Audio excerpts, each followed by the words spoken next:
Hello friends, welcome to our channel. Today to all appearances.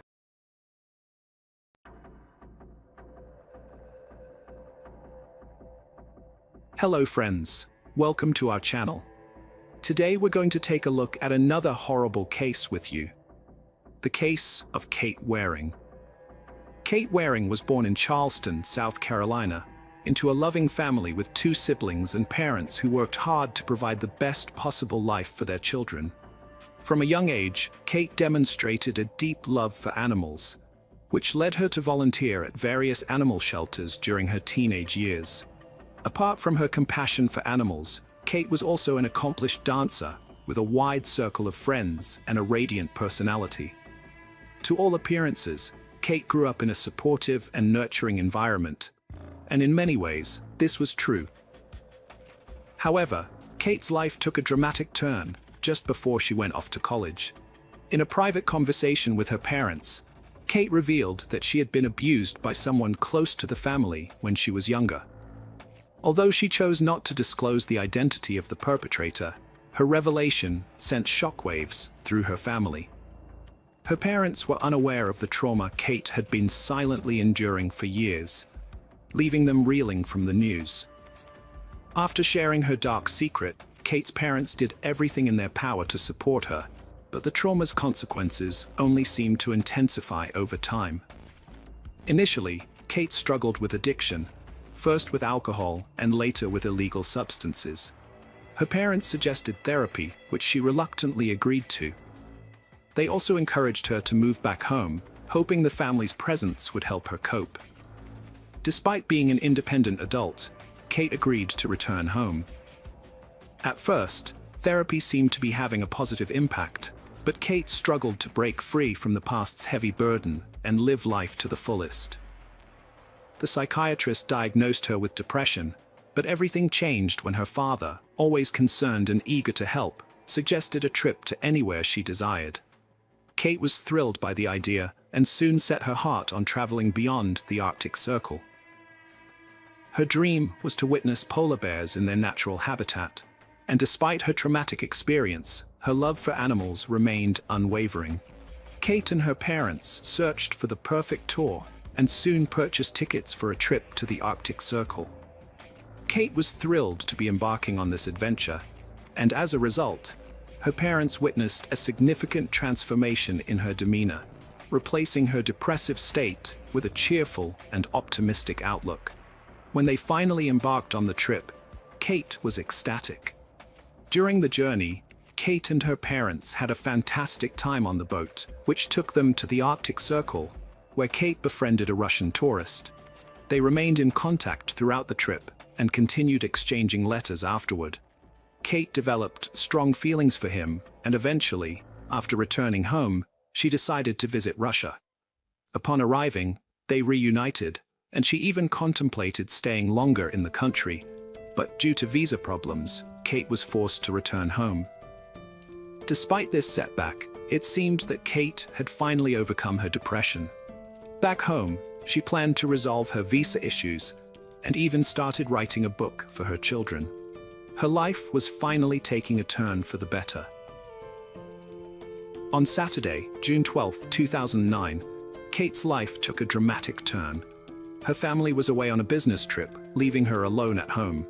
Normally, Kate would call her father to reassure him that everything was okay, but this time, she failed to do so. Her concerned father tried calling her back, but there was no response. Given Kate's past struggles with alcohol and substance abuse, he asked someone to check on her at home.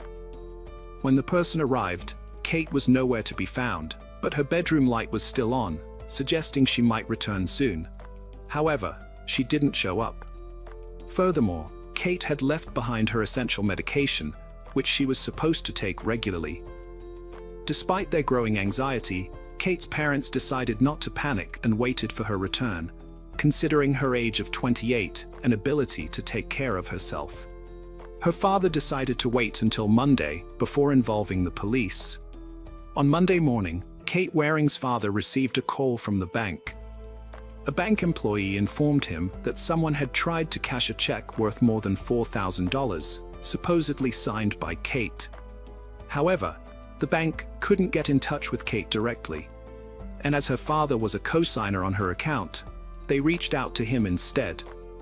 The situation seemed highly unusual because Kate's father was certain that his daughter only had a few $100s in her account, which is why the bank's security team contacted him. However, Kate's signature on the check appeared genuine. They also provided the name of the man who had brought in the check, Ethan Mack. The father did not recognize him, but since the bank authenticated Kate's signature, he assumed the man was an acquaintance of his daughter. Nevertheless, he decided to contact the police, as Kate remained unreachable. The detectives began investigating Kate's disappearance, and Ethan Mack was their first point of inquiry. He claimed to have known Kate for years and stated that she had written the check to settle old debts. According to Ethan, he frequently provided Kate with money for clothing, jewelry, and other purchases. Conversations with Kate's friends revealed that she had been friends with Ethan for an extended period, although they indicated that their relationship had never been romantic in nature, despite being close. Ethan claimed that he and Kate met on Friday night and dined at a restaurant together. Afterwards, he drove her home and went about his own business. He even produced correspondence with Kate, which corroborated his account of their dinner. Ethan allowed the detectives to search his house, where he lived with his mother, as well as his car. Although the search yielded nothing suspicious, the police still found the situation surrounding the check to be peculiar and were not quick to dismiss him as a suspect. Ethan eventually called the police station, demanding to be left alone. The police worked to reconstruct the timeline of the Friday night Kate was last seen. She had met with her therapist that afternoon, followed by a trip to the gym. Later, she entered a store, purchasing a bottle of wine. Security cameras captured her on the phone at that time, possibly speaking with Ethan, who later picked her up and they headed to a restaurant. Kate's parents remembered another unsettling detail. On the day she vanished, Kate had mentioned having some problems, but refused to elaborate. Her parents didn't recall this conversation until days later. Unfortunately, this information didn't aid the search, as weeks passed and Kate remained missing. Her parents felt the police weren't doing enough, given Kate's troubled past. However, in August, the case gained new life when a group of former police officers, led by lawyer Andy Savage, took it up. This group had been privately investigating unresolved cases, and Kate Waring's case had caught their attention. The team of 5 individuals, all with extensive police experience, began investigating Kate's disappearance. Former detective James Randall was the first to examine Kate's bedroom, where he found 2 suspicious elements. The first was a packet of medication that Kate regularly took, which was concerning because her parents confirmed she would never intentionally stop taking it. Therefore, the fact that the packet was left at home was alarming. The second suspicious element was Chinese currency on Kate's bed, which was peculiar because her parents had no idea where she had obtained it or why she needed it. The team then involved Bobby Mitter, an expert in gathering online information about individuals and tracking them. His skills proved invaluable, and he quickly discovered that on the night of her disappearance, around 10 p.m., Kate had called her friend James, who did not answer the phone.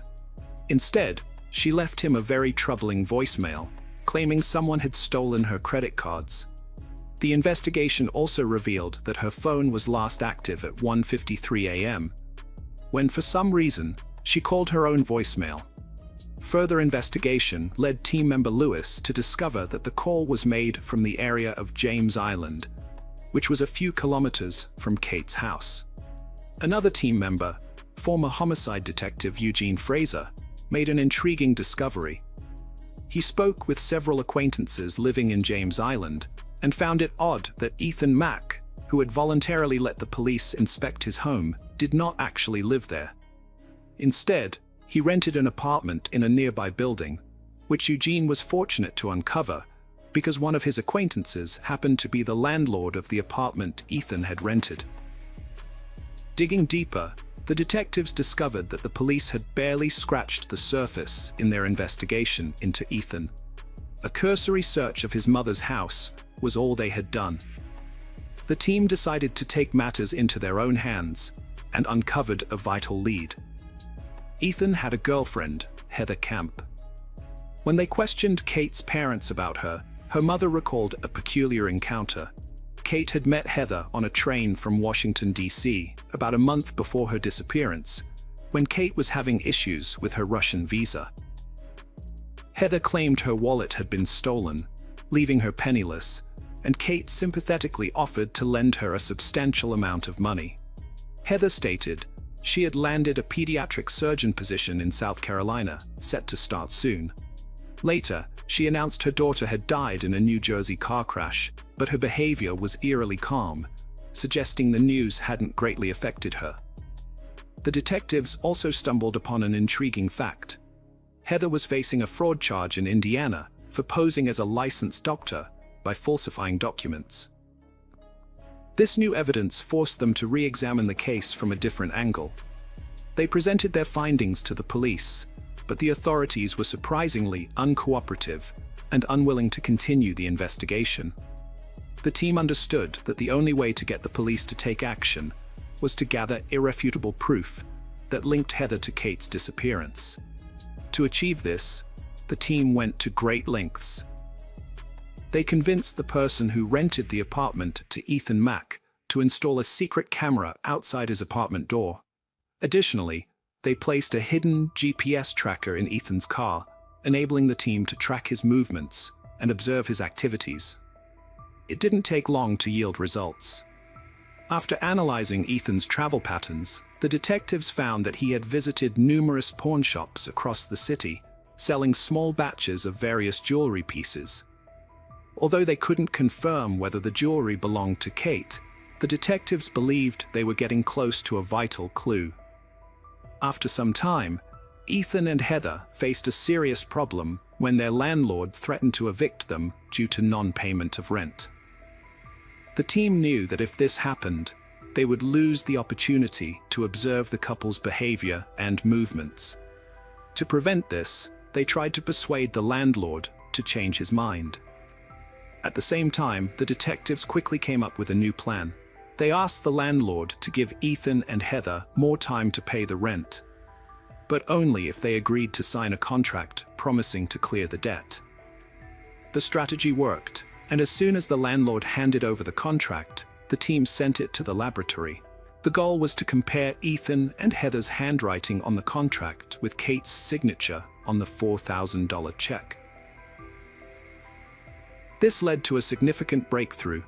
The handwriting expert conclusively confirmed that the check signature was from the same person who had signed Heather's name on the contract, proving that Heather had forged Kate's signature.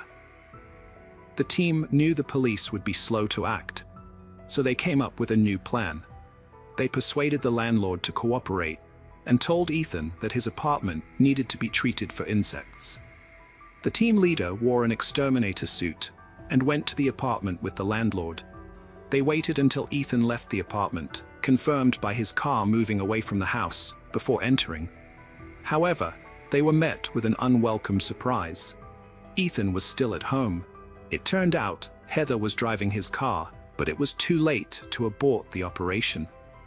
The investigator had to improvise, insisting that fumigation was necessary and asking Ethan to wait outside while the chemicals were sprayed.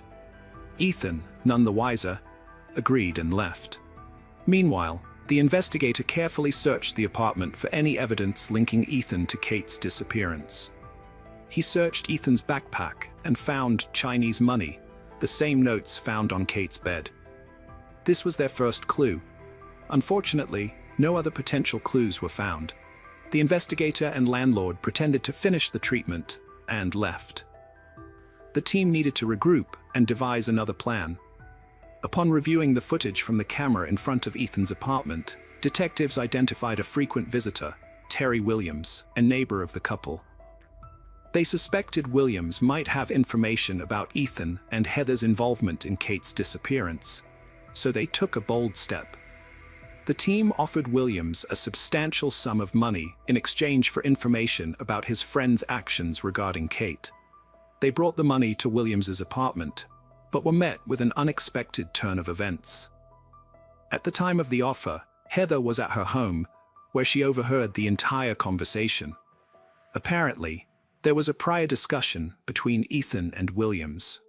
When the detective approached Williams, Heather panicked. She frantically called Ethan, explaining the situation. The investigation team was caught off guard and spent the following days struggling to determine their next move. In a shocking turn of events, Williams unexpectedly reached out to the detectives and asked them to come to his home to talk. When the detectives arrived at his apartment, Williams was surprisingly open and honest. He told them that although Ethan and Heather hadn't directly confided in him, he had had his suspicions about their involvement in Kate's disappearance. Williams then handed over an iPod he had received from Heather shortly after Kate went missing, which he had assumed belonged to Kate. The detectives analyzed the iPod and were able to trace its ownership to Kate using its serial number. This discovery provided the final piece of evidence needed to reopen the case. This time, the authorities couldn't ignore the evidence and finally arrested Ethan and Heather. During the initial interrogation, Heather agreed to cooperate with the authorities in exchange for a lighter sentence. She claimed Kate's body was located on Watala Island, approximately 20 miles from her residence. A police search team scoured the area all day, but failed to find Kate's body. It became apparent that Heather had deliberately misled them. Andy Savage decided to employ a new tactic. Recognizing that Heather was likely directly involved in Kate's murder, he met with her and promised to help. Andy offered her a deal. In exchange for revealing the exact location of Kate's body, he would assist in getting her off the forgery charges. Heather, believing it was her only chance, agreed. She provided a detailed description of the location, indicating that Kate's body was still on the outskirts of Watala Island. The detectives, minus the police, decided to investigate the location without alerting the authorities. However, they faced disappointment and did not find Kate's body. The next day, they returned and made a discovery. They found the remains of the young woman. Although the forensic doctors could not determine the cause of death, the perpetrator soon began to confess. In August 2009, Heather signed a confession for murder, obstruction of justice, and bank check forgery. It was discovered that she had been committing fraud for years and had targeted Kate as her next victim during a trip from Washington. Later, she met Ethan and began a relationship with him. Ethan's trial began in October 2010, during which the prosecution presented Heather's testimony to reconstruct the events surrounding Kate's disappearance. According to Heather, on the day Kate vanished, Kate discovered that Heather had deceived her and stolen her credit cards. Kate threatened to inform her father, which would likely lead to police involvement. Heather confided in Ethan, who sided with her despite his long-standing friendship with Kate. The investigation revealed that Kate was not alone with Ethan that night. Heather was also present. It appears that the pair attempted to negotiate with Kate at the restaurant to prevent her from exposing the deception. Heather may have promised to return the stolen credit cards and money, which were at Ethan's apartment when the three arrived. The court questioned Heather's account and ultimately sentenced her to 39 years in prison. Ethan received a slightly lighter sentence of 25 years, largely due to Heather also being charged with fraud.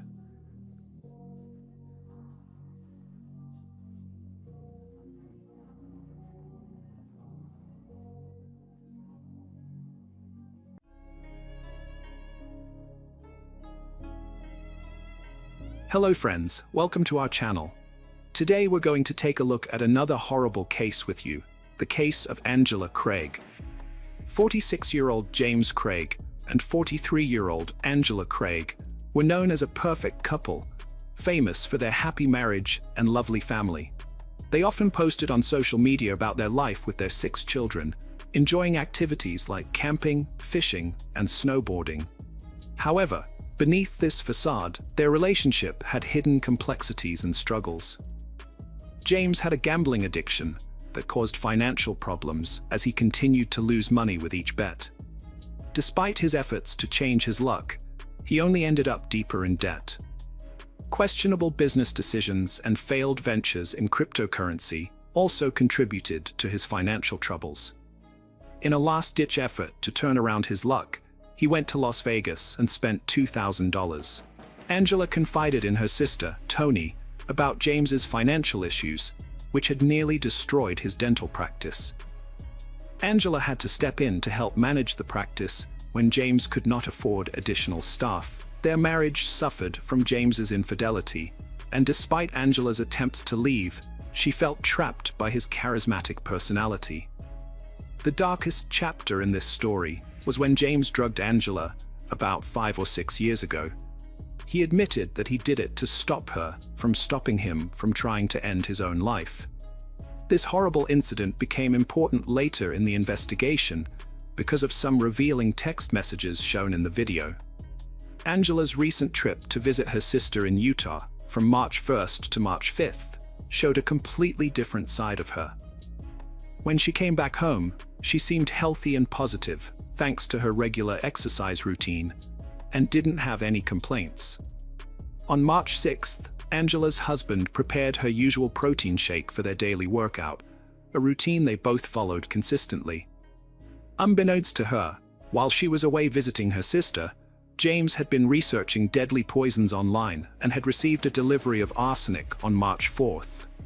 He secretly added this dangerous substance to her protein shake, which caused her to experience dizziness and weakness upon consuming it.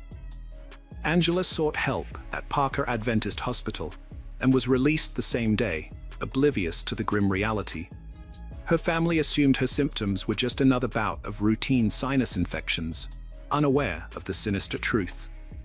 On March 9th, she was readmitted to the hospital as her symptoms worsened, leaving the doctors perplexed by the entire situation. James maintained contact with their close friends, Ryan and Michelle Redfern. Ryan, not just a friend, but also a reliable business associate, had supported James through financial difficulties to safeguard their dental practice. Michelle, drawing on her nursing expertise, frequently inquired about Angela's diagnosis, aiming to comprehend her condition better and identify any potential medical oversights. Initially, James disregarded Michelle's worries, asserting they had adequate assistance. Nevertheless, Michelle's persistent monitoring of Angela prompted her to closely track Angela's progress through messages. James fulfilled his role as a caring spouse, providing updates when requested, even though his messages occasionally contained questionable content and poorly timed jokes. Simultaneously, he exchanged messages with his wife at the hospital, expressing affection while also maintaining an inappropriate sense of humor. In the meantime, he was living a double life, spending time with his secret lover, Karen Kane, a married orthodontist from Marble Falls in Texas. He had made arrangements for Karen to travel to Colorado from March 8th to March 10th, coinciding with the time his wife was in the hospital, all part of a sinister plan taking shape. This dark scheme was not a one-time event. The orthodontist was set to visit James for a second time from March 16th to 20th, with a flight ticket already bought on March 4th. It seemed that this new love was what drove James to want to get rid of his wife. However, the lover seemed unaware of James's evil actions, even though she knew Angela was unwell and hospitalized. Instead of showing genuine concern and support for his sick wife, James sent poorly timed messages filled with desires rather than empathy. Angela, determined to get better, ignored his advances and focused on her health. Angela's situation worsened when she was discharged on March 14th, only to be readmitted on March 15th at University Hospital in Colorado, accompanied by her brother Mark. Meanwhile, Ryan received a significant call from the dental office, revealing the hidden truth. This information disclosed the source of Angela's sudden illness, which she had already suspected. When confronted by Angela, James denied drugging her at the dental office, acknowledging the sensitivity of the situation. Caitlin, the office manager, remembered a package from James that she was told not to open. The pieces of the puzzle were starting to come together. The discovery happened unexpectedly when another employee accidentally opened the package that was meant to be untouched. Caitlin later found it, forgot it belonged to James, and looked inside. She found a biohazard-labeled canister with potassium cyanide written on it. Recognizing it was James's, she sealed it and gave it back to him, but he seemed unaware of what had happened. Angela's symptoms perfectly aligned with the effects of potassium cyanide ingestion, including vomiting, low blood pressure, and nausea. Suspicion grew like a dark cloud, pointing squarely at James as the prime suspect in a sinister poisoning plot. Caitlin had also remembered their past conversations and put together an important piece of information. James had made a protein shake for Angela on the day she got sick. This discovery made Caitlin even more suspicious of James. Adding to the mystery were James's strange actions, like staying late at work on days off when there were no patients, and going into exam room 9 at the end of the hallway to use a different computer in the dark, instead of his usual one in his office. The lies were catching up to James, making Caitlin increasingly worried. At that time, Caitlin didn't think much about it. James had also told her about Angela's accusations of poisoning, which greatly bothered her. When Caitlin shared her worries with her colleague Jacqueline, things started to happen. Jacqueline called and quickly told Ryan about the disturbing news. Ryan, very worried, informed a nurse about the suspicion that Angela might have been poisoned by her husband using potassium cyanide. Following the rules, the nurse contacted the police, starting an important investigation. Tragically, Angela had been declared brain dead at this point. James received the devastating news that she would be taken off life support. Ryan and Michelle, who were now in the same car, began discussing the unfolding drama. The sinister plot had reached a critical point, and the truth was starting to come out. During a tense and chilling moment, James called Ryan using the car's Bluetooth speaker, ensuring they both heard every word. James confronted Ryan, as he was aware that troubling information had come from him. Ryan confessed to knowing about the secret package. James tried to come up with excuses, saying it was an engagement ring for Angela, but Ryan saw through the lies, stating he knew it was potassium cyanide, and asked for an explanation. Finally, James confessed that the substance he obtained was potassium cyanide. However, he provided a disturbing account. He alleged that Angela had asked him to obtain the substance because she had been struggling with suicidal thoughts since he had requested a divorce in December 2022. James claimed he ordered the poison for her, believing it was a dangerous game of brinksmanship, describing the situation as a game of chicken, not realizing she would actually consume it. Ryan urged James to stop talking and instead get a lawyer, but the investigation had already begun. The detective reached out to Child Protective Services caseworker Sydney Romero, who was deeply concerned about James's statements regarding Angela's supposed suicidal tendencies. Sydney was extremely doubtful about James's allegations, which defied reality. James claimed that Angela had intentionally taken too many opioids on multiple occasions, and that he had revived her single-handedly, without reporting these incidents or seeking medical assistance. This sounded even more suspicious because their children, who lived with them, were completely unaware of these supposed events. Sydney had a clear understanding of the family dynamics, having previously met with James and the kids. The fact that none of these incidents had been mentioned earlier raised serious questions. Who was deceiving others, and who was manipulating them? As the truth slowly emerged, the situation was becoming increasingly dire. James was in a desperate situation, and he knew it, so he looked for someone to help him. On March 16th, he sent Ryan a series of text messages, hoping to get him on his side. In the messages, James tried to manipulate Ryan by saying certain things, but fortunately, it didn't work. James was getting more and more desperate, And in his messages, he even tried to blame Ryan for the trouble his kids were in. They couldn't go back home because the police were waiting for them at the door. The police, armed with a search warrant, demanded that James hand over his phone, Angela's phone, his wallet, and his laptop, along with their passcodes. He reluctantly complied, informing them that his laptop was actually at the dental office. Before returning his personal items, the police took photographs of his credit cards, ID, and driver's license. The search of James's residence resulted in the police confiscating several items deemed relevant to the case. Among the seized items were various protein powders, workout-style shakers, a computer tablet, 2 unmarked bags containing unidentified white powdery substances, and a water bottle located on the exercise bike in the main bedroom area. Despite their efforts, the police were unable to find a hard drive that could have held surveillance data from the security cameras. The detectives then went to James's workplace, where they obtained his laptop and its password. Inside a small hand vacuum, they found an unidentified white substance, and they carefully collected a sample of it as evidence.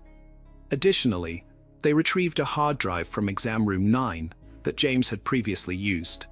During their in-depth investigation, they gained access to Angela's phone and confirmed her conversations with James.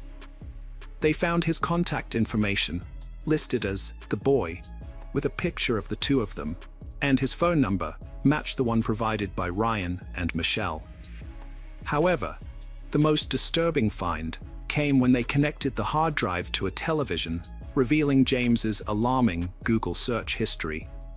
This included a search for a new email account to research topics such as the lethal dose of pure arsenic needed to kill a human, which led to a website detailing the amounts required. Furthermore, they discovered a search related to whether arsenic is detectable in an autopsy, which originated from the Carlson Company.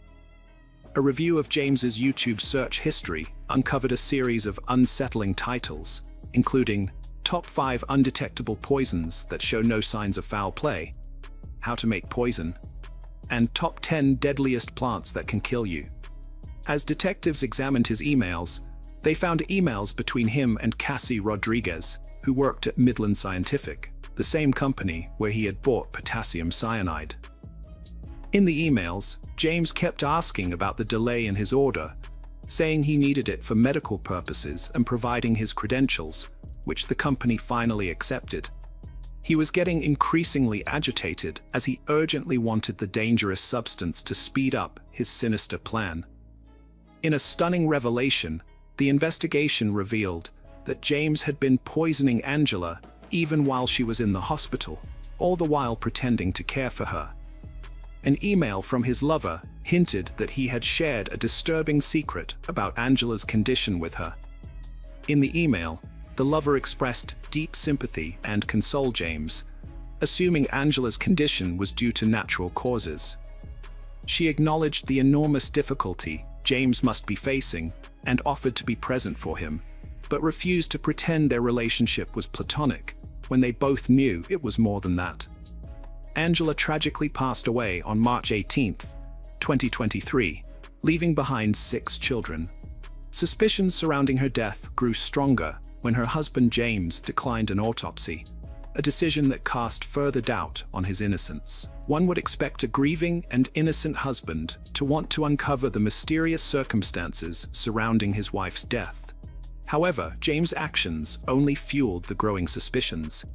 The very next morning, he was arrested and charged with Angela Craig's murder in the first degree. The shocking climax to this dark tale was now in full view.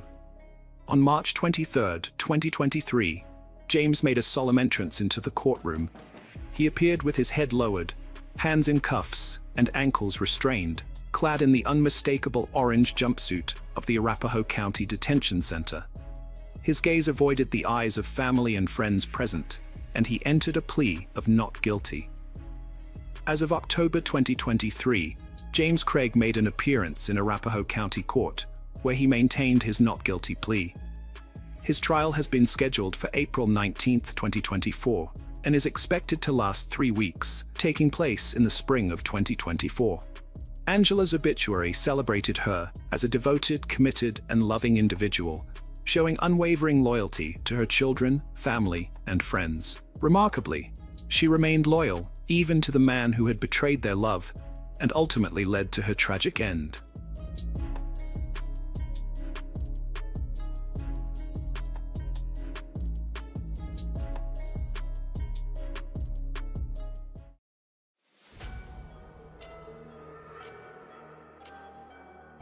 Welcome back, mystery lovers. Today's case is going to keep you on the edge of your seat.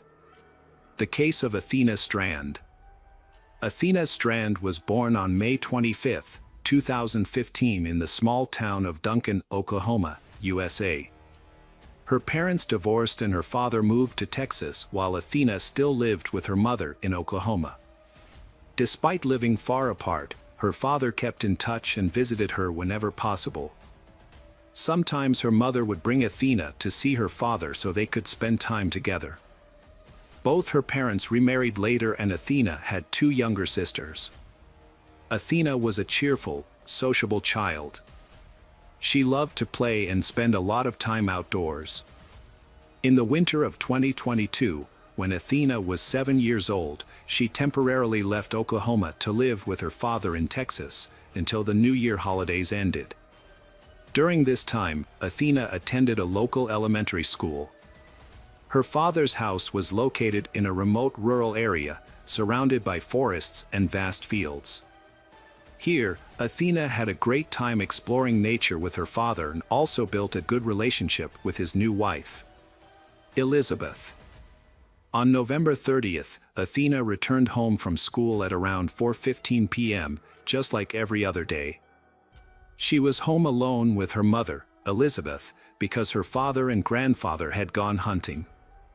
That evening, Athena had an argument with Elizabeth. Athena finally felt upset and decided to go to her own room. Meanwhile, Elizabeth went to the kitchen to prepare dinner. After about 20 minutes, Elizabeth went to Athena's room to call her to dinner, but she was gone. She started searching the whole house, but couldn't find Athena anywhere. Elizabeth called a relative of her husband who lived nearby. Although Athena often visited the relatives, this time the relatives said that she was missing. Next, Elizabeth called her husband and told him about the situation. Her husband immediately asked her to contact the police and return home immediately. When she got home, Elizabeth called the 911 emergency number at around 6:40. Only 14 minutes later, the police arrived at her house. She explained the situation to the police and said that she thought Athena might have left home because of an argument between mother and child. Initially, the police seemed suspicious of Elizabeth because she had reported the child missing 40 minutes after discovering the incident. However, after listening to her description of the search around the house and contacting family members, they concluded that she might be telling the truth. The police immediately began searching the surrounding area. Although it was already dark, they still organized a search force within a radius of several kilometers around the house. They believed that the child might have gotten lost in the dark and needed urgent help. They focused on searching the entire area, including the woods and fields. Police also considered the possibility of kidnapping but found no evidence to support this theory. There was no sign of an intruder in the house and no strange noises or screams that night. Police received support from family and town residents in their efforts to find the missing Athena. The girl's mother quickly arrived at the scene after learning of her daughter's disappearance. But the results were still inconclusive as no trace of Athena was found. The search became more difficult, as the area around the house was quite difficult to access, especially at night. Therefore, the police continued the search at 7 a.m. the next morning with more police officers joining in. As news of the disappearance spread, hundreds of volunteers volunteered to join the search effort. Some came on horses and ATVs, while police used drones and helicopters equipped with thermal cameras to search for Athena. By the end of the day, Athena had still not been found. Police were concerned for her safety because of the cold weather at the beginning of winter. Although Texas is a small southern state, the temperature had dropped to 50 degrees Fahrenheit. Since the girl was wearing thin clothes, it would be really difficult to endure such weather. On the third day, the search continued, and the police expanded the area to search for Athena. The police became increasingly suspicious that Athena had left the house on her own. During these days, they searched for miles in all directions, but they could not find the girl. The police identified the people who were near Athena's house that night. However, Athena's house was located in a special location, far from the main road, and there were no surveillance cameras in the area. However, they quickly got some important clues. A courier service had delivered to Athena's house that evening. The police contacted the courier company and learned that the delivery to the address was entrusted to an outside contractor. They then contacted that contractor and determined that the truck had arrived at Athena's house. Each of these trucks was equipped with surveillance cameras. So the police asked for footage from November 30th. After rewinding the time the truck arrived at the house, the police saw the driver dragging a girl who looked like Athena into the car. The police quickly identified the driver as Tanner Hearer, 31, and the police went to his address. Shortly thereafter, the man was arrested on suspicion of kidnapping and taken in for questioning. As soon as the police mentioned the video evidence, Tanner began to speak. He explained that he had actually delivered a package to Athena's house that evening. While backing up the truck, he heard a crash and went to check what had happened. There, he saw the girl lying on the ground and realized that he had accidentally hit her with his car. As he approached, Tanner noticed that the girl was not seriously injured. She was conscious and spoke to him calmly. The girl said her name was Athena. He started to feel scared. He decided to take her into the truck and try to figure out how to solve the problem. The girl continued to talk to him and said that she would tell her father about this, and Tanner became more and more worried. He didn't know what to do with the situation, because he knew that if she told an adult about the incident, he could get into legal trouble. According to Tanner, he could not think of a better way than to kill her. He thought the best way would be to break her neck, but he could not do it. He then strangled Athena to death with his hands. He hid Athena's body in a nearby river. Tanner gave the police the exact location where he left Athena. So the police went there and found Athena's body. The murder shocked not only her family but also thousands of people across the country. All major media outlets reported the case and many were horrified by the brutality. After the body was found, Tanner was charged with kidnapping and murder. While waiting for the medical examiner's report, the police scrutinized Tanner's identity, trying to better understand his motives. Tanner's account of the events did not seem plausible. According to Tanner, he lightly hit the girl with his heart valve, causing no serious injuries to her. However, Tanner was so depressed that he immediately decided to kill her, thinking that beating a child would cost him his job. Tanner's story seems very strange. Police found out that this man was engaged and had a 1-year-old child. In addition to delivering goods, he occasionally worked as an Uber driver. Tanner's daily life, he participated in performing in a band at several cafes in the nearby city of Fort Worth. On social media, he often posted photos with his son, snapshots during music performances, and other moments of his daily life. These images do not show that he was a cruel person. There is no information about his previous criminal record before his arrest. Police also found no indication that he might be a dangerous criminal. Meanwhile, Athena's parents filed a lawsuit against FedEx and the contracting company, accusing them of allowing Tanner to work. They called for higher standards for employee screening to prevent such crimes in the future. Police investigators said the package Tanner delivered that evening was a Christmas gift Athena's parents had ordered for her. It was a Barbie doll she had long wanted. However, when the results of the medical examination were released, the case became more complicated. Experts said Athena died within an hour of being kidnapped. Her body had suffered various degrees of injury, and the primary cause of her death was asphyxiation. Police then outlined a series of events that could have led to the incident. After an argument with her mother, Athena decided to go outside and stand in the yard. At this time, Tanner arrived to make a delivery and found her alone. According to this theory, he saw an opportunity to satisfy his lust. The area around Athena's house was quite isolated, and the police believe that Tanner may have tricked or deliberately attacked Athena to get her into the car without encountering any resistance. It is still unclear what happened next. There are two main possibilities that seem most plausible. First, Tanner may have planned to take Athena out of the house to carry out his evil intentions, but the girl started screaming or tried to escape.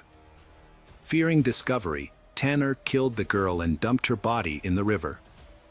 Second, Tanner may have committed some kind of harassment against Athena that did not involve direct contact. In this case, medical experts would not find evidence of sexual assault. To learn more, police spent weeks digging into Tanner's past. They spoke to his relatives, friends, and acquaintances, looking for any signs that he might have been involved in other criminal activities.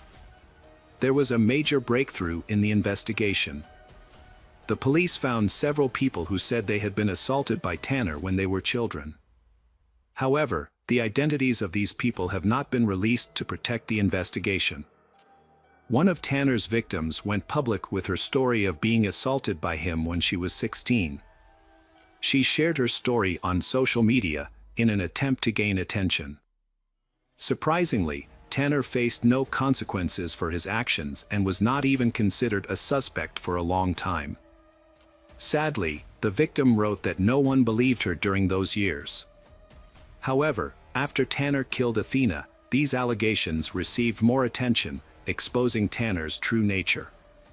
Now Tanner will also face separate trials for 4 sexual assaults involving minors. In preparation for the trial, the government announced that they would seek the death penalty. Tanner himself has hired a lawyer to advise him to withdraw his confession and declare his innocence, but this is unlikely to help him avoid punishment, as the police have video footage from the truck as well as Tanner's testimony about the exact location of the body. We can only watch the trial unfold and wait for more details to become public.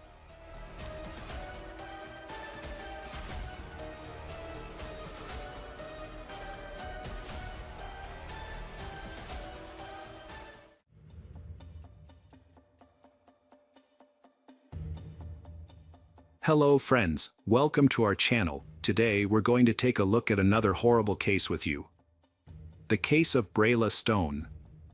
Brayla Stone, a 17-year-old girl born and raised in North Little Rock, Arkansas, stands out for her fun-loving and outgoing personality. She lives in the suburb of Sherwood. Brayla is very active on social media, especially Instagram, where she attracts many followers thanks to her unique sense of humor. Despite being transgender and sometimes facing negative reactions from some people in the community, Brayla is always proud of who she is. She is not afraid to stand up for herself and oppose negative words or actions directed at her or her lifestyle. Brayla lives confidently and strongly, not letting anything stand in her way. Brayla naturally expresses her femininity in her daily life and on social media. This is shown not only through her style of dress and makeup but also through her behavior and communication with people. She realizes that true confidence comes from accepting and loving yourself, not from trying to meet other people's expectations. Despite life's challenges, Brayla persists in pursuing her dreams and holding on to her beliefs. She hopes to one day stand in a spotlight, proudly showing her true self to the world. Brayla is a strong and admirable girl. We use the pronoun she when talking about Brayla to show respect and acknowledge her gender identity. In 2020, Brayla began a relationship with Trevone Hayes Miller, an 18-year-old who worked at a local Arby's. However, Trevone has a troubled past. Trevone was involved in a murder when he was 14 and was part of a criminal gang. In April 2016, Trevone and two older teens plotted to rob Brian Thompson, a 17-year-old marijuana dealer. They lured Brian to the parking lot of a local recreation center, promising to buy his merchandise. Trevone was carrying a BB gun, while one of his friends was carrying a real gun. While Brian was making the transaction, the older teen suddenly shot Brian in the neck and stole $15. The group then fled. Brian's death highlights the brutality and guilt of Trevone and his gang's actions. It is clear that Trevone was a dangerous criminal. This raises the question of why Brayla would choose to date someone like that. It is possible that Brayla did not know about Trevone's criminal past, or that there were other factors in their relationship that we do not know about. Everyone has their own preferences and choices, and sometimes relationships do not follow conventional standards. However, not all young women are attracted to men with complicated pasts. Each woman has her own criteria when choosing a partner. Some may be attracted by empathy or hope that the other person will change for the better, while others may seek stability and security in the relationship. Police found about a pound of marijuana in the car and arrested all three suspects within a day of the shooting. Security cameras near the scene captured their images, leading to their quick arrest. Trevone, the youngest of the group, was initially charged with murder. However, he agreed to cooperate with the investigation and was prepared to testify against his co-defendants. This resulted in his charges being reduced to armed robbery in juvenile court. Although Trevone did not have to testify because his co-defendants pleaded guilty, he was prepared to disclose text messages in court. These messages showed that Trevone was the mastermind behind the robbery plan, despite being the youngest of the group. Trevone initially planned to commit the robbery at an abandoned house they had been using as a hideout. As a result, Trevone only served a short time in juvenile detention. Two older accomplices were convicted and remain in custody. In 2019, Trevone was arrested again for robbery and impersonation. He posed as a security guard at a Walmart and attempted to rob two customers in the parking lot. A few months later, he was arrested again on weapons charges. In 2020, Trevone and Brayla had a romantic and sexual relationship for a while. Brayla was a confident transgender person but still faced social stigma. She understood that not everyone accepted her. When she began her relationship with Trevone, Brayla agreed to keep it a secret. Although Trevone knew Brayla was transgender, he still felt uncomfortable making the relationship public. He feared the negative reaction from society and the possible consequences.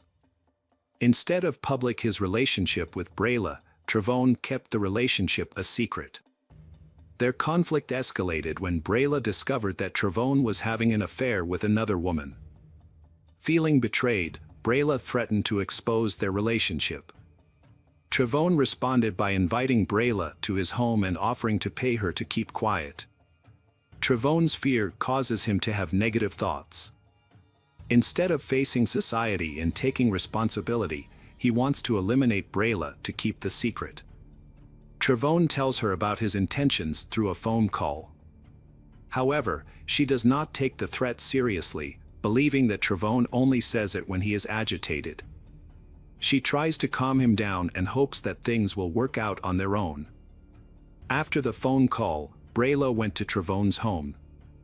A friend confirmed this while talking to Brayla on the phone as she was waiting for Trevone to open the door.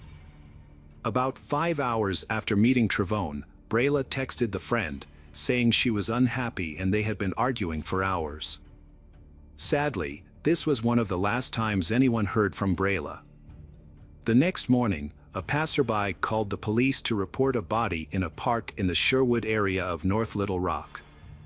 Police found Brayla's body in a black Saturn Vue on a gravel road near 7224 Vista Point Court, which overlooks Gap Creek Drive. North Little Rock police had reported Brayla missing shortly before the discovery. When police arrived on the scene, they found the body of Brayla, a 17-year-old girl, in an abandoned car on a gravel road. She had been shot to death, with a gunshot wound to the head.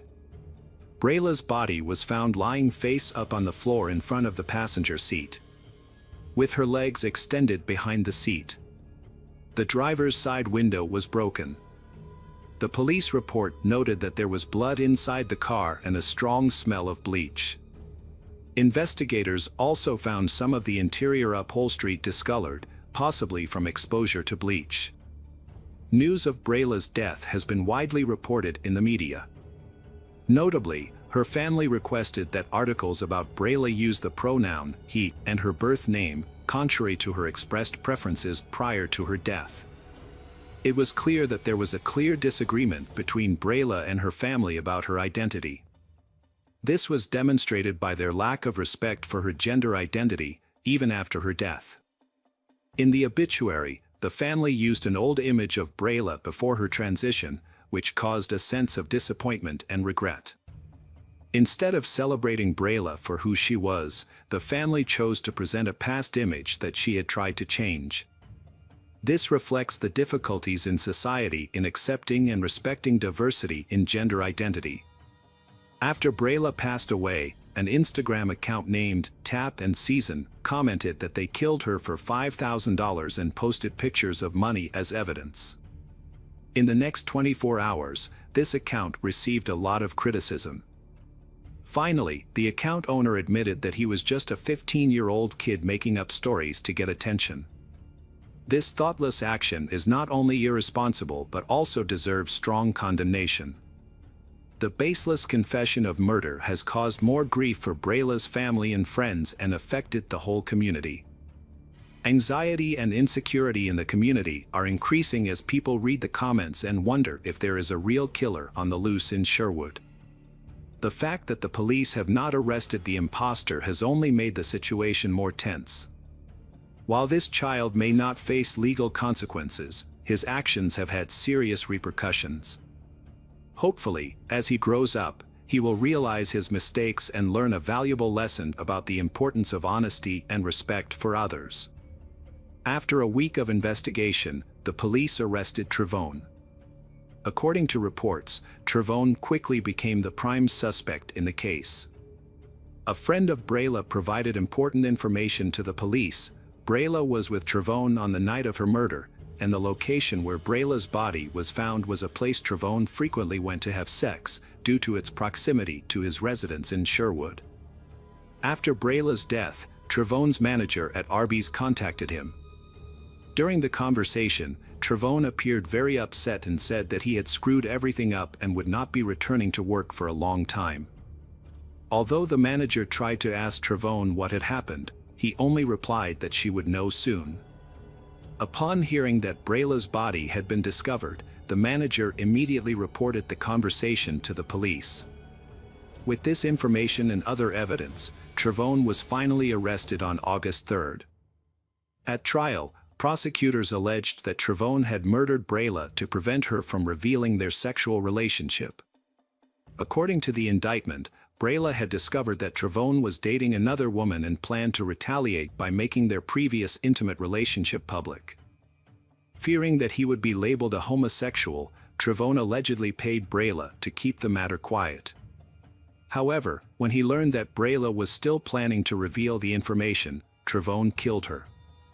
At the time of the murder, Trevone, who was 19 years old, was charged with murder. He called his manager at Arby's to express his remorse for his actions. "I'm in big trouble and I could be dead," Trevone said. "I screwed up and I won't be able to come back for a long time." Trevone initially faced a murder charge that could have carried a life sentence or the death penalty. However, he agreed to plead guilty in exchange for a reduced sentence through a deal with prosecutors. The investigation found similarities between Brayla's murder and that of 17-year-old Brian Allen Thompson. Brian was murdered in April 2016 in the parking lot of the Bill Harmon Recreation Center in Sherwood. a center employee discovered Brian dead behind the wheel, having been shot in the neck. Trevone is one of 3 teens charged with his murder. Sherwood Detective Craig Grisham noted that in both cases, the killer fired from the passenger seat, making it difficult for the victim in the driver's seat to escape. Craig also mentioned in his arrest affidavit that both murders occurred at locations Trevone was familiar with, close to his home and convenient for him to escape undetected. While Trevone did not kill Brian, he witnessed the crime from the back seat of the victim's car, according to his testimony to investigators. A Pulaski County court has convicted Trevone Hayes Miller, 20, of the murder of Brayla Stone. Brayla, 17, was shot and killed in the Sherwood neighborhood of North Little Rock on June 25, just days before her 18th birthday. Trevone was sentenced to a total of 50 years in prison, 40 years for first-degree murder and 10 years for unlawful use of a weapon. He has been in custody since his arrest. About a week after the murder, Trevone must serve at least 35 years before he can apply for parole, which means he will be 53 when he becomes eligible for early release. The plea agreement, negotiated by attorney Burke Moore and Deputy U.S. Attorney John Johnson, reduced Trevone's charge to 1 count of murder. Brayla was one of 44 transgender people in the United States murdered in 2020, the highest number ever recorded, though the actual number is likely higher, as 34 additional deaths have been reported since. Many other victims may not have been recorded due to misidentification of name or gender, or because their deaths were not fully reported. Ashley Marie Preston, a journalist and transgender activist, has spoken out about Brayla's murder and called for action.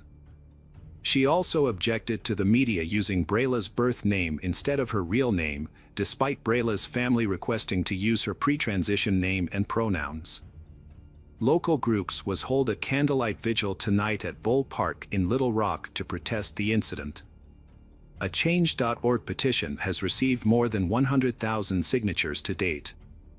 The Center for the Revolution in the Arts, a youth organization in Little Rock, describes Brayla as someone who always made space for others to be themselves. They invite mourners to wear red and purple, Brayla's favorite colors. On Facebook, the organization emphasizes the importance of honoring Brayla's memory and seeking justice for her.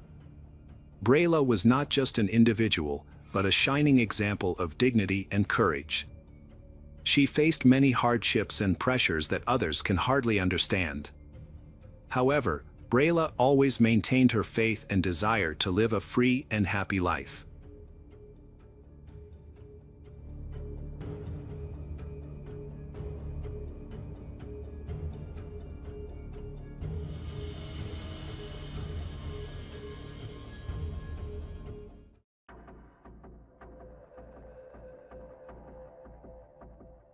Hello friends, welcome to our channel. Today we're going to take a look at another horrible case with you. The case of Shelby Von Holt. Shelby Von Holt was born on September 7, 2000 in Fort Wayne, Indiana, USA, as a cheerful young girl. She was the second of 5 children in her family, which consisted of her mother, Shah Hartman, father, Von Holt, older sister, Peyton Hartman, and younger siblings, Devin Von Holt and Isaac Von Holt. Shelby graduated from Troy Center High School in 2018 and spent the next 2 years working at a steakhouse and other places. During this time, she was contemplating her desired career path and seemed to be leaning towards a therapeutic field, although she had not yet decided on the exact specialty. As a 20-year-old, Shelby was living life to the fullest, known for her cheerful personality that made her the life of every party. She loved to smile, dance, sing, and spend time with friends. Notably, she was living independently, although the reasons for this were unclear. While she was not active on most social media platforms, she frequently posted cheerful photos on Facebook, many of which featured moments shared with her young niece, Camila, who is the daughter of her older sister, Peyton. According to her mother, Shelby met Valerie Rose Hardick, a 22-year-old woman, on Facebook. Although they reportedly did not have a close relationship, Valerie's life is shrouded in mystery. with rumors of a troubled childhood, questionable associations, and potential mental health challenges. On June 20th, 2021, at 6:48 p.m., a 911 dispatcher received a distress call from a woman who managed to convey that she was injured and claimed Valerie shot her. Although it's unclear whether the woman provided her address or if the police traced the call, officers from the Fort Wayne Police Department arrived at Shelby's residence shortly after. Upon arrival, the officers forced entry into the residence and found Shelby barely conscious, suffering from multiple gunshot wounds, and surrounded by a large pool of blood. One officer stayed with Shelby while the others conducted a protective sweep of the residence to ensure no other victims were present and that the perpetrator was not still inside. They did this while waiting for an ambulance and local firefighters to arrive. During this time, the officers attempted to provide first aid, and a surgeon asked Shelby if she knew who had shot her. Shelby identified Valerie as the attacker. Emergency medical personnel soon took over Shelby's care, rushing her to the nearby hospital, where she was in critical condition, but still alive. Meanwhile, Shelby's family was informed of the incident, and Fort Wayne Police Department officers began gathering evidence from her home. A doorbell camera was a significant piece of evidence, and after reviewing its footage, a person of interest was identified, though details were not publicly disclosed at the time. In a remarkable coincidence, a disturbing incident took place the day after Shelby's critical injury, approximately 50 kilometers away in Ohio. At around 10:30 a.m., the local police department received multiple calls about a suspicious-looking young woman lurking around a convenience store at a gas station. According to eyewitnesses, she had been wandering around the store and near the gas pumps for about an hour, seemingly trying to catch a glimpse of customers' credit card numbers as they made their purchases. Furthermore, the police had already received a prior call from a man who reported seeing the same woman earlier at the convenience store, claiming that she had pointed a gun at his back. After taking precautions, police officers arrived at the gas station where they found the woman and arrested her without any violence. The 22-year-old woman was identified as Valerie Rose Hardick. She had a 9mm handgun on her, which was the same type of weapon used in the attack on Shelby. Shelby had already identified her attacker as Valerie, which made the police even more certain they had the right person. The car Valerie was driving was the same one captured on Shelby's doorbell camera, leaving the scene just before Shelby called for help.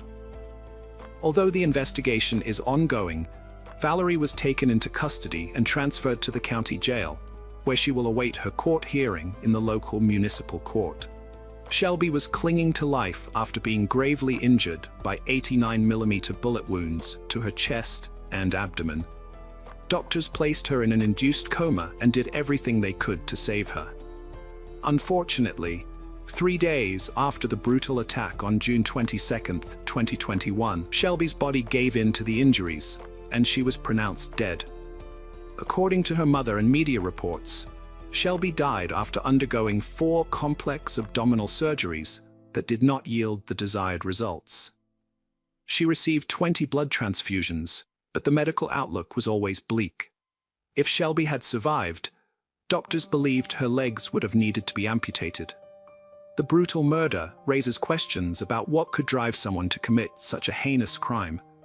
According to the limited information available, investigators attributed the motive to jealousy. It is alleged that Shelby was dating a man who Valerie was strongly attached to, although his identity was not revealed. Valerie was charged with criminal assault and aggravated threats. Initially held in Ohio on a $100,000 bail for threatening a man with a firearm at a gas station, Valerie was later transferred to Allen County to face charges for Shelby's murder. Shelby Von Holt's remains were memorialized in a private ceremony at a funeral home on June 29, 2021, and then cremated. In early 2022, Valerie Rose Hardick entered a plea deal in connection with Shelby's murder. Hardick pleaded guilty, citing mental illness as a defense. As part of the deal, the prosecution dropped a charge related to the use of a firearm during the crime, which could have added 20 years to her sentence. In September 2022, Hardick's sentencing hearing took place in the Superior Court of Allen County. As agreed, she pleaded guilty but mentally ill. During the hearing, her defense attorney presented mitigating circumstances, including her difficult upbringing, marked by her stepmother's death, abuse by her stepbrother, and a history of mental health issues. However, the prosecutors emphasized the jealousy motive behind Shelby's murder and highlighted Hardick's criminal history, which had escalated over time. They also noted that Hardick was on probation at the time of the murder, having been part of an alternative program due to previous charges. Throughout the hearing, Valerie's behavior was inconsistent. At times, she seemed coherent and fully aware of the situation, but at other moments, she appeared nervous, distracted, and even smiled at Shelby's family. Despite this, she answered the court's questions accurately. Although the exact content of her statements was not specified in media reports, it was noted that she never expressed remorse or apologized to Shelby's family. Shelby's parents, on the other hand, poignantly conveyed their profound loss during their victim impact statements. Shelby's father reminisced about his daughter's love for symbolic icons like peace signs and how she was still finding her way in life at the time of her murder. He reflected on Valerie's demeanor during her guilty plea, stating that her voice conveyed a lack of remorse. The grieving father asserted that by admitting to intentionally killing Shelby, Valerie seemed to take pride in her crime, which demonstrated a clear lack of regret. Toby expressed his belief that there was more to the story behind Valerie's motivation for killing Shelby than just jealousy, and he referenced the defense's argument about Valerie's mental health issues. Shelby's father pointed out that many people in prison have mental health issues, and he vowed to continue seeking answers about the tragedy. In a heartfelt reflection, Toby noted that there were two tragedies in this case. The first was the shocking and agonizing death of his daughter, and the second was Valerie's decision to throw away her future in a fit of rage. He acknowledged that Valerie's children would greatly suffer as a result. It was revealed that Valerie, who was 22 years old, had at least 2 children, although no further details about them were publicly disclosed. The grieving father said that the tragedy wouldn't stop at the graveyard or in the courtroom, because true justice couldn't be achieved in such a tragic situation. However, he said he had forgiven Valerie in order to find peace within himself, which he believed was guided by his faith in Christ. He was confident that Shelby was with God and reiterated his deep love for her. Shelby's mother, Shauna, also spoke about her feelings. She remembered her daughter as a princess from the day she was born, describing her as a kind spirit who would always help a friend, no matter the distance. Shauna vowed to attend all possible appeal hearings that Valerie's defense might initiate in the future. She shared the pain of remembering her lifeless daughter and the helplessness she felt, unable to protect her. All she could do was lay her head on Shelby's chest as her daughter lay in a medically induced coma. She publicly praised her daughter's courage, saying that Shelby had managed to name her attacker twice and fought hard for her life after being attacked. Shauna detailed the severe injuries Shelby suffered, explaining that her heart was racing at an unsustainable pace. Although Shelby's medical expenses totaled nearly $500,000, Shauna didn't seek compensation because they were waived following her death. The funeral expenses alone were around $115,000, but Shauna emphasized that she didn't expect to receive any compensation and didn't want any money from Valerie. Holding back tears, Shelby's mother poignantly expressed that memories were all she had left, and she wished she could trade places with her daughter. She noted that some days, the grief was so intense that she couldn't muster the strength to get up. After the legal representatives finished their presentations and the victim's family statements, the court awaited the judge's verdict. Under Indiana law, the sentence could range from a minimum of 45 years to a maximum of 65 years, with an average of 55 years. Valerie's defense team requested the minimum sentence, citing various mitigating factors, while the prosecution sought the maximum sentence. Before making his decision, the judge pointed out that it was clear the murder was planned in advance, and Valerie was fully aware of her actions. Her decision to flee to Ohio further supported this.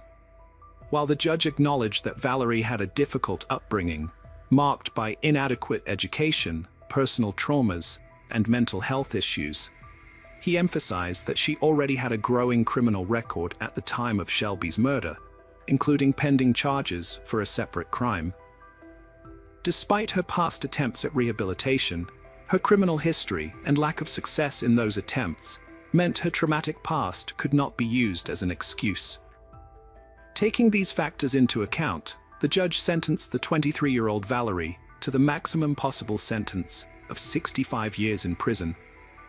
He also ordered the destruction of the weapon used in the murder. According to the American Correctional System's records, Valerie is currently incarcerated in an Indiana women's prison, with the earliest estimated release date being June 18, 2027, at which time she will be 72 years old. After the court session, Shelby's parents said they were satisfied with the verdict. However, they later made it clear that no verdict could ease their pain, especially since Valerie would be spending her days in prison. Shelby's mother emphasized that she would always miss and remember her daughter. This case is particularly notable because the victim, who was mortally wounded, was able to identify her killer. A prosecutor not involved in the case explained that when a dying victim identifies their attacker, this is known as a dying declaration. These statements provide a crucial lead for detectives and are the only exception to the hearsay rule in court trials, ensuring that the most reliable evidence is presented. The prosecutor also stressed that dying declarations are admissible in court because they tend to produce more trustworthy statements, given the immense pressure and tragic circumstances surrounding them.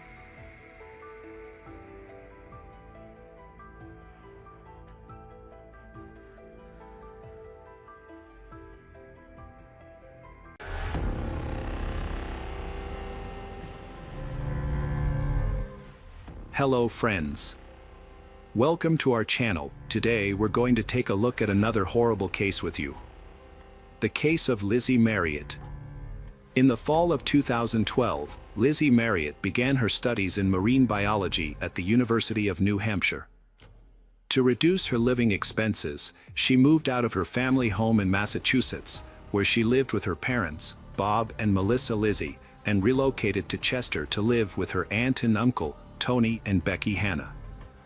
Lizzie quickly became a beloved member of her aunt and uncle's family. She had a passion for marine animals, which led her to pursue a degree in marine biology. Although she was now 2 hours away from her parents, they remained close and kept in regular contact. Lizzie was known for her kind, gentle, and sweet nature, which made her a favorite among those who knew her. Lizzie's aunt recalled that whenever Lizzie came home, she'd exclaim, "I'm home," and it filled their hearts with joy. Lizzie was thriving in her new life, with new opportunities opening up in her free time.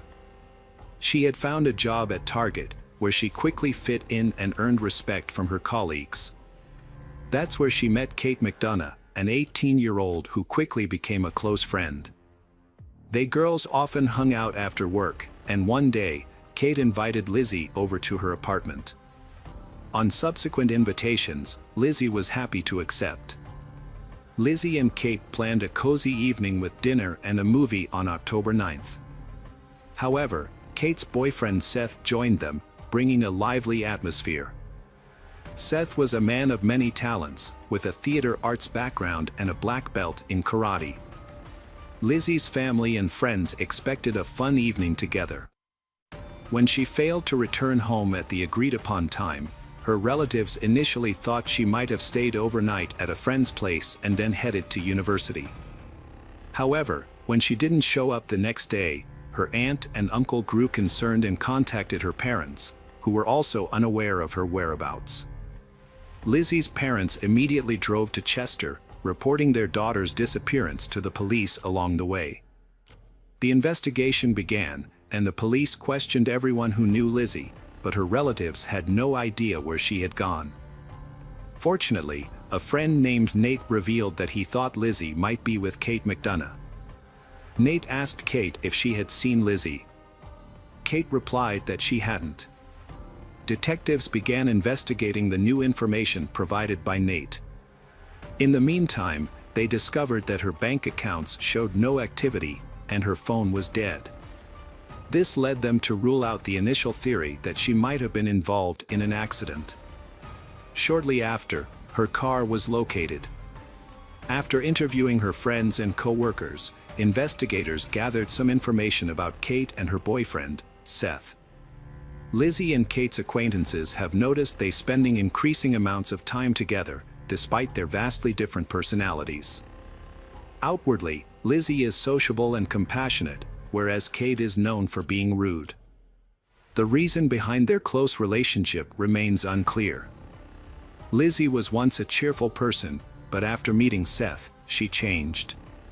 Her co-workers noticed a difference, and she distanced herself from relatives who disapproved of Seth's behavior. They started dating when Lizzie was 17 and moved in together in Dover, New Hampshire, after she turned 18.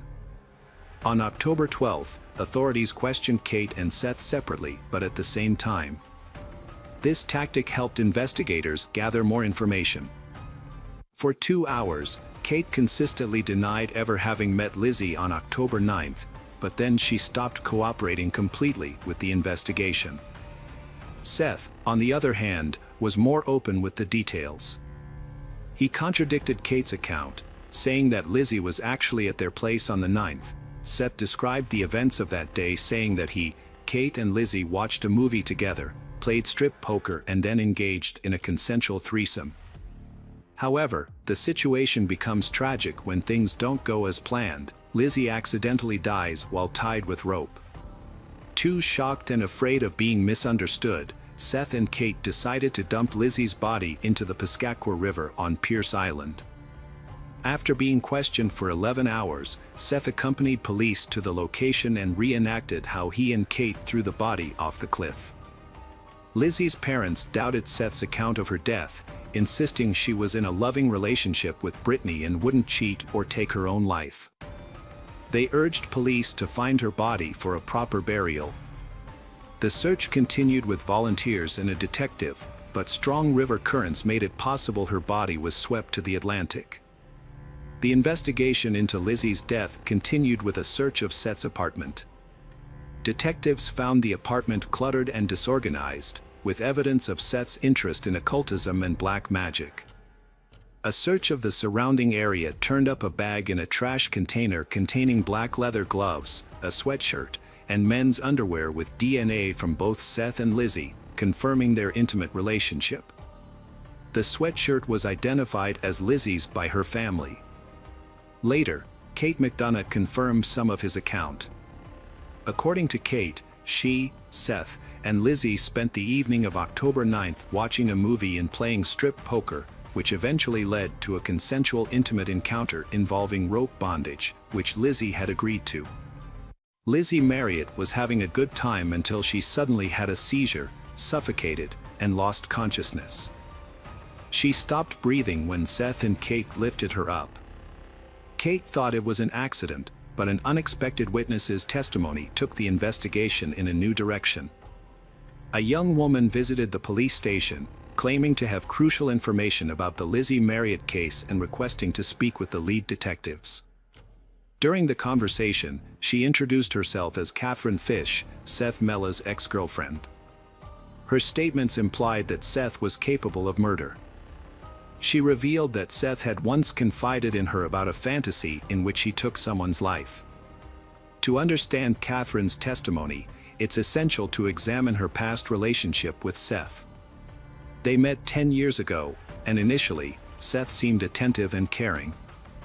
However, during their first intimate encounter, Catherine discovered Seth's interest in BDSM. Seth initially seemed great, but he revealed a cruel and controlling side over time. He didn't tolerate disagreement or boundaries. After sharing dark fantasies, Kinda felt trapped and scared, especially when Seth physically attacked her, grabbing her throat and refusing to let go despite her pleas. This incident shattered her illusions about their relationship. After moving to a new city, Kinda felt isolated and alone, dependent on Seth. As his behavior escalated, he introduced other women, proposing a polyamorous relationship. Kinda felt trapped, afraid to leave due to Seth's controlling behavior. It took months for her to gather the courage to escape the toxic relationship. In May 2014, Seth Mella appeared in court, facing not only intentional murder charges but also accusations of taking advantage of multiple individuals. Several people testified against him, including Kate McDonough.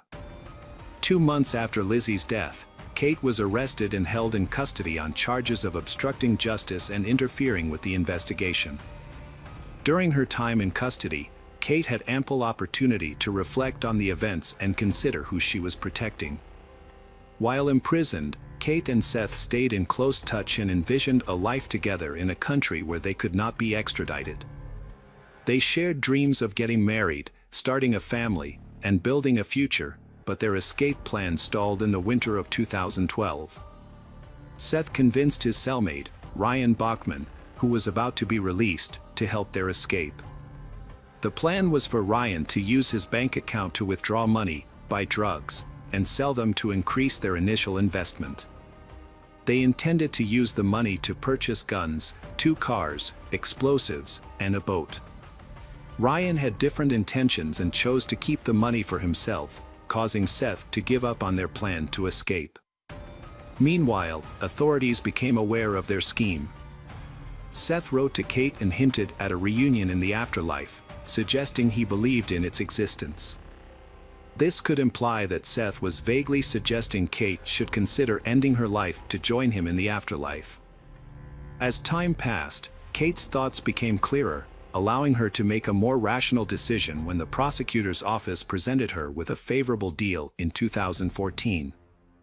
Under the agreement, Kate was required to reveal the truth about the events that occurred on the evening of October 9th, and in return, her potential 20-year prison sentence was significantly reduced to 3 years.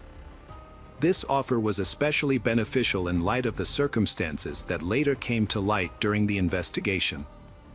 As part of their agreement, Kate acknowledged that she was deeply intimidated by Seth and followed his instructions without hesitation. Over time, Seth had slowly stripped Kate of her autonomy and stifled her ability to make decisions for herself. Approximately 6 weeks before the tragic event, Seth had asked Kate to arrange a threesome with someone else while she was away on a 10-day theater tour, but Kate was unable to find someone to participate. Over time, Seth's messages to Kate became increasingly aggressive, transitioning from giving her instructions to making threats. He warned her of severe consequences if she didn't meet his demands, which included bringing a friend to participate in his plan. Kate invited Lizzie to visit her at home, and Lizzie agreed because she trusted Kate and had been to her place before. However, Kate didn't tell Lizzie that Seth would also be there, as she knew Lizzie might be hesitant. Seth had seen Lizzie's photos and was eager to meet her. On October 9th, Seth arrived at Kate's apartment at 9 p.m. At first, Kate and Lizzie chatted together, and Seth joined in later, initially creating a light-hearted atmosphere with his jokes and friendly demeanor. As they watched a movie, Seth suggested playing strip poker, dimming the lights to create an intimate setting. Lizzie began to lose the game, eventually ending up in her underwear. In another round, Seth suggested kissing Kate, but she refused, explaining that she was in a committed relationship and found the idea unpleasant. Seth suggested leaving Lizzie alone, but she refused. He retrieved a rope and gloves from his room, returned, and strangled her with the rope before she could react. After killing Lizzie, Seth committed a further act of violence against her body. His girlfriend, Kate, was present but did not intervene, claiming she was too scared to act. She feared that she would become the next victim if she tried to help. Later, At around 1 a.m., Seth and his girlfriend wrapped Lizzie's body in tarpaulin and placed it in a suitcase. They then transported the suitcase to Lizzie's car and drove to Pierce Island by the river. From the observation deck, they removed Lizzie's body from the suitcase and threw it off the cliff. After the incident, Kate and another person cleaned up inside her car. Then they drove to the campus parking lot, where Kate parked her vehicle. From the parking lot, they walked a 10-mile distance to Kate's home. The experience left Kate severely shaken, and she went into shock. She was also fearful of testifying against Seth in the future, worrying that he might intimidate or silence her due to concerns for her safety. During the trial, Kate's excessive sobbing raised suspicions, with some doubting her emotional display and suggesting she was a skilled actress. Kate's defense claimed that Lizzie's death was an accident during intimacy, but acknowledged that Seth and Kate had disposed of the body. They alleged that Seth isolated and coerced Kate, affecting her mental state. The prosecution focused on deliberate murder, citing the discovery of gloves at the scene, which suggested premeditation. Roberta Gherkin and Paul Hickok, acquaintances of Seth Mella, testified for the prosecution. After Lizzie's murder, Seth called them at 10:49 p.m. asking for help. When they arrived after 11 p.m., they found Seth on the bed next to Kate McDonough in lingerie. Seth said, "This time things went too far." Roberta found Kate in the kitchen and suggested calling an ambulance. They chose not to intervene or contact police, avoiding involvement. Seth Mella was convicted of first-degree murder by strangulation and conspiracy in 2014, receiving a life sentence without parole. Kate McDonough, who was 20 at the time, got a 3-year sentence as part of a plea deal and was released in 2016. She has since maintained a low profile. Lizzie Marriott's parents, Bob and Melissa, do not feel the sentence is sufficient. They hope her case can serve as a warning to others, especially women. They created a memorial bench in her hometown since her body was never recovered.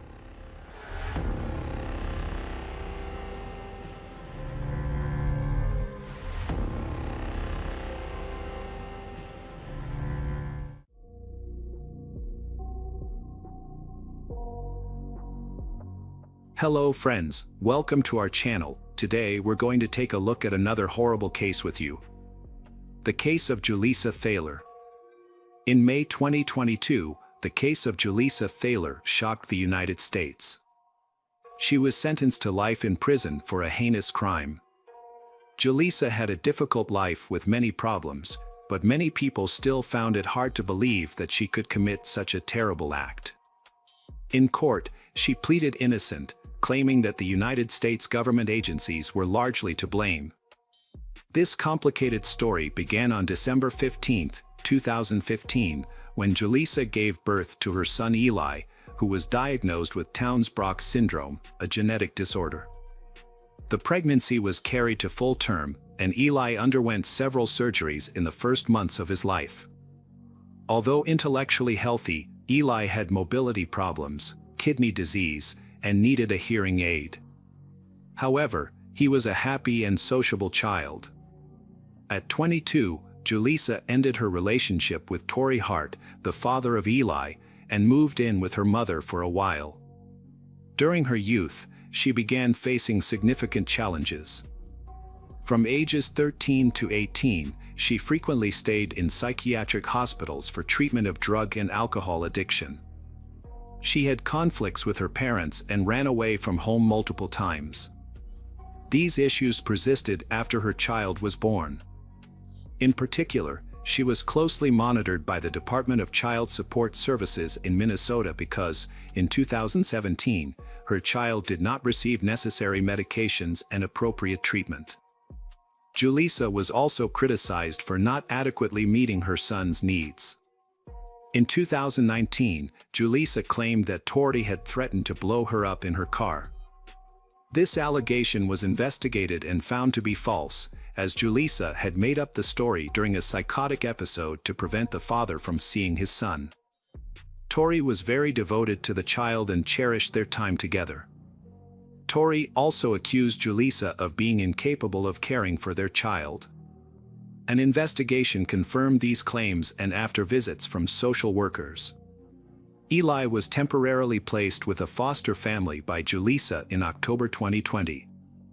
During the visit, social workers found that the boy did not have proper clothing, was wearing pajamas around the house, and lived in a filthy environment. The first-floor bathroom was flooded and had many products scattered around, some of which were rotting at the time of the inspection. The refrigerator did not have enough food.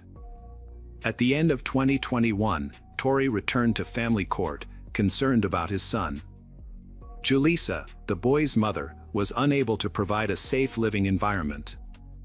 She had been evicted from her rental home, was experiencing mental health issues, and had started using illegal drugs again. This situation made it unsafe for the Eli to stay with her. Additionally, the boy started exhibiting serious behavioral problems. For example, he pushed another child off a slide and kicked a child in the throat. Eli began destructive behaviors like chewing his shirt excessively, had difficulty sleeping, spoke in a baby-like manner, and developed a stutter. Tori went to court to raise her concerns about her son's unusual behavior. The police also noticed Julissa's violations. She missed mandatory drug tests. There were suspicions that she had shown her son inappropriate videos after a blood test confirmed that illegal substances were found in her system. One notable story that illustrates Julissa's attitude toward her son involves her picking up a tumbler that had fallen from a steep mountainside during a hike. She left the sick Eli alone at the top of the mountain while she went down to retrieve the broken cup. Social workers evaluated her and determined that she was not competent to judge the risk, possibly due to the effects of her medications or her mental health issues. However, it was the social worker who was concerned about the situation who advocated for Julissa to have custody of the child. Officers were concerned about Julissa's lack of self-control and her refusal to attend weekly therapy. They observed that she had committed multiple traffic violations, such as speeding and reckless driving, which raised concerns about her ability to safely care for her child. However, officers noted that there was insufficient reason to revoke her parental rights because she had demonstrated self-control in court appearances.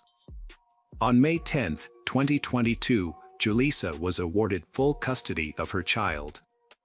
Sadly, just 10 days after she regained custody, tragedy struck. On May 20, 2022, at approximately 7 a.m., someone called 911 to report a silver car driving on wheels without tires. When the police arrived, they found Julissa driving.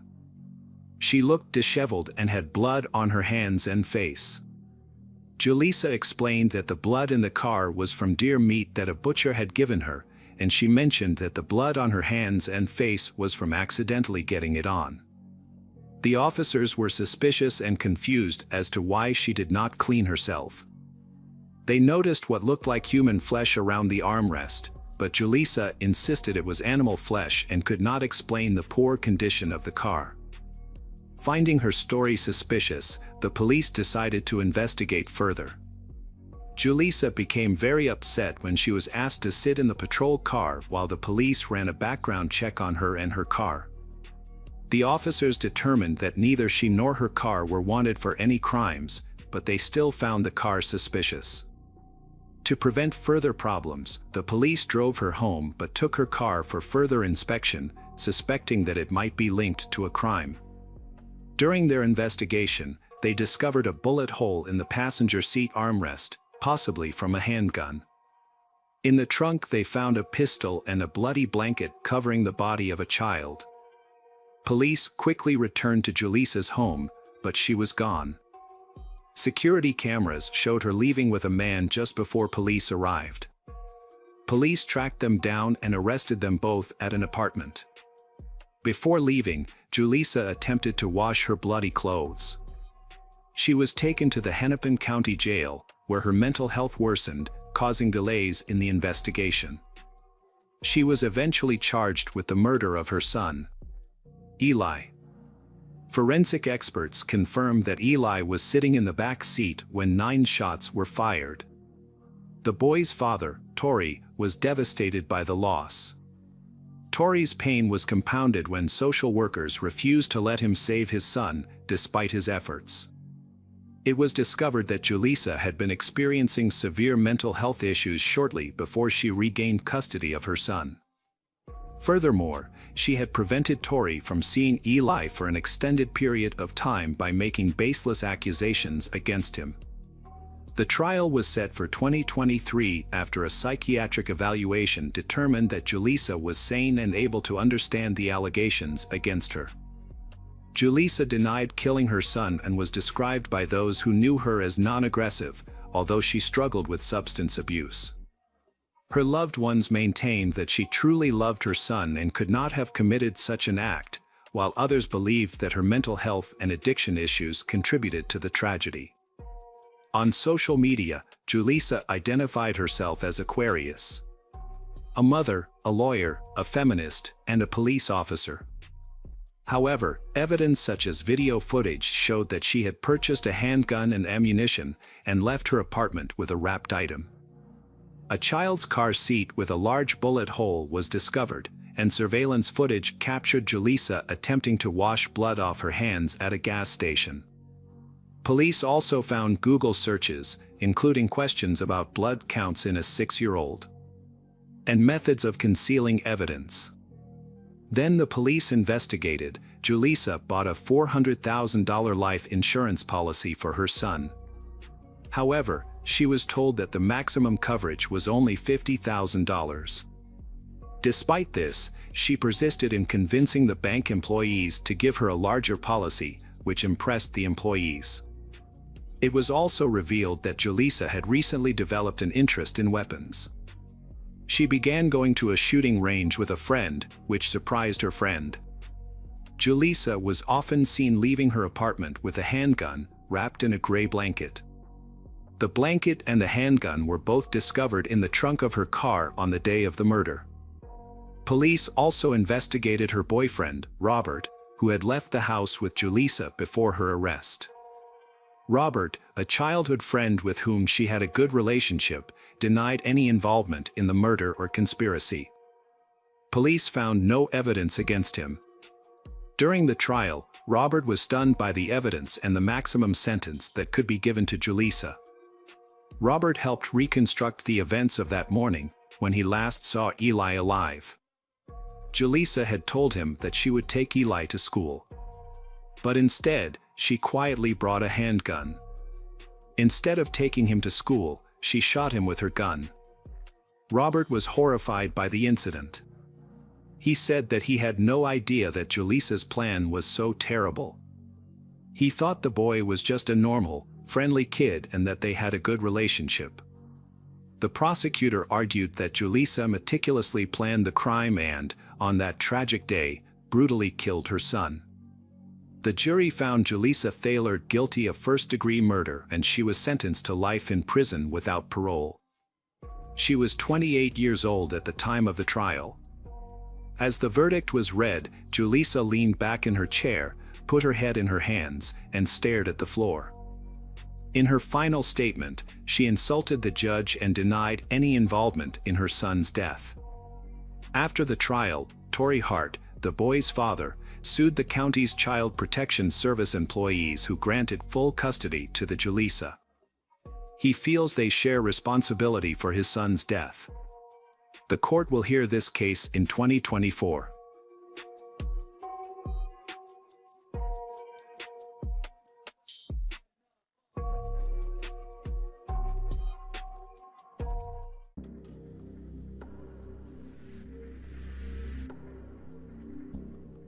Hello friends, welcome to our channel. Today we're going to take a look at another horrible case with you, the case of Adrienne Robert.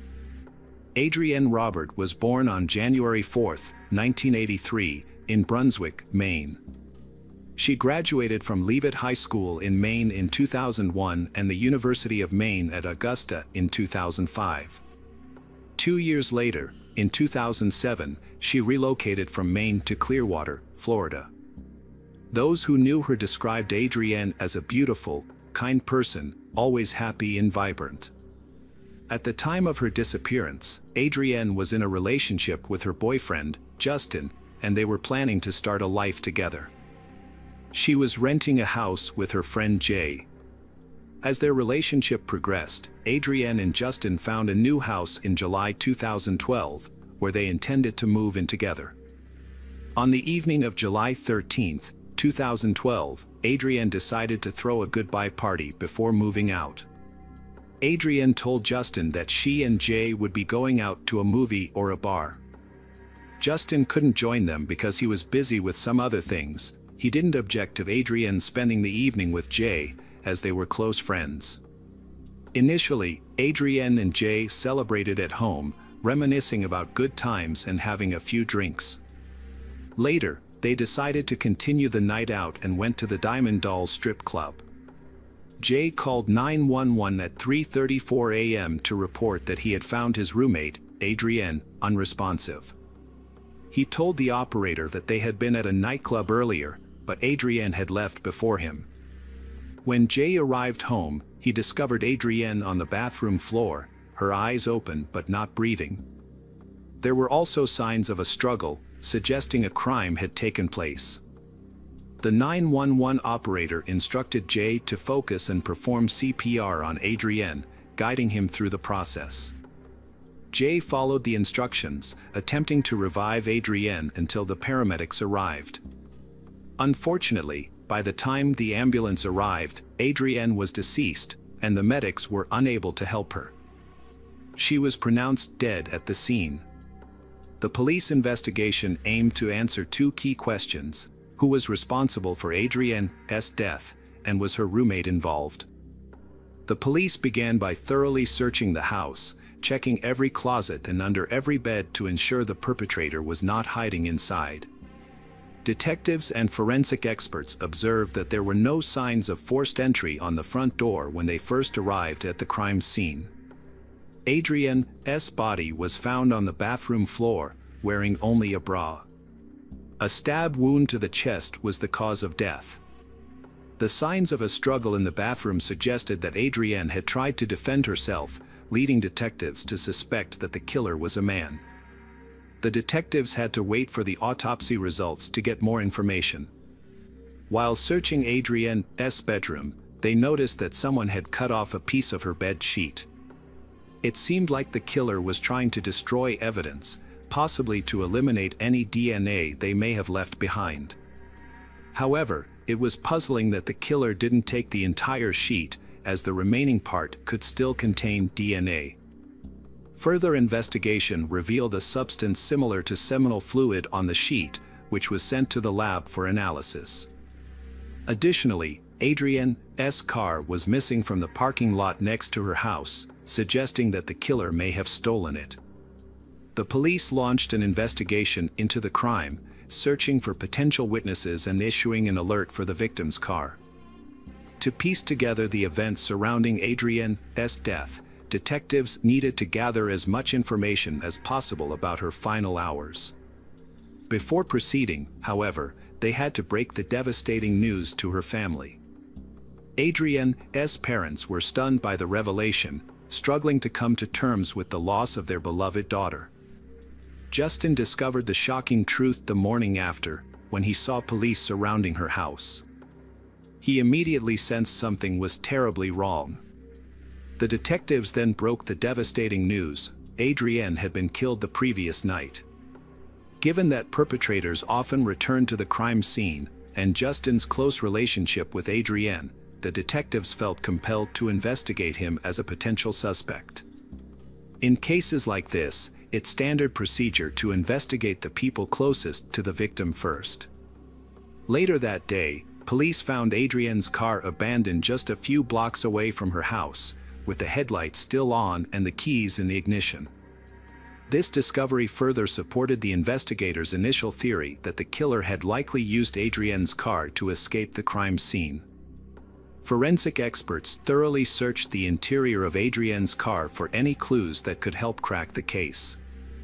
Meanwhile, investigators reviewed the CCTV footage to identify the person who was driving the car. Although there were no cameras at the exact location where the police found the car, neighboring buildings had cameras that captured footage of the area. After examining the recordings, investigators spotted a man wearing shorts, a baseball cap, and long hair. The man was seen walking away from Adrienne's car around the same time the 911 call was made. He was heading in the opposite direction, which made it essential for investigators to track his next move. Unfortunately, their attempt to follow him was thwarted when they discovered that he turned a corner where there was no surveillance camera.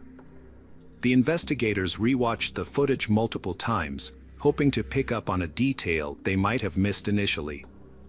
The police had difficulty gathering clear information about the man in the recording because it was taken at night. However, interviewing witnesses provided new leads. A neighbor reported seeing Adrienne and a man running past his house on the sidewalk at night. This was unusual for two reasons. It was late, and they didn't appear to be going for a run. Adrienne was wearing a dress and holding her shoes, while the man was not dressed in athletic attire. Although the situation seemed suspicious, Adrienne didn't appear to be in distress, as she wasn't screaming or calling for help. As a result, the neighbor didn't think much of the incident at the time. To reconstruct the events leading up to the 911 call, investigators spoke with Adrienne's roommate, Jay. Jay had gone to the club with Adrienne and claimed to have found her on the bathroom floor. During questioning, Jay told the detective that he and Adrienne had a few drinks at home before heading to Diamond Dolls, a club they often visited to unwind and escape their daily problems. Jay told investigators that he and Adrienne walked to Diamond Dolls because they had been drinking and didn't want to drive. The police focused on the club because it attracted a questionable crowd. Jay claimed they arrived around 10:30 p.m. and stayed for several hours. While they were sitting at a table, a stranger with a beard and a baseball cap joined them. Later, Adrienne decided to leave, and Jay said he stayed behind. He noticed the stranger had also left. To verify Jay's story, investigators reviewed the club's surveillance footage. They found a camera with a wide angle that recorded everyone entering and leaving the club that evening.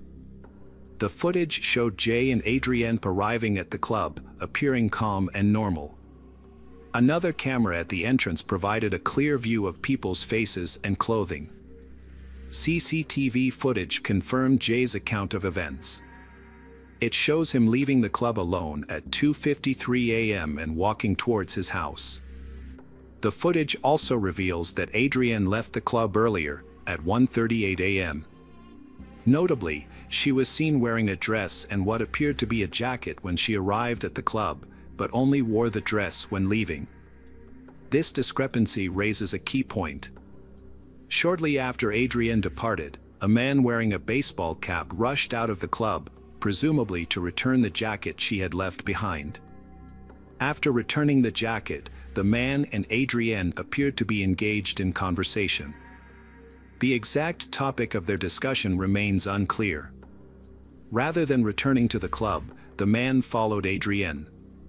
After exiting the parking lot, they turned right onto a relatively isolated street with few houses. It is unclear whether Adrienne felt threatened or uneasy at this point, and this may remain uncertain. After reviewing the evidence, investigators determined that the man seen on camera at the club and the man near Adrienne's abandoned car were two different individuals. Based on the circumstances surrounding her death, they believed the man from the club's CCTV footage was the likely culprit. The other man may have been an innocent bystander.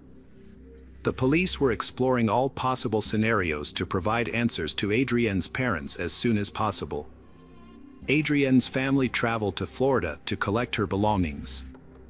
Investigators met with her parents, Mark and Dolores, and assured them that they would do everything possible to find and bring the perpetrator to justice. According to her parents, Adrienne was a friendly person with no known enemies. She had a good relationship with her boyfriend, Justin, and her roommate, Jay. Investigators suspected that Adrienne did not know her killer. The laboratory report soon arrived, revealing that male DNA was found on the sheet, Adrienne's body, and the walls. Although the killer had attempted to destroy evidence by cutting out part of the sheet, forensic experts were still able to recover the DNA. However, when the investigators compared the DNA to the database, they were disappointed to find no matches. As a result, the police had the DNA of an unknown suspect in CCTV footage from the club where Adrienne spent her last evening. Detectives focused on the footage as the key to solving the case. They re-examined the recordings, this time reviewing both daytime and nighttime footage, which led to a breakthrough. Approximately 8 hours before Adrienne's death, investigators spotted the same man who had been talking to Adrienne in the parking lot and had left with her. This time, they got a clearer view of his face. To determine how the unknown man arrived at the club, investigators reviewed the footage and saw that he had taken a taxi. The taxi's phone number was visible on the recording, making it easy to identify the taxi company. This new information made it simpler to identify the man. Detectives discovered at the phone number that ordered the taxi was caught on footage near Diamond Dolls, and it belonged to Thomas Frederick. By comparing his driver's license photo with the image of the man on the CCTV footage, detectives confirmed that it was the same person. As a result, Thomas Frederick became the primary suspect in the case. The police required concrete evidence to arrest Frederick, but the surveillance footage alone was insufficient. To gather more evidence without alerting him, they began secretly monitoring his activities. Their goal was to obtain his DNA sample discreetly, as they were concerned that approaching him directly might scare him off. For a week and a half, the officers tracked Frederick's movements, following him to work and keeping a watchful eye on his home at night. Their patience eventually paid off when Frederick discarded a cigarette butt on the road. The officers collected the butt and sent it to a laboratory for DNA analysis. The purpose of the test was to determine if Frederick's DNA matched the samples found at the residence of Adrienne Robert. While waiting for the test results, the police continued to secretly monitor Frederick, as they suspected he might attempt to leave the state at any moment. After receiving the laboratory report, everyone's anticipation was met with an unsurprising conclusion. The DNA analysis revealed that the samples found on the sheet, walls, and Adrienne's body all belonged to Thomas Frederick. As a result, the police arrested and brought him in for questioning. During the interrogation, Frederick claimed to be a frequent visitor to various clubs and bars, where he would often meet new people. When shown a picture of Adrienne, he stated that they had met at Diamond Dolls, where she had bought him a drink and they had danced and talked. However, when the police confronted him with CCTV footage that contradicted his alibi, he changed his story. Frederick then claimed that he and Adrienne had walked together to the end of the street before parting ways. When asked if he had ever visited Adrienne's house, Frederick responded that he couldn't remember due to his intoxication. This inconsistency cast doubt on his entire account, leaving it unclear what he was trying to conceal. The man initially claimed he had no recollection of being at Adrienne's house. However, it was revealed that a witness had seen Adrienne running barefoot while the man chased after her, which suggested that he was lying. When questioned by the investigators, Frederick provided an explanation. He claimed that Adrienne asked him to escort her home and that she began running suddenly after deciding she was in a hurry. She took off her shoes, prompting him to chase after her in order to stay by her side. Despite Frederick's shifting story, detectives uncovered compelling evidence. A DNA test showed that Frederick's DNA was on Adrienne's sheet and numerous items throughout her home. Frederick altered his story after receiving the DNA test results, now he's claiming self-defense when confronted about his inconsistent explanations. Suddenly remembering past events he couldn't previously recall, Frederick finally shared an apparently factual narrative about how things actually occurred. They spent an intimate time in Adrienne's home where things ultimately became grim and both engaged. A confrontation between Adrienne and Thomas Frederick turned violent and resulted in a physical fight. During the altercation, Adrienne pulled out a knife and threatened Frederick, who then defended himself. Unfortunately, Adrienne was fatally injured in the process. After the incident, Frederick panicked and fled the scene instead of calling for emergency assistance. He feared being blamed for Adrienne's death. As a result, Frederick was charged with first-degree deprivation of life and appeared in court in January 2014. During the trial, the prosecutor presented a different account of the events. According to the prosecution, Adrienne and her friend Jay had been drinking at home before heading to Diamond Dolls, where they met Frederick. The three of them socialized and chatted casually. However, the next day, Adrienne decided to leave the club early to move into her new home with her partner, Justin. Frederick allegedly took advantage of the situation and followed her, despite her attempts to evade him. He chased her to her home, broke in, and attacked her with a knife from the kitchen. The prosecutor stated that the injuries on Adrienne's body suggested that she was forced to have intercourse with Frederick. Fearing she would report him to the police, Frederick decided to kill her. In an attempt to cover his tracks, he cut out a portion of the sheet where his semen had stained, but this effort was unsuccessful. The police were still able to find his DNA on multiple surfaces, including Adrienne's body. Frederick then took Adrienne's car keys, drove a short distance, and abandoned the vehicle. During the medical examiner's testimony, Adrienne's parents, Mark and Dolores Robert, left the courtroom, unable to bear the details of their daughter's final moments.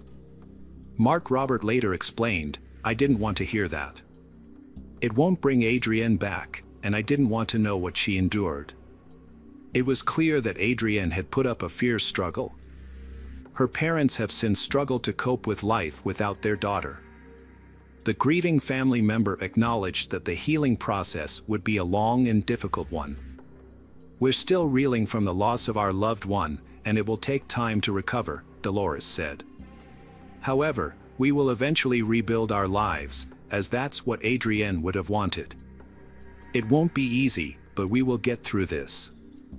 During the trial, the defense team attempted to tarnish Adrienne's reputation by claiming that she had invited Thomas Frederick to her home for consensual sex. However, this assertion is baseless and may have been a desperate attempt by the perpetrator to justify his presence at the victim's house. The evidence, however, tells a different story. The presence of DNA points to one person, Thomas Frederick. The defense also claimed that Frederick acted in self-defense. She did sustain a stab wound as he was fighting her. Thomas Frederick was found guilty of first-degree murder and car theft. His claim of self-defense was rejected due to insufficient evidence. Although he was accused of killing Adrienne, there was no evidence to suggest he forced her into a sexual act by threatening her with a knife. Thomas Frederick, 25, was sentenced to life in prison without parole. Adrienne's father expressed relief and satisfaction with the verdict, stating that while it wouldn't bring his daughter back, justice had been served. He found it difficult to remain calm in the presence of the man who murdered his daughter, especially since Frederick showed no remorse or sympathy, even after the verdict was read. Adrienne's parents, Mark and Dolores Robert, were overcome with emotion in the courtroom, but felt a sense of relief and happiness when the verdict was announced. They remembered their daughter, a always happy and lively person whose smile could light up a room, and expressed sadness that they would never see her again.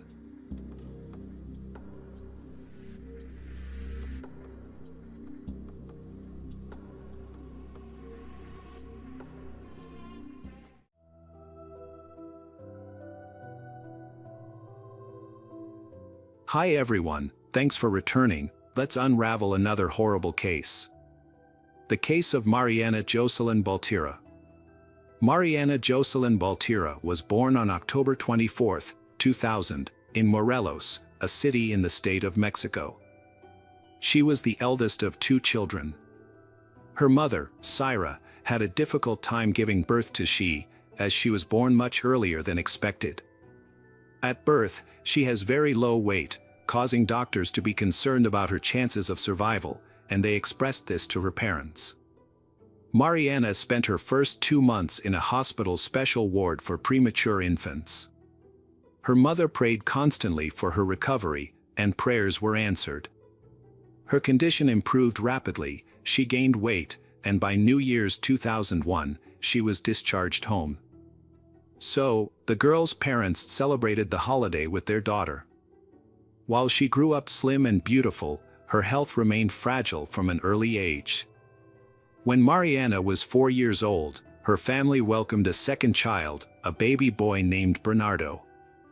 She adored her younger brother and helped her parents care for him from an early age.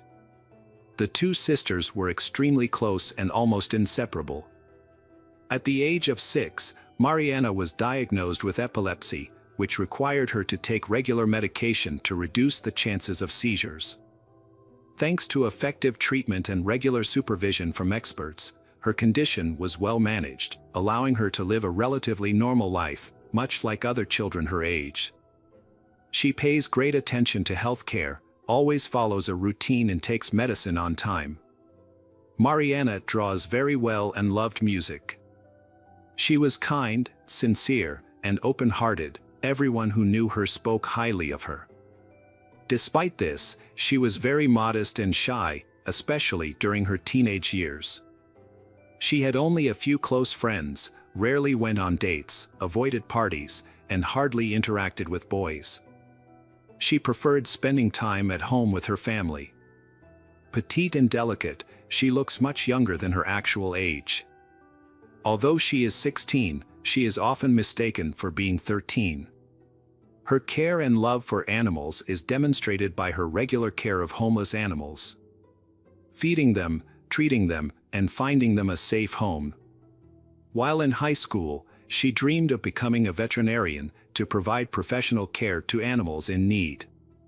Mariana's parents often described her as too naive and trusting. This made them worry that someone would take advantage of her innocence and harm her. The neighborhood where her family lived was generally peaceful, and most of the residents know each other. However, their street was lined with many shops employing migrant workers, often unofficially. Some of these workers even lived inside the shops because they lacked housing. Of course, among these workers there are those with criminal records. However, the shop owner sees no problem with these workers, as long as they perform their duties responsibly. About 50 meters from Mariana's house is a butcher shop where her parents often go to buy meat. The shop owner employed 4 workers, 2 locals who managed the sales and 2 outsiders who handled unloading, preparing the meat, and cleaning the shop. The outsiders lived in an attic on the shop's 2nd floor. As Mariana grew up, her parents occasionally asked her to do errands, such as buying meat at this butcher shop. There, she repeatedly encountered Juan Cruz Quintero Martinez, a handyman who lived on the 2nd floor. Just his appearance was enough to make her extremely scared. She often told her parents about this, describing his sinister gaze that made her blood run cold. However, he never approached or interacted with her, he only looked at her. Since there was no specific reason to accuse him, her parents decided it was best to not let her go to that store anymore. Instead, they began doing the shopping themselves. Then, one committed a minor theft, leading the store owner to fire him.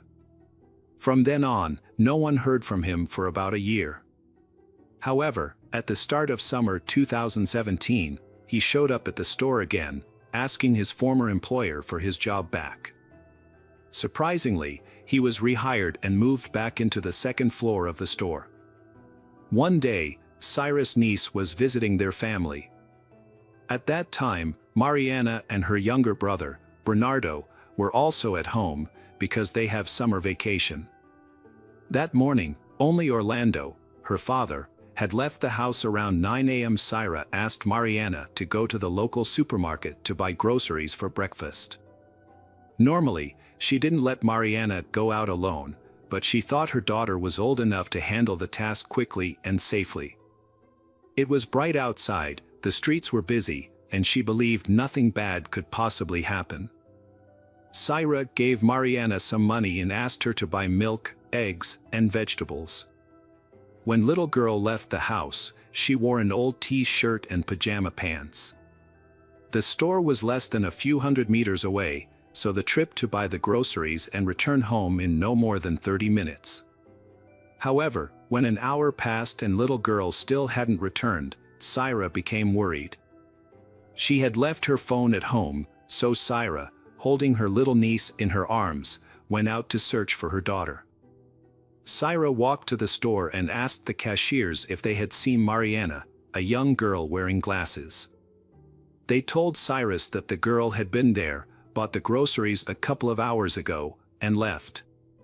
At that moment, Syra began to realize that something terrible had happened to her daughter. She hurried back home, asked Bernardo to watch over her niece, and went out again to continue the search. Syra began asking neighbors, street vendors, and passers-by if they had seen Mariana. However, the little girl seemed to have disappeared without a trace. Immediately after that, Syra immediately contacted the police and called her husband, Orlando. He took a break from work and rushed home to help search for Mariana. By the time the police arrived, dozens of neighbors, along with relatives and friends of the Baltira family, joined the search for Mariana. They distributed flyers with her picture. Initially, police asked the parents if their daughter might have gone on a date, met a friend, or visited someone. Her parents firmly denied these theories, insisting that she would never leave without informing them, especially since she had gone to the store in home clothes and carry a grocery bag. The area where Mariana disappeared had surveillance cameras, but almost none of them were functioning. Despite searching all day, no clues or traces of little girl were found. As night fell, the initial anxiety and panic turned into despair. The parents began to fear the worst, that their daughter would no longer live. On July 28, around 8 a.m., Mariana's parents received a call from a relative who lived nearby. The relative informed them that several police cars had arrived at the butcher's shop. Then, they quickly got ready and went to the scene. However, the police did not allow them inside, claiming that the situation had nothing to do with their daughter. Despite this, they were still resolutely not to leave. A few minutes later, after inspecting the premises, a police officer approached Mariana's father, Orlando, and informed him that the body of a young girl, matching the description of Mariana, had been found on the second floor of the building. The body was lifeless and severely mutilated. Orlando was asked to come inside for identification, but the officers strongly advised against it, warning that the scene was extremely gruesome. When Orlando entered and saw the body of his beloved daughter lying in a pool of blood, he felt like the whole world had collapsed. He was at a loss as to how to break the sad news to his wife, who was waiting outside. The cause of death was determined to be massive blood loss from a deep wound to the stomach.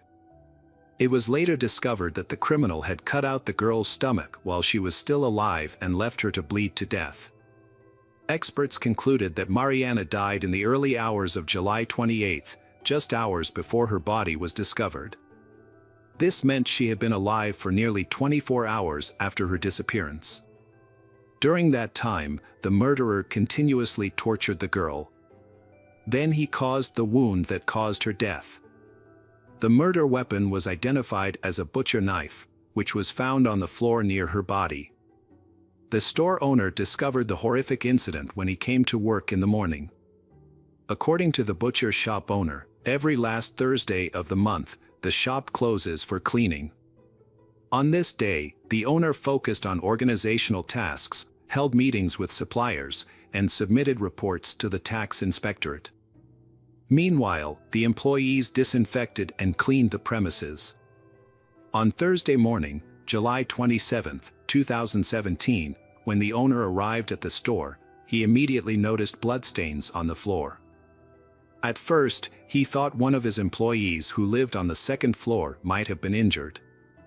However, Upon going upstairs, he was stunned to see his employees' belongings covered in blood, as well as a knife and the body of a young girl in a pool of blood.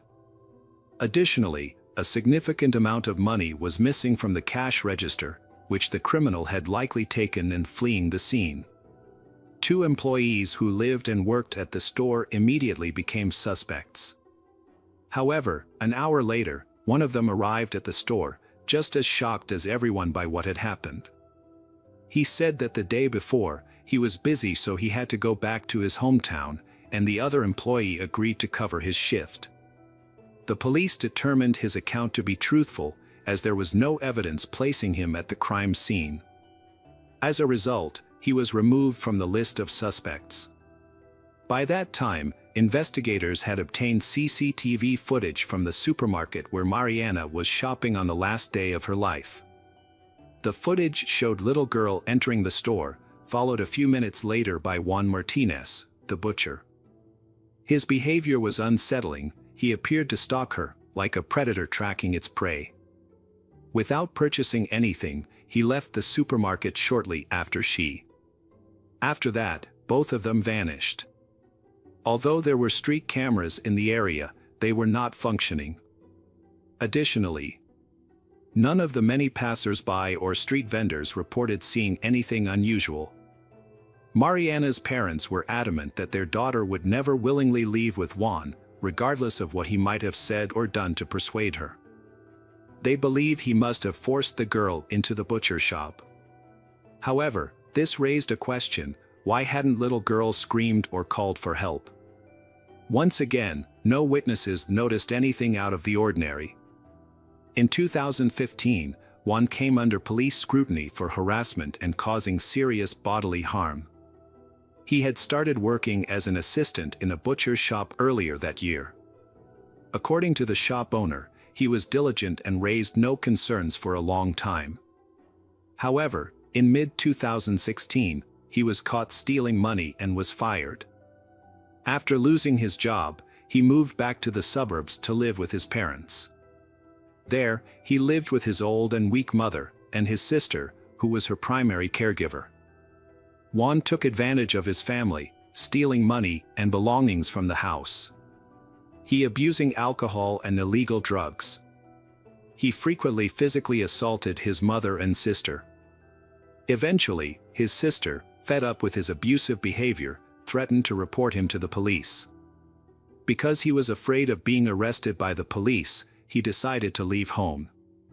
He went to his old employer, the owner of a butcher's shop, and asked to be rehired. The owner agreed, giving him both a job and allowed him to live on the second floor of the store. This happened in mid-June, about a month before a tragic incident unfolded. At first, Juan performed his work diligently. However, about a week later, he meets Mariana, who has changed and matured over the past year. While little girl avoided any interaction with him and never shopped at the butcher's shop, he began stalking her, following her through the streets and observing her daily routes. Another butcher, the who lives with Juan on the second floor, noticed his obsession with Mariana. Little did he know that Juan would soon commit a horrific crime. After Juan was identified as the sole suspect in the rape and murder of Mariana, all available resources were mobilized to find him. The police initially focused on his home, suspecting that his relatives might help him evade capture. However, his sister insisted that he was not welcome there and explained that he knew his family would immediately turn him in to the authorities. She showed no surprise over the horrific crime he had committed. In fact, she revealed that he had previously raped their elderly mother and even attacked her with a knife, threatening to cut her open like a pig if she didn't give him money for drugs. Finding Juan was a top priority for the police because he was highly aggressive, cruel, and a serious threat to others. The money he stole from the cash register could have lasted him a long time, but no one knew what he might do next. Will he reoffend after killing Mariana?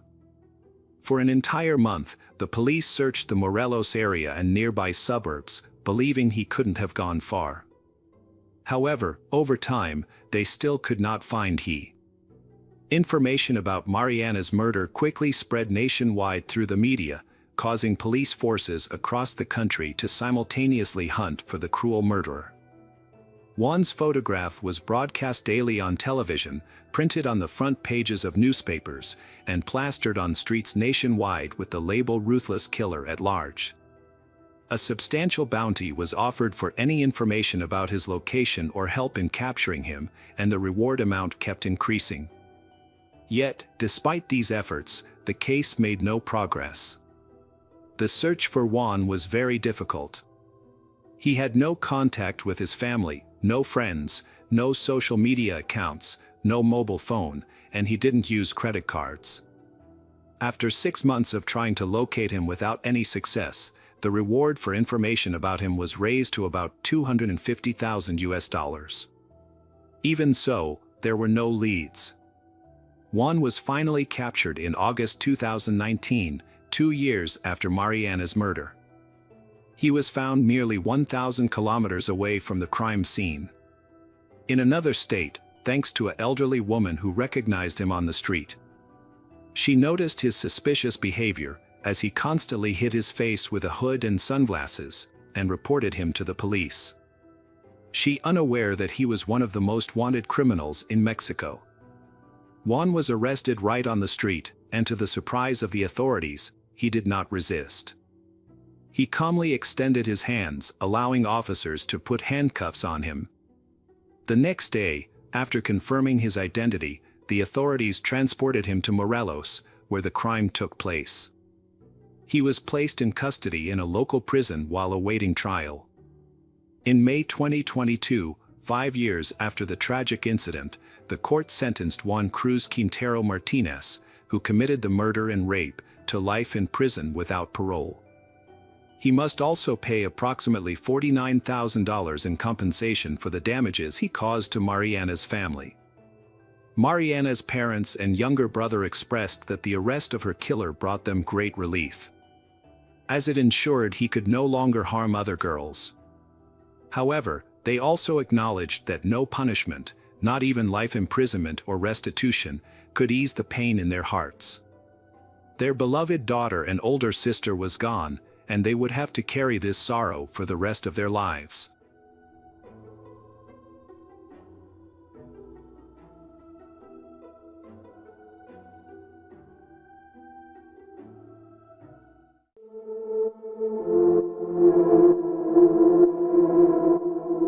Hello friends, welcome to our channel.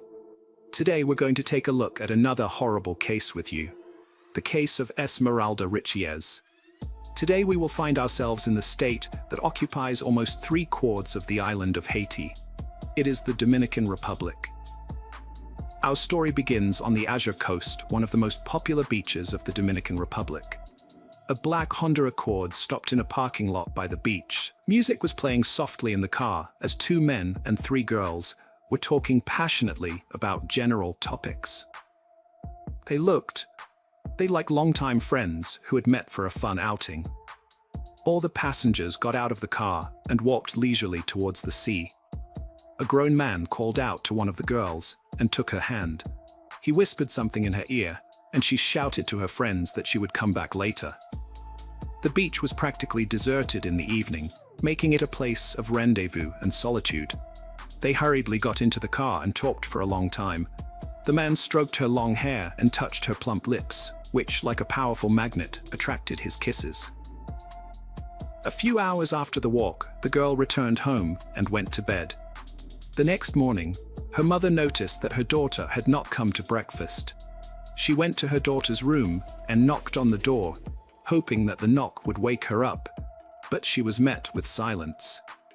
The woman entered the room and screamed. At the scream, the girl's father came running in. A terrible picture appeared before the parents. The whole bed was flooded with blood, and in the bathroom, on the floor in a pool of blood, lay their daughter. She was dead. From what they saw, the couple's legs gave out, but the father found the strength to call the police. Around 8 a.m., police arrived at the scene, examined the girl's room, and interviewed the parents. The body was taken to the National Institute of Forensic Medical Examination, to establish the cause of death. The parents cried and wondered what could have happened to their daughter at home at night. But unfortunately, the events preceding this tragedy began to develop much earlier and escaped the parents' eyes. Today, before us, will be a modern story of impossible love between a grown man and a young girl. She was 16-year-old Esmeralda Riches Martinez, born August 23, 2006, in the province of La Altagracia, in the family of restaurant owners Elio Rosti and Isabel Martinez Riches. She grew up in a complete, happy family and had an older sister with whom she was very friendly. Esmeralda grew up to be a very pretty and bright girl. She loved to sing, dance, and displayed her special artistry, which she was proud to show in videos for social media. In 2023, Esmeralda was in her senior year of high school and was planning to go to university. She was always surrounded by friends because the girl's cheerfulness attracted not only her peers to her. 35-year-old John Kelly Martinez was among Esmeralda's close friends. John Kelly entered the public education system after passing a competitive teacher's exam and was undergoing induction for new teachers. He was still on probation, which lasted for 1 year. The pupils took a great liking to the new teacher as he treated them like friends and had regular outings outside of school. Despite the fact that John was married to another teacher and had 2 daughters, he devoted most of his free time to his students. For a long time, the teacher painstakingly built a trusting relationship with them, disposing them to him. They were mostly bright and beautiful students, such as Esmeralda. The evening walk on February 12, 2023, was a perfectly normal meeting of teacher and female students outside of school. Esmeralda was the last person John Kelly picked up that evening. He followed her into the house, introduced himself as a teacher, and promised to bring her back home. The group of 2 grown men and 3 young female students then headed to the beach in teacher Kelly's car. After stopping, everyone got out of the car except John Kelly and Esmeralda. John and Esmeralda were alone for a while, but afterward joined the company. They drank a few beers and took a short walk along the shoreline. Suddenly, Esmeralda felt sick. The girl started bleeding during the walk, forcing them to cut it short and bring her back home. In the morning, her parents found her dead. An autopsy revealed that it was a homicide, but the parents did not get answers to their questions. The National Institute of Forensic Medicine tentatively determined that Esmeralda Riches' death was due to a perineal laceration with severe internal bleeding and hemorrhagic shock following violent acts. As a result of the autopsy, the girl's death was classified as a violent death of undetermined cause. However, the question remained, who dared to do such a thing when Esmeralda was in familiar company on a walk supervised by a teacher? Interviews with the girlfriends and a review of the seized phones provided clarity and identified the first suspect. The testimony of one of the girls who had been out with the teacher and Esmeralda that evening was stunning. She said she saw the professor slip 5 pills into Esmeralda's drink while they were on the beach. The initial findings of the police sparked a lot of talk in the Dominican Republic, where abortion is banned. There was a lot of speculation in the community about the cause of Esmeralda's death. Some said she died of a heart attack, while others were sure she died from blood loss caused by the abortion pills John Kelly had allegedly given her. Everyone hoped that the medical examiner's report would put an end to the rumors and speculation. However, all the speculation dissipated when the results of the forensic examination were ready. Upon learning the results, which ruled out the possibility of pregnancy, Esmeralda's relatives were clearly puzzled and very skeptical. The victim's relatives stated that the family was unhappy that the report ruled out Esmeralda's pregnancy, because this theory best matched what investigators had found out based on the forensic examiner's tests and findings, as well as the evidence collected during the investigation. After all, a review of Esmeralda's friends revealed many text messages that, although indirectly, indicated the teacher's long-term interest in the student. After the unsuccessful version of pregnancy, the investigation concluded that John Kelly drugged the girl without her consent, and roughly abused her on the beach, which led to profuse blood loss and, a few hours later, to the death of Esmeralda. The results of repeated toxicology tests were pending. Given the progress of the investigation, the prosecutor's office requested a coercive measure against John Kelly Martinez and his alleged accomplice, Ruben Murillo Martinez, as they are the main suspects in the young woman's death. John Kelly Martinez was suspended as a teacher for 90 days without pay because of the evidence collected against him. The prosecutor's office requested a year of preventive detention against John Kelly as the prime suspect in Esmeralda's death. Preventive detention is the imprisonment of a person not as a punishment for a crime they have committed, but as a means of preventing the possible commission of criminal acts by that person for a period of time. New episodes and interviews with witnesses about the student's death, however, have created even more intrigue surrounding this horrific tragedy. After several interrogations, authorities learned that due to severe bleeding, the entire company had to stop several times along the way to help her, but no one took the bleeding Esmeralda to the hospital or called emergency services. Some of these stops were captured by surveillance cameras where, according to witnesses, the defendants bought alcoholic beverages, and Esmeralda and John went into the restroom together. Later, they also went into the pharmacy to buy medicine, water, and feminine hygiene pads.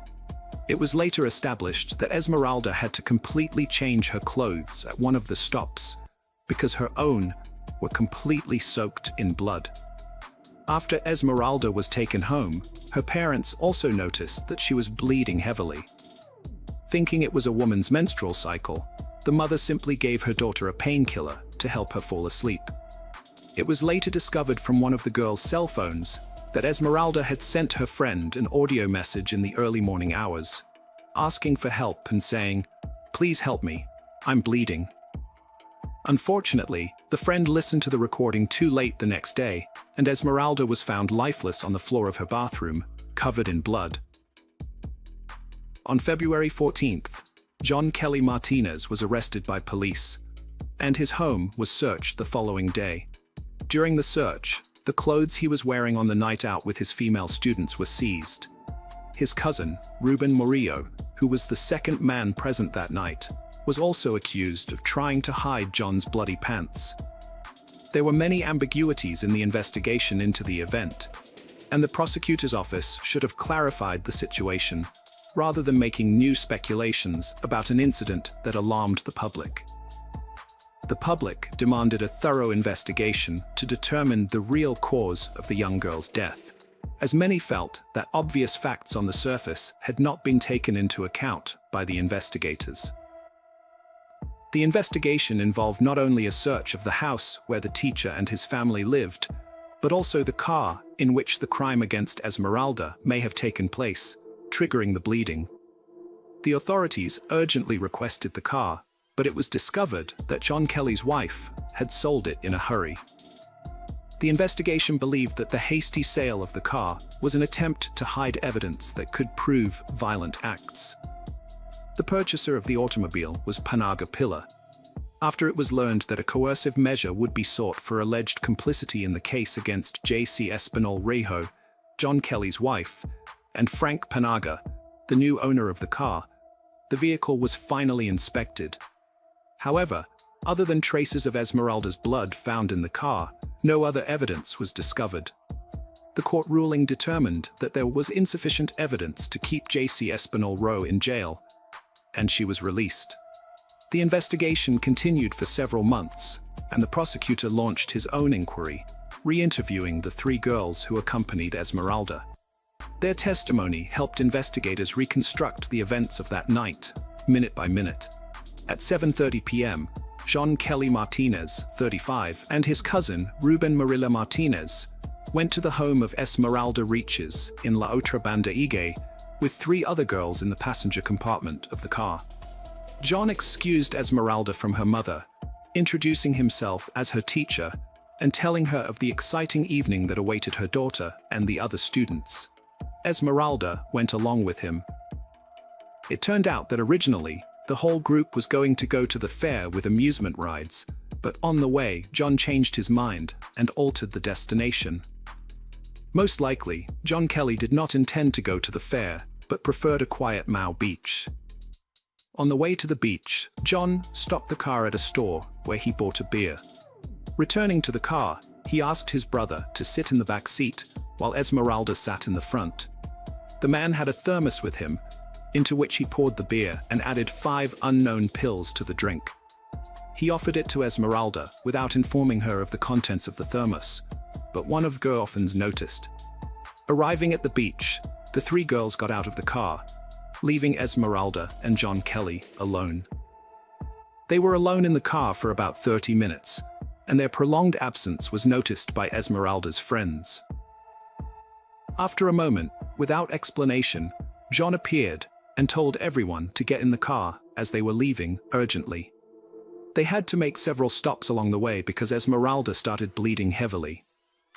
One of the stops was at 9:45 when they stopped at a gas station parking lot. According to eyewitnesses and CCTV footage, Esmeralda used the cafeteria restroom. Esmeralda's classmate said she asked to stop at the gas station because she needed to visit the ladies' room. And when she went in there with her friends, they noticed her clothes were soaked with blood. There was a lot of blood in the restroom, so much so that the girls had to mop the floor. The girlfriends tried to help Esmeralda. They were very frightened and asked the woman working at the gas station if it was normal, and she said it was not normal and advised them to see a doctor immediately. The girls told John Kelly about it, but the man refused to go to the hospital, saying that if he did, he would go to jail. According to the inspection document, traces of Esmeralda Richards's blood were found both in the parking lot and in the service restroom. At the gas station, they also stopped at a pharmacy at 10:21 p.m., where they bought some medication, water, and sanitary pads. Authorities obtained surveillance footage and a receipt for the purchase to verify the fact. At 11 p.m., John Kelly returned Esmeralda to her home. She arrived with heavy bleeding that began minutes after she was left alone in the car with her teacher. On February 16th, an official report came back stating that Esmeralda had been very severely and brutally abused, resulting in severe blood loss and hypovolemic shock. As scary as it sounds, this condition could have been stabilized, and medics know how to effectively help a person. But unfortunately, Esmeralda never made it into the life-saving hands of doctors that night. Toxicology testing confirmed the presence in Esmeralda's body of the active ingredient in the pills used to terminate a pregnancy, but it was previously confirmed that Esmeralda was never pregnant.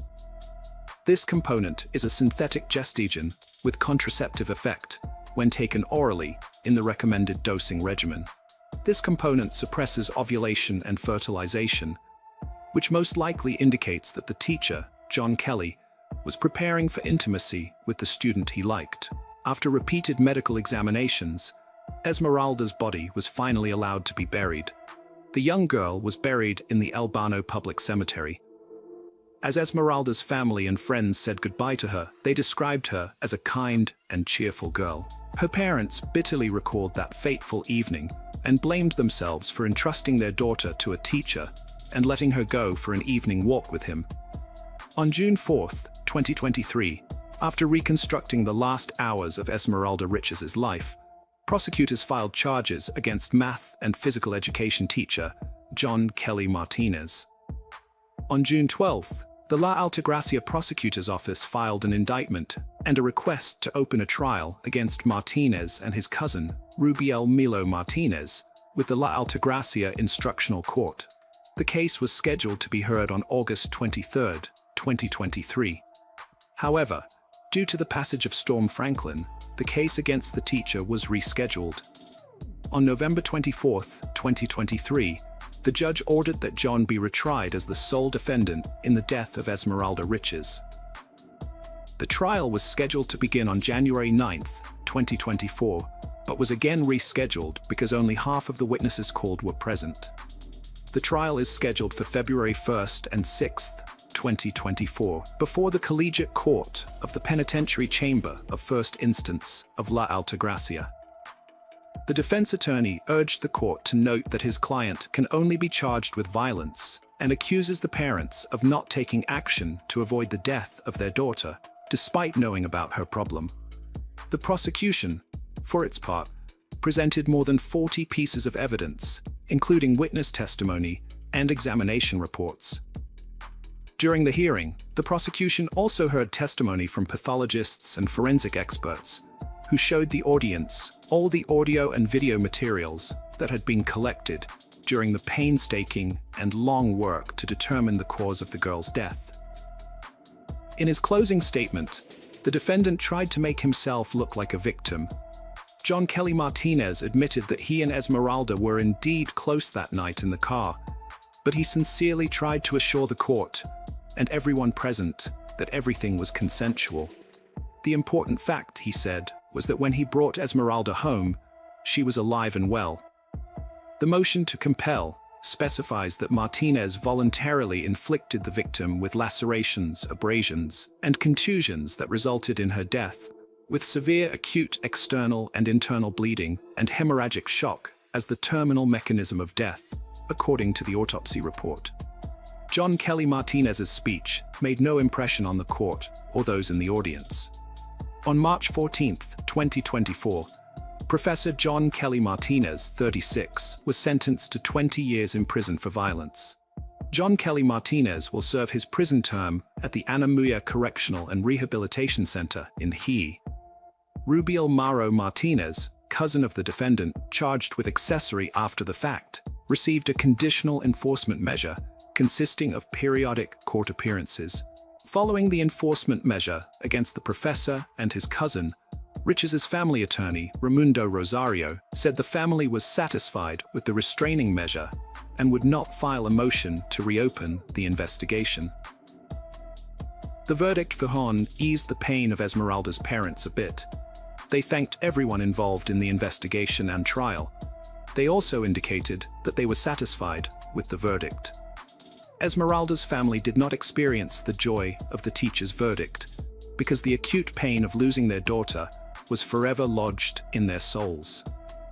Esmeralda's mother, Isabel Martinez, said she regretted letting her daughter walk with this blessed teacher and 3 friends. I talked to him on the phone and asked, "Are you a teacher?" And he said, "Yes, I am." And I told him, "Take care of my daughter. I'm going to let her out because she's with you." I was innocent that my daughter was with this man, the mother said. The Ministry of Education provided support to the family and relatives of the deceased girl, as well as to the relatives of the other girls who were with Esmeralda on the day of the tragedy. In their message, they expressed their hope that cases of this nature will not be repeated in the education community and in society at large. With the pain of parents who can never come to terms with their daughter's death, they said it is their turn to fight for justice. A story that began as a fun evening outing with a visit to the beach turned into a night of terror that cost the life of student Esmeralda Riches, who bled to death after lacerations, abrasions, and bruises inflicted by a man whose parents entrusted with the lives of their children. Obviously, everyone involved in the evening's outing has a share of blame. Unfortunately, because of her parents' excessive strictness, Esmeralda was afraid to ask them for help and tell them what had happened. Sometimes we think that it is easier to conceal for fear of punishment or just to remain misunderstood.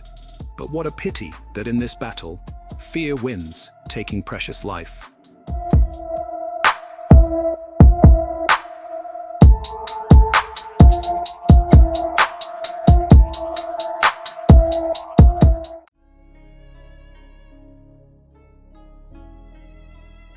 Hello friends, welcome to our channel. Today we're going to take a look at another horrible case with you. The case of Crystal Rogers. Crystal Rogers, a devoted 35-year-old mother of 4 from Bardstown, Kentucky, shared custody with her ex-husband Keith despite their separation. They maintained a friendly relationship for their children's sake. Crystal lived 45 miles southeast of Louisville with her current boyfriend, Brooks Holt, and their 2-year-old son. As a responsible and reliable parent, Crystal always responded to her mother Sherry Ballard's calls. However, when Sherry couldn't reach Crystal on July 5, 2015, she grew concerned. It was unusual for Crystal to ignore her mother's calls, and Sherry's worry intensified with each passing hour. After 24 hours of silence, Sherry's maternal instincts told her something was wrong. She tried contacting Crystal multiple times, but her efforts were met with silence. Sherry then reached out to Crystal's friends and family, hoping someone could provide information about her daughter's whereabouts. Crystal's family had not seen or heard from her in a while, which was unusual. Her sister Brooke tried to reach her but couldn't, and her boyfriend Brooks said he hadn't seen her since Friday night, when she was playing games on her phone before he went to bed.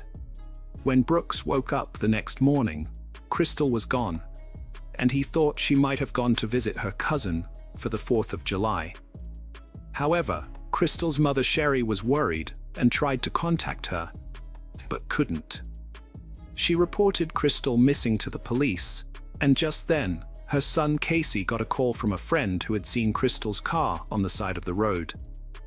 This made Casey and his father Tommy very concerned, as they knew Crystal would never leave her car behind.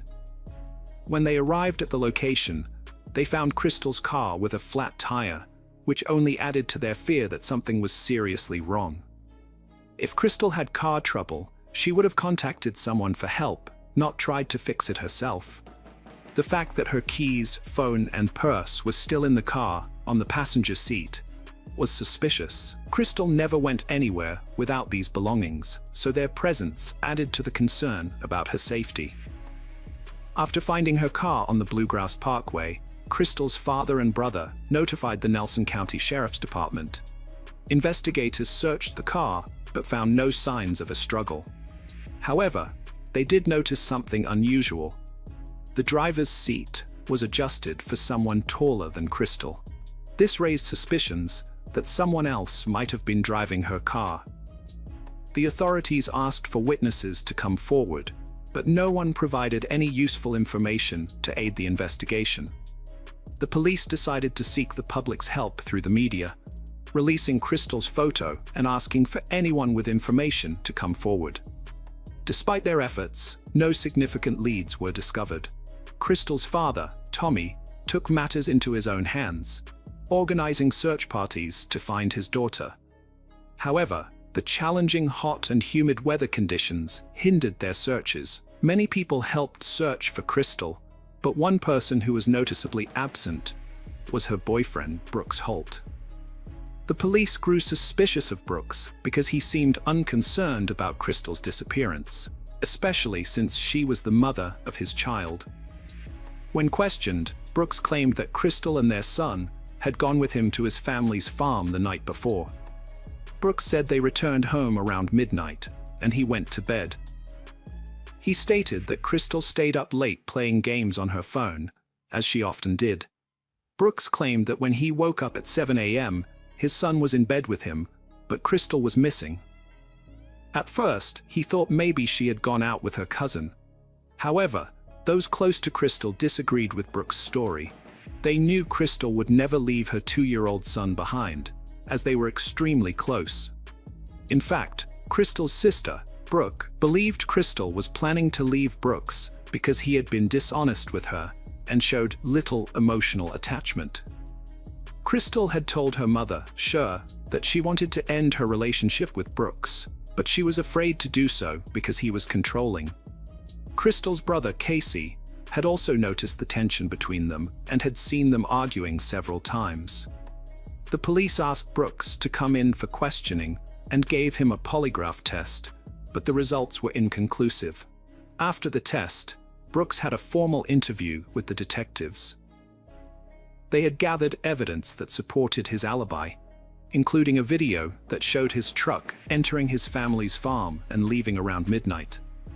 However, because the truck had tinted windows, they couldn't determine who was in the vehicle at the time. Brooks explained that while he was at the farm, he did some chores, set a fire to dispose of building materials, and waited for the fire to die out before driving back home. During the interview, The police asked him about a brief 13-second phone call he made to a business associate, Steve Lawson, on his way back from the farm. To clear up any confusion, Brooks asked Steve Lawson to explain their conversation to the police during the interview and called him. However, the police was skeptical when Steve Lawson claimed he had called Brooks to ask for the phone number of a rental property, as it sounded like a rehearsed alibi. According to Steve Lawson, Brooks told him he needed to wait until he got home to get the number from Crystal, who handled such matters. The police were puzzled by this, questioning why Brooks couldn't simply hand the phone to Crystal, who was with him at the time, and resolve the issue right then. They wondered why Brooks had to wait to talk to her in person. During the interview, Brooks received a call from his brother Nick, a police officer at the Bardstown Police Department, who advised Brooks to leave the interrogation room immediately. The police were skeptical that Crystal had voluntarily abandoned her car on the side of the Bluegrass Parkway. They suspected that something had happened to her while she was at the Brooks HW family farm. As the investigation into her disappearance progressed, several people came forward claiming to have seen Brooks's truck and his brother Nick's police car at the Howell family farm. Detectives became increasingly convinced that the brothers were at the farm, attempting to destroy evidence related to Crystal's disappearance. To obtain more information, the police decided to bring Nick, Brooks's brother, in for questioning. They confronted him with eyewitness accounts that placed him at his family's farm on July 8th, and asked him to provide an explanation for his presence there. Nick claimed to have no idea what the police were referring to, and said he wasn't out that night. But the police didn't believe him. They directly asked Nick if he and his brother had destroyed or hidden evidence related to Crystal's disappearance. Nick firmly denied any wrongdoing and swore that his brother was incapable of harming anyone. The police officer, Nick, was adamant that he would never assist in covering up a crime, including helping Brooks. After the interview, Nick agreed to take a polygraph test, but he failed 2 questions: whether he knew Crystal's current location and if he was withholding information about her disappearance. Despite failing the polygraph, Nick insisted he was telling the truth. On October 15th, the police investigation identified Crystal's boyfriend, Brooks Holt, as the prime suspect in her disappearance. The same day, Nick, Brooks' brother, was fired from the Bardstown Police Department for hindering the investigation. Although the police were confident they knew who was responsible for Crystal's disappearance and death, they lacked sufficient evidence to make an arrest. They were hesitant to take their suspect to court without solid evidence, fearing an acquittal would prevent them from retrying the case due to double jeopardy. In Kentucky, the FBI and local law enforcement joined Crystal's friends, family, and volunteers in an extensive search effort at the 240-acre Ha family farm.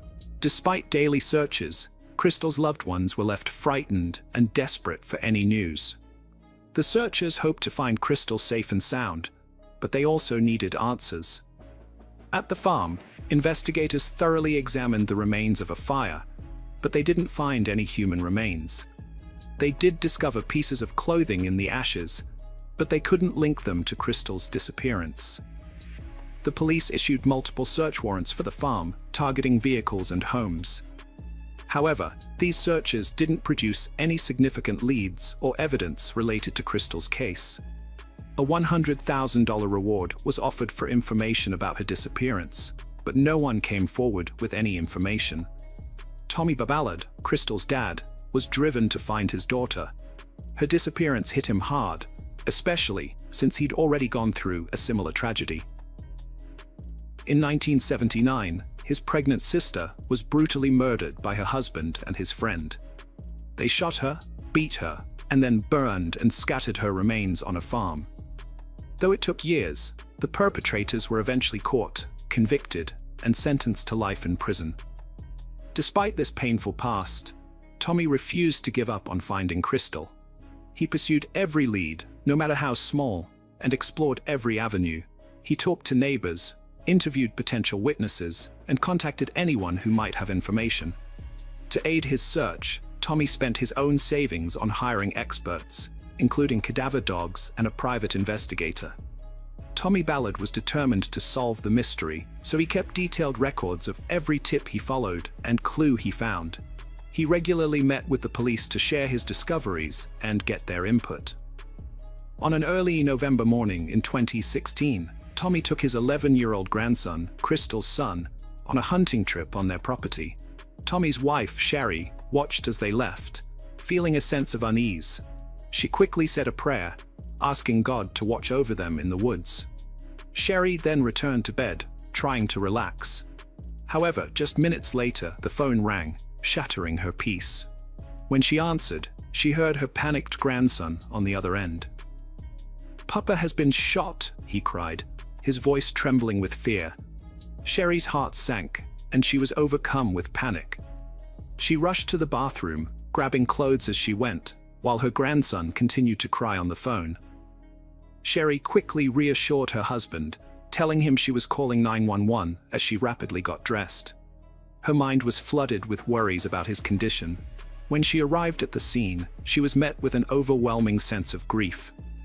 She rushed to Tommy's side, shaking him vigorously, but her distress turned to horror as she saw blood gushing from his nose.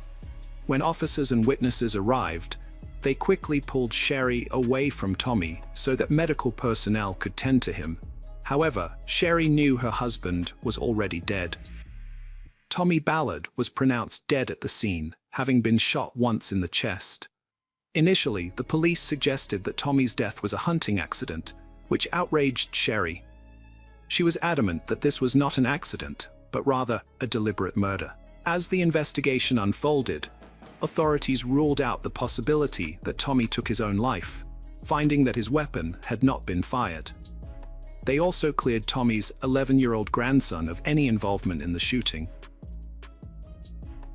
Eventually, the Kentucky State Police announced that they were treating Tommy's death as a murder investigation.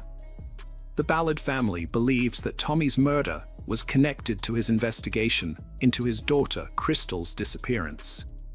They think those responsible for harming Crystal wanted Tommy silenced, fearing he might uncover the truth. In 2022, the FBI led a 5-day investigation into Crystal Rogers' disappearance, returning to the Haar family farm to gather more evidence. Their goal was to collect enough evidence to hold the responsible individual accountable. Although the FBI didn't disclose what they found, a spokesperson confirmed in October 2022 that all evidence collected would be analyzed at the FBI's lab in Quantico as the investigation continued. The Kentucky Attorney General made a key decision, appointing a special prosecutor to help with the prosecution of criminal charges related to the deaths of Crystal Rogers and her father, Tommy Ballard. Crystal's mother, Sherry Ballard, was informed of the appointment and strongly supported it, believing it was necessary to ensure justice for her loved ones. In July 2023, a Kentucky grand jury indicted 32-year-old Joseph Lawson on 2 counts: conspiracy to commit murder and tampering with physical evidence, both related to Crystal's disappearance. 2 months later, Crystal's boyfriend, Brooks Houck, was arrested and charged with murder and tampering with physical evidence. The judge set his bond at $10 million and ordered him to avoid contact with Crystal's family. The people of Bardstown felt a mix of emotions when Brooks Houck was arrested for Crystal's murder. While the news was heartbreaking, bringing home the reality that Crystal was not just missing, but had been killed, many felt a sense of satisfaction, knowing that justice would be served. The arrest brought a sense of closure and relief to those affected by Crystal's tragic death. Brooks Houck appeared in court virtually 1 month after his October 2023 arrest. This crucial hearing brought new revelations about another unsolved Bardstown murder. The judge asked prosecutor Shane Young if his team was investigating any other cases connected to Crystal's case. The prosecutor was investigating 2 connected murders: Crystal's murder and the murder of her father, Tommy Ballard. They believed they had the gun used to kill Tommy, which they claim to have purchased from Nick Houck, who allegedly used a fake name during the sale. Brooks Houck's attorneys requested that the Nelson County judge be disqualified from the case, citing bias and unfair treatment since 2017. They also argued that the $10 million bail was excessive. However, the Kentucky Appeals Court ruled against Houck, upholding the $10 million bond and denying his request to replace the judge. In a separate development, Stephen Lawson was indicted in December 2023 on charges of conspiracy to commit murder and tampering with physical evidence. Notably, Stephen Lawson's son, Joseph Lawson, had been arrested in connection with Crystal's disappearance.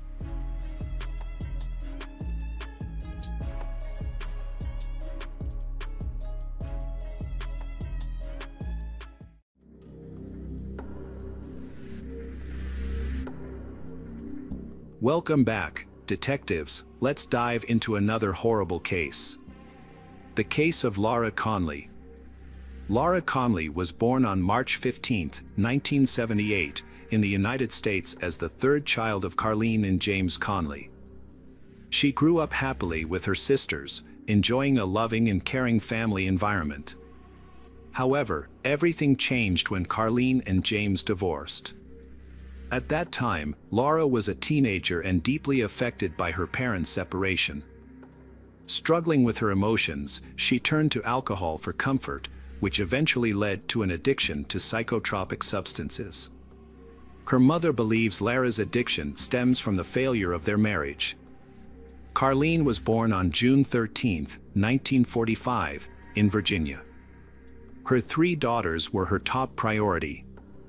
Carlene blamed herself for the impact the divorce had on her youngest daughter, Laura. Carlene was always understanding and helpful to Laura, especially during difficult times. Family members and close friends often noted Laura's irritable behavior.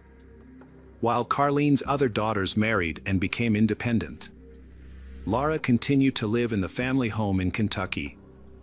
She was unemployed and required constant care. Laura believed she was mentally ill and frequently sought medical help for her medications. However, there came a point when her health care providers stopped prescribing her these medications. Desperate to get her medications, Laura began breaking into neighbors' homes to steal any pills she could find. Laura often took advantage of her mother's kindness, constantly calling her at work and causing disruptions that forced Carlene to quit her job. In 2008, Laura was convicted of petty theft, but she was quickly released because her mother posted bail. Unfortunately, the situation got worse. Laura not only verbally abused her mother, but also physically abused her. Although Laura physically harmed Carlene on several occasions, Carlene still did not report her daughter or ask her to leave the house. When an incident occurred, Laura needed a mental health evaluation, but Carlene still welcomed her daughter back home, feeling obligated to take care of Laura. It is common for parents who have experienced violence from their children to hesitate in reporting the incidents. They often fear that doing so may harm their relationship with their child. However, this reluctance can endanger their own safety. Laura's violent behavior was not only directed at her mother, it also extended to her boyfriend, Chris Lewin. Laura faced legal consequences for her actions against him on 2 separate occasions. One notable incident occurred in late October 2014. Laura woke Chris while he was asleep and accused him of cheating, leading to an argument that turned physical. During the confrontation, Laura not only bit Chris but also used a kitchen knife to lightly cut his hand. As a result of the incident, Laura was given a light sentence in order to attend anger management therapy. However, court records indicate that there is no evidence that she continued to participate in the program. At age 35, Laura continued her behavior. On January 7, 2015, she was arrested again for biting her boyfriend's finger when he intervened to stop her from attacking Carlene. He could not understand why Laura was so deeply hostile towards her mother. Carlene had always been a caring, devoted mother to her 3 daughters and proud of her 5 grandchildren. She worked hard to support Lara and give her the help she needed to overcome her difficulties. Unfortunately, despite Carlene's unconditional love and good intentions, Lara began to abuse her mother over time. 5. Lara called 911 to report an incident at her home. She informed police that a home invasion had occurred, resulting in her mother being shot to death. Officers from the Independence, Taylor Mill, and Covington police departments quickly arrived at the scene. They witnessed a horrific scene, Lara covered in blood, and her mother, 69-year-old Carlene Conley, lying on the kitchen counter with multiple stab wounds and in critical condition. When police asked Lara what had happened, she claimed she did not remember because she had been unconscious. She mentioned that about 2 hours before the incident, several people had knocked on her door asking for candy, which was common on Halloween, even though the holiday was still far away. She provided police with a description of the suspect, which led to a search of the area.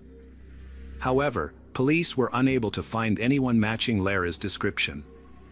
To continue the investigation, police took Lara to the police station for questioning. After arriving at the police station, Lara provided additional details. She mentioned that she was being pursued for money owed to drug dealers. Additionally, Lara gave police inconsistent accounts of how she found her mother's body. Initially, she said that she found Carlene dead when she returned home. However, in the same conversation, she later said that after waking up in the basement, she went upstairs and found her mother dead on the kitchen floor. However, police Mike Richmond and Jim Moore quickly connected Lara to the crime within hours of starting their investigation. It became clear that she had lied to the police about what happened. The evidence showed that there had been no break-in, no fingerprints were found on the doors or windows to suggest that anyone else had been there. This led to the conclusion that Lara was the only person in the house when Carlene was murdered. Therefore, in the early morning of Sunday, March 15th, while Lara was celebrating her 37th birthday, the police arrested her for Carlene's murder. The next day, Monday, March 16th, Lara appeared before the judge via video link and stated that she pleaded not guilty. Police later booked her into the county jail without bail on charges of murder and domestic violence. She was also ordered not to contact her boyfriend. Prosecutor Rob Sanders said Carlene's murder would have a significant impact on the community, which is typically quiet and has a low crime rate. The medical examiner's report found that the attack on Carlene was severe, with an autopsy showing she had been stabbed 77 times, with 27 stab wounds and 2 bite wounds. On March 24th, Lara appeared in court and told the judge that she had no money, assets, or property, so she could not afford an attorney. The judge appointed a public defender for her and the hearing began. During the court proceedings, Officer Michael confirmed that Lara had opened the door to the police and that she was the only person in the house other than Carlene. He described finding Carlene on the kitchen floor, surrounded by several knives. He also noted that Lara was covered in blood, with her shirt, arms, legs, face, lips, and nose all covered in blood. After hearing the police testimony, the judge sent the case to the jury, who convicted Lara Conley of murder on April 16, 2015. Lara's trial began on January 3, 2017, nearly a year and 9 months after the crime. The jury heard testimony from about 30 witnesses. The prosecution presented evidence from police officers involved in the investigation and from Carlene's family. In contrast, the defense argued that Lara acted in self-defense due to severe emotional distress. The defense claimed that the knife attack was in response to an attack by her mother. When Lara took the stand, she explained to the jury that she and her mother had argued about her birthday celebration. During the argument, her mother hit her on the head with a heavy object. Lara testified that she could not remember anything that happened after that, including how she got injured or her 911 call. The jury learned that a physical examination of Lara after the crime revealed she had cuts on her head and back, bruises on her body, and a hematoma under her eye. On March 23, 2017, the parties presented their closing arguments. Assistant District Attorney Lawrence summarized the evidence and highlighted the many conflicting and unconfirmed accounts that Lara presented. Later that day, after 3 hours of deliberation, the jury found Lara Conley guilty of first-degree murder and recommended a 27-year prison sentence. Lara's legal team filed for a retrial, claiming that her sentence was unfair. The lawyers argued that Lara was dealing with mental health issues, including bipolar disorder, depression, anxiety, and panic attacks. In their appeal, the defense emphasized that Lara had consumed large amounts of alcohol and a drug intended to cause drowsiness shortly before the incident. However, the judge rejected the appeal and ordered a psychological evaluation by court-appointed experts. The defense argued for the cancellation of the preliminary trial and requested a new trial, claiming that the initial trial was flawed, leading to Lara's guilty verdict. The prosecutor was allowed to use evidence from a prior assault committed by Lara. In June 2019, the Kent Supreme Court ruled that the trial court had made a mistake, which led to the overturning of Lara's 27-year prison sentence for her mother's murder and ordered a new trial. However, instead of going through a retrial, Lara opted to accept a plea agreement, which reduced her sentence to 20 years. As a result, she will be eligible for parole in 2032. Currently, Lara is incarcerated at the Women's Correctional Facility in Kent, where she is serving her sentence. Lara killed her own mother and displayed no remorse, leaving unresolved questions about her motives. Additionally, in just 10 years, Lara could be released.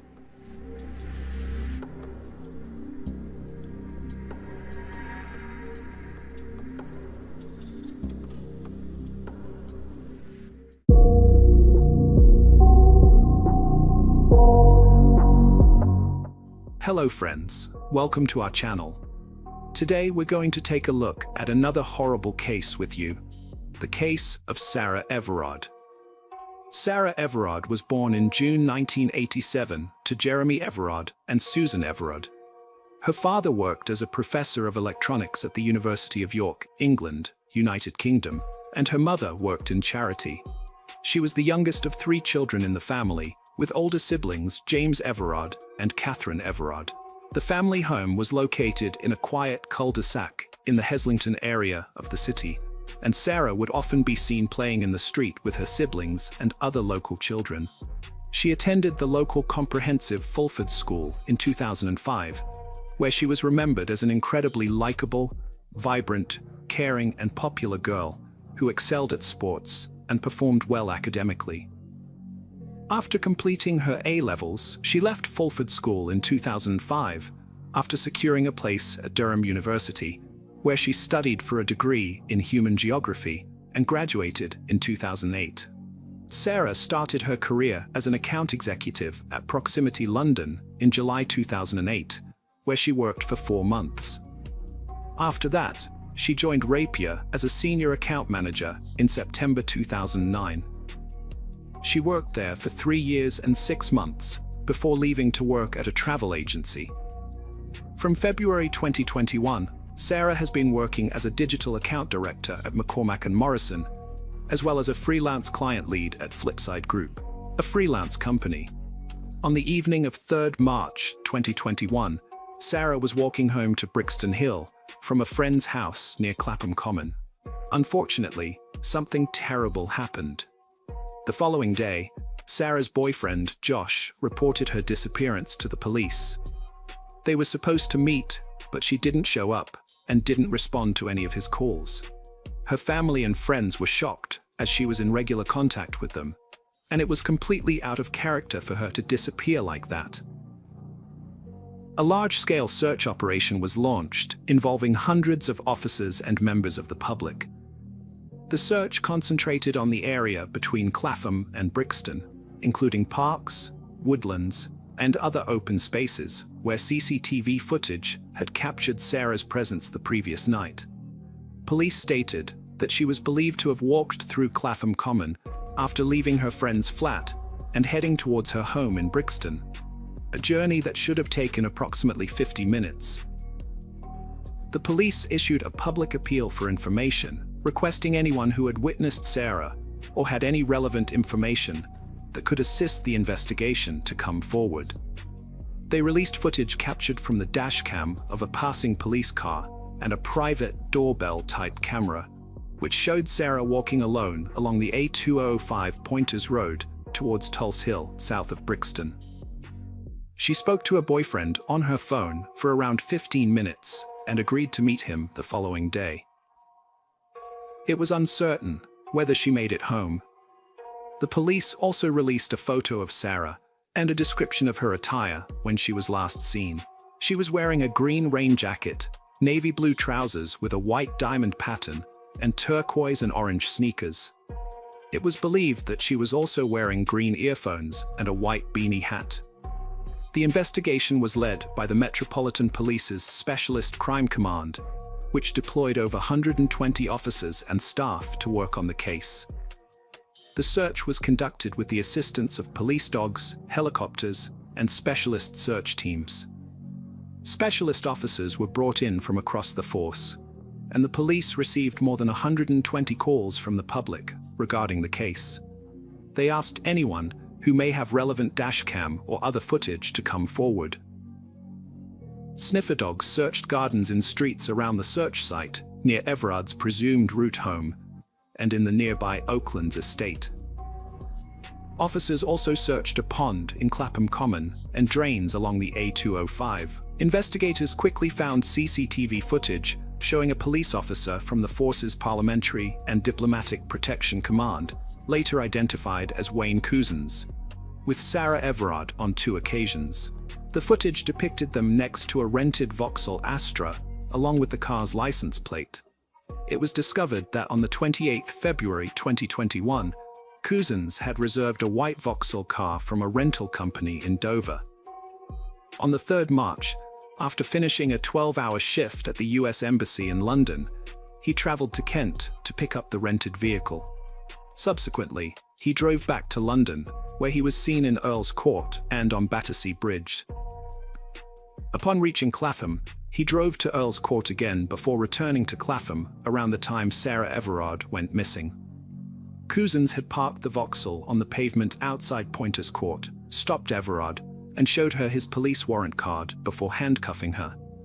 Around that time, Couzens and Everard entered the car, and Couzens drove to Kent, where the route of the car was retrospectively tracked using CCTV and ANPR.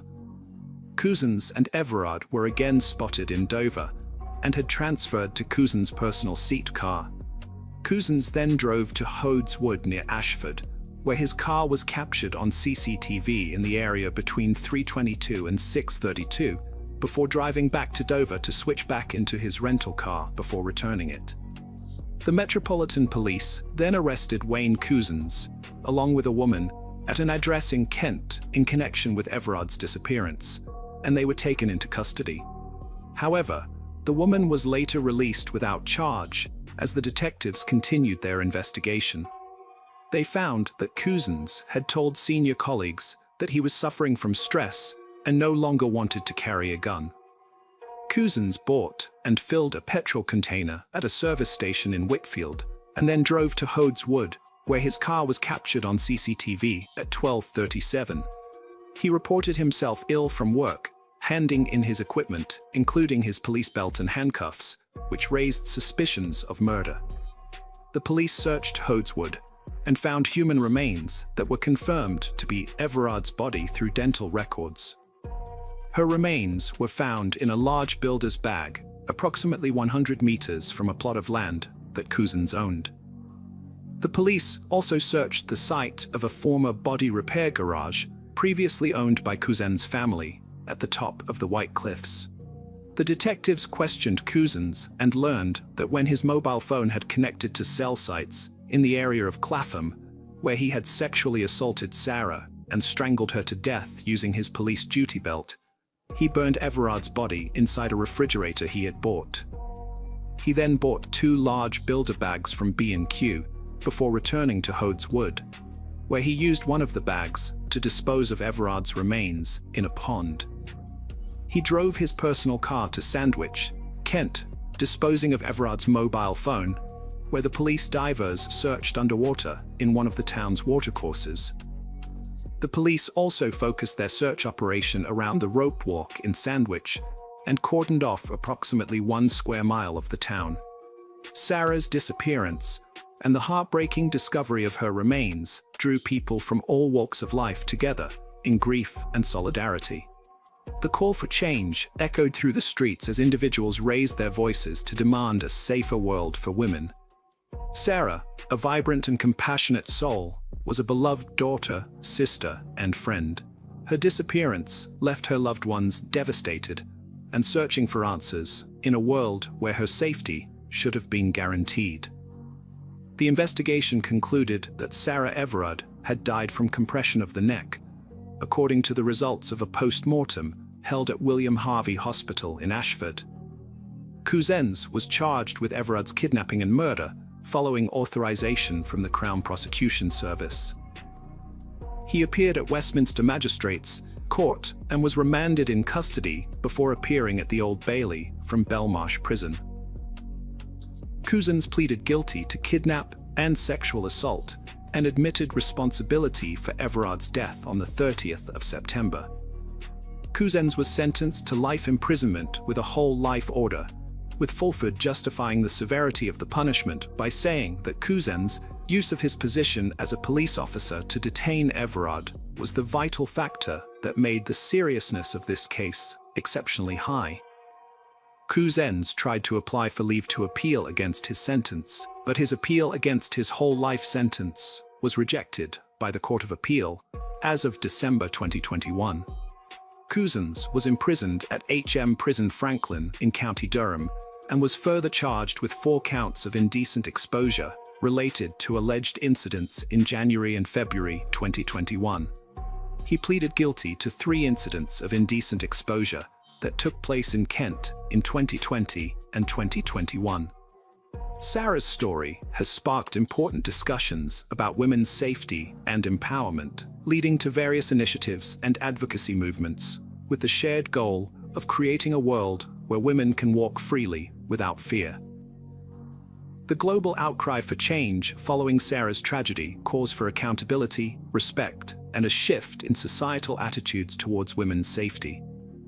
We honor Sarah's memory by working towards a world where every woman can live without fear, where safety is a basic right, and where unity and empathy prevail. Sarah Everard's legacy will be one of strength, unity, and hope, inspiring us all to stand against violence, support women's rights, and strive for a world where everyone can live without fear.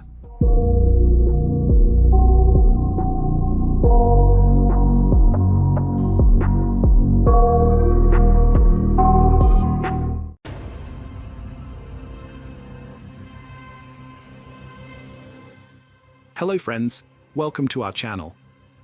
Today we're going to take a look at another horrible case with you, the case of Alicia Ross. A young Canadian woman named Alicia Ross vanished without a trace from her own bedroom in the middle of the night. The police were unable to find either a body or any significant evidence, and as a result, the investigation merely stagnated. The case might have remained unsolved had the criminal not turned himself in to the police. Alicia Ross was born on February 8, 1980, in the Canadian city of Markham, in the province of Ontario. There is no information about her biological parents, but it is known that they gave up their rights to the child, and she was adopted at a few months old by a couple named Marvin and Sharon Ross. Her adoptive parents provided her with love and care, and they did everything to ensure that their daughter had everything she needed and could fully develop her talents. When Alicia started school, her adoptive parents decided to divorce, but they maintained a friendly relationship and continued to participate together in their daughter's life. Soon, Sharon remarried, and her new husband, named Julius Forrest, treated the child as if she were his own daughter. The girl performed well in school, demonstrated exceptional skills in drawing, and also developed a passion for photography and a love for discovering new cities and countries. After finishing school, she spent a year in Australia, where she traveled and enjoyed life before returning home and enrolling in university in the summer of 2005. The 25-year-old Alicia went on a hiking trip in the mountains with her friends, where she met a young man named Sean, with whom she began a romantic relationship in early July. He was 4 years older than her, but the small age difference did not bother the couple. On August 16th, the young woman, along with her adoptive mother and their dogs, went for a stroll in the park. Alicia appeared cheerful and shared that she was expecting a promotion at work to the position of senior sales manager in the coming days. She was very proud, as she had been working hard for a long time, and her efforts were about to be rewarded. Additionally, the young woman discussed her boyfriend, Sean, whom she had been dating for just over a month, but seemed deeply in love with. Alicia hoped that this romance could grow into something more meaningful in the future, and expressed a desire to introduce her new boyfriend to her adoptive parents by arranging a family dinner. After her walk in the park, the mother returned home, and her daughter went on a date with her sweetheart. She promised not to be gone long, as she had to get up early for work the next day, where her promotion was to be decided. The women said their goodbyes and went their separate ways. Sharon never saw her daughter alive again. The mysterious disappearance of her own house that night, after meeting with Sean, is what led to the unsolved case. Alicia invited him to her house, and they had a great time together. Around midnight, the young man went home, and Alicia accompanied him to the door, which served as a second exit from the backyard. They said goodbye with a kiss, and he left, promising to call her as soon as he got home. Around midnight, as promised, Sean called his girlfriend, but she didn't answer the phone. He wasn't overly concerned, thinking Alicia had simply fallen asleep since she had to get up early for work. However, the next morning, when he tried to call her again and she still didn't pick up, he became genuinely worried and contacted a mutual acquaintance who worked in the same office as Alicia. From her, he learned that Alicia hadn't come to work, and he immediately rushed to her house. On August 17th in the morning, Sharon and Julius planned to play golf with friends and left the house at 10.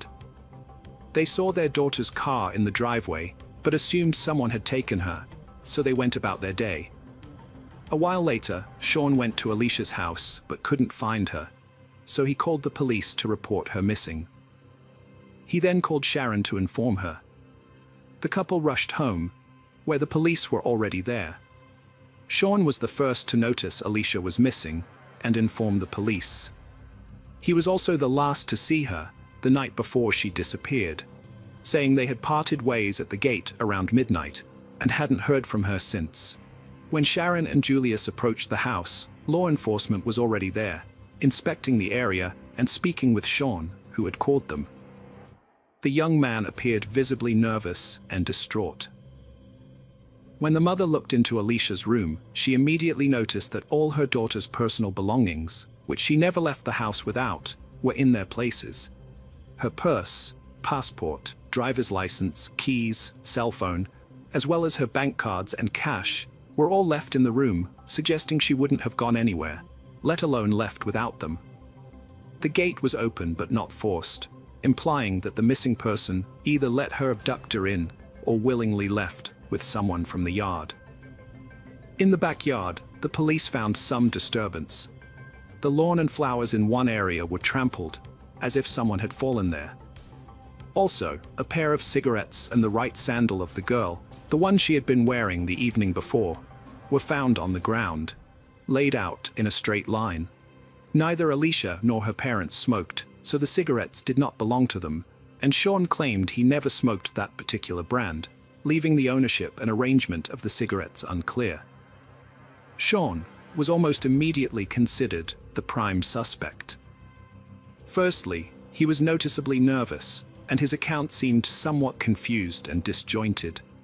Secondly, he was the first to report his girlfriend's disappearance to the police, even before speaking with her parents and confirming that they too had not seen her.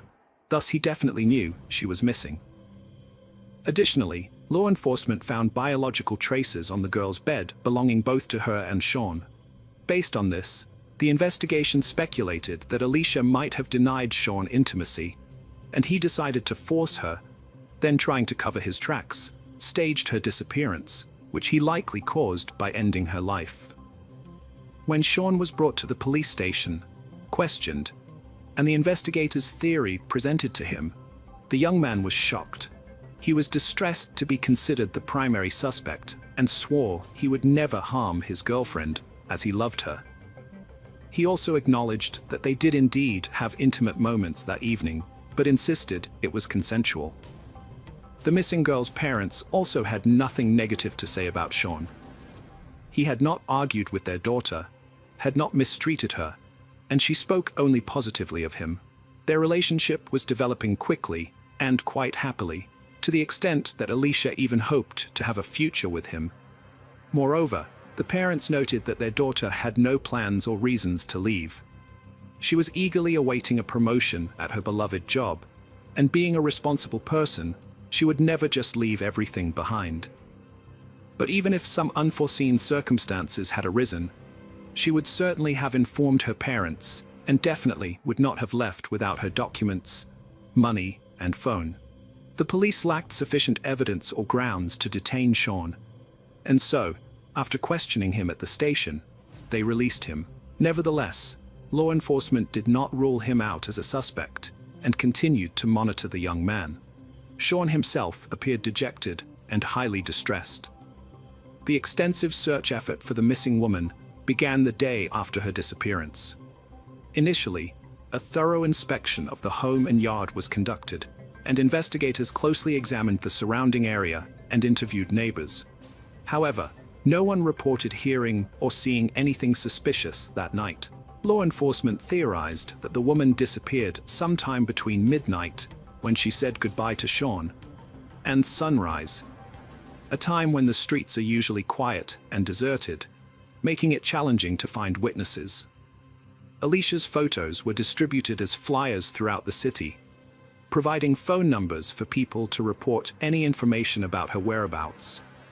The story of the missing woman was widely covered in the news and featured in popular publications, sparking significant public interest and prompting hundreds of volunteers and concerned citizens to join the search. The police received numerous daily calls related to the case, although most of the information turned out to be false or mistaken.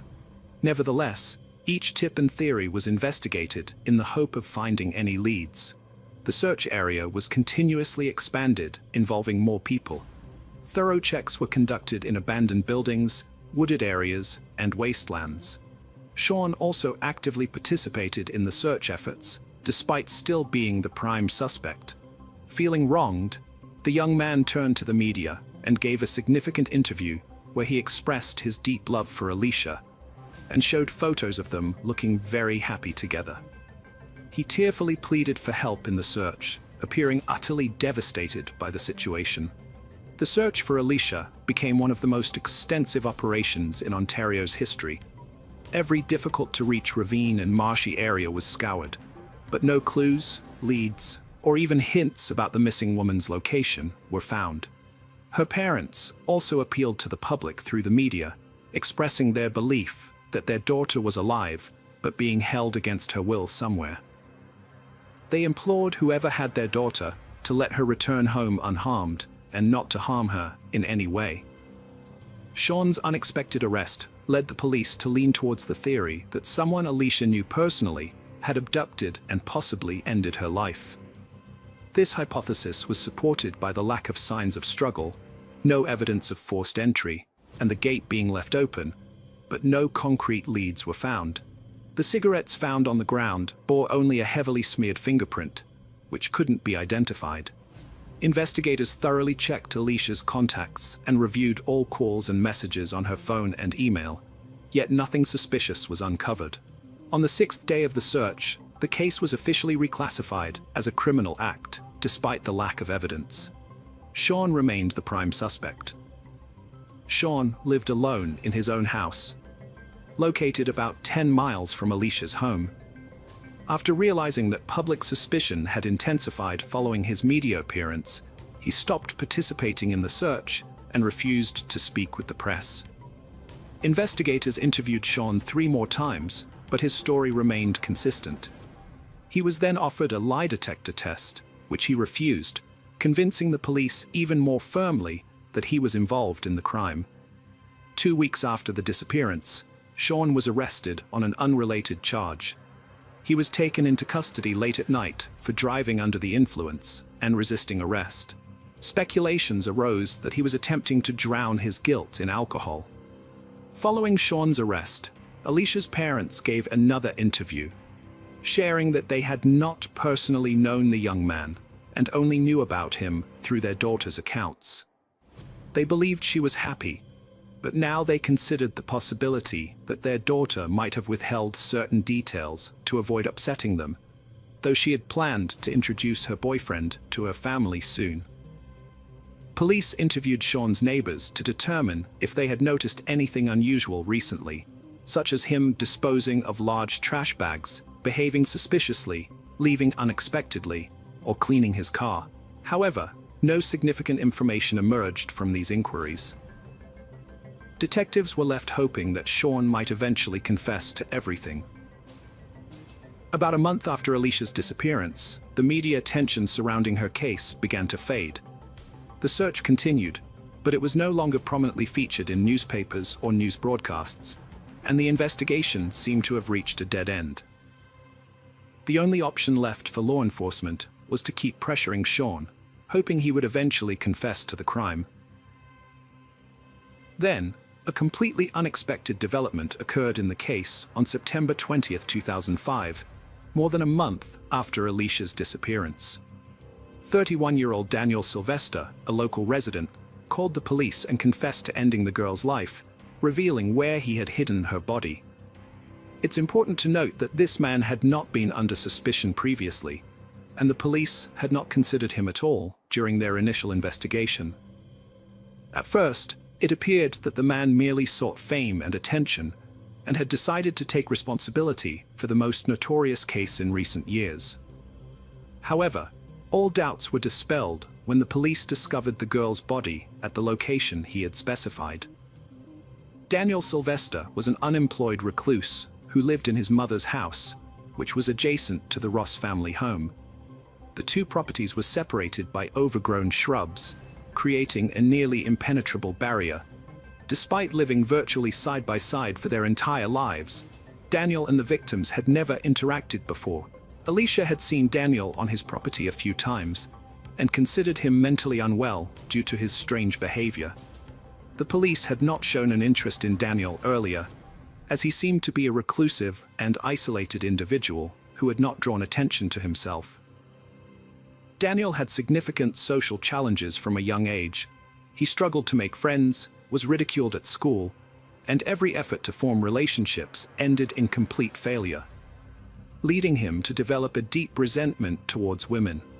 As a child, girls would call him a loser and say they would never associate with someone like him. At age 8, Sylvester was diagnosed with a social behavioral disorder and had been under ongoing psychological treatment, but the therapy did not provide much improvement. In his teenage years, he confessed that he had fantasies of suddenly attacking and overpowering a girl, which excited him. However, specialists were confident that these fantasies would remain just that and not manifest into real actions. After finishing school, Daniel stopped attending therapy sessions, decided not to continue his education, and became a recluse. He lived in his mother's house, isolating himself from the outside world, spending his days sitting in his room, often on adult websites, and occasionally venturing out in the evenings to secretly watch his neighbors, peeping into their windows. He particularly enjoyed watching when someone was engaged in sexual activity, as this spectacle excited him. Yet Daniel remained a virgin well into his 30s, satisfying his desires through solitary activities. The neighbors hardly ever saw him, and thus considered him a harmless guy. Initially, Sylvester claimed that the girl's death was accidental, and he hid the body to avoid punishment. According to him, when he realized the girl showed no signs of life, He placed her in the trunk of his mother's car and drove about 50 miles out of town, hiding the body in a bushy ravine by the side of a country road. 3 weeks later, fearing that the body would be discovered, he moved it in the middle of the night, even further away, to a deserted area. The body was found in the place Daniel indicated, thereby dispelling the last doubts about his guilt. However, the condition of the remains indicated that the girl had been dealt with extreme cruelty. The injuries were such that it looked as if she had been hit by a car. An autopsy showed that Alicia had nearly all her ribs broken, her neck and both arms, and also suffered extensive closed cranial trauma with internal bleeding.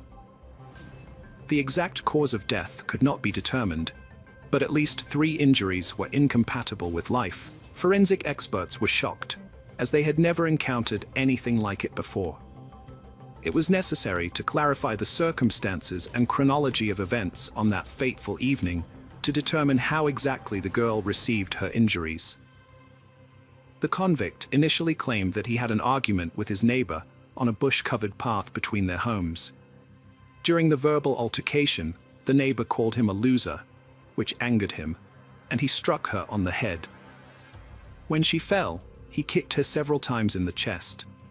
Realizing she was not breathing, he decided to hide the body and then moved it again when the search area expanded. However, there were missing details and specifics in his story that did not add up. It was unclear what Daniel was doing at his neighbor's house at night, why they began arguing, and what caused such a brutal beating. The evidence found at the scene was laid out in a straight line, making it challenging to reconstruct the full sequence of events. The investigation revealed that Sylvester had gone out to observe his neighbors. He noticed that Alicia's boyfriend had come over, and he approached their house closely as the couple was being intimate. He watched them from a window, then moved back to the bushes but did not leave. As midnight approached, the lovers went outside and kissed by the gate, just a couple of feet away from the observing neighbor. When Sean left, the girl returned to the yard and noticed Daniel. She became very angry, realizing that he had been spying on her and her boyfriend all this time. She started yelling at him, calling him a pervert and demanding that he leave immediately. Finally, Alicia called him a loser, which acted as a trigger for Sylvester, as that was exactly what other girls had called him during his childhood. Filled with rage, Sylvester punched the girl forcefully on the head and knocked her to the ground. She tried to resist and grabbed her attacker's hair, but he began to choke her. When his grip loosened, Daniel quickly stood up and began kicking Alicia while she was lying down, primarily striking her chest, back, neck, and head. Forensic experts later counted 33 fractures on the victim's body and extensive internal bleeding. When the man realized his neighbor was dead, he moved her body to his garage, undressed her, and then masturbated to relieve the tension, according to his testimony. The examination confirmed that Sylvester did not violate the body. He then placed the corpse in the trunk of his mother's car and took it to a remote location outside the city. Upon returning home, the criminal took a shower, changed clothes, and behaved as if nothing had happened. His clothes, the victim's belongings, and the towels he used to clean the crime scene were packed in trash bags and disposed of. The trial and sentencing proceedings began only in April 2007, at which time new details were made public. The defendant confessed that he had ended his neighbor's life, but he and his lawyer insisted that it was unintentional. The defense demanded a psychiatric evaluation, arguing that Daniel was mentally ill and should not be held accountable for his actions, suggesting he be treated in a clinic instead of being incarcerated. However, the prosecution argued that despite his mental illness and anger management issues, Sylvester acted with full knowledge of the consequences of his actions. He kicked the girl mercilessly with all his might, knowing it would likely result in her death. Nevertheless, the court-ordered psychiatric evaluation confirmed that the defendant could indeed be considered fully responsible for his actions. Regarding the items found in the backyard, Daniel never admitted to having placed them there, arranged in a straight line. On May 7, 2007, the defendant was found guilty of a second-degree crime and sentenced to life imprisonment with the possibility of parole after 16 years. A year later, Canadian singer-songwriter Kathleen Edwards wrote a song titled Alicia Ross, which portrayed the events from the young woman's perspective during the final moments of her life.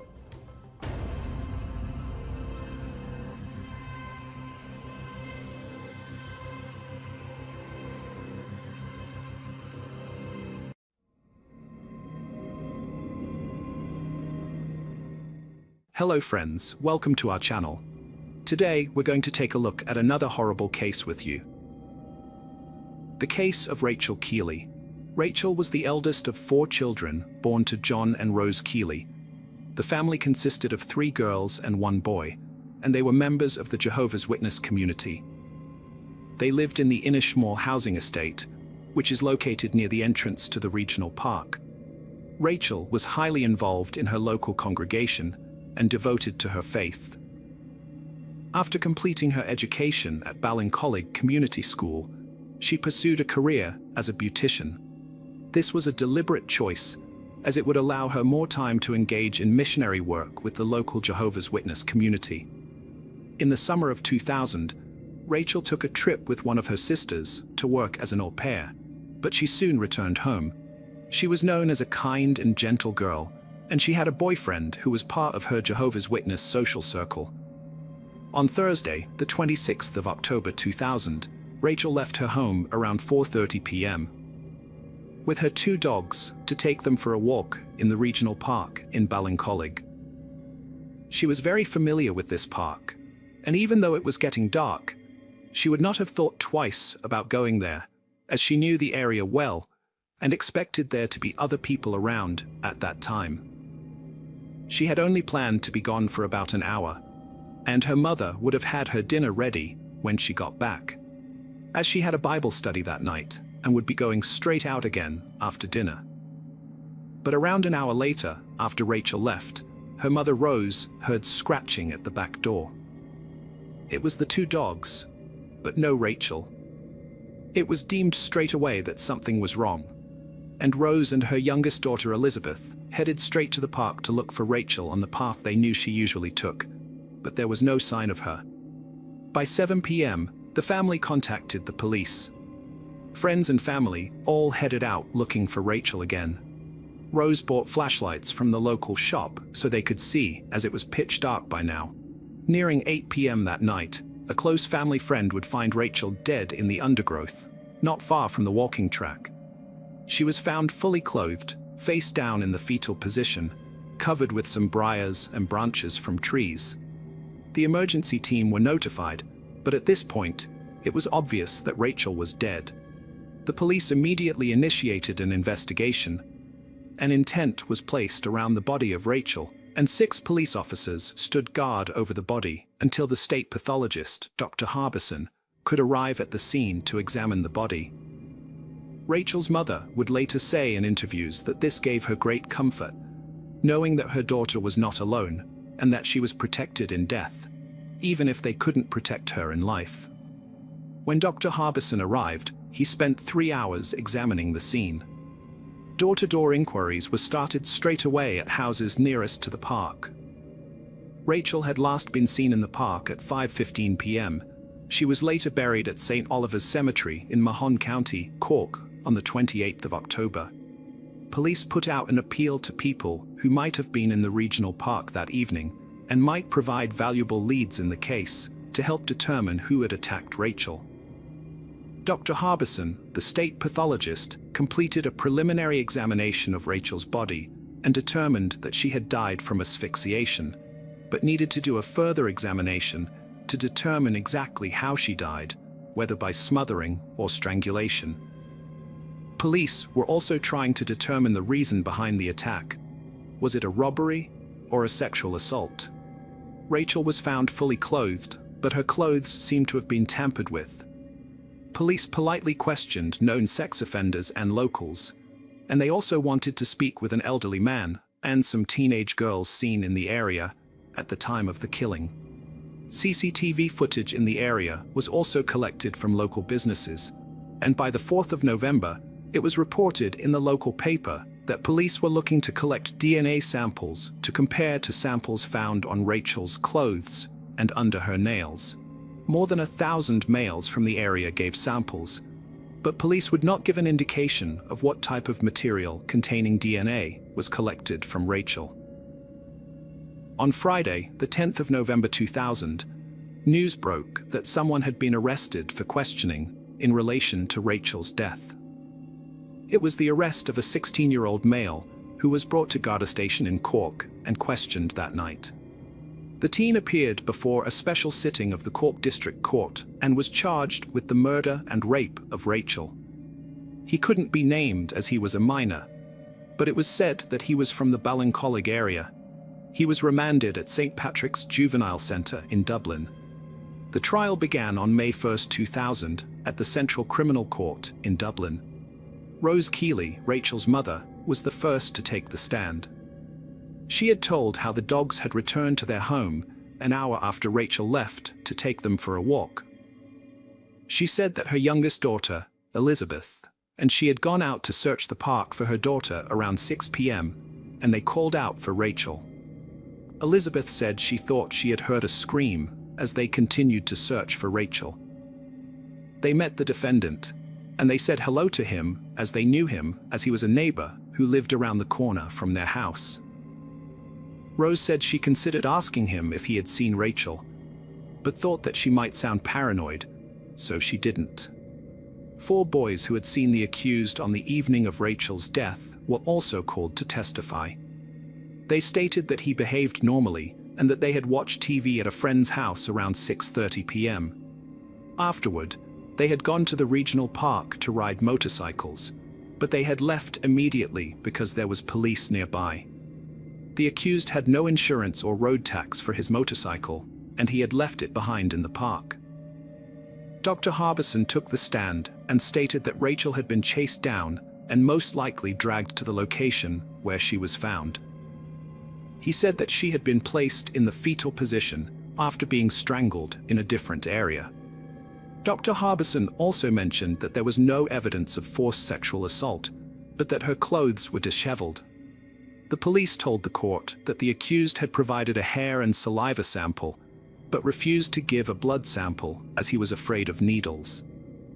Dr. Maureen Smith told the court that the forensic evidence she collected included fibers taken from Rachel's fleece jacket that matched the fibers from a jumper taken from the accused's bedroom on the day of his arrest, as well as fibers collected from Rachel's pants that matched the fibers of the jumper he was found with, along with semen recovered from Rachel's undergarments and outerwear that matched the DNA the accused had provided.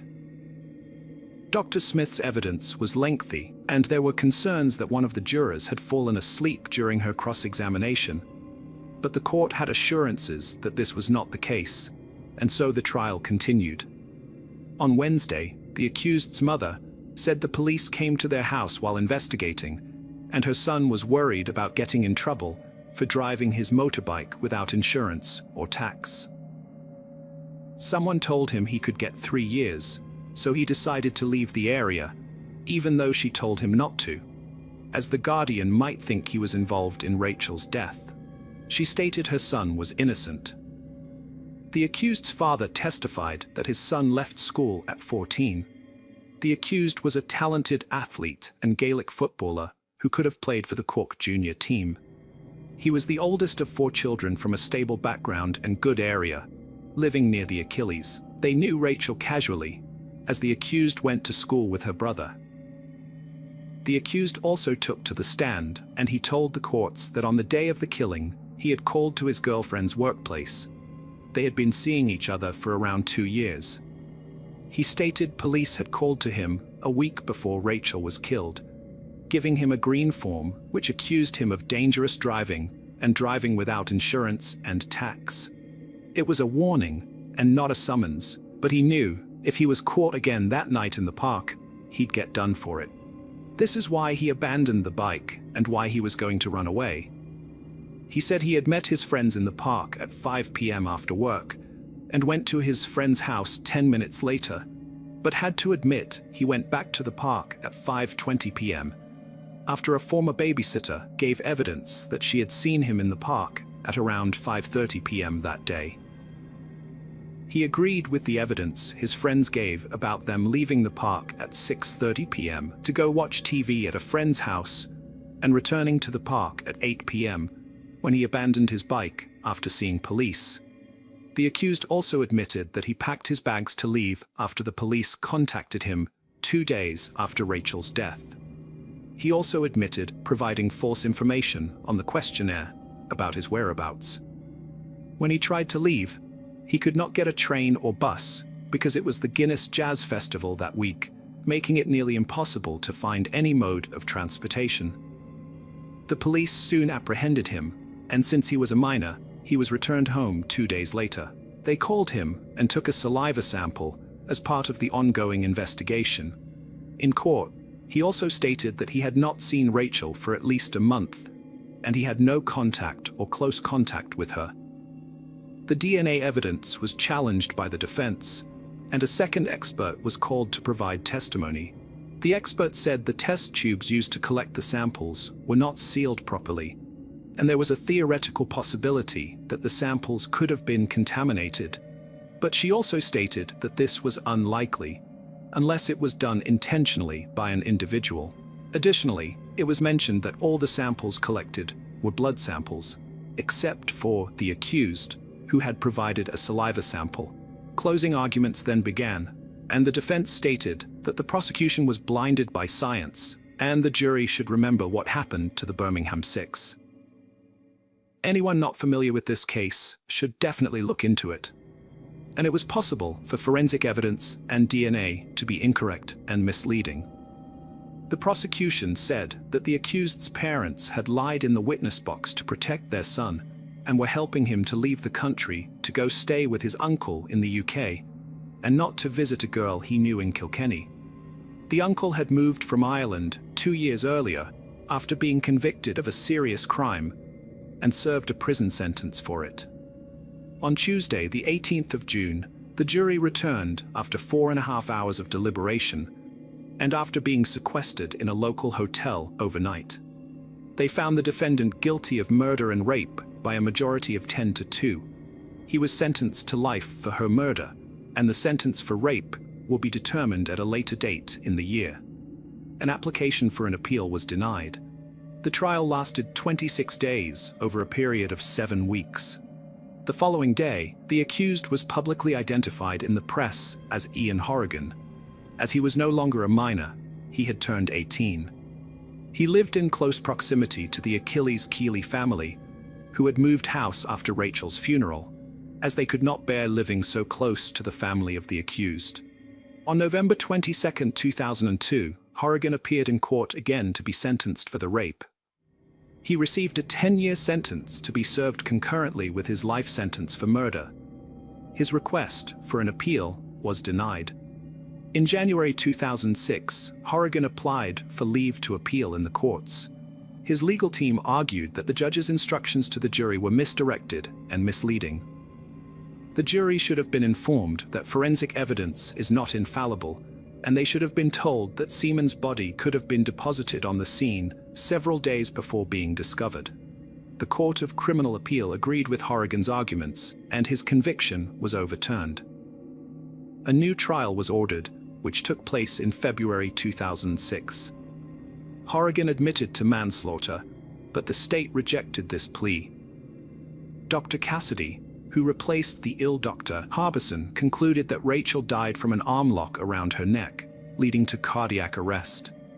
Horrigan didn't testify this time. The jury deliberated for hours before finding him guilty of rape, but not murder, convicting him of manslaughter instead. He received an 8-year sentence with 6 years suspended, considering his time served and lack of prior convictions. The Keeley family chose not to give a statement, leaving them and the public outraged by the outcome. The Director of Public Prosecutions, DPP, immediately filed an appeal, as they also believed the sentencing was too lenient. On April 19, 2007, the prosecution appeared before the Court of Appeal to request an increase in Horrigan's sentence. The judges agreed with the DPP and determined that Horrigan's sentence did not match the severity of the crime. A sentence of 12 years for each charge, to be served concurrently, was imposed. The time Horrigan had already served would be deducted from this. This meant that Horrigan would not be released until 2010 at the latest, requiring him to serve an additional 3 years. The Keeley family were relieved with the sentencing, as Horrigan was placed on the sex offenders list. However, his criminal history continued.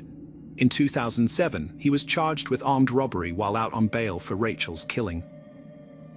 He attacked an elderly couple, stole €1,500, and escaped in their son's car.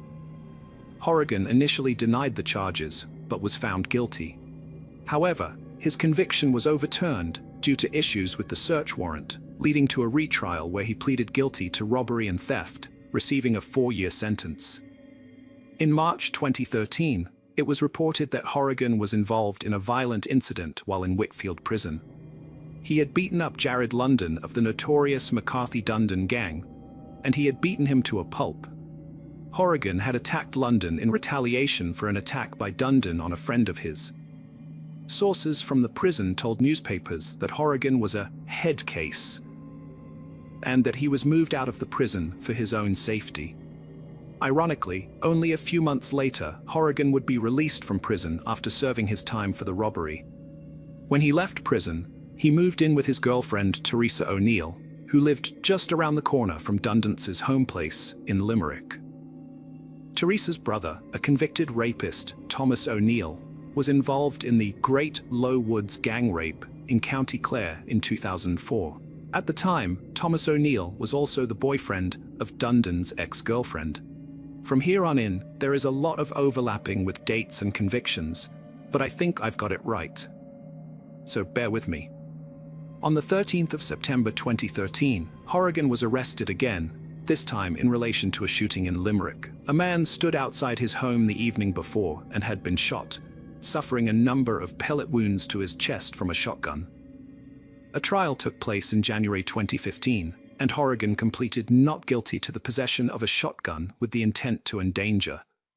He was found not guilty. However, in November 2013, he robbed a shop in Limerick. He had entered the shop, and the man behind the counter tackled Horrigan, but he got away, leaving the scarf he was wearing behind. Of course, when police got the scarf forensically tested, it led back to Horrigan. He was found guilty in 2015 and sentenced to 5 years in prison, with 1 year suspended.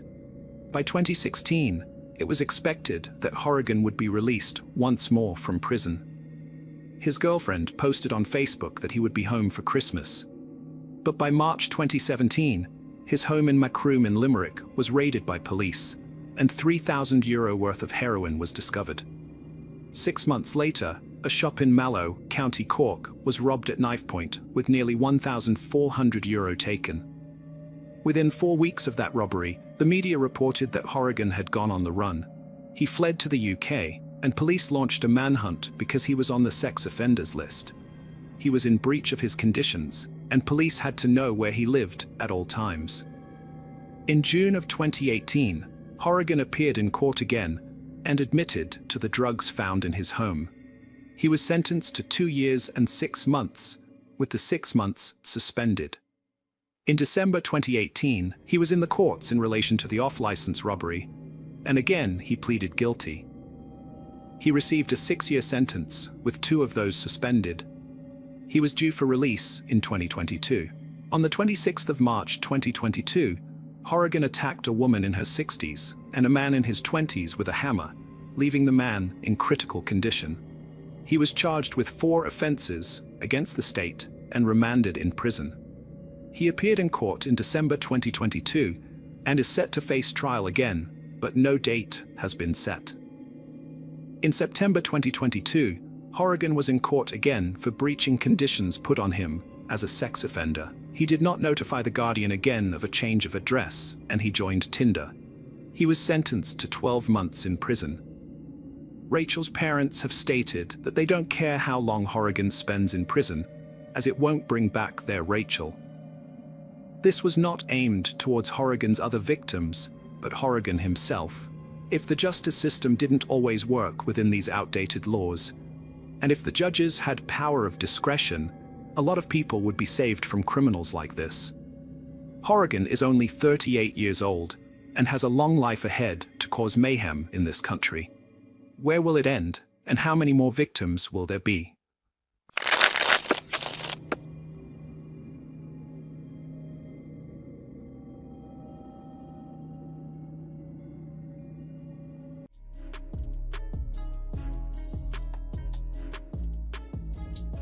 Hello again, true crime fans. We've got another mysterious case to explore. The case of Assunta Batera. Rosario Porto and her husband, Alfonso Batera, were wealthy individuals. Rosario's father served as an influential French consul, and her mother was an art teacher. Rosario followed in his father's footsteps. She became a successful lawyer. In 1997, she was appointed French consul. She inherited this post from her father. Alfonso was a well-known journalist. He and Rosario married in 1996 and they moved to a large apartment in an upscale area of Santiago de Compostela, Spain. Rosario had lupus erythematosus, which led doctors to advise against pregnancy. They decided to adopt a child abandoned by his parents and create a loving home for him. Adoption was challenging in Spain, so when they were in their early 30s, they chose to go to China for adoption. After navigating numerous bureaucratic hurdles, they arrived at an orphanage. Rosario immediately noticed a 9-month-old girl, and within 2 weeks, they resolved all issues to officially adopt her. When returning to Spain, the child's documents named her Assunta Fon Yan. This was notable since Assunta was among the first Chinese children adopted in the area. Initially, it seemed fortunate for her to join a respected and wealthy family, but unfortunately, this joy did not last long. Assunta was a highly capable girl. She excelled academically, studied multiple languages, practiced ballet, and attended music school. It seems that Rosario and Alfonso want to give her every opportunity to develop. On July 4, 2013, Rosario and her 12-year-old daughter, Assunta, went to the beach to cool off on a hot day. Assunta told a terrifying story about a man wearing a black mask and gloves who tried to strangle her the night before. The longer the girl talked, the more she lost control, and finally, her mother cried. She knew about it, she was there when it happened, but for some reason she did not contact the police. On the night of September 21, 2013, at 10:30 p.m., Rosario and Alfonso were at the police station for another reason. They reported their daughter, Assunta, was missing for several hours. Then, Rosario recounted Assunta's story of the attempted attack from 2.5 months prior. This left them fearful that the attacker had returned and something terrible might have happened to their daughter. They were terrified she had been kidnapped. Alfonso was convinced she was no longer alive. They urgently pleaded with the police to take immediate action. In the early hours of September 22, 2 men were driving through a forest on their way back from a bar. Suddenly, the driver stopped, saying he noticed something unusual in the forest. He didn't understand what was going on, so he turned his headlights toward the forest and mentioned to his friend that he felt like someone was watching them.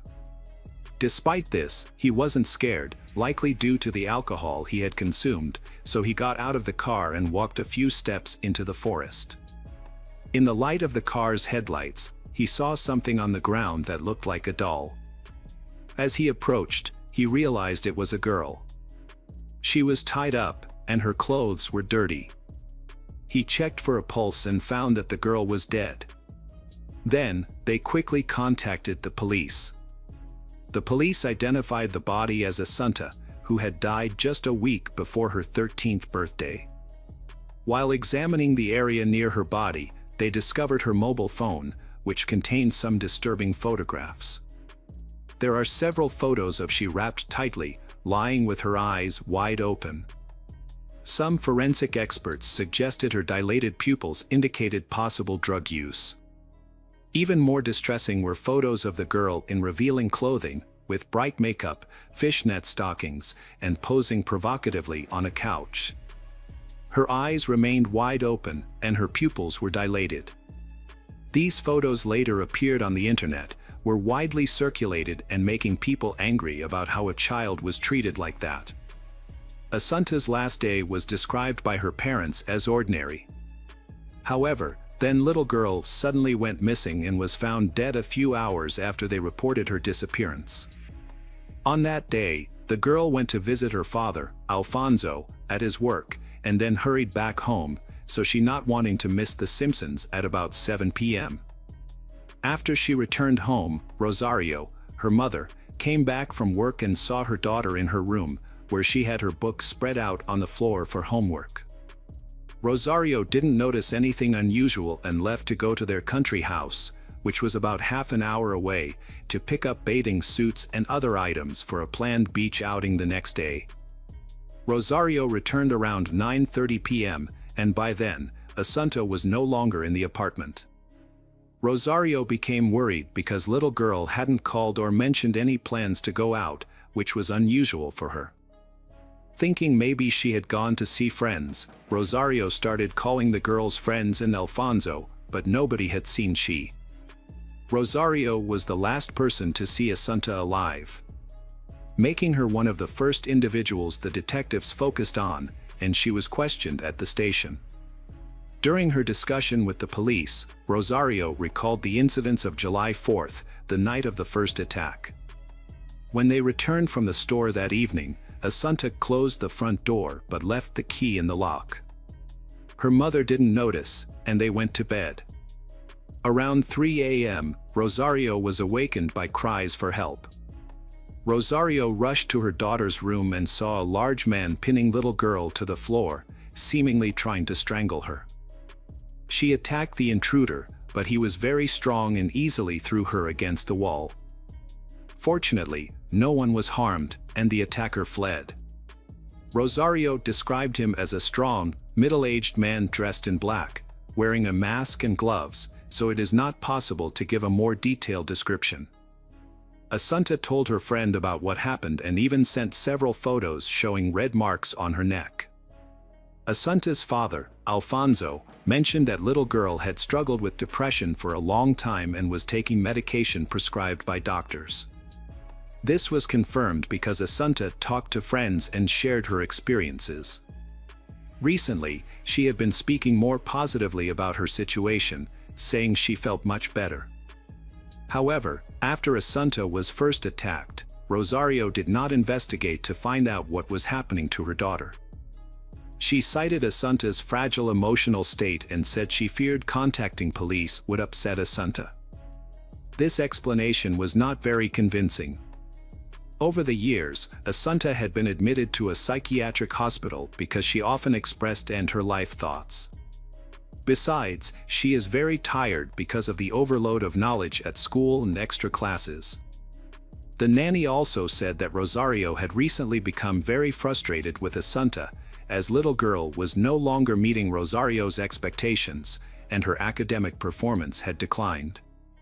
She had become somewhat of a burden, prompting Rosario to consider sending her to study in Poland. However, Rosario did not mention this to the detectives, so they decided to investigate Rosario's immediately. They were particularly interested in the country house Rosario visited on the day Asunta disappeared. As it turned out, when detectives got there, they found Asunta's body lying just 4 kilometers away. Rosario appeared surprised to see them. She was furious. She quickly headed to the second floor, clearly trying to hide something. When a detective checked a nearby trash can, he found a piece of orange rope inside, identical to the one used to tie Asunta's hands and feet. There was also a black mask and gloves. All these items were collected for examination, but unfortunately, no fingerprints or DNA were found. The investigative committee conducted several autopsies. They did not measure the body temperature immediately, fearing it might compromise the evidence, so the exact time of death couldn't be determined. However, it was estimated that Assunta was killed around 8 p.m. The cause of death was suffocation. Her mouth and nose were covered with a soft object, likely a pillow, which prevented her from breathing, leading to unconsciousness and eventually death. In addition, an autopsy determined that Assunta had taken at least 27 lorazepam pills on the day of her death, 9 times the normal amount for an adult.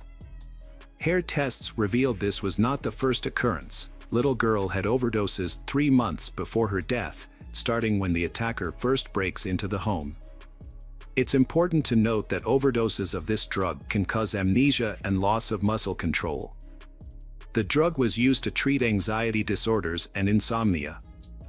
The police discovered that Rosario used it to combat depression, but it was not prescribed for Assunta. No one could explain why Assunta took the drug. According to Rosario, the criminals gave Assunta medicine so she wouldn't remember the incident.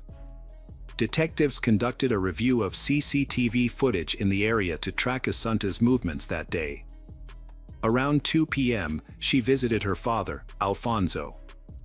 At 5:21 p.m., she returned home, and at 5:28 p.m., Rosario returned home. At 6:20 p.m., a gas station camera recorded a green Mercedes belonging to Rosario. She admitted the car was moving towards a house in the country. It was clear that besides the driver, there was a girl in the car, identified as Assunta. They were heading in the direction where Assunta's body was later found. The new testimony completely contradicted Rosario's earlier statements, making she the primary suspect in the murder. Therefore, she was questioned again. Rosario's face showed fear and shame because she had let her adopted daughter go missing while she was responsible for taking care of the girl. Then, she offered a different version of events. According to her, they went out to get swimsuits together, but when they arrived at the country house, Assunta refused to enter with her. Assunta chose to stay in the car while Rosario took everything she needed and did some small work. However, this took longer than expected, and Assunta wanted to return home to do chores and rest. Rosario agreed and drove her daughter back. But she dropped her daughter off about a 20-minute walk from their apartment to avoid navigating the narrow streets. However, the police reviewed CCTV footage from the outskirts of Santiago but found no evidence of Rosario taking her daughter back home. They only saw footage of Rosario leaving her country house alone around 9 p.m. Her story is full of controversial and contradictory details. She appeared to look at the detectives with arrogance, displaying coldness and showing no regret over the loss of her child. She persistently insisted that the large man in black was involved in the incident. When the police interviewed the Botera family's neighbors, one mentioned hearing screams at night in July, when Assunta was first attacked. He also observed something unusual. Even though the attacker entered an area where dogs lived, the dogs were silent, indicating that the attacker was very familiar with them. All in all, everything seemed suspicious, making them even more suspicious that Rosario and Alfonso were involved in the murder of their adopted daughter. The police considered different theories about the first home invasion. Some thought it was fabricated by Rosario, while others suspected it was the parents' first attempt at murder. Few believed an outsider was involved. On September 24th, Rosario and Alfonso held a funeral, during which they behaved oddly, even taking a selfie in front of the coffin. Due to inconsistencies in her testimony, Rosario was arrested after the funeral. By then, detectives had discovered what might have been the motive behind the crime. Witnesses came forward with information about incident from 9 months prior to the tragedy, and this may have been the beginning of the bloody end. In January 2013, Rosario started a relationship with a realtor named Manuel Garcia, whom she hired to sell real estate. Manuel was married and made it clear he would not leave his family. He considers the relationship with Rosario to be nothing more than an affair. Rosario was fine with this, and their secret relationship continued. During this time, her relationship with her husband, Alfonso, quickly deteriorated. She finds Alfonso boring and considers him a failure who overestimates himself. She described him as insensitive, while her lover, Manuel, was the complete opposite. After Alfonso finds messages from Rosario's lover on his wife's phone, they divorced in February 2013. Rosario and her daughter Assunta continued living in the apartment. She maintained her business and visited a country house. Custody of the daughter, Assunta, was shared, and both parents have the right to see the little girl. After Assunta's parents divorced, she lived in both her father's and her mother's houses. Many observed that she was always close to her mother, while her relationship with her father was not as warm. However, her father made efforts to improve their relationship. He also repeatedly told his ex-wife Rosario that they would be forever tied together through their adopted daughter. Is it possible that because Rosario wants to completely cut off contact with her ex-husband, so she will cause the innocent child to leave forever? It is known that earlier in the summer, Rosario had to end her relationship with her lover, Manuel.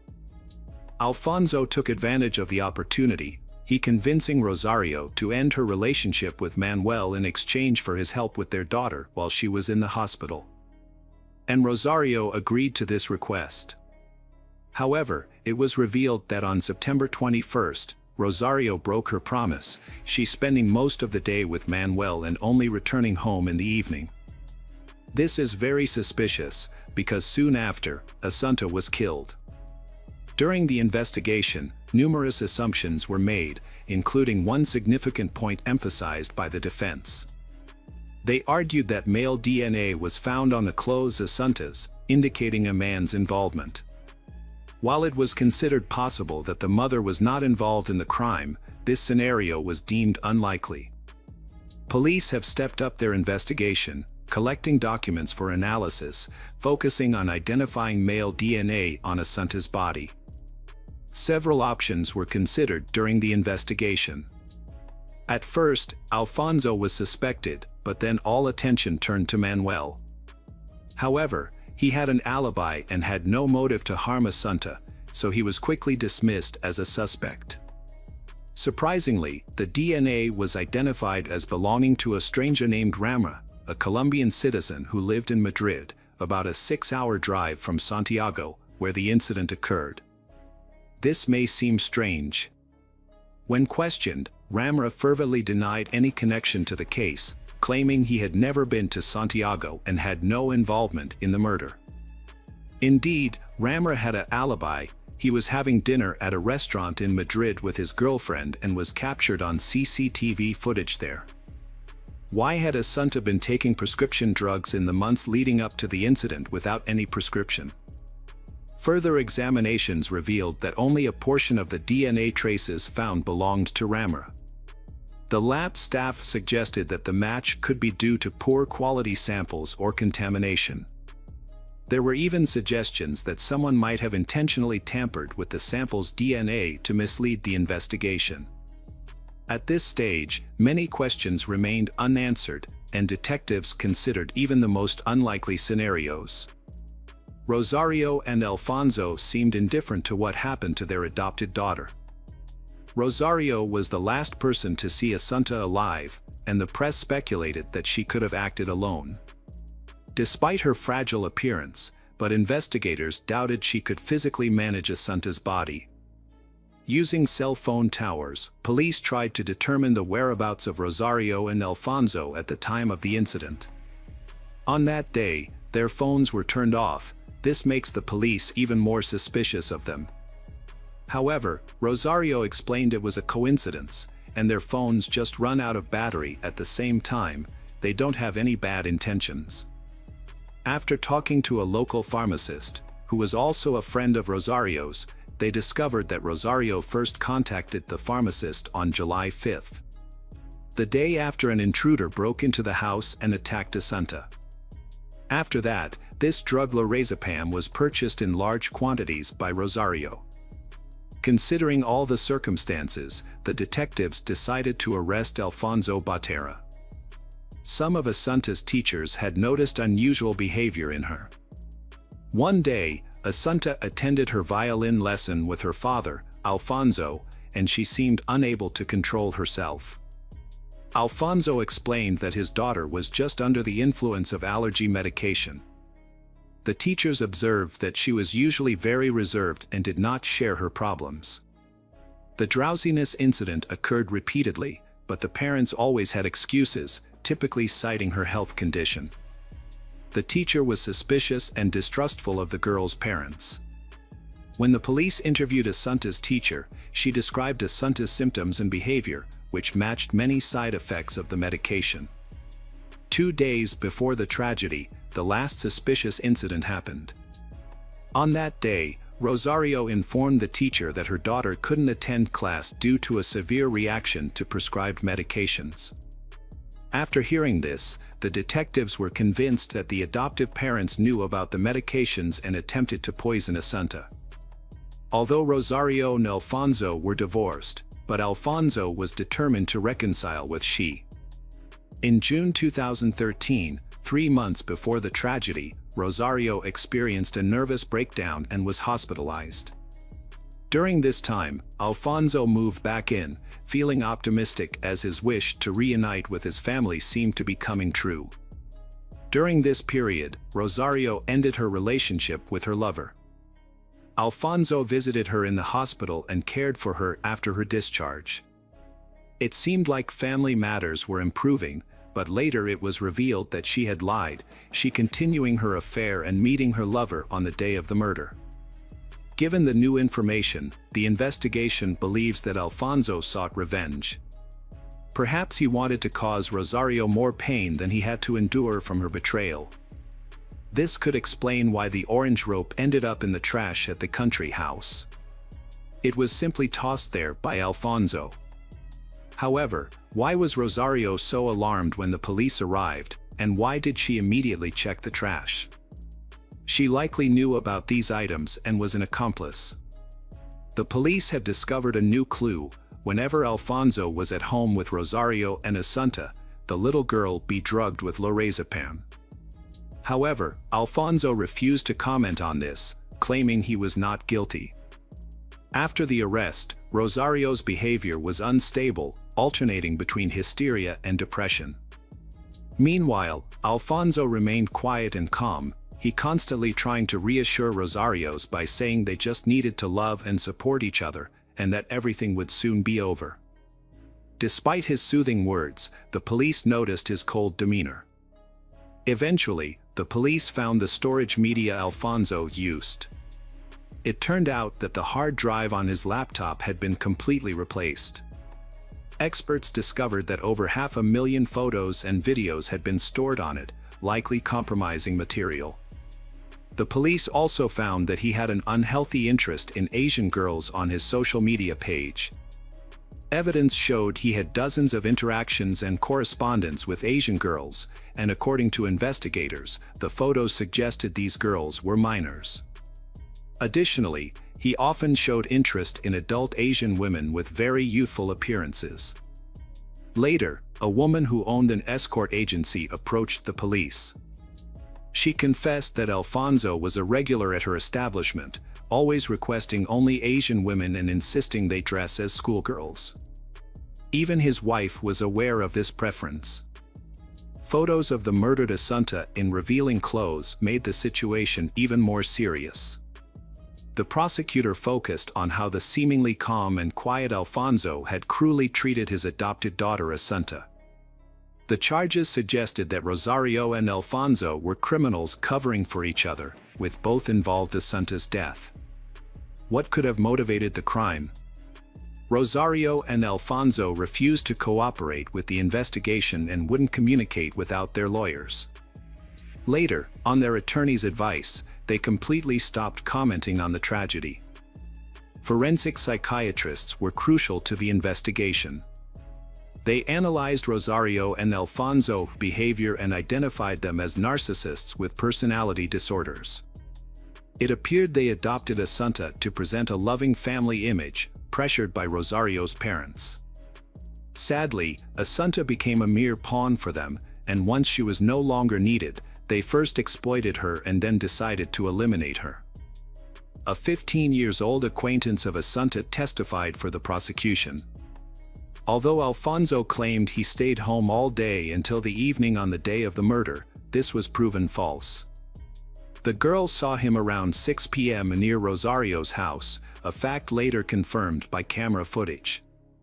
Alfonso was captured on camera at 9 p.m. after Assunta had disappeared. These conflicting details added to the evidence against Rosario and Alfonso. The trial was highly controversial, with even the judge's conduct coming under scrutiny. Many suspected he sought fame, suspicions that were later validated when he authored a book about the case after the trial concluded. Relatives and neighbors of the Botera family watched for years as the foster parents tried to create the best environment for Assunta. They are financially well off, ambitious and have a tough personality, but those close to them notice their devotion to Assunta. Many people still believe that the trial's outcome was a miscarriage of justice. In court, Rosario and Alfonso maintained their innocence. Alfonso remained calm and reasonable, while Rosario often cried, became hysterical. She puzzled in her testimony in justifying his behavior with the effects of the drug. Rosario's cousin testified at the trial and shared some new information. In 2011 and 2012, Rosario's parents both passed away suddenly at home. Their deaths were suspected to be under unusual circumstances. The cousin believed that Rosario was involved in the murders of her parents and daughter to inherit the entire property. However, the defense attorney rejected these claims. Rosario's mother passed away at the age of 77 and her father passed away at the age of 88. Both passed away peacefully from old age in their sleep in their beds. Although doctors found nothing unusual, their bodies, like Assunta's, were cremated, making it impossible to verify any unnatural causes of death. Meanwhile, the prosecutor contended that Rosario and Alfonso were true sociopaths. Alfonso was apparently a pedophile who drugged his daughter and chose to record these incidents. Assunta posed a threat of exposing them, leading to the decision to eliminate her. This theory was supported by numerous photographs and evidence indicating that Alfonso had an unhealthy obsession with young Asian girls. It is likely that Rosario was complicit in these activities or was at least aware of them but chose to protect Alfonso's wrongdoings. Alternatively, Rosario might have seen the girl as a burden and decided to eliminate little girl with the help of Alfonso. On October 30, 2015, the court found Rosario and Alfonso guilty and sentenced each to 18 years in prison. After beginning their sentences, they both appealed, but their appeals were rejected. On November 18, 2020, Rosario was discovered dead in her prison cell with a belt around her neck. This was her third try to end her life. Alfonso remains imprisoned and maintains his innocence.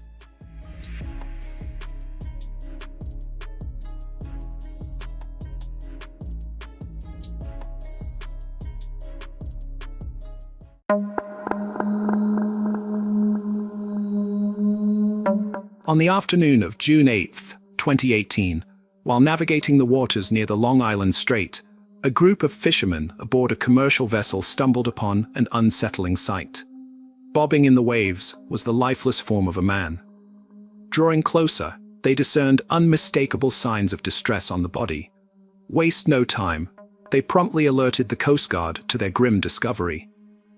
Responding swiftly, law enforcement officials arrived at the scene to retrieve the body, revealing a young man with perplexing bruises and abrasions. Identified later as Spencer McFord, his disappearance alongside his girlfriend, Sophia McKenna, just days prior, had sent ripples of concern through the community. Ascertaining the circumstances surrounding Spencer's tragic end became paramount, prompting authorities to subject his remains to a thorough examination. The subsequent autopsy yielded the distressing conclusion of drowning as the cause of death. Yet, despite meticulous scrutiny, forensic experts uncovered no evidence of foul play. All injuries were deemed consistent with immersion in water. However, the revelation of Spencer's fate merely deepened the mystery surrounding the series of disappearances that befell the region that fateful weekend. Two other men met similar tragic ends, their bodies discovered submerged in the waters. Initially dismissed as unfortunate accidents, these incidents raised troubling questions. Amidst the uncertainty, one haunting detail lingered: the absence of Sophia McKenna. Vanished without a trace, her fate intertwined with Spencer's, in a narrative fraught with unanswered queries. This enigmatic saga unfurled on the ominous night of May 27, 2018, in the quaint town of Groan, nestled within Connecticut's northeastern expanse. Revered for its storied history and tales of spectral apparitions, the lighthouse bore witness to a tragedy that transcended mortal understanding. Legend spoke of Ernie, the lighthouse's inaugural keeper, whose love lost drove him to a fatal plunge from its heights.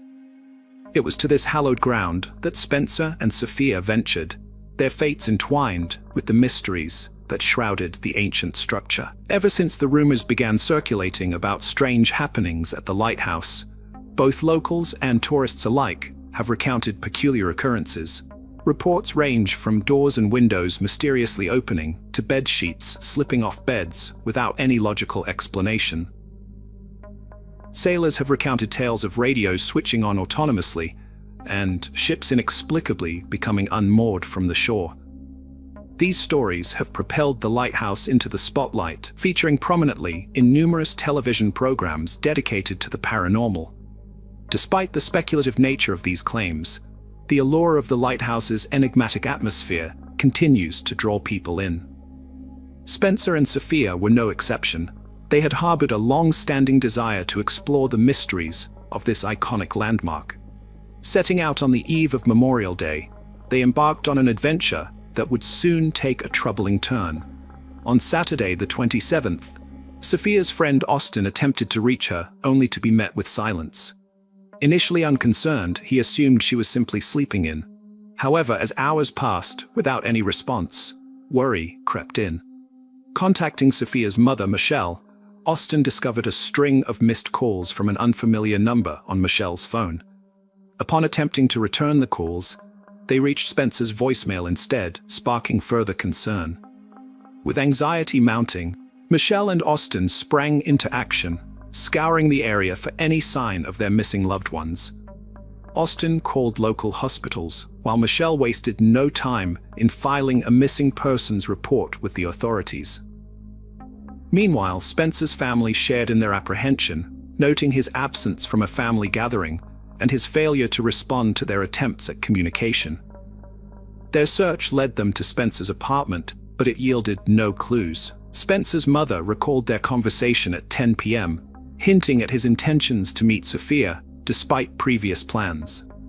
As the pieces of the puzzle slowly fell into place, the mystery surrounding their disappearance deepened, leaving both families grasping for answers in the darkness. When Spencer bid her goodnight, realizing something had happened, prompting his family to alert the authorities around 6:30 p.m. regarding his and his girlfriend's sudden disappearance. Swiftly, the police initiated their search for the missing duo. Austin reached out to the sheriff, disclosing crucial information about Sophia and Spencer's whereabouts the prior night, admitting his consent for Sophia's visit there. He elaborated on discovering a Snapchat video posted by Sophia, capturing moments aboard a boat en route to the lighthouse. The footage depicted a jovial scene, with Spencer rowing towards the destination. Subsequently, Sophia uploaded the video playfully posing by the lighthouse's concrete barrier, embellished with a "Do Not Cross" sign. The events following this snapshot remained shrouded in mystery.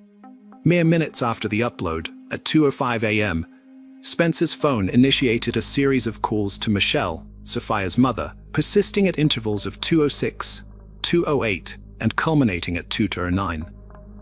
Michelle, deep in slumber, missed all calls, with no voicemails or texts left, and no record of contact with emergency services.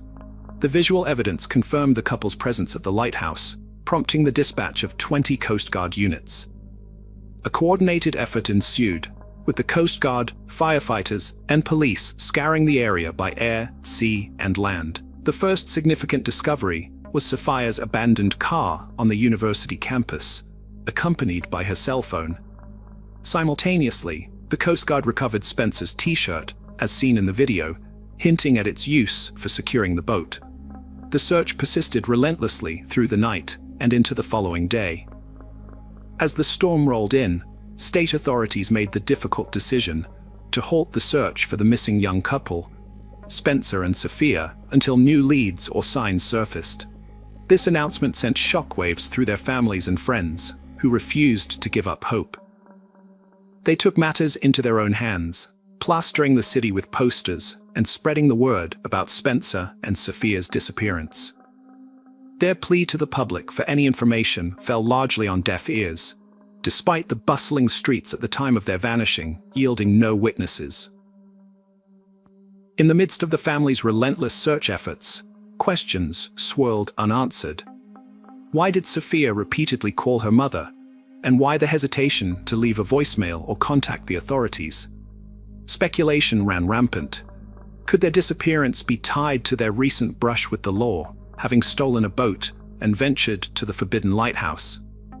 Sophia's prior legal entanglements and Spencer's DUI arrest might have fueled her reluctance to involve the police again. Perhaps she sought solace in reaching out to her mother instead. But the complexities of Sophia's state of mind at the time remain a mystery, clouded by panic and uncertainty. Meanwhile, detectives worked tirelessly to piece together the events of May 26, 2018. The day began like any other, bathed in sunshine and the promise of a festive weekend ahead. Memorial Day celebrations loomed, yet for Sophia and Spencer, the day took a sinister turn. Spencer's work shift ended at 7 p.m., after which their plans dissolved into a haze of uncertainty. Where did they go? Who did they meet? The details are scarce, save for Sophia's car found parked at the University of Connecticut campus around 2 a.m. For reasons unknown, Sophia left her cell phone in the car, whether due to forgetfulness or a drained battery. The couple embarked on their ill-fated journey aboard a small sailboat, its weight a mere 14 pounds, equipped only with oars. With Spencer's confidence in his aquatic abilities bolstering their resolve, they pushed off from shore, navigating perilously close to rocky outcrops, en route to the infamous lighthouse. Their reckless disregard for safety, compounded by the absence of proper equipment, underscored the perilous nature of their venture. Monday evening brought a breakthrough in the search efforts when a police helicopter, scouring the coastline, spotted a white and blue sailboat wedged among the rocks, coated in a film of dust, some 12 kilometers west of the lighthouse. While authorities suspected this vessel to be the missing sailboat from the campus, potentially used by Spencer and Sophia, conclusive evidence remained elusive. Fingerprints discovered on the boat offered tantalizing leads, yet their analysis and subsequent findings remained undisclosed to the public, shrouding the investigation in further ambiguity. Moreover, conflicting reports initially labeled the vessel as a kayak, only to later clarify it as a white sailboat adorned with red markings. In their quest for answers, investigators delved into the backgrounds of Sophia McKenna and Spencer Mugford. Born on March 7, 1996, in North Stonington, Connecticut, Sophia, then 21, resided in Groton, Connecticut, USA. Raised alongside her siblings, Justin and Grace, Sophia cherished her familial bonds, exhibiting a nurturing demeanor toward her younger kin. Despite her tumultuous upbringing, marked by her parents' divorce during her formative years, Sophia remained resilient, her vibrant spirit undimmed by adversity. Yet beneath her outward vivacity lay the lingering shadows of past trauma, shaping her life in profound ways. Throughout her high school years, Sophia grappled with a bipolar disorder diagnosis, leading to periods of depression interspersed with manic episodes. These mood swings, marked by intense shifts between euphoria and melancholy, often clouded her judgment and impacted her behavior. Though she diligently sought treatment, including medication and therapy, managing the symptoms proved challenging. Despite her efforts, there was no definitive cure for bipolar disorder, posing ongoing hurdles for Sophia and her family. The illness significantly disrupted her daily life, manifesting in unpredictable behavior and tumultuous relationships with those around her. In 2015, Sophia crossed paths with Austin, a vibrant individual whose charm captivated her instantly. Their ensuing 3-year relationship, however, proved tumultuous for Sophia and her mother, Michelle. Austin's volatile nature, fueled by his use of anabolic steroids, frequently led to heated arguments and even physical altercations, often initiated by Sophia due to her mental health struggles. Despite discovering Austin's infidelity and ending the relationship, Sophia continued to engage with him sporadically. Despite the challenges she faced, Sophia endeavored to forge ahead. Briefly delving into modeling for a local company provided a financial boost for her education. Eventually, she graduated as a massage therapist and secured a position at the Red Door, an upscale spa within a luxurious hotel. It was there that she met Spencer Mugford, her 20-year-old colleague. Spencer, hailing from Florida, shared Sophia's passion for the sea and boasted a promising future. Despite their mutual interests and undeniable connection, their relationship faced opposition from their respective families due to the frequent turmoil surrounding them. Michelle, Sophia's mother, expressed deep concern for Sophia's well-being due to her frequent meetings with Austin and their regular alcohol consumption, which had become almost daily. Despite Sophia and Spencer deciding to remain friends after their relationship ended, the exact reason remains unclear, though Sophia may have rekindled things with Austin. Despite this, Sophia and Spencer continued spending a lot of time together, both at work and outside, including their last day together. After fishermen discovered Spencer's body following days of searching, his family published an obituary in local media. Sophia's family did the same, but continued searching, holding on to hope. They tried to recall the events leading to the disappearance, but no new information emerged. Uncertainty surrounded any additional calls from Spencer's phone beyond those to Michelle's number, as his phone was never recovered, and the police didn't release cell operator records. Cameras at the lighthouse and campus were reportedly out of order, providing no video recordings of the events. It was also revealed that the lighthouse wasn't checked despite the couple's disappearance. In July 2018, Sophia McKenna's close relatives established a Facebook page titled "Searching for Sophia McKenna" to maintain public awareness of the case. The page facilitated the sharing of information, brochures, and pleas for any relevant details from the public. A peculiar incident occurred weeks after the disappearance, when Michelle received a money request from Sophia's social media account. Given that the police had Sophia's phone, this message raised suspicions of potential hacking. The inquiry into Spencer's demise and Sophia's vanishing reached a standstill. Official findings from the authorities remained inconclusive. Unofficially, various theories regarding the event circulated. Among them, one implicated Austin, Sophia's former beau, suggesting his potential involvement in the disappearance of the young pair. Speculation arose that Austin might have assaulted Sophia, with assistance from his companions in disposing of Spencer. Their turbulent relationship, marked by frequent arguments and physical altercations, became a topic of public discourse. Michelle, Sophia's mother, bore witness to several of their conflicts. A month preceding the disappearance, significant turmoil erupted when Sophia uncovered Austin's infidelity on May 8, 2018, prompting the termination of their relationship. In what could have been an act of retribution or a fresh start, Sophia embarked on a relationship with another individual, bringing him to her residence. Austin, incensed, hurried to her abode, where neighbors observed him vehemently banging and kicking the door, hurling invectives at Sophia. After approximately 15 minutes of silence, assuming Austin had departed, Sophia opened the door, only to find him still there, attempting to force his way in. Fortunately, Sophia managed to swiftly shut the door. Neighbors overheard his threats to harm her if she didn't comply.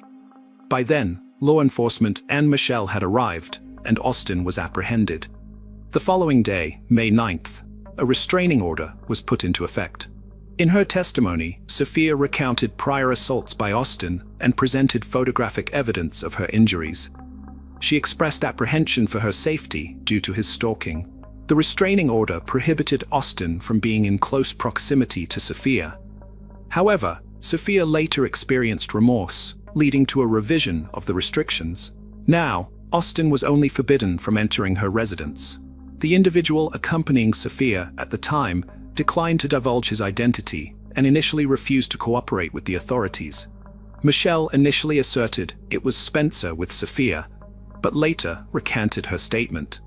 Nonetheless, a trusted colleague of Sophia revealed the true identity of her companion.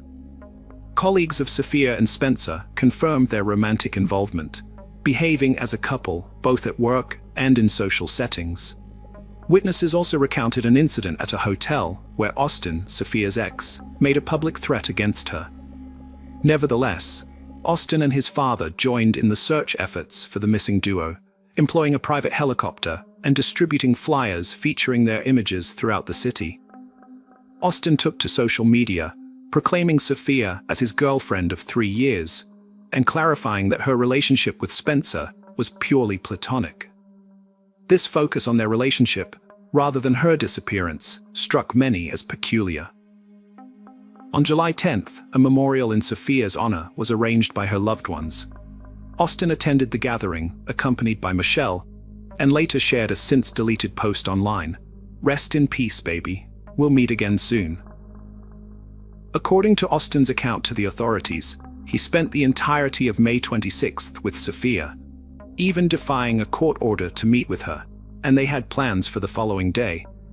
A friend of Austin reported that around 3 a.m. on the night of the incident, Austin messaged Sophia, claiming to be at the gym with a friend, though the plausibility of this was questioned as gyms are typically closed at that time. Austin's family asserts he was at home before purportedly heading to the gym. An undisclosed witness mentioned Austin and his brother being invited to a party that day. While initially intending to go, Austin later cited fatigue and backed out. These discrepancies cast doubt on Austin's whereabouts during Sophia and Spencer's disappearance, leaving unanswered questions. Described as volatile, possibly exacerbated by alleged steroid use, Austin's acquaintances raised concerns about his temperament. There were speculations of Austin, his brother, and a friend having connections with the local police force. Additionally, rumors circulated about a family member of Austin being married to the police chief overseeing Sophia's case, with allegations of police misconduct against him. However, the credibility of these assertions, provided by a friend of Austin with a criminal history, remains dubious. Following the dissemination of a video on Sophia by a YouTube channel focused on Long Island disappearances, Austin swiftly purged all images of them together from his social media accounts. This action spurred bewilderment, particularly given Sophia's unresolved status. One conjecture posits that Austin sought to sidestep entanglements by showcasing a new romantic interest, although the wholesale eradication of Sophia-related content seemed peculiar. Moreover, Austin's dwindling involvement in the search, mere days after Sophia's vanishing, raised eyebrows. During interactions with investigators, he exuded a demeanor of tranquility, displaying no overt distress over the absence of a close acquaintance. However, such behavior alone does not warrant accusations against Austin, as individuals vary in their responses to stress. One line of thought proposes that Sophia met with foul play to prevent her testimony in a domestic violence case involving Austin. Her absence of testimony ultimately led to the dismissal of the case, mirroring events from the summer of 2018. Notably, Austin is not formally implicated in this speculation. It remains conjectural while the investigation persists. An alternative narrative contemplates the possibility that Sophia and Spencer encountered perilous individuals at the lighthouse. Despite the bustling holiday crowd, witnesses either failed to recall their presence or deemed the information insignificant, resulting in no police reports. Sophia's mother speculated about abduction or human trafficking, though no evidence or ransom demands substantiate these notions. Law enforcement also entertained the scenario of an accident stemming from reckless choices. The young couple embarked on an ill-equipped boat sans life jackets into turbulent currents. Upon reaching the lighthouse, they secured the boat with Spencer's t-shirt, documented their visit, only to realize the boat had drifted away, banking on Spencer's swimming proficiency. Spencer's misjudgment of the water's coldness might have been critical. The obscurity, often altering perceptions of distance, possibly misled him into believing the boat was nearer. Exhausted from his day's labor and the swim to the lighthouse, Spencer faced the peril of drowning. Upon realizing Spencer's absence, Sophia attempted to contact her mother for aid. In a state of desperation, she could have leaped in to rescue Spencer, risking her own life. Despite Sophia's lack of swimming prowess, the influence of alcohol might have driven her to an irrational decision. Another scenario suggests she might have been traversing the lighthouse's narrow ledge, searching for Spencer, only to trip, plummeting with her phone into the water, ultimately succumbing to the current. While these theories persist, they lack official validation and suspects, circulating primarily on social media. Sophia's loved ones persist in their quest for her, yearning for answers. In 2019, an independent detective stumbled upon bones near the shore, promptly alerting the authorities. Regrettably, the bones were dismissed as animal remains upon police inspection, forgoing forensic analysis due to cost constraints. Many facets of the case raise suspicions, warranting a thorough inquiry.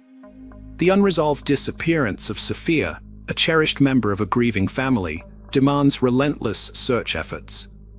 Though bodies of other missing persons have been found in these waters, Sophia's remains elusive. No fresh leads have emerged, leaving the enigma of that fateful night at the lighthouse unresolved.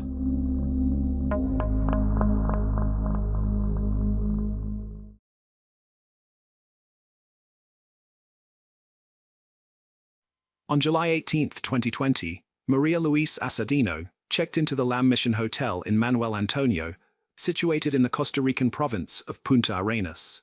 Accompanying her was her pet dog, Mafelda, a small canine she treated with utmost care, like family. The initial day passed without any notable events. Maria Luisa spent time at the beach, dined out at a local restaurant, and enjoyed some drinks, typical activities for vacationers. The following day took a significantly different turn.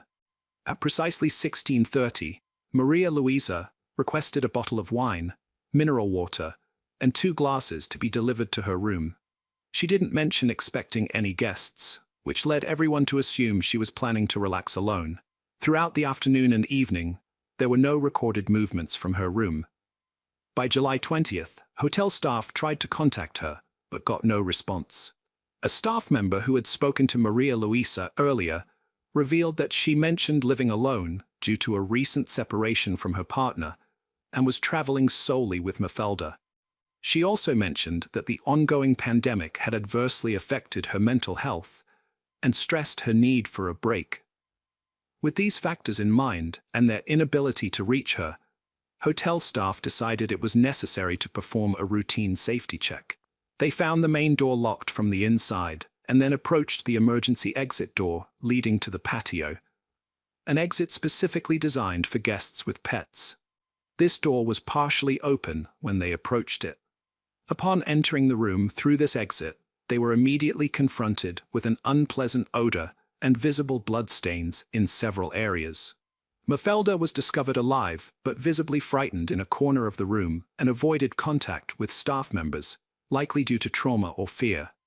On the bed lay a motionless figure wrapped in a sheet. It was the lifeless body of Maria Luisa Assadino. Maria Luisa Assadino was a respected anesthesiologist, highly esteemed in her field. At 43 years old, she served as the head of the Department of Anesthesiology and Rehabilitation at Cima Hospital in Escazú. Her colleagues adored her for her unwavering dedication to her profession, especially during the early stages of the pandemic, when she worked tirelessly to help patients through challenging times. Maria Luisa, as a dedicated medical professional, offered significant support to her loved ones. She arranged health insurance, coordinated medical appointments, and played a crucial role for the Assadino family. Always willing to assist whenever necessary, Maria Luisa's parents lived in Fortunate, San Carlos. This distance made it difficult for her to be with them all the time. Her friends described her as a strong, intelligent, and friendly woman who had a zest for traveling both within Costa Rica and abroad. Her impeccable reputation was well known. The news of her tragic death shocked Costa Rica and her family members deeply. How could anyone have ill intentions towards someone like Maria Luisa? The mystery surrounding this case began immediately after staff discovered her lifeless body. The crime scene was not only disturbing due to the violence inflicted upon Maria Luisa, but also because of the complexities that arose once her rented hotel room was accessed. Exploring the details found in this case starts by looking at the hotel room in Costa Rica.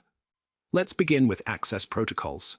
Similar to many hotels globally, this establishment kept records of magnetic key usage in guest rooms. Each card entry is logged along with its associated code. This makes it possible to identify if it was a guest or hotel employee. In Maria Luisa's case, no unauthorized key accesses were recorded. Only her own entries were noted from the previous night onwards, indicating no subsequent entries until she was found.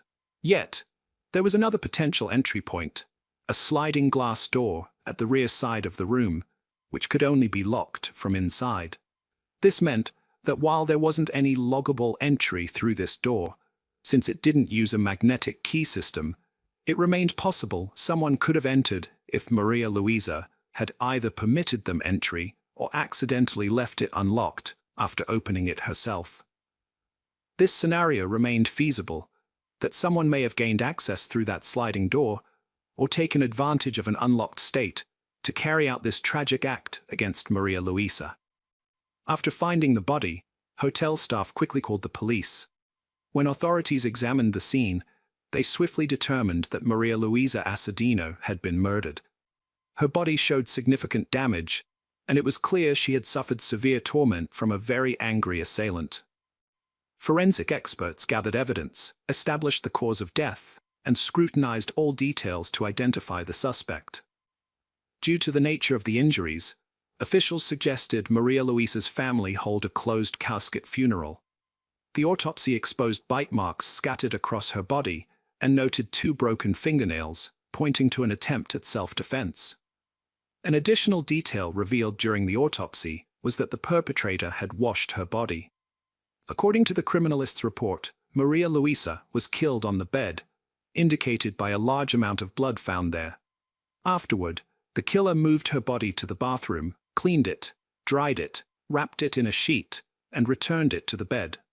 Despite attempts to remove evidence, blood traces were abundant, covering floors, walls, curtains, and bed linens, highlighting the brutality of the attack. Experts took numerous photographs and collected every piece of physical evidence before proceeding with a thorough autopsy. The police started questioning hotel staff and guests to gather more clues. Given how ferocious this attack was likely conducted, it's probable Maria Luisa screamed loudly and her dog barked loudly. However, no one reported hearing anything that night. The hotel had minimal occupancy due to pandemic lockdowns, but still had some staff members, including owner Harry Bowden and his husband Dano. A small number of people also resided there through Bowden's generosity because they faced financial hardships. In Maria Luisa's room were a bottle of wine and 2 glasses.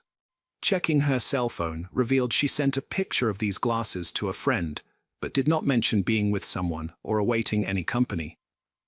In a voice message sent to a friend, Maria Luisa expressed her appreciation for the hotel, highlighting how well both she and her dog, Mafelda, were treated.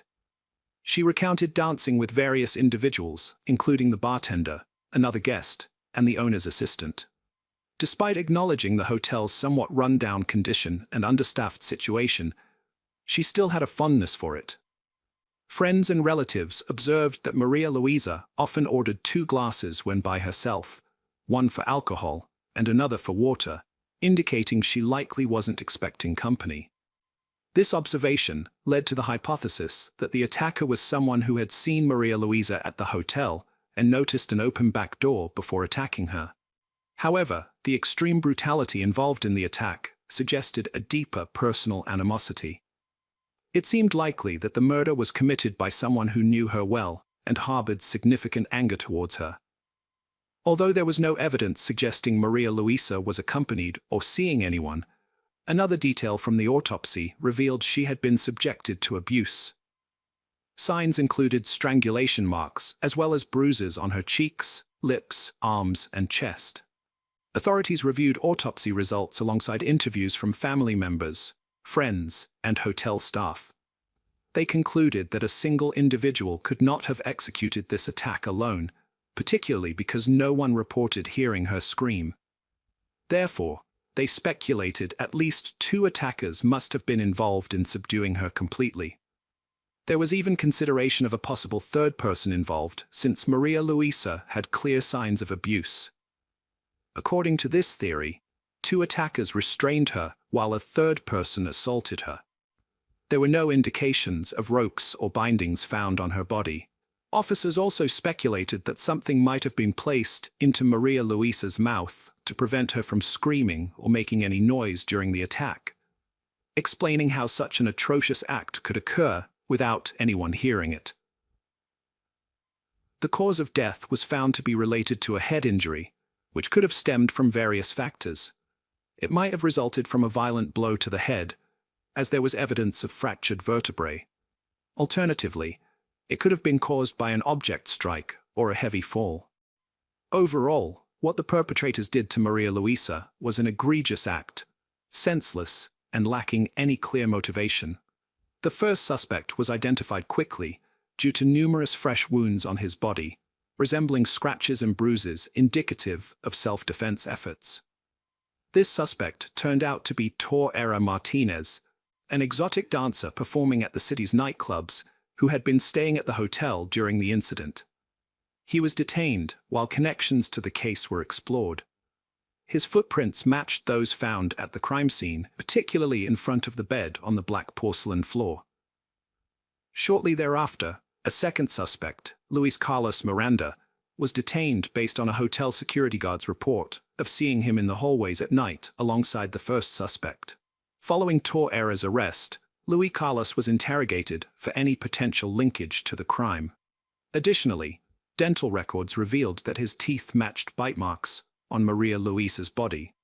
Testimonies from hotel staff noted that Maria Luisa had casual interactions with both Luis Carlos and Herrera, not as friends or acquaintances, but merely exchanging greetings in passing.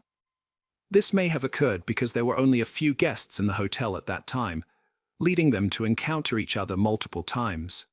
Previously, it was noted that the hotel owner helped 2 friends by allowing them to stay on his property due to their financial struggles and the ongoing pandemic. These friends were Luis Carlos and Teodra Herrera. Given the matching footprints and bite marks found at the scene, police reasonably decided to question Harry Barton, who owned the hotel. During the inquiry, Harry disclosed that on the night of July 19, 2020, he and his husband were dining with Luis Carlos and Teodra Herrera in their apartment, situated within the hotel premises. After dinner, all 4 men proceeded to a private pool area. Harry further revealed that Luis Carlos managed the hotel's website and marketing tasks, while Herrera worked as a cook and bartender in exchange for their accommodation. Initially, the relationship among the 4 was distant. However, over time, a friendship blossomed between Harry, his husband, and the 2 friends. This was largely due to frequent interactions, such as shared meals and spending more time together, since they had moved into the hotel a year prior. Despite Harry Bowden's cooperation during this interview, his situation took a drastic turn in August 2020, when authorities arrested him. This action followed dental records confirming that 2 bite marks on the victim's body matched his teeth. This revelation brought further truths to light. Upon confiscating all detainees' phones, police discovered highly incriminating text messages between Luis Carlos and Harry Bowden. These texts showed Luis inviting Harry for intimate activities involving observing another woman, a correspondence occurring just days before the incident. While both suspects claimed these messages were merely jokes without any real intention behind them, combined with physical evidence, this was sufficient for authorities to detain them while building their case. Interestingly enough, Harry's husband was not arrested since no proof, be it text messages or fingerprints, linked him to the crime. Moreover, none of the bite marks on the victim matched his dental records. Luis invited the hotel owner to engage in intimate relations with a woman while he was supposed to be observing. This correspondence occurred several days before the incident. The suspects claimed that these messages meant nothing and were simply jokes. However, together with physical evidence, this justified keeping them in custody while building the case. The only one who wasn't arrested was Harry's husband due to lack of evidence. No text messages or fingerprints. And importantly, the bite marks did not match those found on the victim's body. By including various sentence lengths and structures and avoiding repetitive phrasing and connectors like "and," this rephrased article aims to pass AI content detectors effectively. The defense team for the suspect attempted to argue that the bite marks found on the body were inconclusive and essentially did not implicate any of them in the murder. Despite this argument, the three men were charged with thing easy of Maria Luis Asigno. Before the trial commenced, Harry Bowden's lawyer requested his client be released and placed under house arrest for two reasons.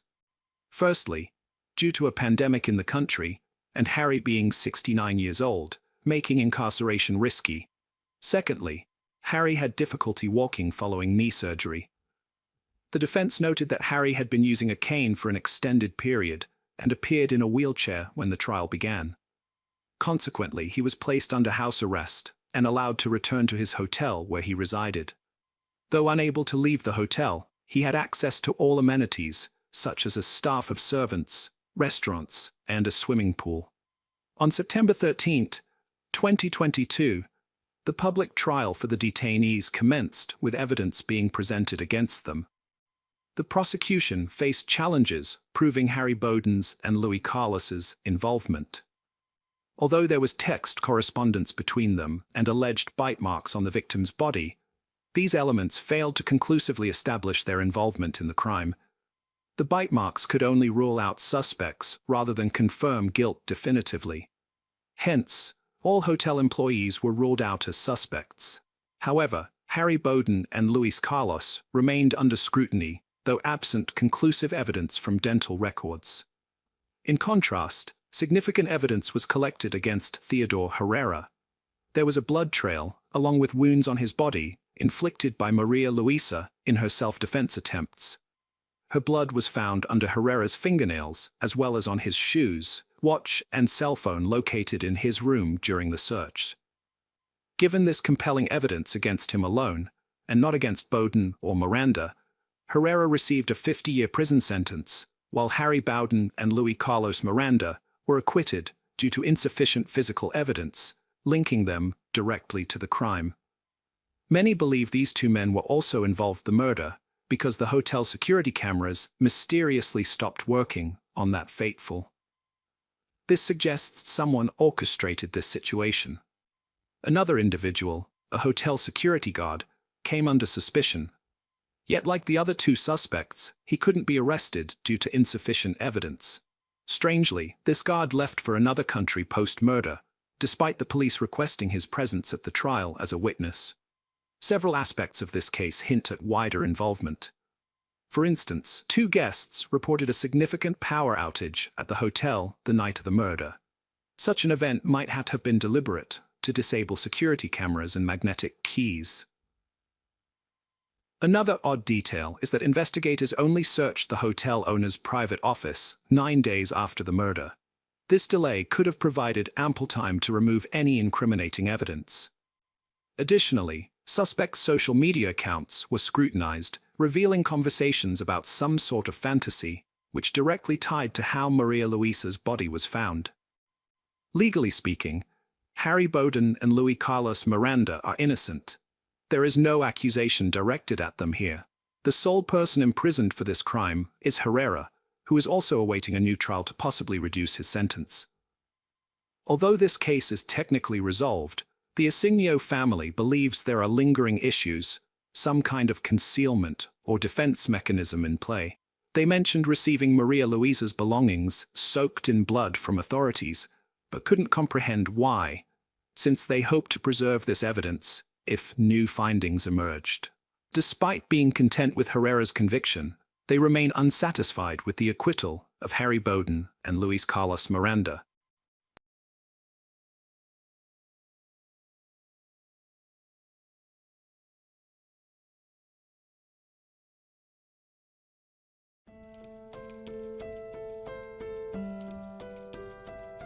Hello friends, welcome to our channel. Today we're going to take a look at another horrible case with you. The case of Kaylee Mandadi.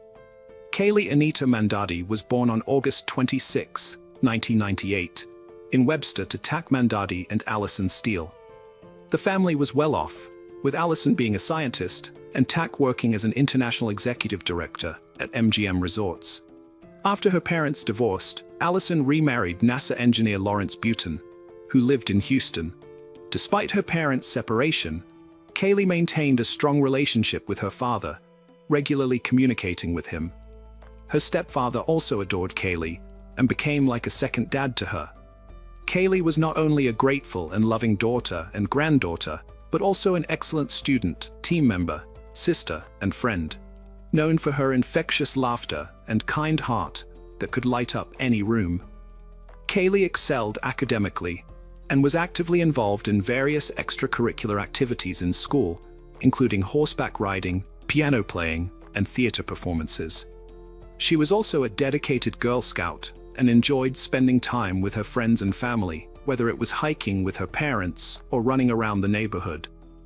After graduating with honors from Clear Creek High School in League City, Texas, in 2016, Kaylee went on to study communications at Trinity University in San Antonio. With her dark hair and radiant beauty, she quickly became popular among her peers, leading the football team's cheerleading squad and making many friends. Kaylee was always eager to try new and exciting things, from exploring uncharted territories to participating in extreme sports. Her love for animals led her to volunteer with an animal therapy group, where she found joy in helping others. During a football game, Kaylee met Mark Houghton, a 22-year-old athlete and professional baseball player.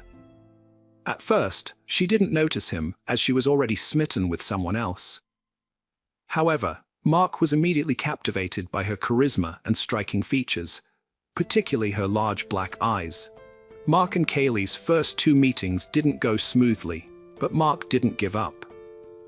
By September 2017, they had officially started dating. From the start, their friends and acquaintances thought they were a mismatched pair because they were both emotional and had short tempers. Their relationship was lacking in compromise and was characterized by heated arguments and confrontations from the beginning. The young couple's passion often turned to jealousy, leading to frequent quarrels. Friends who witnessed their relationship reported that Kaylee often had bruises on her arms and legs. A close friend shared a particularly disturbing incident in which Kaylee was too afraid to retrieve her phone from Mark and asked the friend to do it for her. Things eventually escalated to a frightening point where Mark became aggressive, threatened violence, and even pulled out a gun. Kaylee was aware that her boyfriend Mark had a jealous temper, and their loud arguments were frequent. Although she never wanted their fights to be public knowledge, she acknowledged that she wasn't blameless in their disputes. However, on September 24, 2017, her roommates intervened, calling the police around 1 a.m. after hearing loud noises and Mark yelling threats from Kaylee's room. When the police arrived, they found Mark alone in the room. Kaylee refused to press charges, downplaying the incident as just a lover's quarrel. Nevertheless, her friends suspected that Mark's anger issues were fueled by substance abuse and reported his violent threats, including an incident where he threatened to throw Kaylee off a balcony. Despite their tumultuous relationship, Mark and Kaylee had moments of deep love and affection. However, their bliss was short-lived, as their argument at the Malaluna Music Festival in San Antonio on October 29th, triggered by the unexpected appearance of Kaylee's ex-boyfriend, demonstrated. The fight was so intense that they left the festival early. Mark's black Mercedes arrived at a hospital 6 hours after their friends last saw them. He rushed out of the car, frantically waving and calling for help. In the front seat, medical staff found an unconscious, semi-nude girl. The car was in disarray, with Kaylee's clothes scattered around. She was slumped forward, resembling a lifeless doll. The medical staff rushed Kaylee to the emergency room on a stretcher. Mark told them they had taken illegal substances before attending the festival, which helped doctors treat her for a possible overdose. She was later transferred to a medical facility in Kyle, Texas, where a nurse specializing in intimate assault cases examined her and found additional bruises on her arms, legs, and ear. The autopsy revealed that Kaylee died from blunt force trauma to her face and head, indicating she was a victim of a deadly attack. The police then launched an investigation to find her killer. Mark became the main suspect since he was the last person seen with Kaylee that night. Although there was no concrete evidence linking him to the crime, Mark's behavior during police interviews raised suspicions. He changed his story multiple times, contradicting his initial account. Surveillance footage also showed him and Kaylee at locations he had previously denied being at. Additionally, interviews with Kaylee's friends and family revealed a history of aggressive behavior towards her, with one of her sisters even admitting to being terrified of him. Kaylee's mother, Allison Steele, has filed a lawsuit against Trinity University, accusing the institution of failing to protect her daughter from Mark's attacks. The lawsuit, filed in Becker County District Court, also names Mark Houghton as a defendant. It claims that Mark's assault led to Kaylee's death, motivated by jealousy. The lawsuit alleges that Trinity University's staff, administration, and campus police were aware of Mark's erratic behavior during his relationship with Kaylee. Despite this, the university took no action to protect Kaylee in the weeks leading up to her death, even though Mark had threatened to break her face or cause her serious harm. A Trinity University spokesperson declined to comment on the lawsuit's allegations, citing the ongoing legal process. Mark was banned from campus for a year due to an incident in his dorm room, but he repeatedly violated the ban. During investigations, it was discovered that Mark had a history of violent behavior towards his girlfriend, Kay, including threatening to harm her sisters and others. Her sisters reported that Mark had threatened to throw one sister off a balcony and shoot her ex-boyfriend's brothers. Mark had an arrest warrant issued against him, and he surrendered in February 2018. He faced multiple charges, including criminal acts, intimate violence, and abduction, but pleaded not guilty. The trial regarding Kaylee Mandadi's death began in December 2019. Prosecutors argued that Mark's volatile temper led him to fatally assault Kaylee in a fit of rage, causing her severe injuries. They claimed that Mark then waited 6 hours before taking her to the hospital. Mark's defense team suggested that Kaylee's death might have been caused by factors other than Mark's actions, such as the banned substances found in her system, which could have led to a spike in blood pressure or head trauma during intimate activity. Kaylee's mother described her daughter's injuries as extremely severe, comparable to those sustained from a fall from an airplane. The injuries covered her entire body, from her head to her toes, including bruises, red marks, and scratches. The only areas that were not injured were her back and the back of her legs. Dr. Susanna Dana, the forensic pathologist who performed Kaylee's autopsy, presented graphic evidence, including photographs of the victim's injuries. These images revealed a subdural hematoma, a type of bleeding in the brain typically associated with traumatic brain injury, on the right side of Kaylee's brain. Dr. Dana testified that Kaylee suffered severe cranial and facial injuries, including a dent in her skull and extensive bruising and trauma to her face. She also found bruises on Kaylee's eyelids, jaws, mouth, gums, lips, and cheeks, as well as hemorrhages in both eyes. Dr. William Anderson disagreed with Dr. Dana's conclusion, stating that the autopsy results were inconsistent with the idea that Kaylee was attacked. Instead, he believed that Kaylee's injuries were more likely caused by a fall and subsequent medical treatment. Defense attorney John Hunter argued that the prosecution lacked concrete evidence to explain what happened to Kaylee on the night in question, and that it was impossible to prove Mark's involvement. He highlighted Kaylee's history of drug use, including her prior treatment for substance dependence at a hospital. Jason Wallach, a professor, testified that Kaylee's blood contained a high level of MDMA, also known as ecstasy or Molly, on the evening of October 29, 2017. The concentration of MDMA in her blood suggested that she could have suffered a minor head injury, which could then be exacerbated by the drug into a life-threatening condition. John Hunter suggested that a drug can affect individuals differently, leading to varying physical reactions, such as increased body temperature or electrolyte imbalance, which can cause loss of consciousness. During the trial, Mark Houghton testified that he and Kaylee Mandadi had an argument and engaged in intimate relations in the car before she passed out. He claimed that their intimacy was consensual and involved rough sex, which included strangling her at her request. However, the origin of the bruises on Kaylee's body remained unclear. Kaylee's mother, Allison, was convinced that Mark Houghton was responsible for her daughter's death. Despite being charged with her murder, Mark Houghton maintained his innocence during the 2019 trial. The defense argued that Kaylee's injuries were caused by hospital staff during resuscitation efforts, which led to a mistrial due to the jury's inability to reach a verdict. The case was presided over by Judge Raymond Angeline in the 144th District Court. Following the mistrial, Bexar County District Attorney Joe Gonzalez expressed disappointment and announced that he would review the case. Kaylee's parents decided to conduct their own investigation, focusing on a small bruise near Kaylee's ear. They believed that Mark Houghton might have hit her head against the car window, causing the bruise. Kaylee's parents collected evidence, including autopsy reports and photos, and obtained 3 affidavits under oath. This led to Mark Houghton's arrest on charges of aggravated intimate assault and criminal mischief. The timeline of events presented in the investigation highlighted Mark Houghton's alleged lies and the evidence that led to his arrest.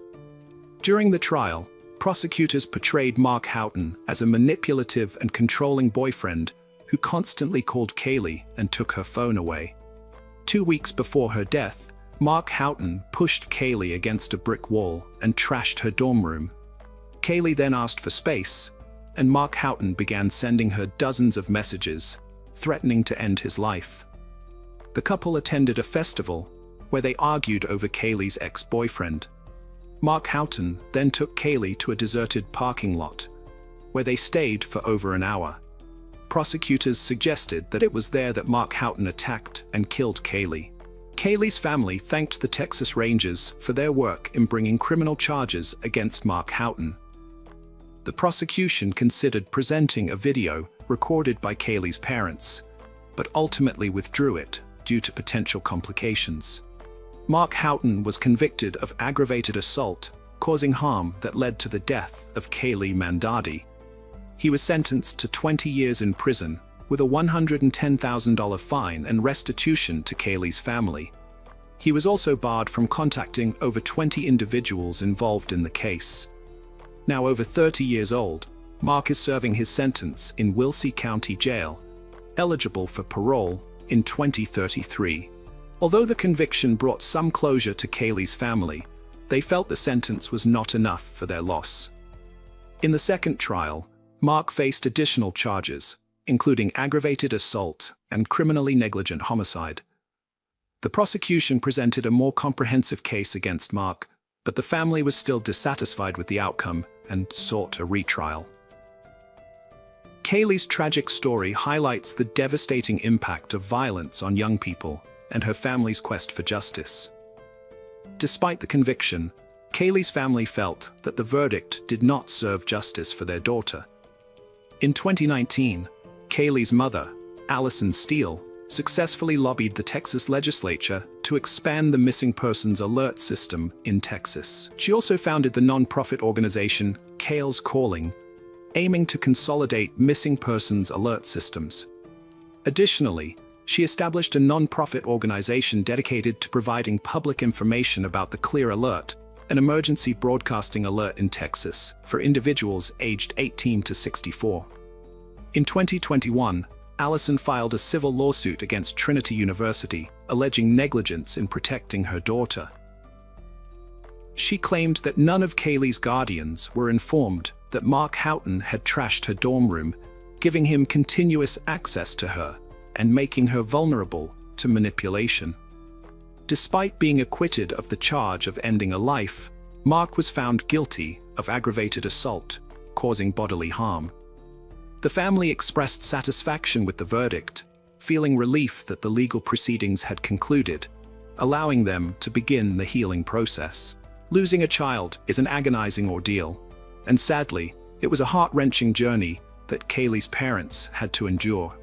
Allison said they are still completely devastated by the loss of Kaylee, and asked those of faith to pray for her family, friends, and for justice in this matter.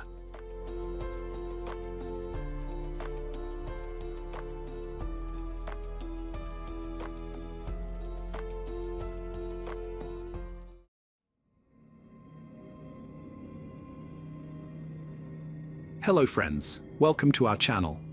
Today, we're going to take a look at another horrible case with you. The case of Mary Goff. Mary Goff was from County Meath and was described as happy and jolly, but also very quiet and laid back. She was the youngest of 5 children, and her mother was delighted when she was born, finally having a little girl. Mary was described as the glue of the family, a common tribute when a family member has been lost. Mary could hold her own, thanks to having 4 older brothers, but her mother described her as a best friend and confidant, the kind of relationship any mother would want with their daughter. Mary was straightforward. If she was happy, she made it known, and if she was upset, she expressed it. In 1993, at the age of 19, Mary was working at the Huntsman pub in Gorman's Town. There, she met a man named Colin Whelan, who was 22 years old. He wasn't her usual type, a bit formal and serious, but he seemed to have his life together as he worked in the IT field. In 1995, Mary and Colin hit a rough patch and broke up. Mary didn't know what she had done, and she was distraught. Her mother reached out to Colin for an explanation, but he responded that it was not his concern how Mary was dealing with the breakup, and that it was not his fault. This gave Mary's mother her first insight into how heartless Colin could be. Eventually, Mary dusted herself off and focused on her future. She got a great job as a secretary in the production house that created the film Rob Roy. After her contract was up, she was offered a job in Scotland by the same production company, but she turned it down, speculated to be because she still held a torch for Colin and was hoping to get back with him. After 6 months apart, Mary's wish came true, and she and Colin got back together. This time, the relationship seemed more serious.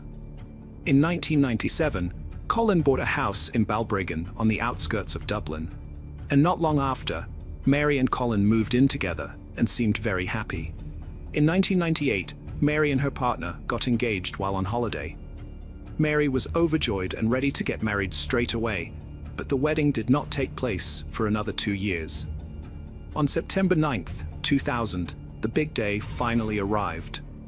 However, Mary did not appear to be the radiant bride one would expect. At one point, she was standing outside the church with her new husband and burst into tears, running back into the church. Her family and friends followed her, concerned, but her husband, Colin, did not. They thought Mary was sad because her father, who had passed away in 1989, was not there. Mary later told a friend that she felt overwhelmed by all the attention and being the center of attention. But there was something else going on behind the scenes. In January 2001, a new year and new beginnings, Mary decided to get herself in order and get organized. She went to a doctor and was eager to undergo the detoxification program she had booked. But Mary would never get to do it. On March 1st, 2001, shortly after midnight, a 999 call was made by Colin Whelan. The operator guided him through performing CPR, and the ambulance soon arrived, finding Mary wrapped in a duvet with a towel under her head. The ambulance crew noted that Mary was cold to the touch, which was unusual for someone who had just fallen down the stairs. It only took 15 minutes for the responders to arrive, so she should not have been cold. They also observed that there was blood coming from Mary's nose, but there were no signs of blood on Colin, who was supposed to have performed CPR on her. The position of Mary's body was strange. She was laid out straight, and her head was at an awkward angle, with no apparent broken bones. Already, evidence was mounting that all was not as it should have been. Mary was declared dead at Beaumont Hospital in Dublin, and her family were notified and arrived at the hospital. Shortly afterwards, when Mary's mother approached Colin, he had his head in his hands, and she asked how Mary was. Without looking up, he announced that she was dead. Mary's mother was absolutely devastated upon hearing the news that her only daughter had died, and she couldn't believe that Colin had told her in such a cold, emotionless, matter-of-fact way. Mary's sudden death was flagged, and an autopsy was performed by the state pathologist, Dr. Mary Cassidy. Mary had a swollen tongue, hemorrhaging in the eyes, and a mark on her neck, along with carpet burns consistent with being dragged down the stairs, but with no head injuries or broken bones. This led the pathologist to conclude that Mary was strangled to death. But the only confusing thing was there's no ligature bruising going the whole way around the neck, just bruising on the left side, which is inconsistent with strangulation. The case was now a murder inquiry, and it landed on the desk of Pat Murray. He brought Colin in for questioning at Balbergen Garden Station the next morning, and he was definitely not acting like the grieving widower. Detective Pat Murray gave no hint to Colin that it was now a murder investigation, and, to make him feel at ease, he told him the interview was just a formality to find out what exactly happened. Colin stuck to his story and admitted he was the only person in the house with Mary when she died. He told the detective that he and Mary were watching TV, and she decided to go upstairs for a shower, and moments later, at around midnight, he heard a thump-thump. He ran to see what was going on, and Mary was at the bottom of the stairs. He went upstairs to grab a towel, as there was so much blood, and wrapped her in a duvet to keep her warm. Investigators informed the Goff family that Mary's death was now being investigated as a murder, but asked them not to disclose this to the family. The forensic team visited the house and found blood on the walls of the bedroom and on the upstairs landing. The phone in the hallway showed no signs of transfer blood or mucus. The team also checked the alarm to determine when it was last activated, and found that no windows or doors had been opened after 9:05 p.m. when the couple had arrived home that evening. There were no signs of a break-in, and it was clear that no third party was involved. In their search, they would also uncover a life insurance policy that Colin had taken out on both of them in June 2000, 3 months before they got married, and shortly after it was approved, he upped the policy to 400,000 Irish pounds. If Colin died, she would receive that amount, and the same if Mary died, Colin would receive it. What was strange about the policy, besides the amount for a couple so young to have such a large policy, it was only valid for 10 years. After that, it would be worthless. A week after the murder, Mary's funeral was held in the same church where he had gotten married 6 months earlier. Of course, Colin pretended to be deeply grieved, which was embarrassing for everyone. The Goff family discreetly overlooked Colin's outbursts so as not to jeopardize the case.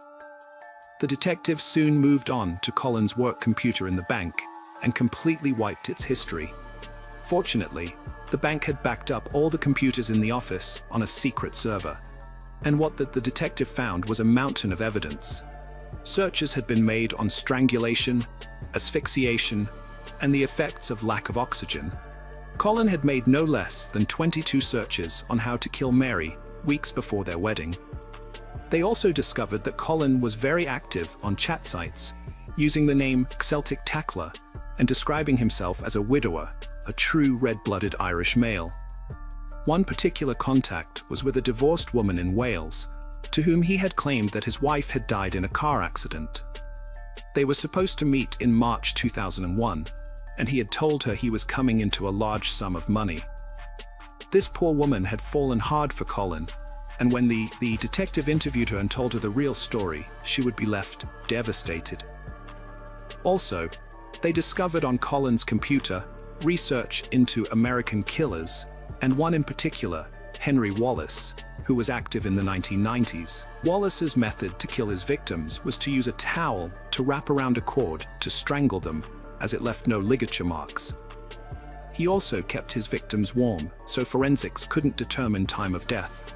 This was a huge piece of evidence.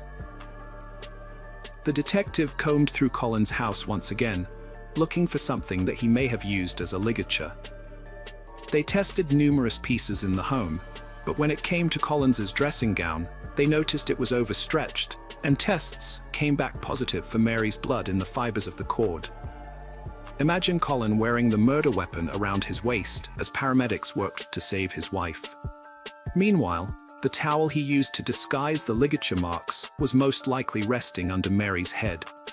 With this amount of evidence, Colin was charged with Mary's murder, and the trial was set for October 2003. Because Colin had to wait 2 years for his trial, he was released on bail.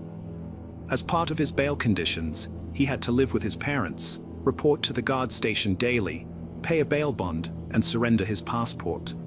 He lost his job at the bank, and to have an income, he rented out the house he had once shared with Mary. Although Colin was following the rules of his bail, he had other plans in the background. In May 2002, Colin's family reported him missing. A review of the paperwork at Balboa, the detective station, showed that he had not appeared in for 2 days. Essentially, the security guards had failed to properly monitor the situation, and it was unclear whether Colin had actually run away or not. The detective issued an alert, and Colin's car was found at Howth Head, just outside Dublin. The keys were still in the car, and an empty bottle of gin was on the passenger seat. The car was parked neatly, and a window was left slightly open. However, as a formality, an air and sea rescue was launched to search for a body, but surprisingly, no one was found. Alerts were sent out through media, air and seaports were notified of Colin's identity, and he was wanted for murder. Interpol were contacted, and in turn, Europol, which tracks people within Europe. For over a year, there was no sign of Colin, and eventually, the detective received a tip-off from a man who was holding in Mallorca, Spain. He was an old-school friend of Colin's, and he knew he was wanted for murder. So he made friends with another barman there and asked who he was, and the barman said that's Cian Sweeney from Galway Island. So when the guy got home, he contacted the detective, and they contacted Europol, and Colin was put under surveillance. An arrest warrant was put in place, and the Spanish police went to the bar and arrested him. He was brought to the civil guard station in Madrid, and Colin denied who he was. Fingerprints were taken, and they matched the prints the detective had sent over. Eventually, Colin admitted the truth. The next thing to organize was an extradition to bring Colin back to Ireland. This had never been done before. When the extradition was finally arranged, Detective Murray flew to Madrid to escort Colin home. When Mary spoke to Colin, he told her how he had obtained a passport and made his way all the way to Spain. Colin explained that 7 months before he went missing, he had applied for a passport using the identity of a man he resembled in age and build. Knowing this man did not travel, Colin was successful in obtaining the passport. He then took a train to Belfast, a flight to London, another flight to Barcelona in Spain, and finally a boat to Mallorca Island, Spain. Colin returned to Ireland, and Mary's brother was employed at the airport. He positioned himself at the area where Colin would be arriving. One of the security officers approached Mary's brother and asked, "You're not going to attack him, are you?" And the brother responded, "No, I'm not." The security officer then said, "All right." So Colin and Mary's brother came face to face, and they stared at each other for a moment, and then Colin lowered his head. While Colin was waiting for his trial date in prison this weather, the detective were continuing to gather as much information as they could in preparation for the trial. They needed to find out everything they could about him, especially his past relationships. There were people who still believed that Colin was innocent, because they didn't have the full details of who Colin really was. One person that the detective found was a woman who had been in a relationship with Colin before he met Mary. He was so violent and controlling that she left the district to get away from him. She met him at a disco, and for the next 6 months, he wooed her. But once he had her, he changed. He controlled every aspect of her life, who she was allowed to talk to, and how she was to dress, and he was physically abusive towards her. She ended up pregnant and was terrified to tell him. He hit the roof and told her no way was she having the baby. He brought vodka and aspirin to her one night and tried to force her to take them so she'd lose the baby. She managed not to take the aspirin, but she did swallow some vodka. At the height of his violence that night, he kneed her in the stomach, and she lost the baby the next day.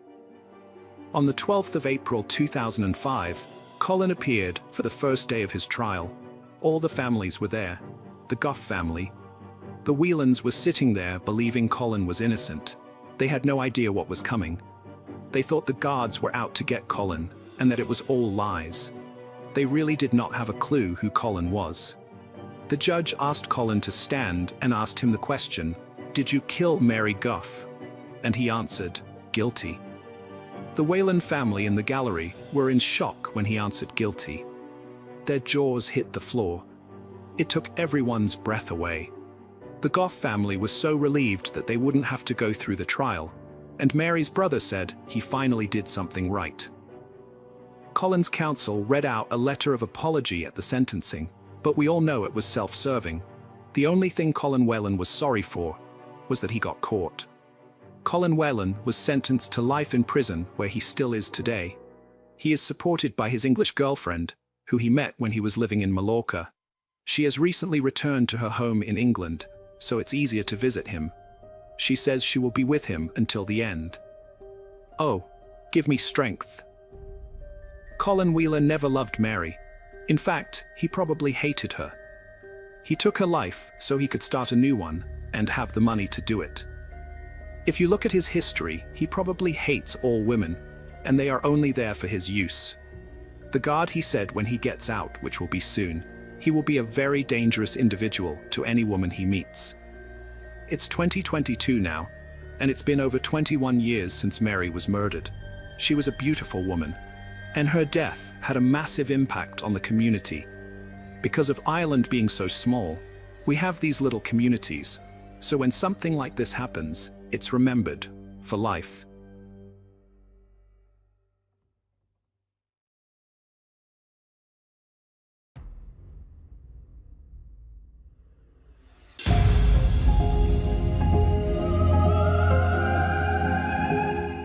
Hello friends, welcome to our channel. Today we're going to take a look at another horrible case with you. The case of Rachel Anderson. Rachel Anderson was born on January 28, 1994, in Warren, Ohio, to parents William, Bill, Rachel, and Patricia, Trish, Rachel.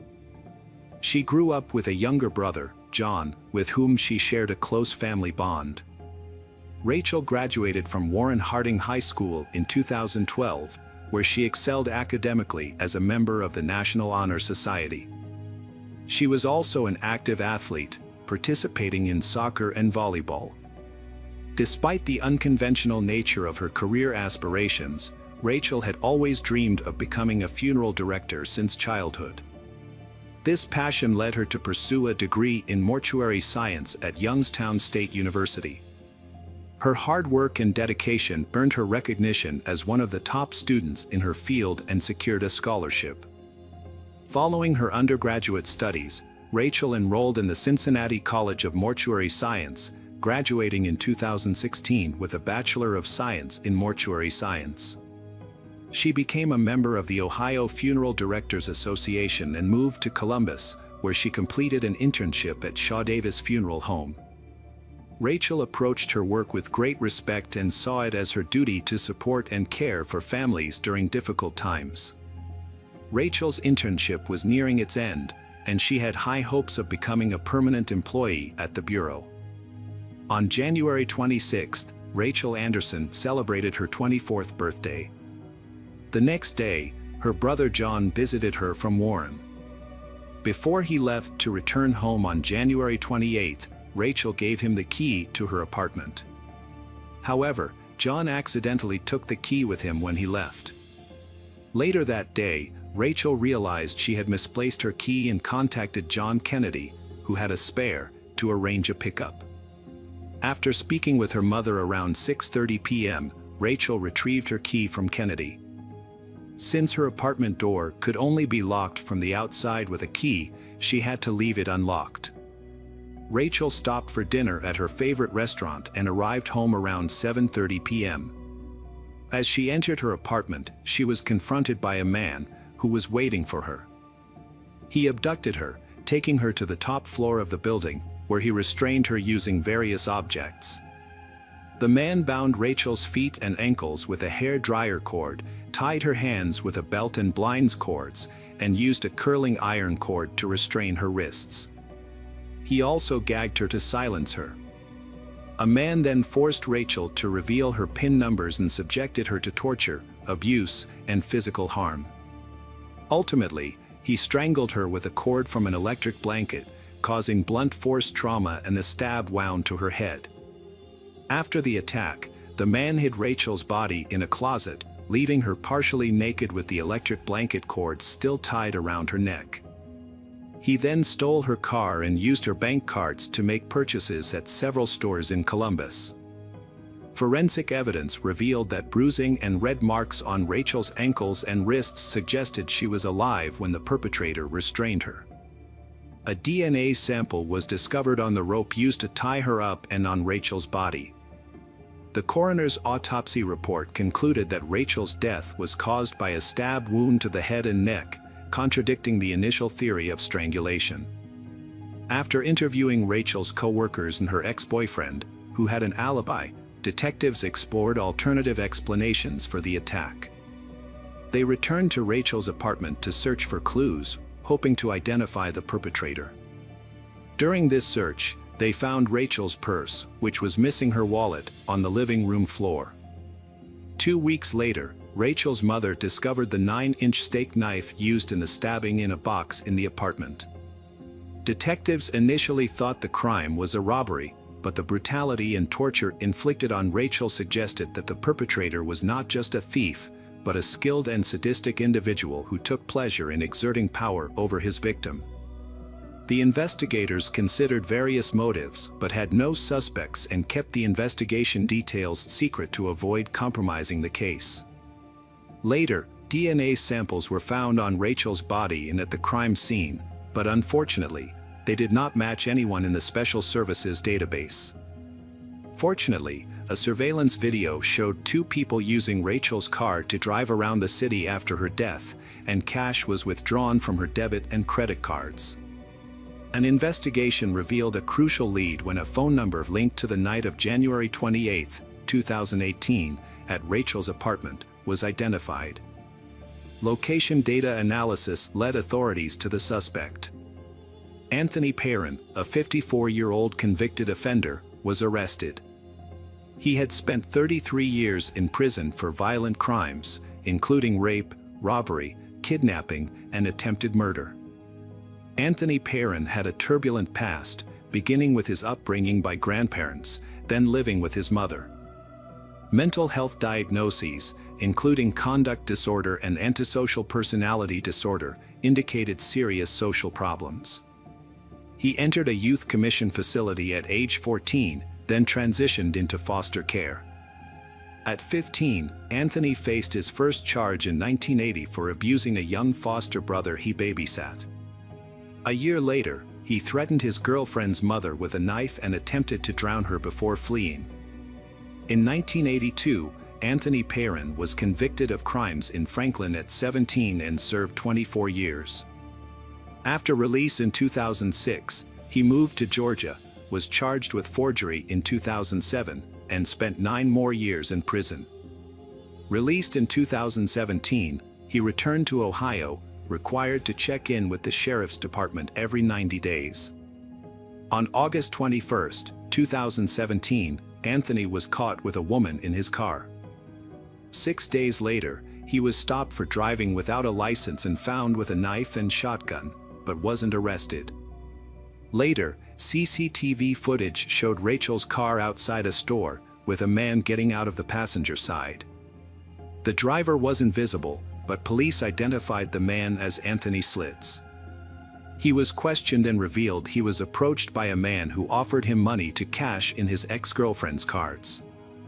Slits confirmed Anthony's identity and outlined their route on January 28, 2018, when they tried to cash out Rachel's stolen cards.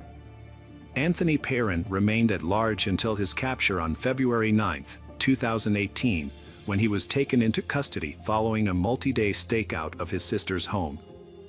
Anthony was charged with multiple counts of serious crimes, including burglary, robbery, kidnapping, rape, and murder. Nearly 2 years later, his trial began on February 4, 2020, and 4 witnesses testified on the first day, including Rachel's co-worker Jonathan Kennedy, who was the person who found Rachel.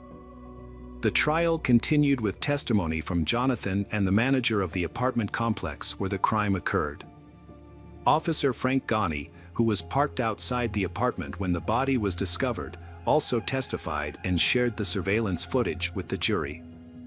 On the same day, Anthony expressed dissatisfaction with his attorneys to the judge and requested new representation. However, it became apparent that Anthony was intentionally delaying the proceedings. The prosecution presented expert witnesses on February 10, including a latent print expert, who explained how technology was used to track the use of Rachel Anderson's debit card and its connection to the crime scene. The defendant's sister also testified, revealing that her brother had given her the debit card, claiming it belonged to his girlfriend. However, after watching news reports, she discovered that the card actually belonged to Rachel. The final day of testimony was February 11th. The medical examiner testified that the defendant's DNA was found at the crime scene. Additionally, a forensic pathologist and a deputy coroner from the Franklin County office provided details about the extent of Rachel Anderson's injuries. During the final hearing on February 12, Assistant Prosecutor Amy Van Killen presented the state's closing argument, outlining the events of the crime and asserting that Anthony had murdered Rachel Anderson in cold blood. In contrast, defense attorney Larry Thomas acknowledged that Anthony had used Rachel's cards, but argued that he was not responsible for the crime. The defense attorney argued that the prosecution's case lacked concrete evidence, as the DNA and cell phone data did not definitively link Anthony Perrin to the crime. However, after deliberating for approximately 6 hours over 2 days, the jury of 4 men and 8 women found him guilty on all counts. The prosecution pursued the death penalty due to the severity of the crime, which involved the murder of Rachel Anderson during an aggravated burglary. Additionally, Anthony's prior conviction for a similar attempted murder of a woman weighed against him. Prosecutor Bryan stated that some individuals consistently disregard the law, and Anthony Perrin is a prime example. The sentencing phase of the trial began on February 18th. In an attempt to mitigate the sentence, the defense presented evidence of Anthony's troubled childhood, but the prosecution counter-argued that the aggravating circumstances of the case outweighed any mitigating factors. During the trial, it was established that Anthony Perrin was fully aware of his actions when he attacked Rachel. Despite this, several people testified on his behalf, including his mother, sister, a psychologist, and a former teacher.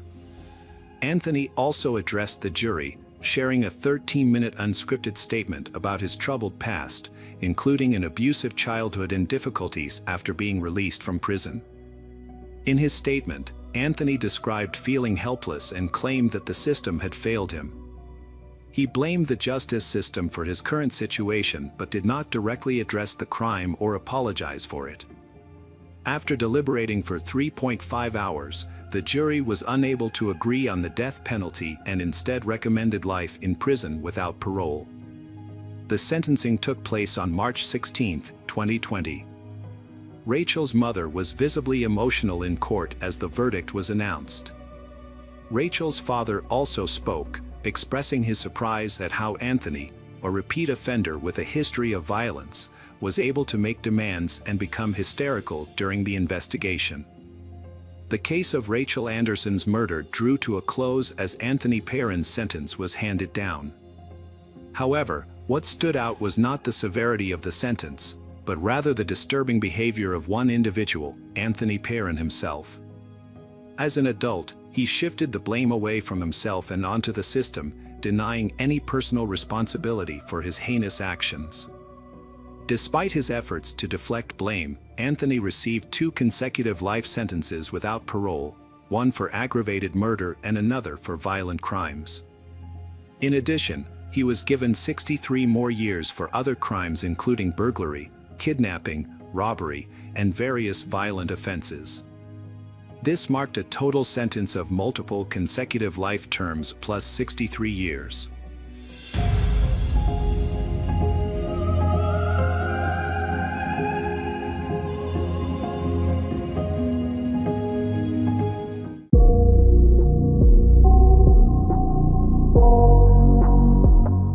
Hello friends, welcome to our channel. Today we're going to take a look at another horrible case with you. The case of Courtney Holden. The Holden family, a typical American household in Spokane. Judy and John Holden, who had 2 grown daughters living independently, also had an adopted son, Joshua, who still lived with them. Joshua, a quiet and introverted young man, had not yet started his own family and remained at home. The Holden's family approach to childcare was unconventional. The family saw fostering as a way to earn a steady income through government benefits. Judy's background and experience as a mother earned the authorities as trust. 4-year-old Courtney Holden, born on February 28, 1992, had been living in a shelter for 2 years when her life took a dramatic turn.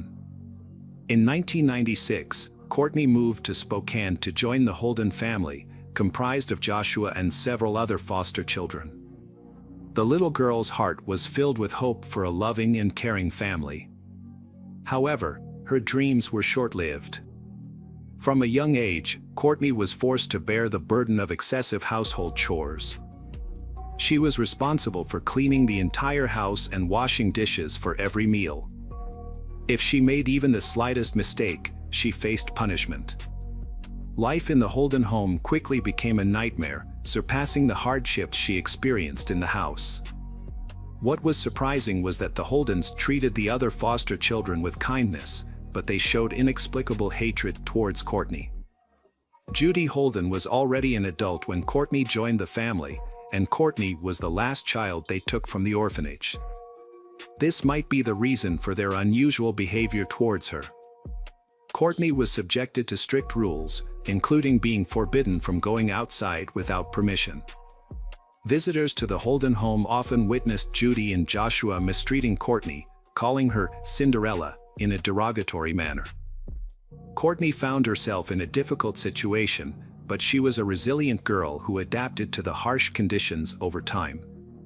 She learned to fear her foster mother and was terrified of her brother Joshua, who prohibited her from socializing with friends and peers. She was not allowed to have a mobile phone or other modern conveniences, and she only left the house when necessary and with permission. The only time she enjoyed some freedom were when the house was empty and she could step out into the backyard or chat with neighbors. As she grew into an adult, Courtney became accustomed to her life and learned to treat her foster parents with respect, despite their mistreatment. She did not become bitter, as she had no concept of a normal family life to compare hers to. Courtney's life improved significantly when her brother Joshua moved out of the house due to disagreements with their parents. This newfound freedom allowed her to come and go as she pleased, spend time with friends, and enjoy activities she had previously been restricted from. As a result, Courtney finally felt happy. As time passed, Courtney graduated from school and met a man named Michael, with whom she fell deeply in love. Michael treated her with kindness and care, a stark contrast to her previous experiences. Their relationship flourished, and they welcomed a son together in 2011. However, Things took a surprising turn when Michael asked Courtney to move in with him and start a life together as a family. Despite his requests, Courtney chose to remain in her parents' house and ended her romantic relationship with Michael. By this time, the Holden house had become empty, as the foster children had grown up and moved out. Courtney's foster father, John Holden, had passed away, leaving her to live with her foster mother, Judy, and her child. Michael was allowed to visit his son, but only with Judy's permission. During Joshua's absence, Courtney's life with her son was relatively peaceful. However, after their father's death in 2014, Joshua returned and began to harass the family. He installed numerous surveillance cameras around the house, posting signs that read, "Smile, you're on camera." The cameras made Courtney anxious, as she knew that leaving the house would likely result in trouble from Joshua. Courtney's life took a turn for the worse around 2015. She confided in a neighbor that Joshua had taken away her freedom, forbidding her from having a phone, using social media, talking to outsiders, driving, or leaving the house without his permission. He also forced her to cut ties with Michael after the child's birth. Despite this, Courtney remained silent and compliant. Neighbors noticed bruises on Courtney's face and arms and asked her about them. She openly admitted that Joshua was physically abusing her. The neighbors were concerned and tried to help her, even contacting the police. However, the Holdens were able to dismiss the cases because Courtney never publicly acknowledged the abuse. As time went on, Courtney was no longer allowed to talk to her neighbors, who only saw her outside in the evenings. She obeyed Joshua's rules without question. Those who knew Joshua described him as a large and intimidating man with a cruel and unpredictable nature. He was also known to be paranoid and prone to insults. Joshua had a history of violent behavior and had even boasted about being able to kill someone and dispose of their body with ease. In 2005, he was charged with assault and harassment, but the case was dropped due to lack of evidence and the victim's refusal to cooperate with the police. There were also suspicions that he had committed assault and misconduct against a woman in 2003, but he was never identified as the perpetrator.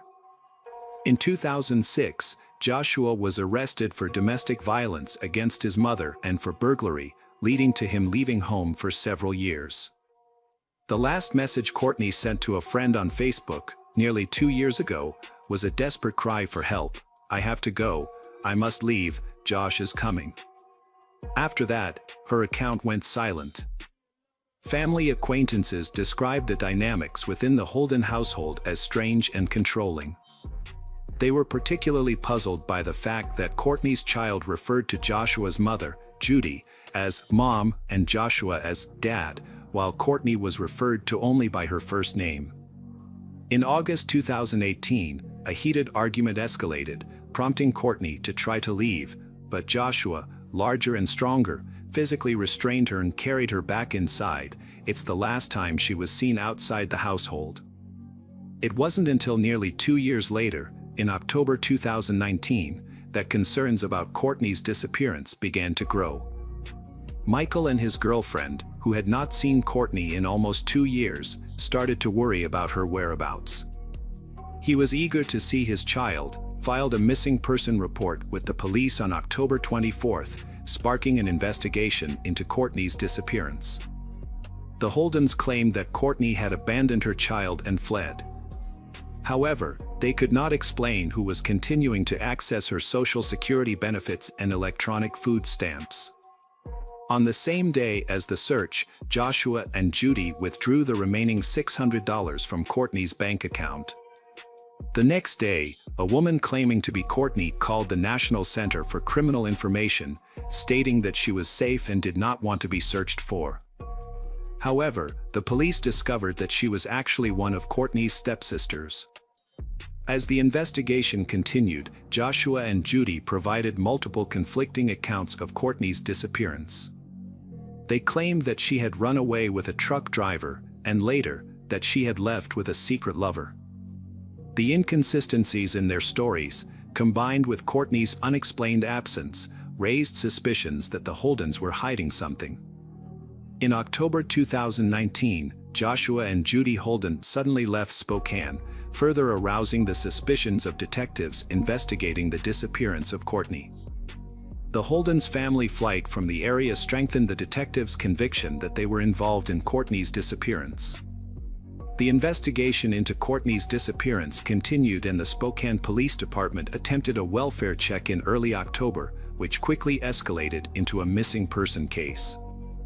The case was assigned to Major Crimes Detective Randy Lesser, who has spoken publicly about the investigation. The information gathered from police interviews and court records has shed light on the events surrounding Courtney's disappearance. When Lesser visited the house in early October, Judy told him that Courtney had been home just a few days prior. She claimed that Courtney had left on foot with her son. However, when Lesser asked for Judy's phone number, she became hostile and locked the door in his face. Later, Judy allowed police to enter the house to see Courtney's room, but she became very nervous. The house was extremely cluttered, with piles of items covering all available space on counters. Courtney's room was also cluttered, and the mattress was bare, giving the impression that no one had lived there recently. At one point, Judy panicked when she lost sight of one of the detectives behind a closed door and ordered the investigators to leave. When Lesser asked to search the rest of the house for Courtney's child, Judy refused. A neighbor reported seeing Joshua, Judy, and one of Courtney's sisters leaving in a van with a child. Detective Lesser found it suspicious that Courtney, who suffered from a chronic illness, had not seen a doctor since October 2017. Her last prescription was in July 2018, although she had been receiving medications monthly before disappearing. Surveillance footage showed Joshua and Judy shopping with a small child. Cameras also captured they withdrawing money from Courtney's bank account on the day she was declared missing. By October 24th, Joshua and Judy had left their home. When police arrived to execute a search warrant, they found that the DVR from the home surveillance system had been removed, and the family's 6 pets were gone. Joshua and Judy's mobile numbers were deactivated in mid-November, but 2 new numbers with Texas area codes were activated on the same day. A month after the Holdens left, a neighbor called the police to report activity at the house. It was one of Judy's daughters and her husband, who had flown in from Texas to check on the property. They claimed they hadn't seen Courtney in 2 years and that Judy had retired. In mid-December, Joshua and Judy traveled to Texas, where they were eventually found by the police at Judy's daughter's house. Courtney's son was also present at the scene. Joshua and Judy Holden were arrested and charged with identity theft, interfering with child custody, and using Courtney's bank accounts without her permission. Fortunately, the child was found safe and was reunited with his father. No other family members were charged with any crimes. The police searched Judy's home in Spokane with search dogs but did not find any signs of Courtney. They also searched a home in Texas and a vehicle in Oklahoma, but these searches did not yield any clues about Courtney's whereabouts. Joshua, 40, and Judy, 74, were held in a Texas jail, where they refused to speak with police and fought extradition to Spokane. The authorities awaited a governor's warrant to bring them back, but since there was insufficient evidence to link them to Courtney's disappearance, they were likely released. This case remains one of the most puzzling missing person cases, with little progress made during the month-long investigation. The police have extensive notes on the case, but Judy and Joshua maintain their innocence in Courtney's disappearance. The police, however, suspect that Courtney is likely deceased, but they lack concrete evidence to prove it. It's tragic that Courtney was drawn into the Holden family, who failed to provide her with the love and support she desperately sought. Despite their mistreatment, Courtney wanted to believe they were her family and struggled to defend herself against their cruelty. The cruel reality is that there are many ways to secretly dispose of a body using chemicals that can evade detection by experts and police dogs, leaving Courtney's fate a heartbreaking mystery.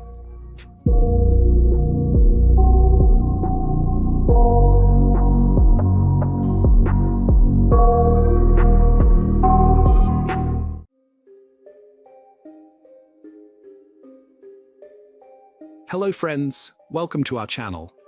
Today we're going to take a look at another horrible case with you, the case of Anna Repkina. Anna Alexeyevna Repkina, a charming and outgoing woman from Chelyabinsk, Russia, hailed from a good family. With a strong work ethic, passion for travel, rock music, and cats, she owned several. Anna was a vibrant individual.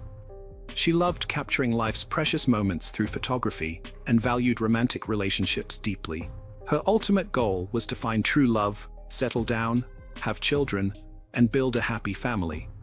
Anna's remarkable sense of humor made her a delight to be around, something her friends and acquaintances often highlighted. However, her life took a dramatic turn in 2016, when her high school sweetheart of 7 years ended their relationship, leaving her devastated. Despite this heartbreak, Anna refused to give up on her dreams. She took the initiative to try online dating, determined to find her ideal partner. On a Russian dating site, she came across a promising match who seemed to possess all the qualities she was looking for. Anna met a charming young man named William Hargrove, a 26-year-old from Oregon who worked as a bouncer and mechanic. What drew her to him was his fascination with Russian culture, but more importantly, his adoration for her.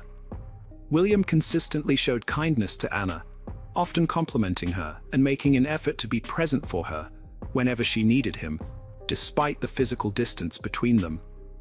Those who knew him described William as a charismatic and passionate person with a great sense of humor, who inspired those around him to chase their dreams. As they developed their online relationship over several months, their bond grew stronger. They seemed perfectly suited for each other, sharing similar tastes in music and a love for live performances, as well as a similar sense of humor. Friends who knew them noted that Anna and William complemented each other beautifully. William's caring nature was evident in his thoughtful gestures, such as sending Anna flowers despite being separated by oceans. Anna and William's online chemistry was undeniable, but they wanted to confirm their connection in person. So in December 2016, they decided to take their relationship to the next level. Anna booked a flight to Oregon to spend the Christmas holidays with William. However, she initially made a mistake and booked a ticket to Portland, Maine, instead of Portland, Oregon. Before realizing the error, she had already flown to Maine, but she was determined to make it work. After fixing her flight issues, Anna finally arrived in Oregon. William picked her up from the airport, and they spent the next 10 days together. He took her on sightseeing trips, and they enjoyed activities like visiting the seaside, playing in the snow, and cuddling by the fire. William also introduced her to his friends, and they celebrated New Year's Eve together, sharing a romantic kiss at midnight. It was the perfect Christmas experience for Anna. After a whirlwind 10-day visit, William popped the question to Anna using his grandmother's emerald ring, and she happily accepted. However, what Anna didn't know was that William was leading a double life. During their time together, he had also been secretly seeing his 33-year-old landlady, Michelle Chavez, behind her back. William rented a room in Michelle's house, and it seemed he also held a special place in her heart. Michelle was married with 2 children, but this didn't deter her romantic involvement with William. Their affair had been ongoing for over a year when Anna, William's girlfriend, visited Michelle's home. Unbeknownst to Anna, she was meeting her rival, as Michelle was her boyfriend's landlady. Michelle showed understanding when William brought Anna to her home, perhaps thinking William would never leave her or believing Anna was insignificant, much like her own husband. Whatever the reason, Michelle didn't expose their secret. It wasn't until Michelle discovered the engagement ring that her husband's stance on the situation became clear to everyone involved. Meanwhile, Anna returned to Russia, unaware of the drama she had left behind. After posting a photo of her engagement ring on Facebook, the social media algorithm brought the post to Michelle's attention. Michelle's anger wasn't solely due to William's engagement to another woman. Michelle planned to leave her husband to be with William and, as a symbol of her commitment, took off her wedding ring and gave it to him. However, she soon discovered that the ring was identical to the engagement ring William had given to Anna. It turned out that William had given Anna Michelle's own wedding ring, which had been recycled.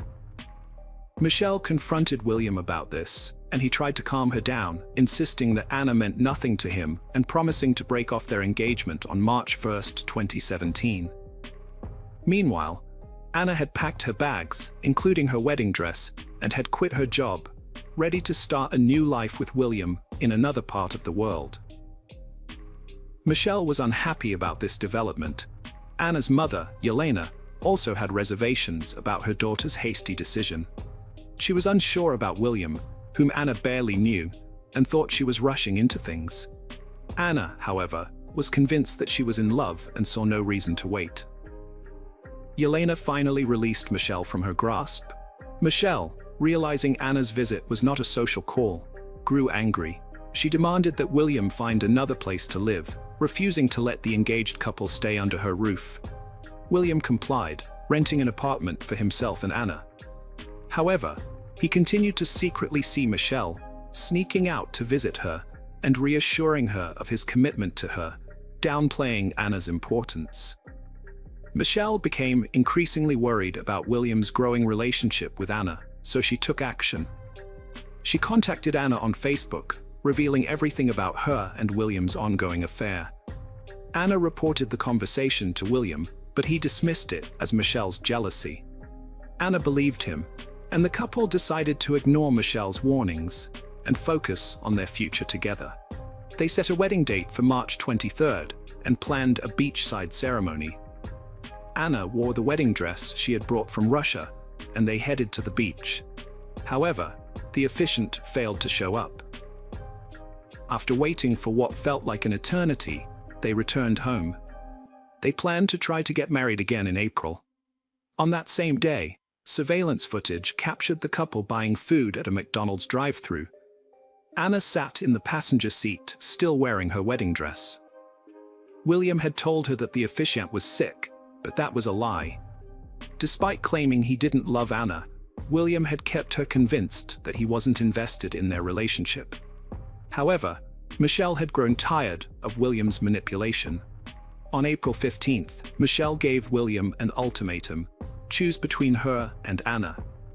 Michelle made it clear that if Anna wasn't gone by April 20th, she would take drastic action, build a snowman, a sinister phrase meaning to kill someone, and hide their body in a snowy area where it would never be found. After issuing her threat, Michelle lost contact with William and assumed he had chosen Anna over her. She left him voicemails to express her feelings. On Sunday, April 16th, William phoned Michelle to share the news that he was single again, having just ended his tumultuous relationship with Anna, who was now headed back to Russia. Coincidentally, William had hit a deer with his car and was waiting at the Ali Martile store for repairs. He asked Michelle to meet him there. As it was Easter Sunday, Michelle was attending a family gathering, but she excused herself to join William. When she arrived, they reconnected by having an intimate moment in William's car, reaffirming their strong connection. On April 17th, Anna's body was discovered in the forest. Initially, investigators didn't know her identity, as there was no identification found with her body, and she had only been in the state for about a month. The crime scene lacked a murder weapon, but was littered with trash.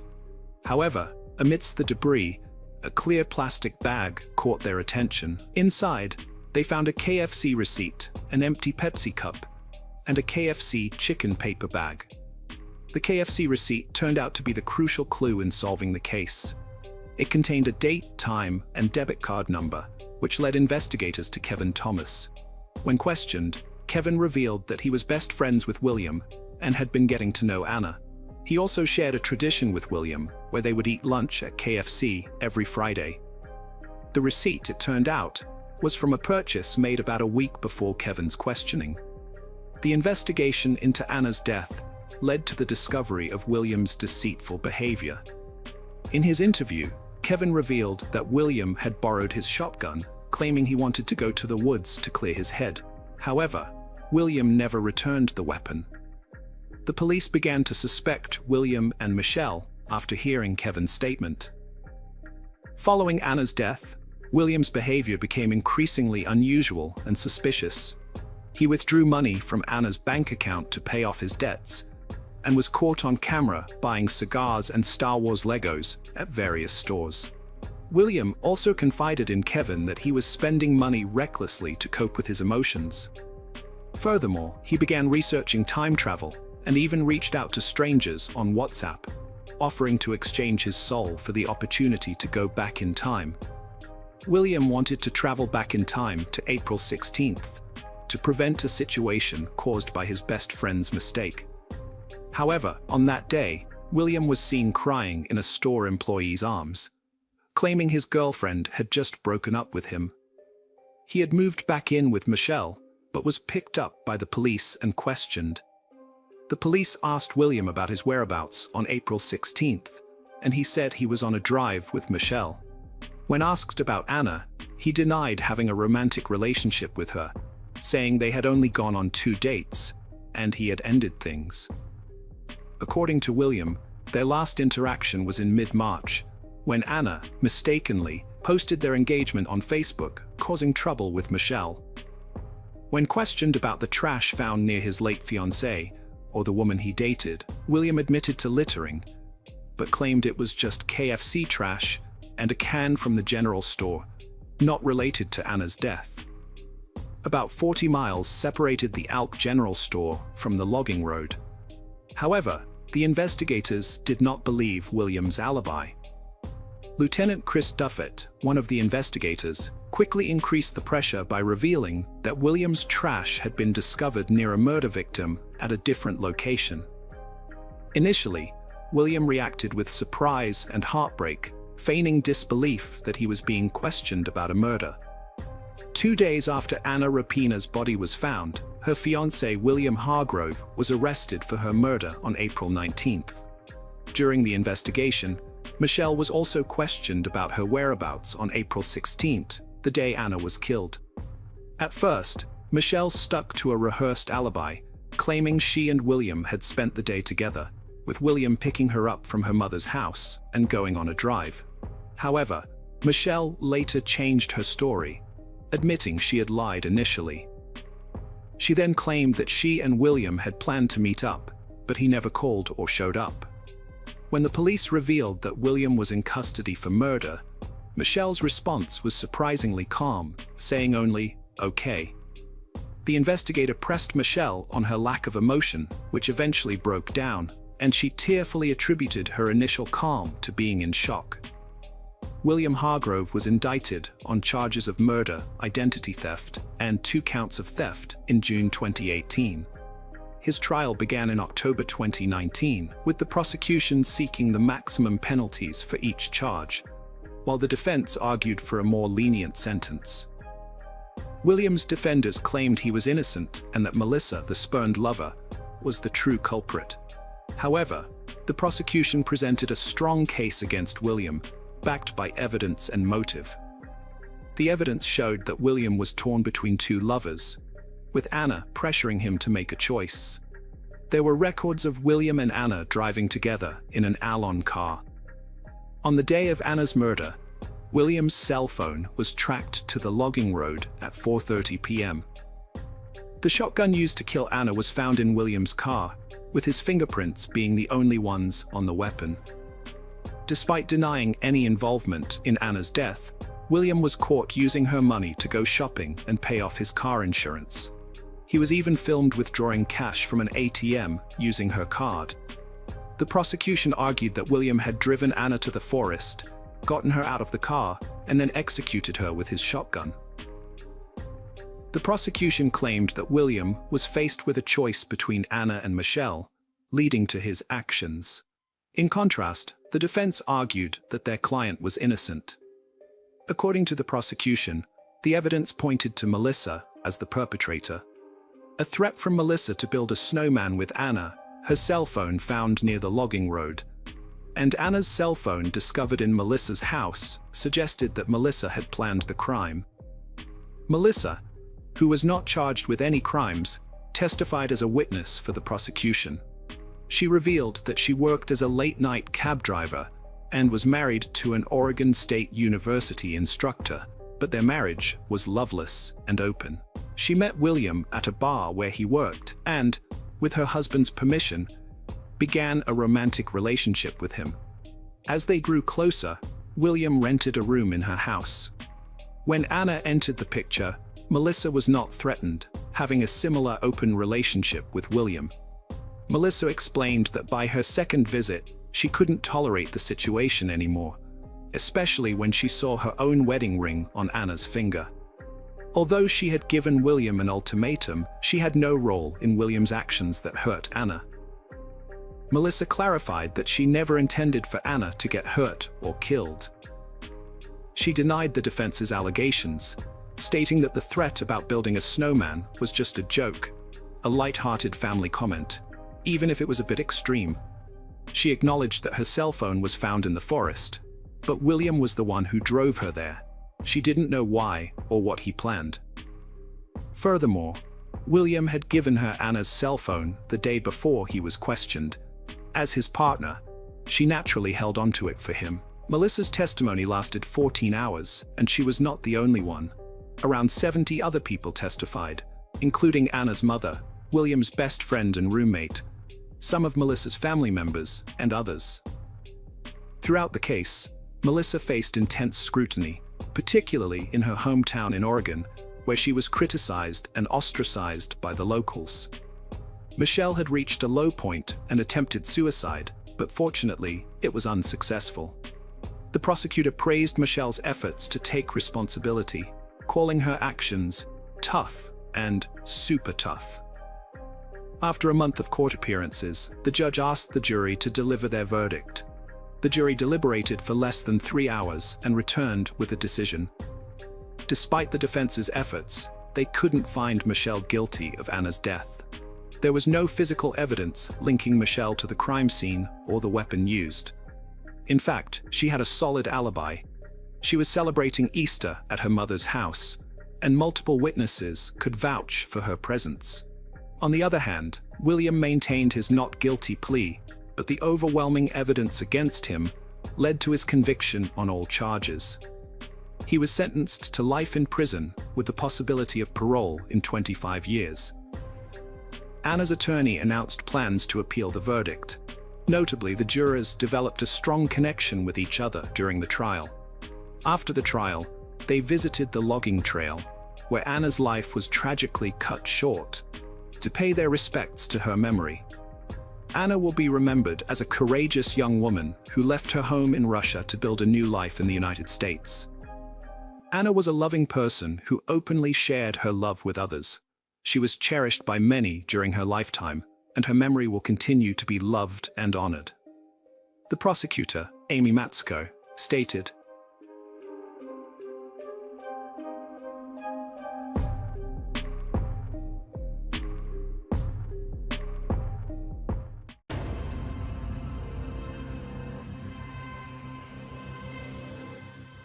"Hello friends, welcome to our channel.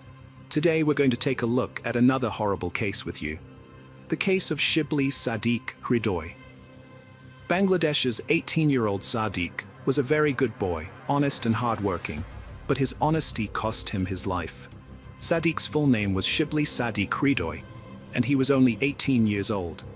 He was born in Chattogram City, Bangladesh, which is one of the world's oldest seaports with active natural harbors for centuries. Sadiq belonged to a very poor family, where his father, Shafiq, was a truck driver, and his mother, Naheda Kar, was a housewife. Sadiq was their only child. Since childhood, Sadiq had a great passion for studying and had big dreams for his life. To fulfill his dreams, he started working at a poultry farm at a very young age. The money his father earned was barely enough to cover their household expenses. So Sadiq started working at a nearby poultry farm to pay for his college fees. Sadiq quickly became skilled in his work, and the owner of the poultry farm promoted him directly from a regular worker to a manager. Even after receiving this position, Sadiq showed no signs of arrogance and continued to work diligently. During his time at the poultry farm, Sadiq had managed to save some money for his college fees and had also made several friends there, who were all older than him by 5 to 6 years. But they all respected Sadiq and worked under him because he was educated and took his work as a manager seriously. He also ensured that others worked honestly while on duty. However, sometimes due to Sadiq's honesty, there would be conflicts with his own friends at the farm. Although these conflicts were not major and were usually resolved within the farm premises. Besides his work and studies, Sadiq had no other distractions. If he ever had any urgent work, he managed it well and always made it home on time before it got too dark. On the morning of August 28, 2023, Sadiq went to work and performed his usual duties, just like any other day.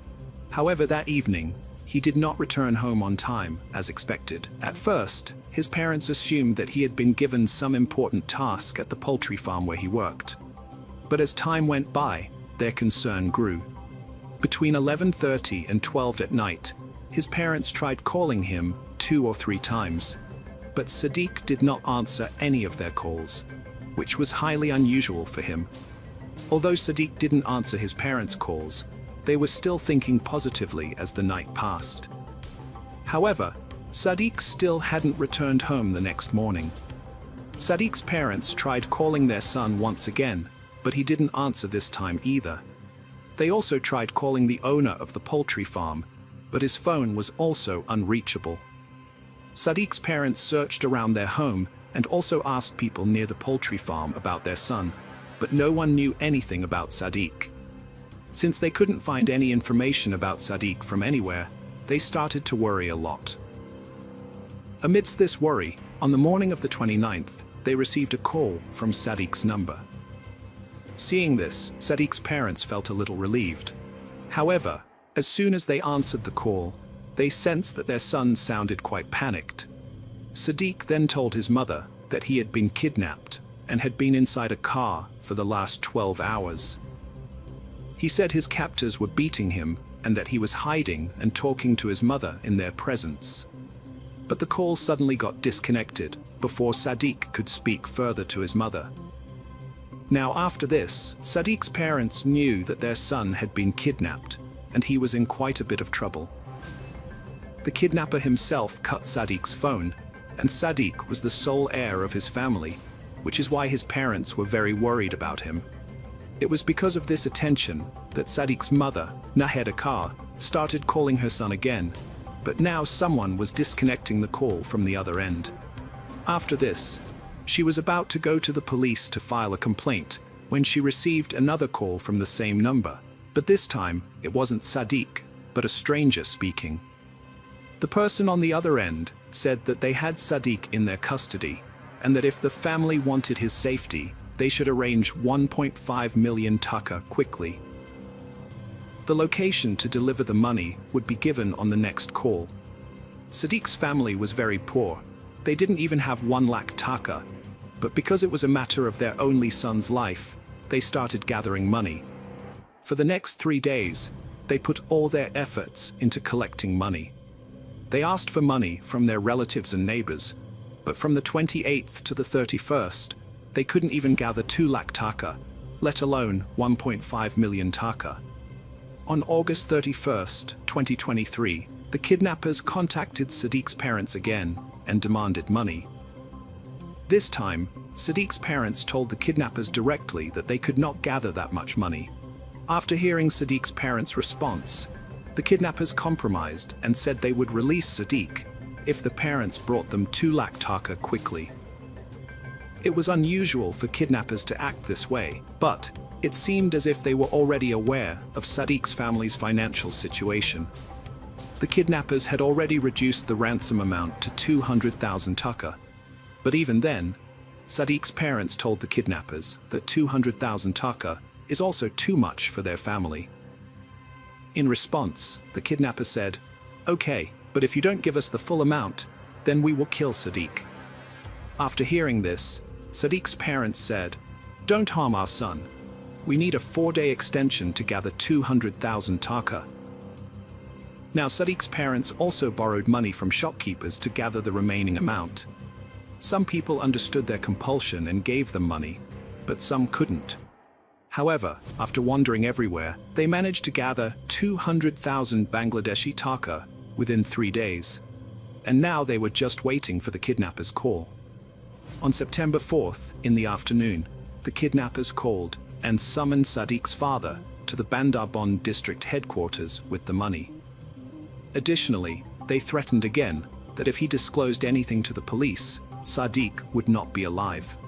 Now, since Sadiq's parents wanted to save their son, they did not take any risks and went directly to the location specified by the kidnappers, paying them the ransom. There, Sadiq's father waited for a while. Then 2 masked kidnappers arrived. They didn't talk much to Sadiq's father and just took the money from him. However, as the kidnappers were leaving, they assured Sadiq's father that his son would reach home before him. Hearing this, Sadiq's father was immensely relieved and hurried home, but upon reaching, he found that Sadiq hadn't arrived yet.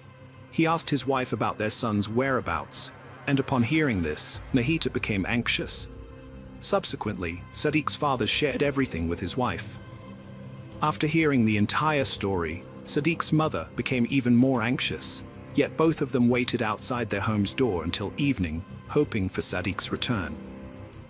By now the night had fallen, and they hadn't received any further information about Sadiq. Similarly, this night passed, and by then, Sadiq's parents had lost all hope, and their condition had deteriorated to tears. Up until now, even Sadiq's relatives had learned about his disappearance, and one of those relatives advised Shafiq to lodge a complaint with the police. Initially, Sadiq's father was also afraid, because the kidnappers had warned him that if he tried to tell the police anything, they would harm Sadiq. But then, on September 7th, Sadiq's father called his son's phone, although the kidnappers had forbidden it, but there was no response. By August 28th to September 7th, Sadiq had been missing for more than 10 days, and things were getting quite difficult. So on the evening of September 7th, Sadiq's parents decided to go to the local police station. There, they recounted everything that had happened over the past 10 days to the police. Initially, upon hearing all this, the police were quite angry with Sadiq's parents for not informing them of the incident first. But when Sadiq's parents mentioned the threat given by the kidnappers, the police understood what a parent must be going through at such a tough time. After that, the police quickly assembled a team to search for Sadiq and began their search. During the investigation, the police first checked Sadiq's background, such as his behavior in college, his friends, and how he lived with his family. It was revealed that Sadiq was a good boy who neither had enmity with anyone, nor did he engage in fights with anyone. However, during the police investigation, Sadiq's mother, Nahida Kar, remembered something. Before moving forward, she told the police about a fight Sadiq had with his friends inside the poultry farm. Upon hearing this, the police immediately went to the poultry farm and apprehended 6 workers who were working there. Each of them was interrogated one by one. In the initial investigation, these people tried to prove themselves innocent, but in the end, when the police pressured them, 4 out of the 6 boys confessed to their crime. The names of these 4 boys were Umongching Mama, Suing Mama, Anumara, and Ukai Mara. The police arrested these 4 on charges of kidnapping. During the investigation, the police asked all of them about Sadiq's location, but none of them uttered a single word. However, after being kept in jail and tortured for quite some time, they opened their mouths and also revealed about their other 2 accomplices. On September 11th, they began to recount how, on the night of August 28th, when Sadiq was returning home, they kidnapped him to take revenge. Their plan was to kidnap Sadiq beat him, and then demand money from his parents in exchange for releasing him. Initially, everything was going according to plan, and these people were going to get the money. However, during this time, Sadiq saw the faces of two of them, which made them think that Sadiq now knew everything. Therefore, they thought that if they let Sadiq go, he would inform the police, and they would be caught. So after that, they used a knife to attack Sadiq, and attacked him repeatedly, from his face to his feet with that knife. As a result, Sadiq bled a lot, and died on the spot. Now, the police and Sadiq's family had learned that Sadiq was no longer alive. The police are investigating this case as a murder case. After that, the police asked these people about Sadiq's body, to which his killers replied that after killing Sadiq, they had cut his body into pieces and thrown it on a hill. The police went with these people to that hill and found some body parts there. But among those pieces, the police found a proper body a little far away, but its face was completely disfigured. The face of that body was so badly disfigured that the police couldn't identify whether it was Sadiq or someone else. However, after looking at the clothes on that body, its height, and some other factors, the police believed that it was Sadiq's body. Sadiq's family confirmed that yes, this was indeed their son. Now the police had arrested all of them on murder charges, and during custody, Umangching Mara made several revelations in the Sadiq murder case. He stated that he had a good friendship with Sadiq, but 2 months ago they had a disagreement over some issues. After that, Umangching decided to take revenge on Sadiq. Additionally, he mentioned in his statement that he himself had killed Sadiq with his own hands, and even ate small pieces of his body. Afterward, this was a horrifying and shameful act. But as soon as this news appeared in the media, protests started across the country. During this time, people couldn't tolerate their anger, and when the police were taking all these accused on the evening of September 11th, the crowds snatched Umangching from the police and beat him so severely that he died on the spot before the court could sentence him. People themselves gave him the punishment for his deeds. Moreover, the police managed to remove all the other accused with great difficulty and put them behind bars. Since then, there have been no updates on this case. If any new update comes in this case, I will inform you through a community post on my channel. However, Sadiq's parents lost a son who loved them dearly and was very serious about his future. So with this, the Shibli Sadiq Hridoy murder case comes to a close.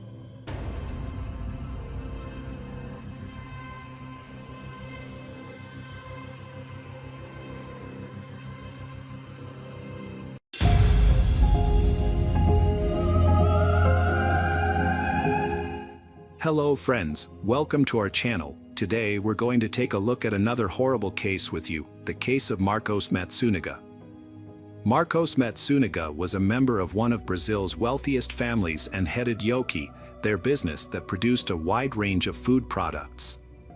Yoki was founded by Marcos's grandfather, Yoshizo Cadano, who had immigrated to Brazil. The company name, Yoki, was derived from the first letters of Yoshizo's surname and first name. Yoki's origins date back to the mid-20th century when it started as a small flour milling operation. Despite being formed during a time of crisis and war, the business not only survived but thrived, eventually expanding into a global company with a diverse product line. Born into a wealthy family, Marcos never experienced hardship or denial. As the successor to the family business, he inherited the company built by his grandfather and father. With this foundation, Marcos had the potential to become the family's first billionaire, a goal he pursued throughout his life. However, his ambitious plans were ultimately unfulfilled. Everyone who knew Marcos personally described him as a skilled and successful businessman. He not only preserved but also significantly increased the family's wealth, generating substantial profits. However, Marcos had a difficult personality. He was demanding, arrogant, and controlling, particularly with those around him. Additionally, he struggled with his physical appearance, having been overweight since childhood, wearing glasses due to vision problems, and being short and somewhat awkward. These issues led to difficulties in his interactions with peers from an early age. Marcos had few friends, and women tended to avoid him because of his unusual demeanor. For a long time, he was unable to form lasting, meaningful relationships. Despite his wealth and business success, he couldn't sustain romantic connections beyond a couple of dates. His arrogance and ego often repelled women, leading him to seek the company of escorts and sex workers. There is very little information available about his first wife. It is known that he married out of desperation and pressure from his relatives, rather than love or passion. Despite this, the marriage lasted several years, but both spouses quickly regretted their decision. The young wife initially tried to tolerate his difficult personality, hoping they could become a happy couple over time. However, she was mistaken, and they grew further apart over the years. Marcos frequently cheated on her without attempting to hide or justify it. He typically found mistresses on websites offering intimacy for money.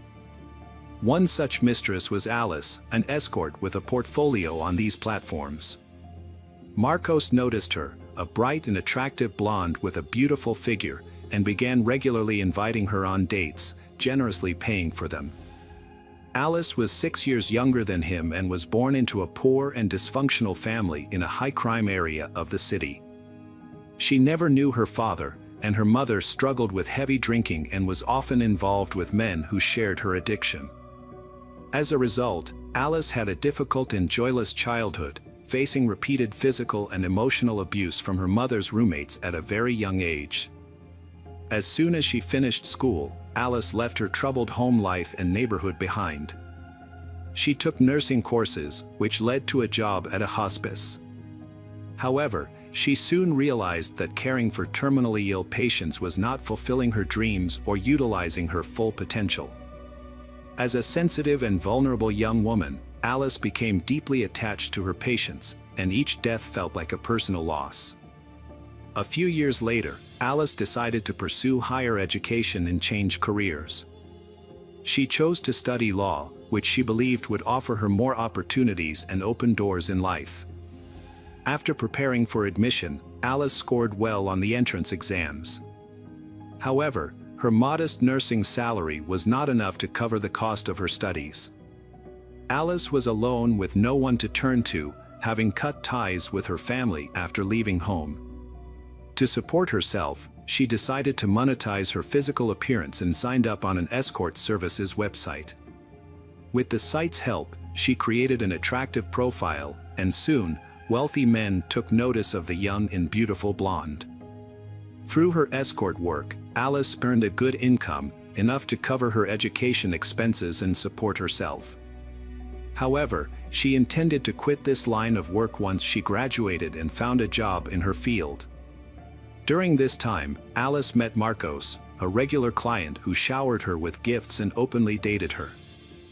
Although Alice knew Marcos was married, she never imagined that one of the country's wealthiest men would leave his wife for her. Alice Matsunaga's story resembled a Cinderella tale. A poor girl from a disadvantaged background, working as an escort, captures the heart of a multimillionaire who falls deeply in love with her. Marcos lost his mind over Alice, but it's unclear if she deliberately tried to win him over. 6 months into their relationship, Marcos decided he wanted to be with Alice long-term, so he filed for divorce from his first wife without hesitation. He began introducing Alice as his fiancée to everyone. To avoid revealing how they really met in Alice's occupation, Marcos and Alice fabricated a story about meeting casually in a cafe.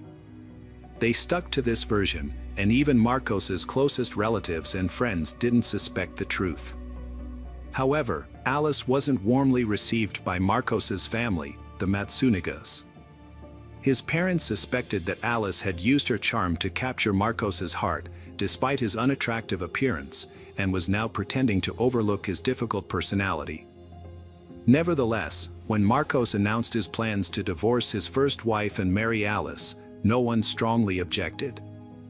Marcos organized an extravagant traditional wedding, complete with a white dress, numerous guests, and a large, multi-tiered cake.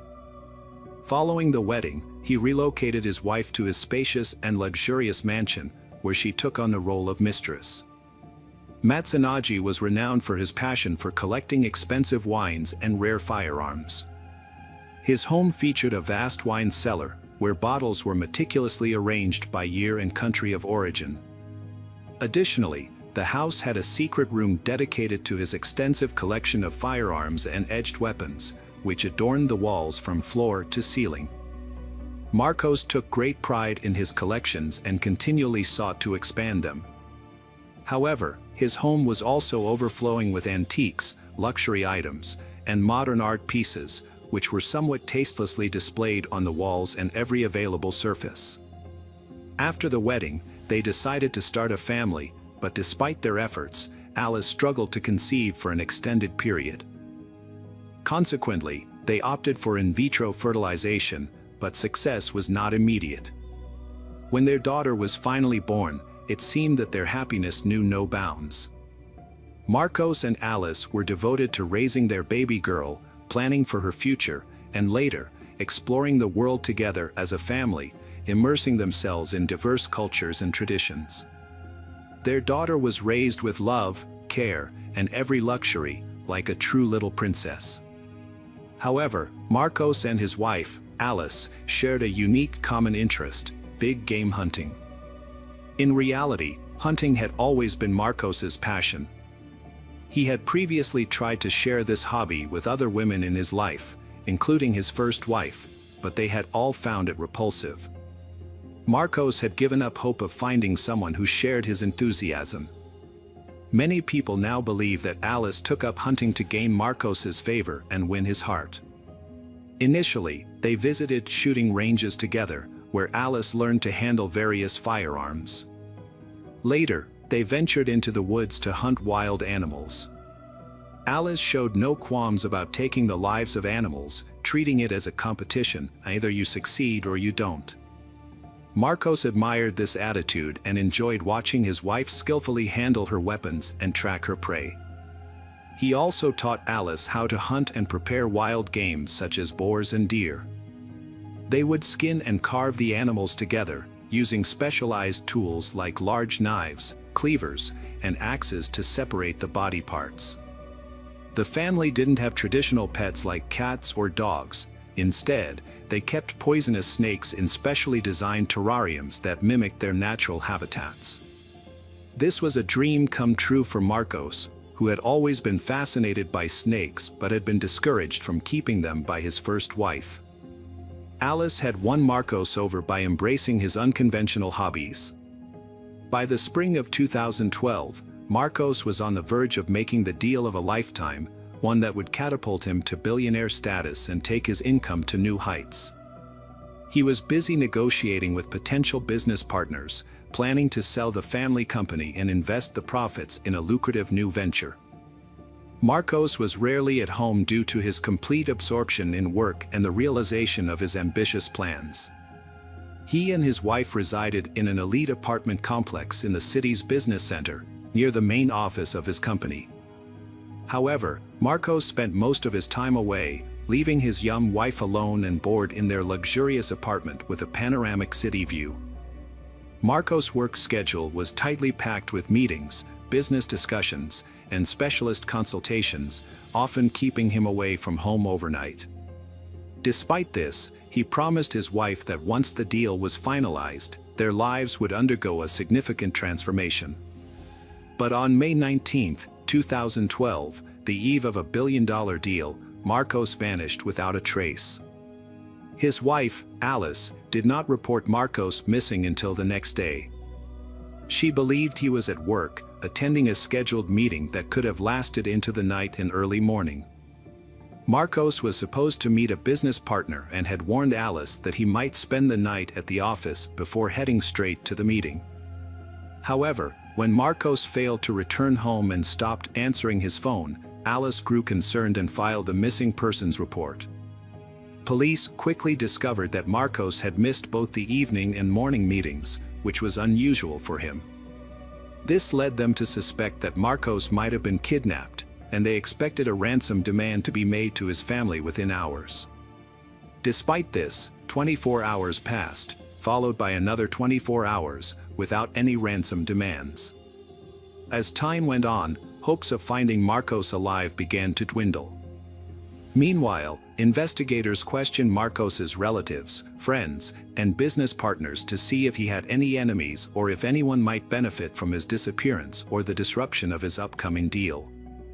However, they were unable to identify anyone who might have wanted Marcos dead. Marcos was a skilled businessman who made strategic decisions that generally benefited everyone. However, his personal life was marred by infidelity. His wife, Alice, discovered that he was cheating on her with a woman named Natasha. Despite his promise to end the affair after Alice threatened to divorce him, Marcos continued to see Natasha, albeit more discreetly. Alice suspected that the affair was ongoing and hired a private detective to gather evidence. The detective uncovered photographs and videos of Marcos and Natasha on romantic dates at restaurants and venues that Marcos and Alice regularly visited. It seemed that Marcos was openly flaunting his infidelity, taking his mistress to places where he was well known and where his wife might find out. As it was later revealed, Natasha Lima, a businessman, was discovered on the same escort services website where he had first met Alice. They had been together for approximately 5 months, during which time he gifted her an expensive car and paid a substantial sum of money for Natasha to delete her profile from the site. Alice presented photos and videos as evidence of her husband's infidelity to Marcos's parents. She mentioned that she had shown all this to Marcos the day before his disappearance, but instead of apologizing and asking for forgiveness, he packed his belongings, informed his wife that he was leaving her, and then departed from their apartment, vanishing without a trace. Based on Alice's account, it seemed that her husband had given in to his desires and decided to run away with his new mistress. However, those who knew Matsunaga unanimously agreed that he was too invested in the business, which his family had built over decades, to simply abandon it and disappear. The answers to many questions were uncovered about a week later when a passerby discovered scattered garbage bags containing human remains in a deserted area roughly 50 kilometers from Marcos's residence. The man immediately notified the police of his gruesome discovery. The victim was soon identified as Marcus Matsunaga, a missing person who had been searched for nationwide. According to experts, Matsunaga was shot in the head and then dismembered. His body was packed into garbage bags and dumped on the outskirts of the city. The killer's skills with a carving knife suggested they were either a surgeon or an experienced butcher. This conclusion was drawn from the precise cuts made to separate the body parts. The investigation initially lacked concrete leads, so it began by reviewing the last known location of the deceased. The elite residential complex where Matsunaga lived with his wife and daughter had multiple surveillance cameras, and their footage was carefully examined. The evening before Matsunaga went missing, he and his wife ordered food to be delivered to their home. Security footage shows Matsunaga taking the elevator to the first floor, then returning to his apartment with pizza boxes in hand. He entered the apartment and never left again, not that evening, overnight, or the next day. Despite this, his wife was seen leaving the apartment the following morning with 3 large, wheeled suitcases. The footage shows Alice struggling to move heavy suitcases, which sparked the investigators' suspicions about their contents. On the same day, she was taken into custody and questioned at the police station. Initially, she denied any wrongdoing, sticking to her story that her husband had left her for another woman. However, when shown the elevator footage, she broke down in tears and began to open up. Alice revealed that her marriage had been troubled for a long time, and her husband's behavior had become increasingly abusive. He constantly belittled her, bringing up her past work as an escort and claiming he had rescued her. He also controlled every aspect of her life, isolating her from friends and criticizing her parenting. When Alice mentioned divorce, Marcos threatened to leave her with nothing, take their daughter, and restrict her access to the child. On the evening of the incident, Alice confronted her husband with photos of him and his mistress, which only enraged him. He physically abused her, and Alice's memories of what happened next are hazy. She doesn't recall how she obtained the gun used to shoot her husband. Later, realizing what she had done, Alice attempted to cover up the crime by disposing of the body and making it seem like her husband had vanished.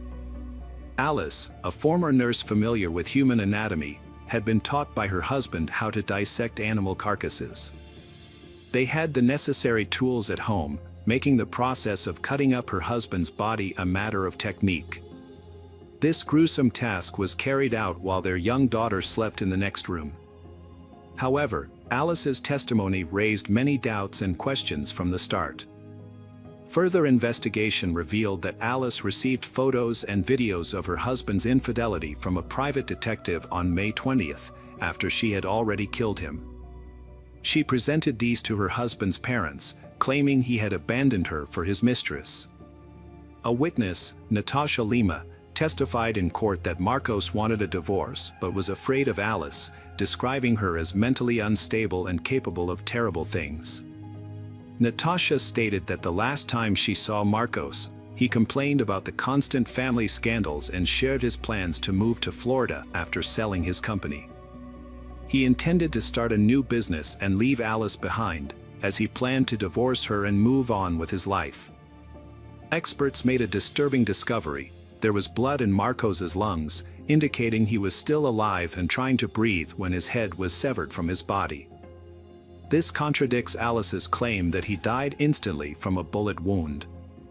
Furthermore, the pathologist found that the bullet entered Marcos's head at an unusual angle, suggesting he was not expecting to be shot and made no attempt to defend himself.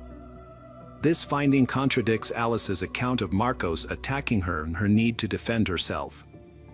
Most witnesses testified that Marcos, despite his difficult personality and hurtful words, never physically harmed anyone.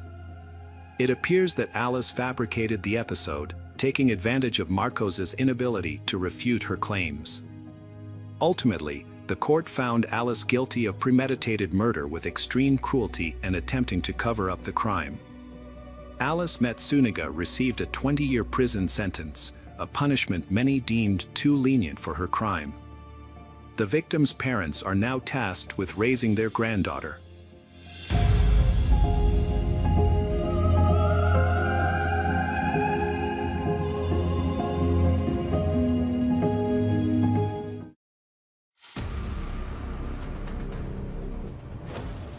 Hello friends, welcome to our channel. Today we're going to take a look at another horrible case with you, the case of Rhonda Casto. Stephen and Rhonda, both 23, embarked on a hike along the Eagle Creek Trail.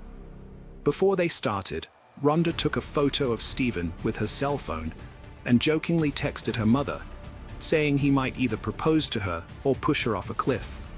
The weather was lovely as they continued their walk. However, Stephen later reported that Rhonda's behavior became strange. She asked him what he would do if something happened to her, and if he would care for their daughter. He reassured her that he would. As the weather started to deteriorate, Stephen suggested they head back, but Rhonda did not turn back. Instead, she wrapped a towel around her shoulders and began running down the narrow, slippery path. Stephen alleged that Rhonda lost her footing and fell about 150 feet down the Eagle Creek Trail. After her fall, Stephen claimed he hiked down to the ravine where she landed, but he had no cell service. He tried to call 911 but couldn't get through, so he left her behind, holding her body until he had to leave. Stephen says he hiked to the trailhead, where he finally reached emergency services for help. Later that day, rescuers retrieved Rhonda's body. However, Rhonda's family reported that Stephen showed no emotional response during her memorial service.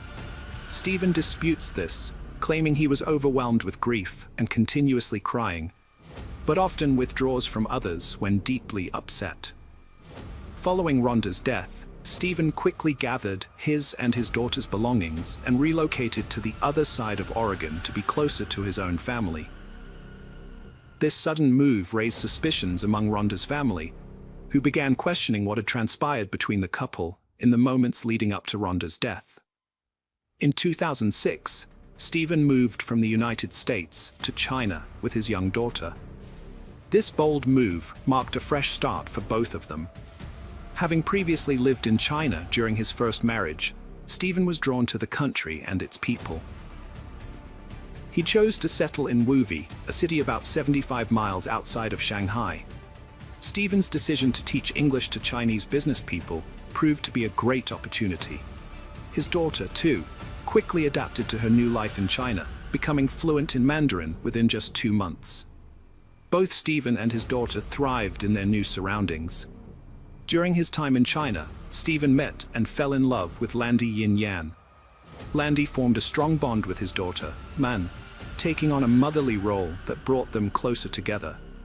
Stephen was deeply grateful for Landy's influence in his daughter's life. After a year of dating, Stephen proposed to Landy, and she happily accepted. In February 2015, Stephen and his daughter returned to the United States, where the couple planned to get married. Stephen and his fiancée planned to hold 2 wedding ceremonies, one in America and one in China, to include their families and friends from both countries. Stephen and his daughter arrived in the United States a day before his fiancée, flying into San Francisco to catch a connecting flight to Oregon. As they exited the plane, an officer approached Stephen, telling him they needed to detain him due to an issue with his luggage.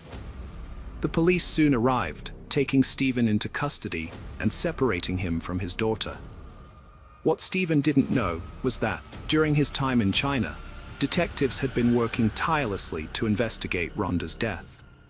The suspicious circumstances surrounding her fatal fall from Eagle Creek had led them to continue their inquiry, ultimately concluding that Stephen was responsible for her death. Rhonda's mother played a crucial role in keeping the investigation into her daughter's murder open, regularly contacting detectives for updates. Eventually, the police arrested Stephen at an airport for Rhonda's murder and extradited him to Oregon. When questioned, Stephen claimed he thought he was dreaming and hoped to wake up at home in China with his girlfriend Landy. Unfortunately, his nightmare was reality. Initially, Stephen's bail was set at $2 million, and he spent 14 months in jail awaiting trial. However, the judge later reduced his bail to $250,000, which his attorney secured, and Stephen was released with an ankle monitor. Rhonda's family was overjoyed to learn of Stephen's arrest, knowing justice was finally being served. The arrest brought relief and comfort to Rhonda's loved ones, who had been grieving her loss for years. Stephen's attorney then conducted experiments at Eagle Creek Trail, where Rhonda died, to argue in court that her death was an accidental slip rather than a push by Stephen. The Eagle Creek Trail, where Rhonda fell to her death, is one of the most popular hiking spots in the Columbia River Gorge, known for its breathtaking beauty. During Stephen's preliminary hearings, the medical examiner who performed Rhonda's autopsy revealed a crucial piece of evidence. All of Rhonda's injuries were below the waist. This finding was key to Stephen's defense, as it suggested that Rhonda might have taken her own life. The defense team argued that Rhonda's injuries, including her broken pelvis, were consistent with a feet-first fall, rather than a head-over-heels tumble, which would indicate that she was pushed.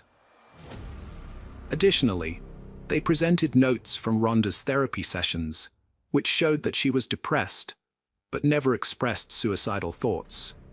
Rhonda had previously stated that her relationship with Stephen was unloving. The defense team used this, along with her history of depression, to suggest that Rhonda might have intentionally taken her own life. By presenting this evidence, they hoped to discredit the prosecution's claim that Stephen had pushed Rhonda, resulting in the injuries that ultimately led to her death. Stephen made a claim that Rhonda had suffered from depression and had attempted suicide multiple times before they met, but Rhonda's family disputed this and accused Stephen of lying. They suggested that Stephen was trying to shift the blame onto Rhonda for her death, to distract from his own role in her murder. Stephen also stated that Rhonda had struggled with drug addiction since she was 12, claiming that she had experimented with various substances. However, the medical examiner's report only found slight traces of marijuana and the prescription medication Rhonda was taking for anxiety and depression, which she had been experiencing due to postpartum depression. During the preliminary hearings for Rhonda's murder, disturbing evidence came to light, implicating Stephen in her death. It was revealed that Stephen had been in a romantic relationship with Rhonda's 16-year-old sister, Melanie, despite being in his 30s. This discovery raised serious concerns, given the significant age gap between Stephen and the underage Melanie.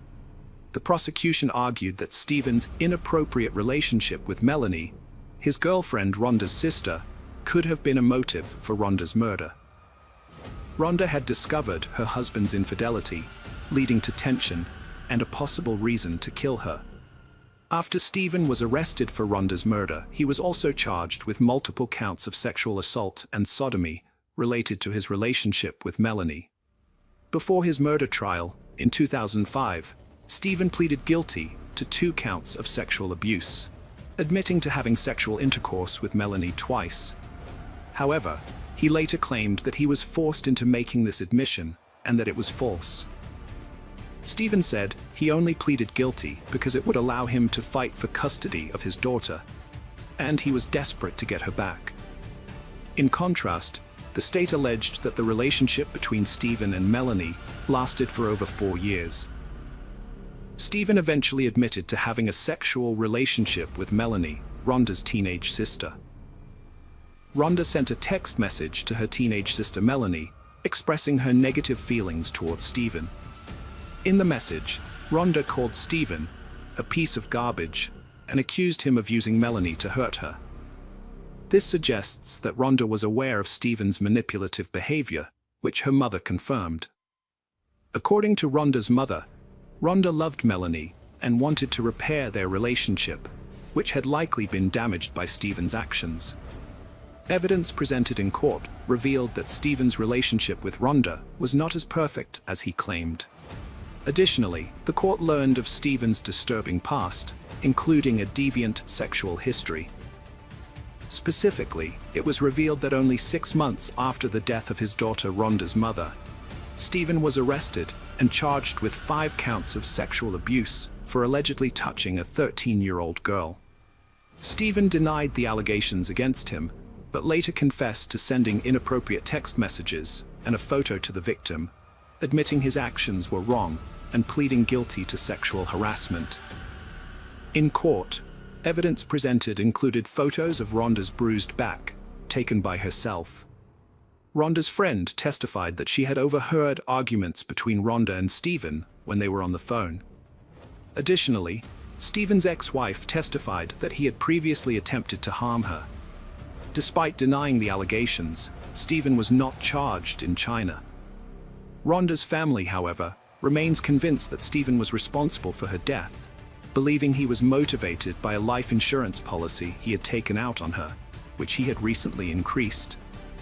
Her mother shared her concerns, revealing that Stephen had suffered significant financial losses from day trading the previous year and was struggling financially. Additionally, those who knew Rhonda well can confirm that she adored her 9-month-old daughter, and it's unthinkable that she would have ended her own life by jumping from Eagle Creek in May 2017. Rhonda's family was stunned to learn that the state had reached a settlement with the defense, resulting in Stephen pleading guilty to criminally negligent homicide, a lesser charge than murder. Despite believing that Stephen had murdered Rhonda, the state's case was weak due to a lack of physical evidence proving he had pushed her from the Eagle Creek Trail. Stephen received credit for time served while awaiting trial, but was required to remain on parole for 3 years. After his release, Rhonda's family and friends felt that justice had not been served, believing Stephen should have faced harsher consequences for his actions. At Stephen's sentencing hearing, Rhonda's sister delivered an emotional impact statement, condemning Stephen for destroying their family and causing immense pain and sorrow. Rhonda's mother also spoke, expressing her bewilderment and frustration, saying that Stephen's actions had shattered their family and left them heartbroken.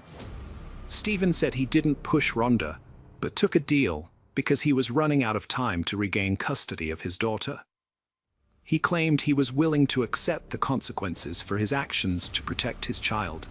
However, Rhonda's family and friends didn't believe him. In a 2018 interview, Stephen made a shocking claim about Rhonda's death. He said that when he found her on Eagle Creek Trail, she was still alive. The interviewer asked if Stephen had ended Rhonda's life to spare her further suffering.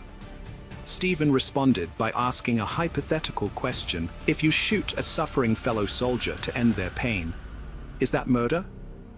He suggested that in some cases, such an act could be seen as justified, although still a form of homicide. While Stephen never directly admitted to harming Rhonda, his comments hinted at the possibility of his involvement in her death. Rhonda's mother applied for Social Security survivor benefits in 2017 on behalf of Rhonda's infant daughter. She claimed the child lived with her and promised to use the funds solely for the baby's care. However, the state accused her of fraud, alleging that between 2010 and 2014, the child actually lived with her father, Stephen, not with Rhonda's mother as claimed.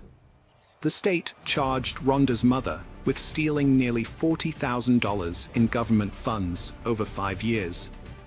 Her defense team argued that she was trying to prevent Stephen from gaining custody of his daughter and accessing a $1 million life insurance policy he had taken out on Rhonda's life.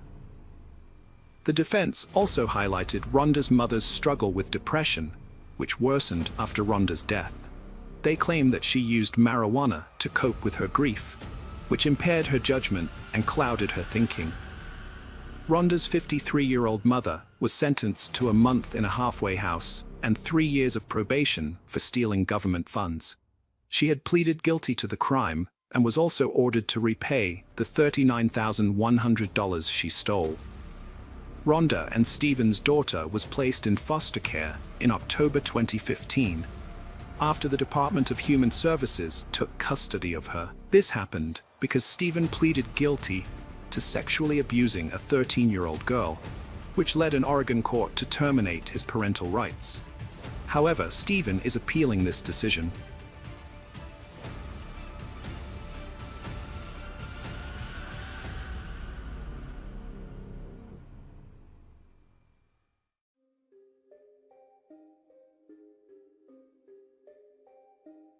Hello again, true crime fans.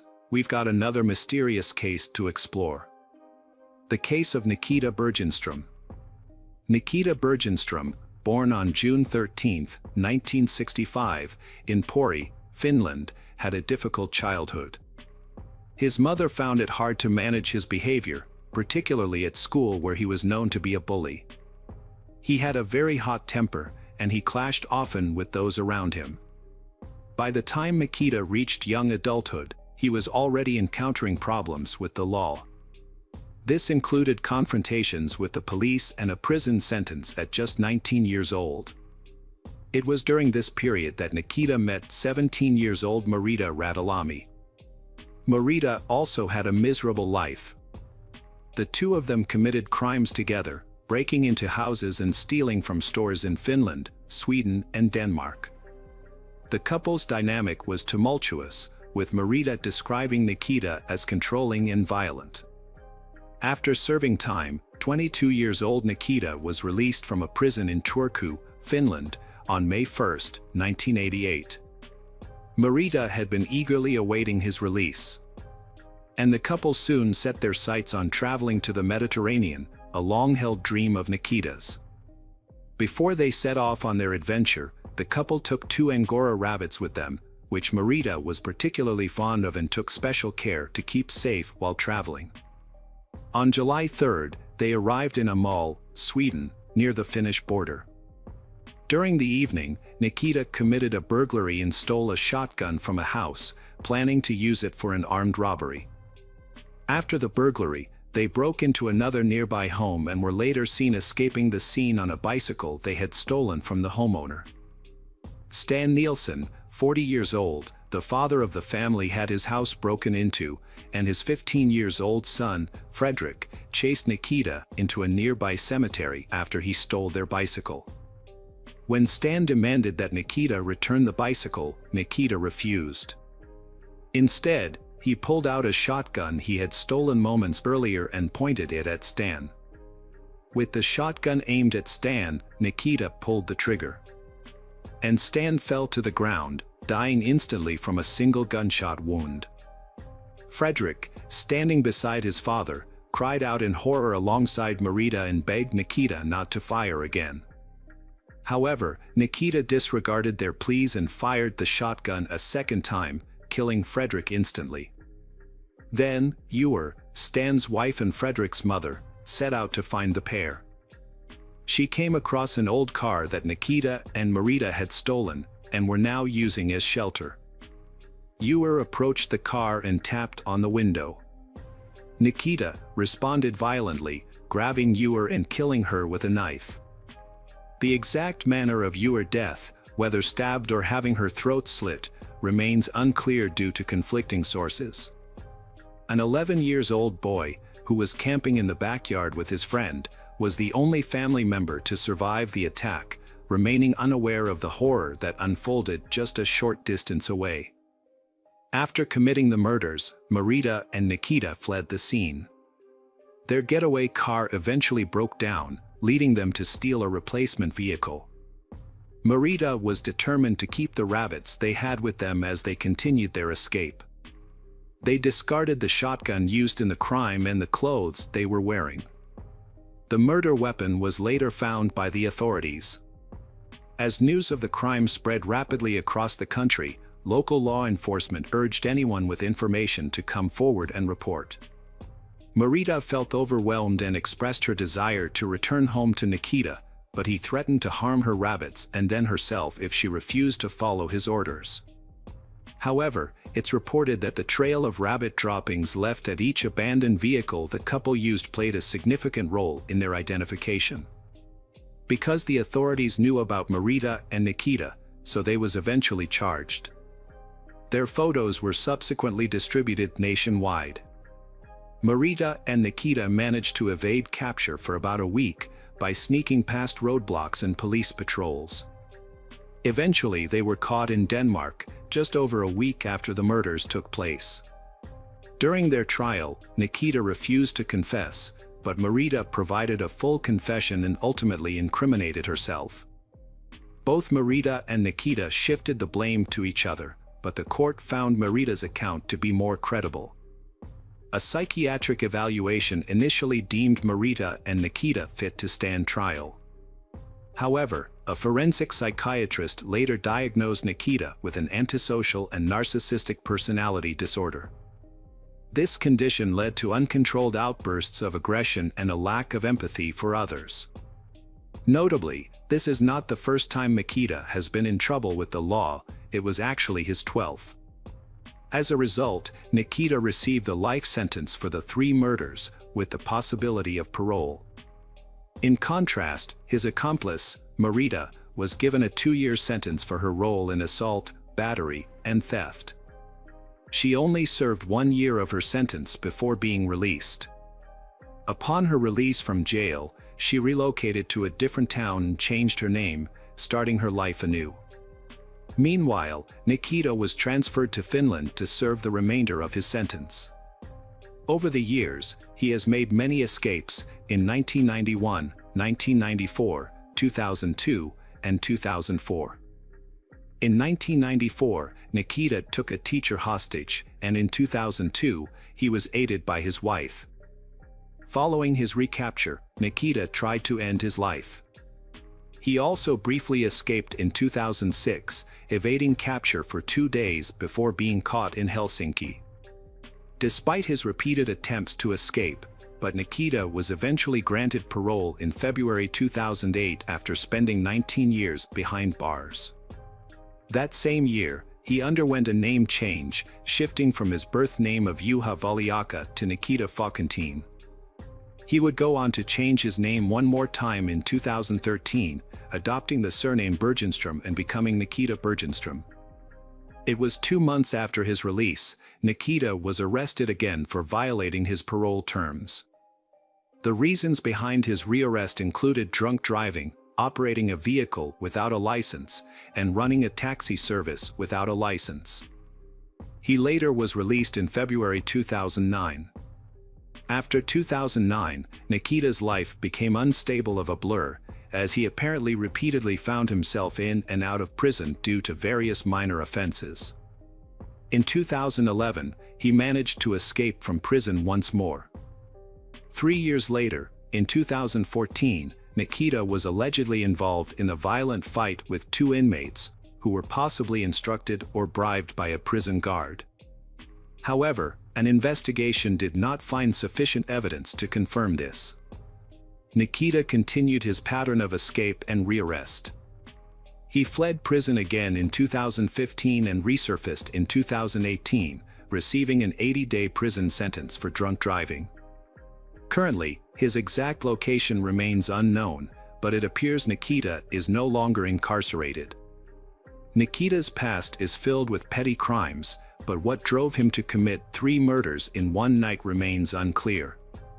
The severity of his crimes on July 3, 1988, is particularly disturbing.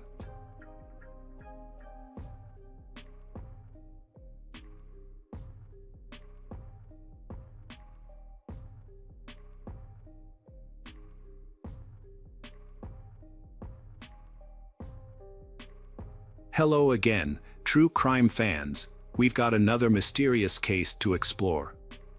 The case of Charlene Gallego. Charlene Gallego, born Charlene William, born on October 10, 1956, into a middle-class family. Parents are Mercedes and Charles. As the only child in the family, she was always pampered by her parents because of their utmost love. She excelled in school, being a clever but shy student, and showed promise as a talented violinist. However, her life took a turn for the worse during her teenage years, plagued by issues with substance abuse, drinking, and a gambling habit. By the age of 21, Charlene had been through 2 marriages and divorces and was running her own flower and glassware boutique, set up with her parents' help. She was also pursuing further education at the university. Charlene met Gerald in Sacramento, California, on September 10, 1977, just before her 21st birthday. Gerald, who was born in July 1946, was 10 years Charlene's senior and had an extensive history of crime. His upbringing was marked by instability. With his mother working as a sex worker and having multiple abusive partners, while his father, also a career criminal, was estranged from the family. Gerald's father was ultimately executed in Mississippi's gas chamber for killing 2 police officers during a prison escape. Gerald began his life of crime at a young age. By age 6, he had committed burglary and other sex crimes. At 12 years old, he was charged with lewd and lascivious acts for assaulting a 6-year-old girl. When he met Charlene, Gerald had amassed 23 arrests and had served time in prison for robbery. He had also been convicted of various other charges, including rape, incest, vehicle theft, and assaults with a deadly weapon. Gerald's first marriage was to a 21-year-old woman when he was 16. They had a daughter, Krista, who would later file charges against her father for sexual abuse in 1978. Gerald went on to marry several more times, but his relationships were short-lived due to his violent and abusive behavior. Gerald met Charlene, and they quickly formed a connection, moving in together within a week. However, Charlene soon discovered Gerald's controlling, manipulative nature. Their sex life was initially healthy, but it became a cause for concern when Gerald revealed he struggled with becoming aroused in consensual relationships. Gerald also admitted to having fantasies about non-consensual partners, which he referred to as sex slaves. To address this issue, the couple tried using role-playing, but unfortunately, this approach did not work as they had hoped. Eventually, Gerald began to devise a plan. At the time of the first murder, his girlfriend Charlene was 2 months pregnant, but she later had an abortion because Gerald did not want to be a father again. On September 11, 1978, two teenagers, 17 years old Rhonda Sheff and 16 years old Kippy Vort, disappeared from the Country Club Plaza shopping center in Sacramento. Charlene lured them into their 1973 Dodge van by offering marijuana. The girls climbed into the back of the van, where Gerald was waiting. He threatened them with a .25 caliber pistol, tied them up, and ordered Charlene to drive toward the Sierra Nevada mountains. As they went further and left the residential area, he told Charlene to stop in a remote area. He then took the girls away one at a time and sexually assaulted them. After returning to the van, Gerald told Charlene to drive to her friend's house to create an alibi, also added that she should go back by Oldsmobile. Charlene followed his instructions, and when she came back, she found Kippy and Rhonda in the van, who were then forced into the back of the vehicle. On their way back to Sacramento, Gerald had the car pulled over. He attacked both girls, knocking them unconscious with a tire iron, and then shot them in the head. Gerald and Charlene left the bodies behind and drove away. Charlene and Gerald chose to stay out of sight for a while, so they left California and temporarily moved to Reno, Nevada. Charlene's parents advised her to take her cousin's birth certificates to help Gerald get the necessary documents for work. Gerald also obtained a driver's license under the name Stephen Fail. While in Reno, the couple found regular jobs and led a normal life. They even got married during this period, but the time they do not commit a crime is only temporary.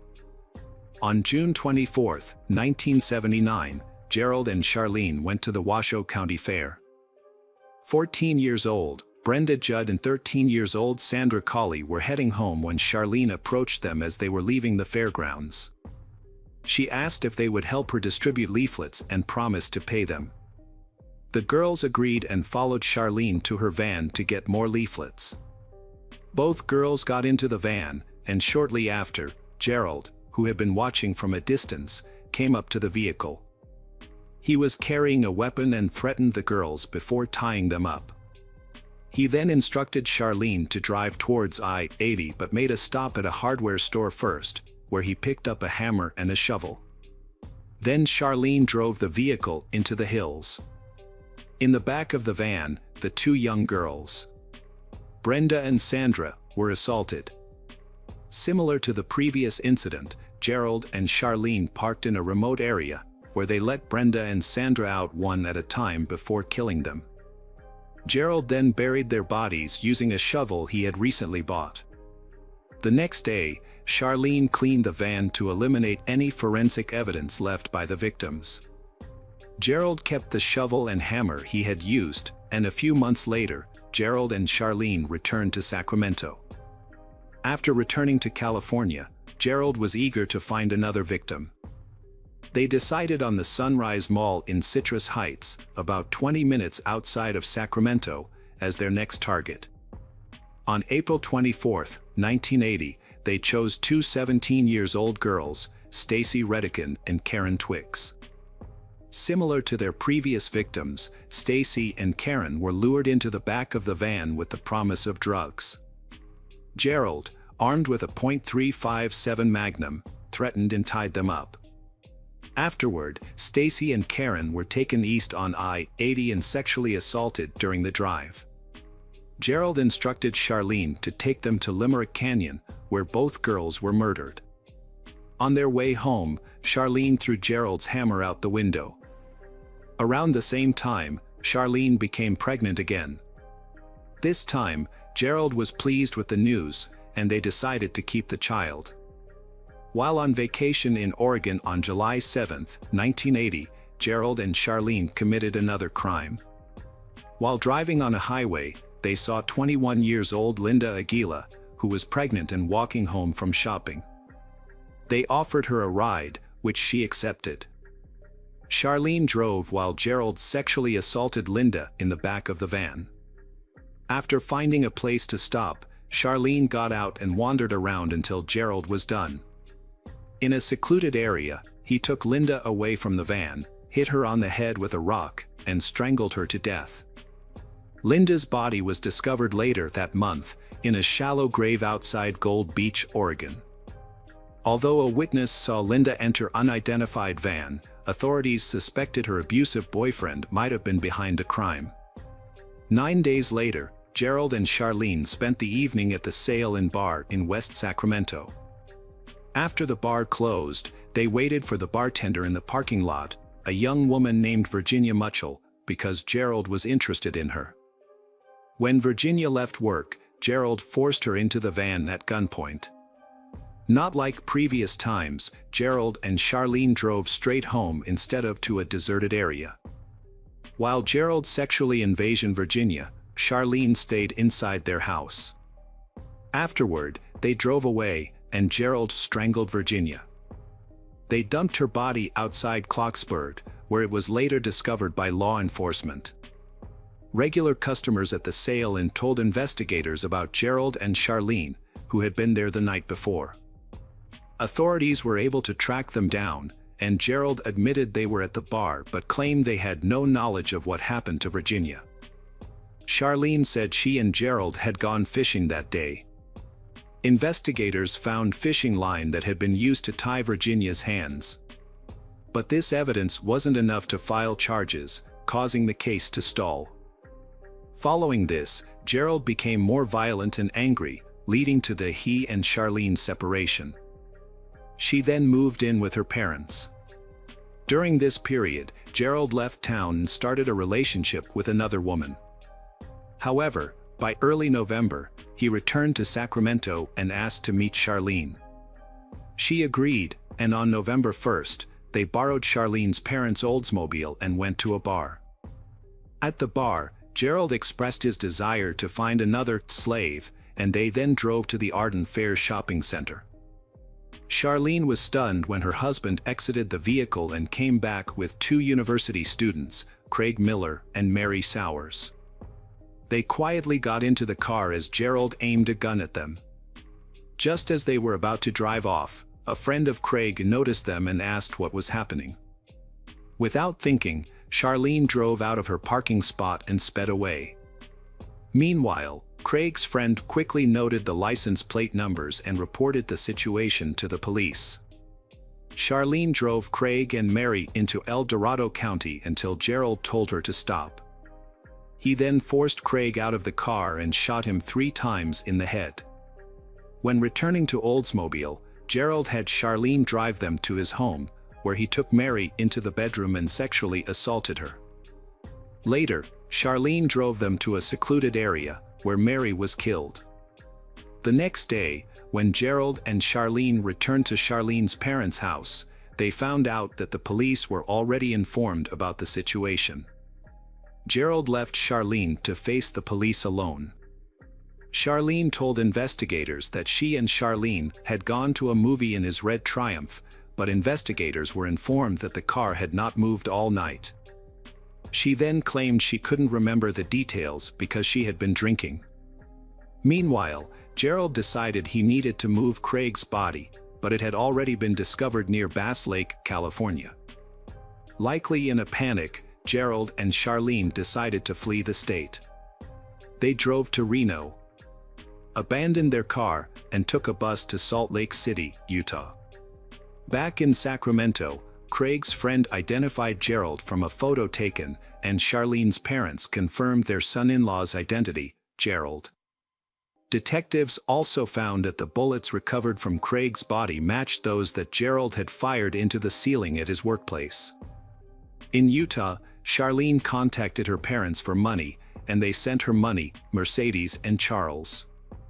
Gerald and Charlene then moved to Denver, Colorado, and later to Omaha, Nebraska, where they her parents for more money. They agreed to help again but informed the FBI about the situation. The FBI was waiting for the couple at a Western Union office, where they were arrested without any issues. After being returned to California, both Gerald and Charlene pleaded not guilty. Charlene's lawyers successfully negotiated a plea deal for her.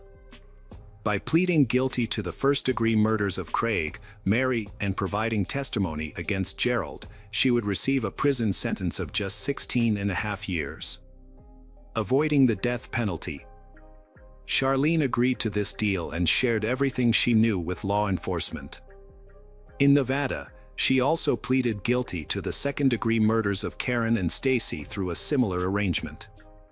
Although California sought to overturn Charlene's plea bargain due to dissatisfaction with sentence, the charges related to the murders of Craig and Mary were dropped entirely in 1983.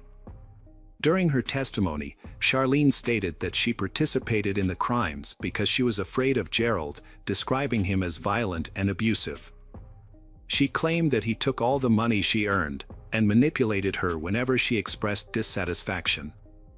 Meanwhile, Gerald tried to discredit Charlene by revealing her affair with a man other. He also labeled her as a drug addict. Gerald took the stand and gave testimony, but he revealed many inconsistencies in his testimony. He ultimately urged the jury to trust him, but they were not persuaded. As a result, Gerald Gallego was sentenced to death for the murders of Craig Miller and Mary Sowers, which occurred on June 21, 1983. He was also found guilty of the murders of Karen Twiggs and Stacy Redican. While the remains of Brenda and Sandra were discovered in Lassen County, California, he was not tried for those deaths. Gerald maintained his innocence throughout and spent a quiet life in prison until he died from cancer in 2002 at the age of 56, while still awaiting execution. In July 1997, Charlene was released from prison. While incarcerated, she gave birth to her son, also named Gerald, who was raised by her parents. Tragically, he later died while serving in the military. After her release, Charlene chose not to return to Sacramento and started using her maiden name. She has reportedly returned to the area under the name Mary Martinez and currently works for In Charity.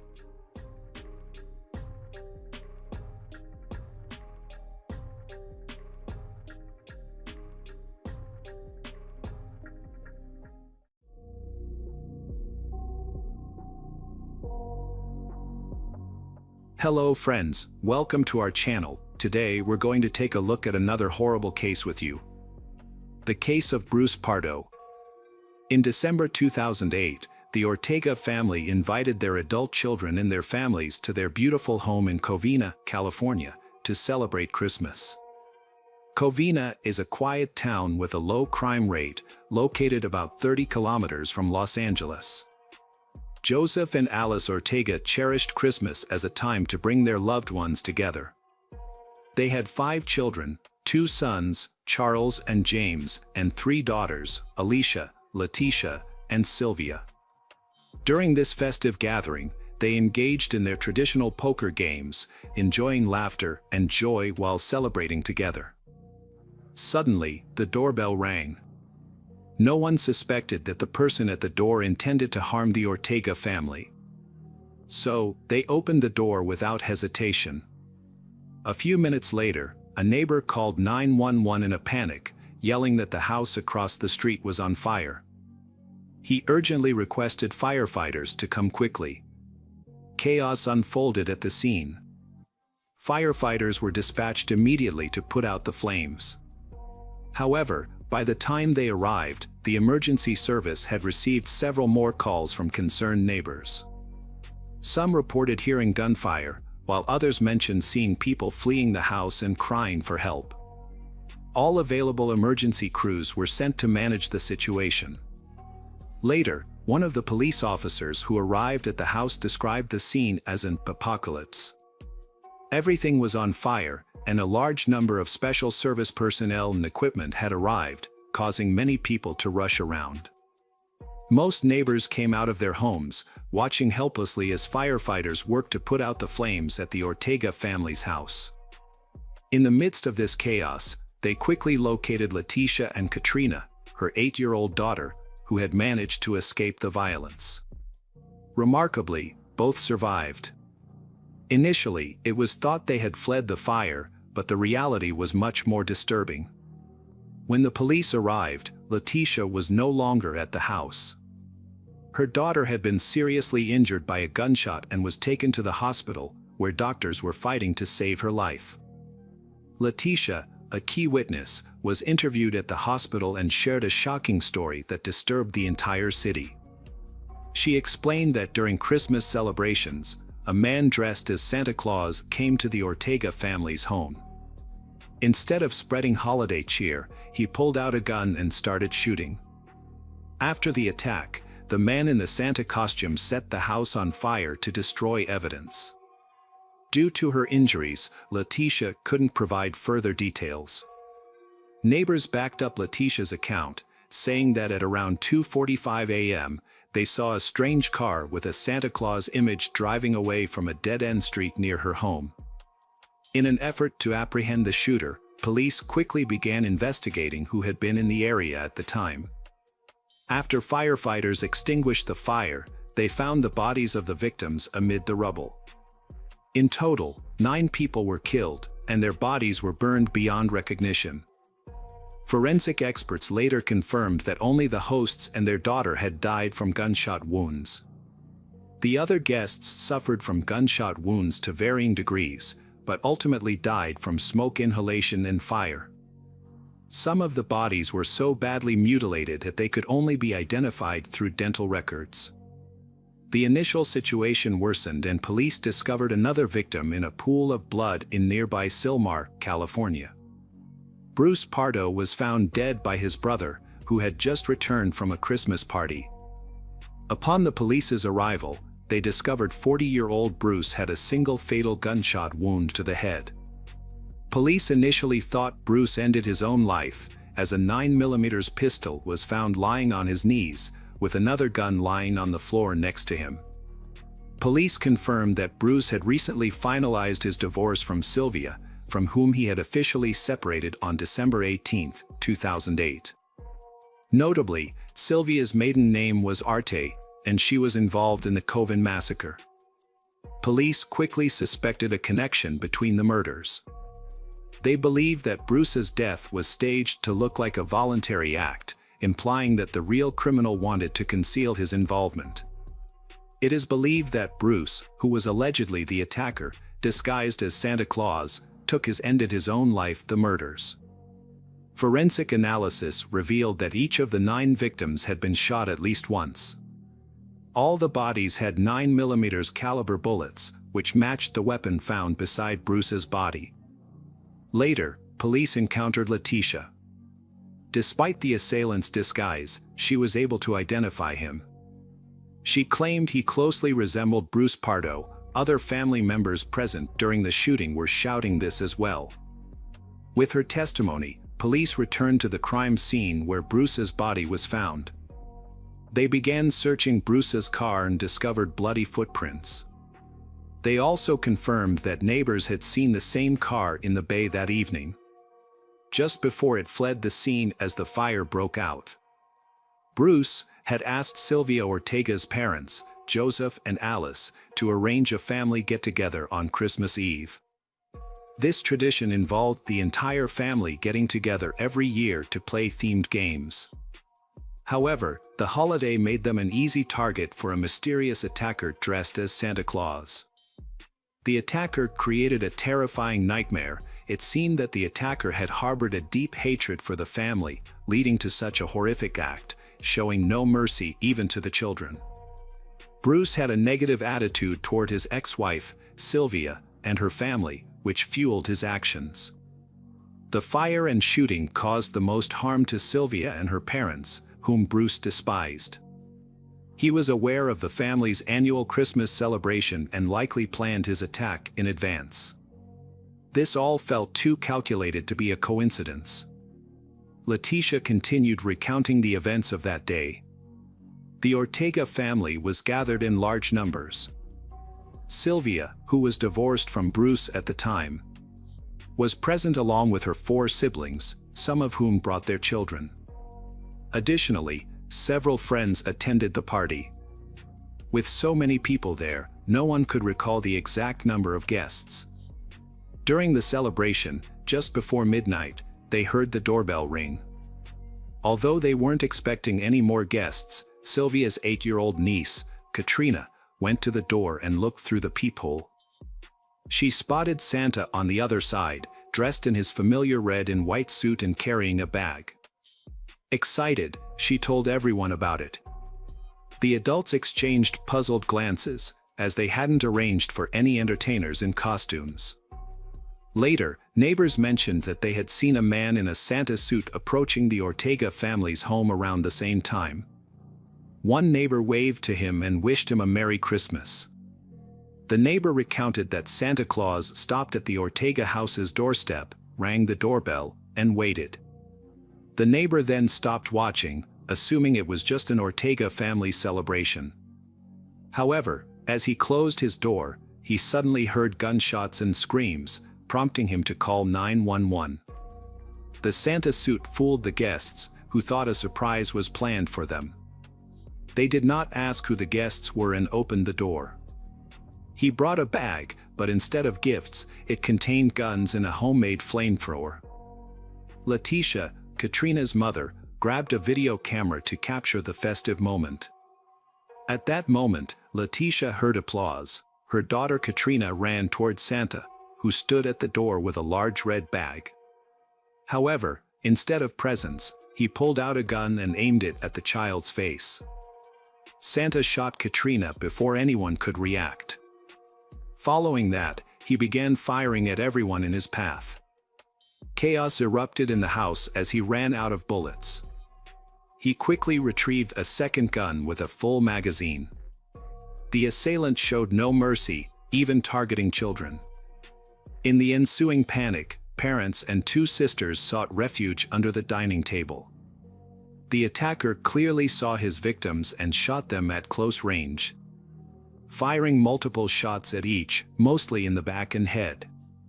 Santa moved among them, continuing to shoot at the defenseless. He went through the rooms of the house checking and shooting everyone he saw. One of the bullets hit Sylvia's brother, James. Her other brother, Charles, screamed that he recognized the shooter. He barely had time to say Bruce Pardo's name before several gunshots rang out, and he was silenced forever.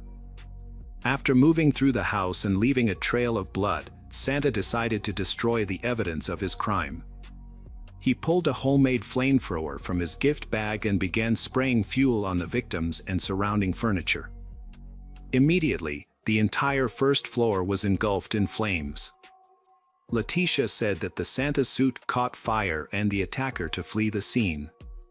This gave Letitia the opportunity to reach her daughter and take her to safety, but she was unable to save anyone else. Her child suffered serious head injuries, prompting a neighbor to quickly call emergency services. A 16-year-old boy and 2 other guests, along with everyone in the living room within sight of the attacker, were injured or killed.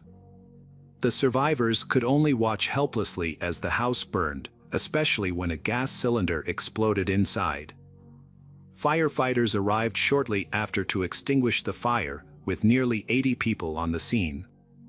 Despite their efforts, it took them an hour and a half to bring the fire under control. Police were initially skeptical, but a thorough investigation of the crime scene and autopsy confirmed that Bruce had indeed ended his own life, as no one else was in the house when he pulled the trigger. He also suffered severe third-degree burns to his arms and legs. Letitia mentioned that his Santa suit had caught fire during the incident, raising doubts about whether Bruce was actually responsible for the crime. It was clear to everyone that Bruce and Sylvia met through a mutual friend at work. At the time, Sylvia was divorced and had 3 children from her previous marriage. She and Bruce quickly connected and started dating. Their relationship progressed rapidly, and by December 2006, they decided to get married. Following their wedding, they bought a lovely house to accommodate their growing family. Bruce had a stable job as an electrical engineer at a large local company and also volunteered at the local Catholic church. Generally, people viewed him as a positive and helpful person, always willing to assist others in difficult situations, unless the conversation turned to money. Bruce always aimed to become wealthy.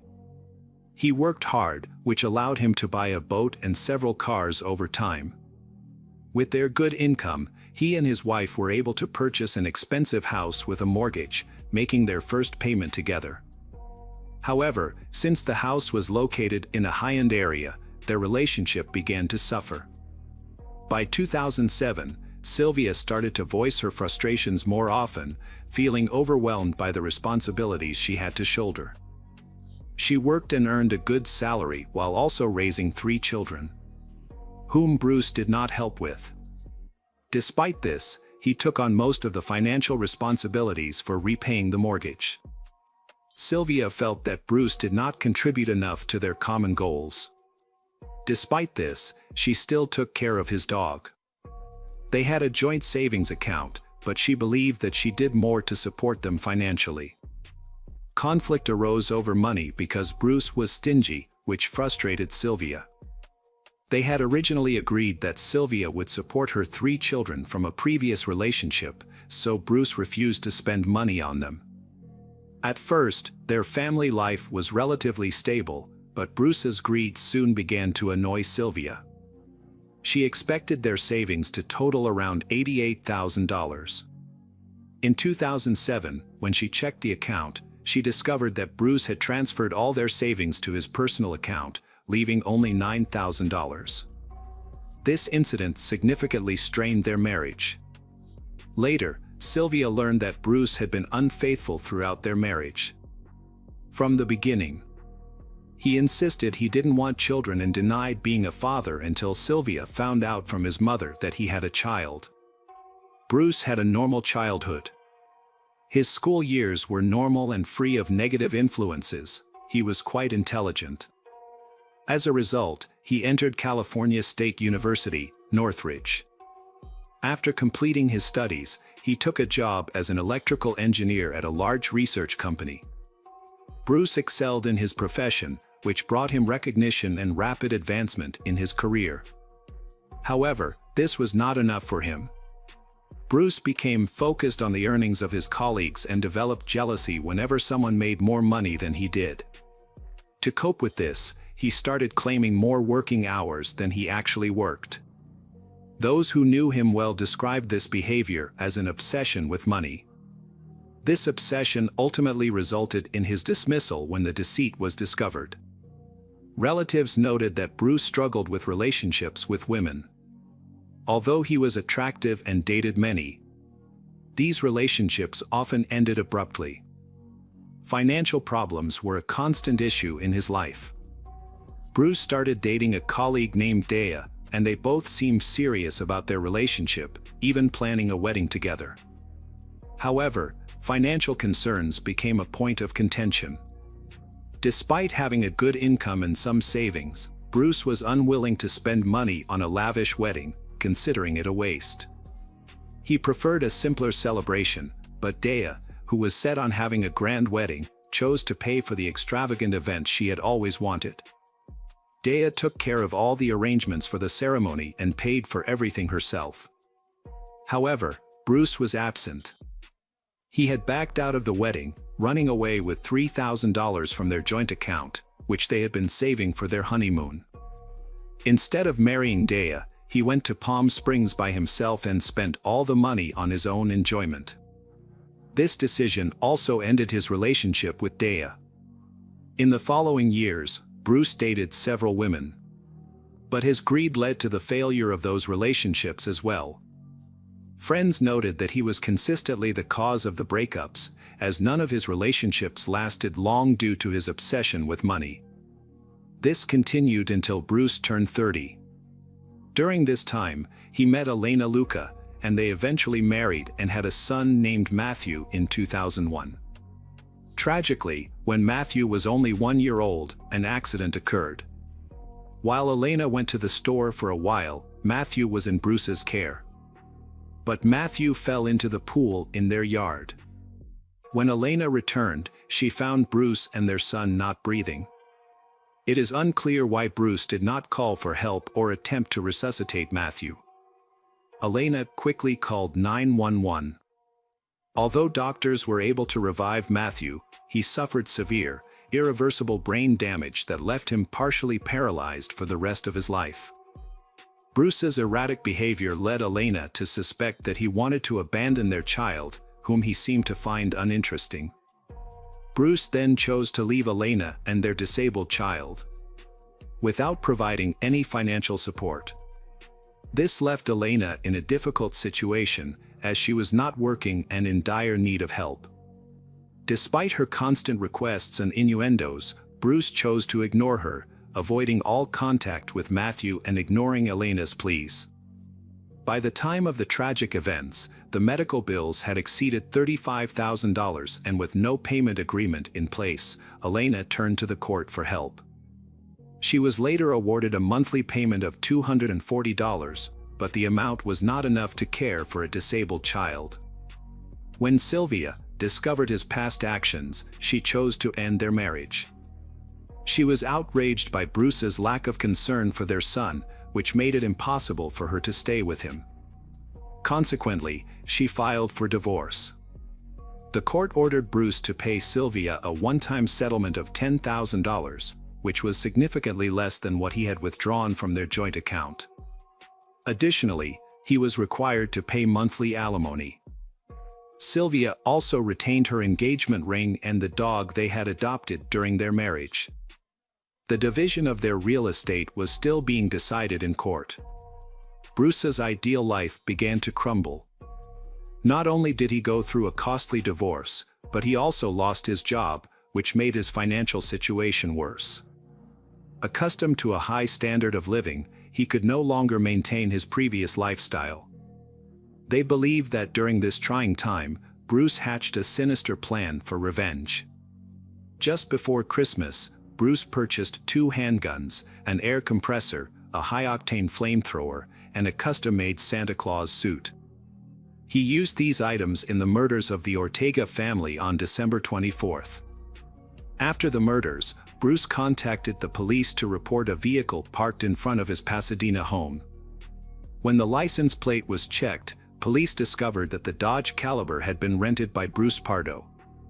The vehicle was equipped for long-distance travel, with everything needed for an escape, including a laptop, several sets of clothes, food, and maps of both Mexico and the United States. It is possible that Bruce had planned to flee the country after the murder, but then changed his plans. In the trunk of his car, police discovered 4 pistols with 13-round magazines and about 200 rounds of ammunition. As a result of these events, a tragic array of consequences ensued. 13 children were left without parents. The massacre could have been much worse had the children been present at the Christmas gathering. Following the attack, custody of the surviving children was granted to their uninjured family members. One of the hardest-hit victims was a girl named Katrina, who was shot in the head while greeting Santa Claus at the entrance of the house. Surgeons fought to save her life, and miraculously, they succeeded. However, she endured a long and difficult recovery thereafter. Toxicology tests revealed that Bruce Pardo was under the influence of illegal substances during the attack, which amplified his violent behavior. It also emerged that he had booked a flight for Christmas morning. Given his chaotic mental state, he frequently changed his plans. Just half an hour after the massacre, he purchased a ticket to Canada. His intention may have been to flee. Police later discovered that Bruce had intended to stop in Minnesota, where a close friend lived. In the days before the murders, he had called the friend to express his plans to visit. However, it is still unclear whether Bruce actually intended to make the visit or if it was just a hoax to fool the police. The police also discovered that Bruce may have been plotting to kill his biological mother, as she was the one who informed Sylvia about Bruce's disabled child. In addition, his mother still maintained a close relationship with Sylvia and the entire Ortega family. She was supposed to be at the Christmas party, but she was sick that day so could not attend, so she escaped death. Despite his controversial nature, those who knew Bruce had never previously witnessed aggression from him. He was typically calm and balanced, albeit greedy and cunning. Police theorized that a tumultuous divorce, financial worries, job loss, and an obsession with money pushed Bruce onto the path of crime.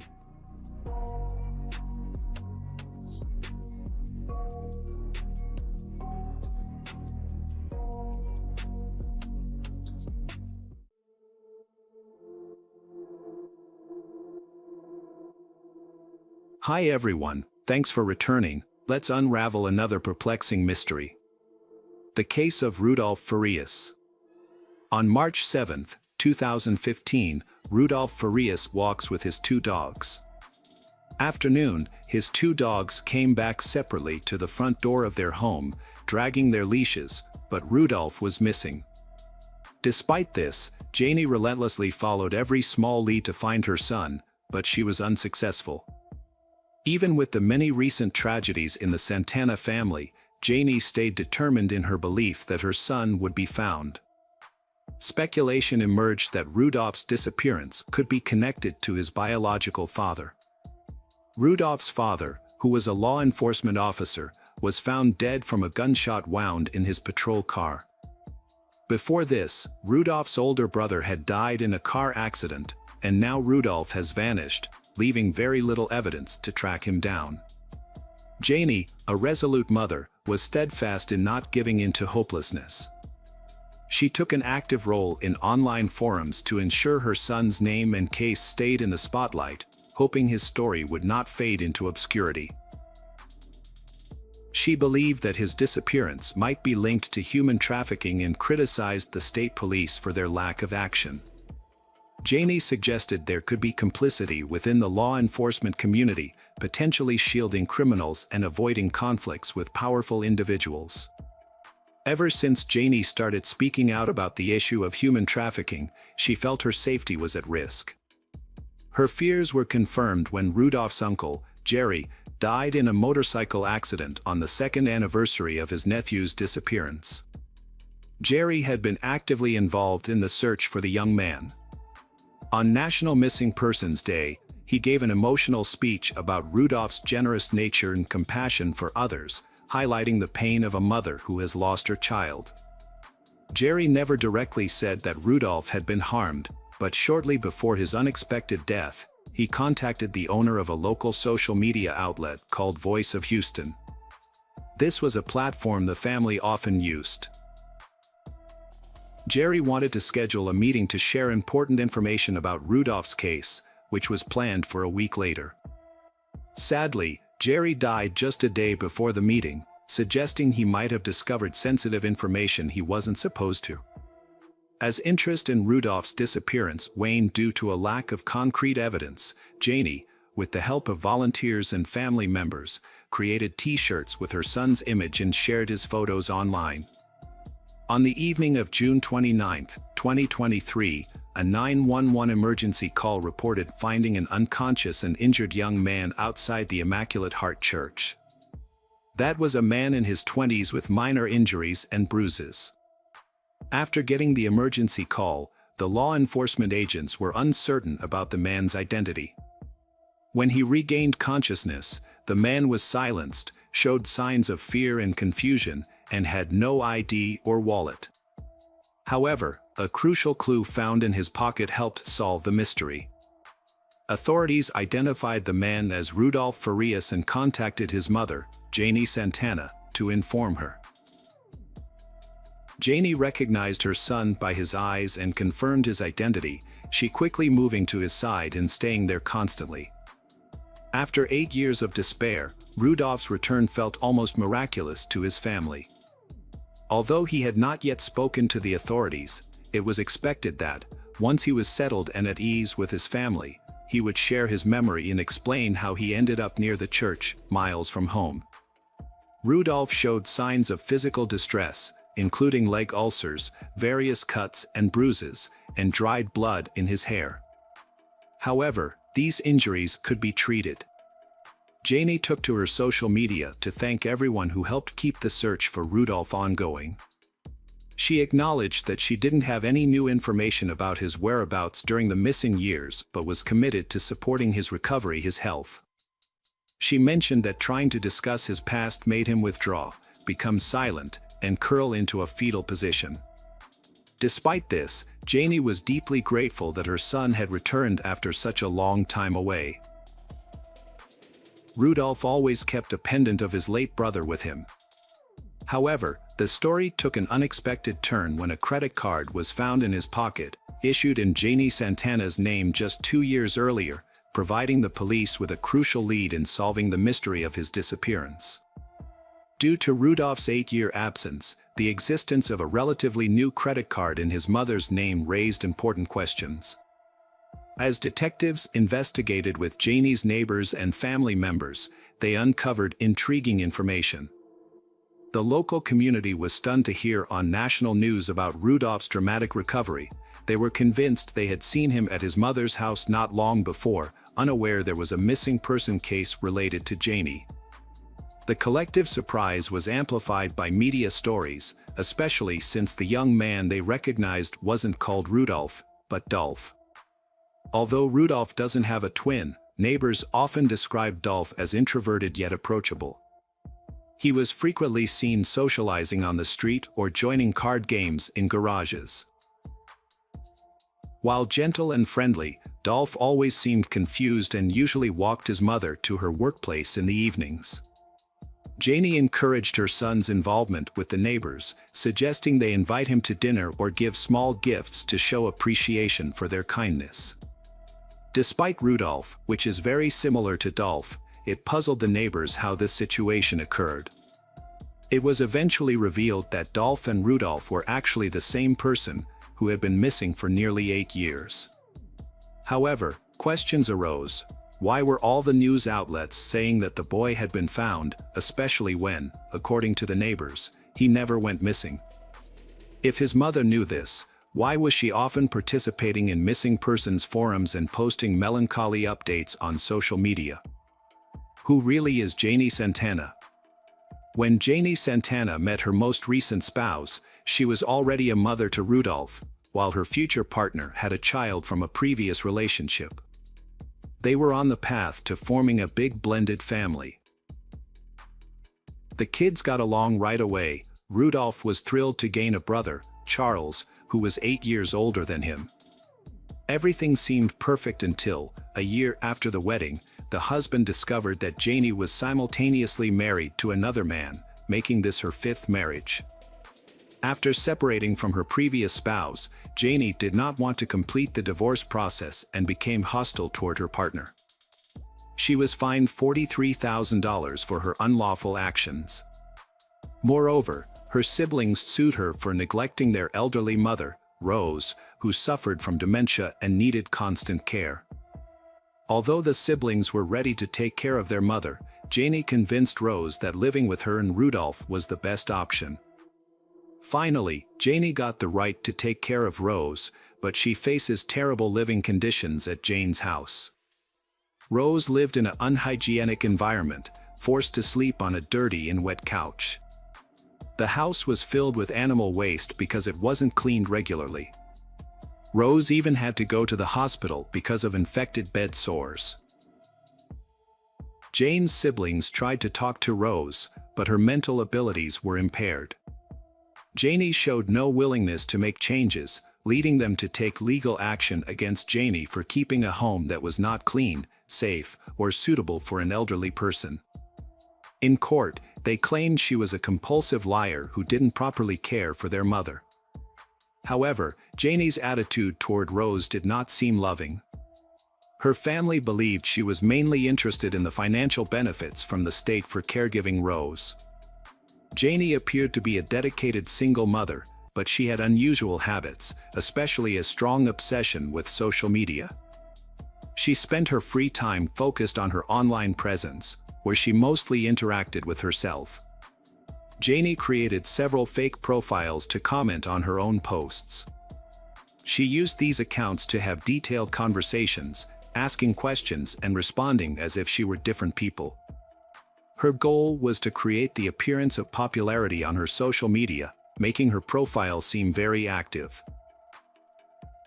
Like many people, Janie enjoyed drama and often turned small matters into big ones. One day, Her son Rudolph had a swelling in his leg after visiting the family doctor, who confirmed that the swelling was harmless. However, Janie quickly took him to the emergency room, urging him to say he had taken many pills to try and escape an alleged cancer diagnosis. After his hospitalization, Janie took and shared a photo of Rudolph in his hospital bed, making her audience believe he was battling cancer. Some online users speculated that Janie might be showing signs of Munchausen syndrome by proxy, a condition where caregivers create or induce medical problems in those they care for to gain attention and sympathy by telling false stories of sacrifice and suffering. Despite this, children generally display different characteristics from their parents, and Rudolph was a clear example of this difference. Even though Rudolph's relationship was mainly his mom and her numerous partners, his personality was very different from Janie's. Rudolph was naturally compassionate and kind, always ready to help anyone in need, even if it was just a stray cat. As he grew up, he stood out for being shy, gentle, and introverted. Besides his mother, Rudolph's only true confidant was his beloved stepbrother Charles, who acted as both a father figure and an older brother.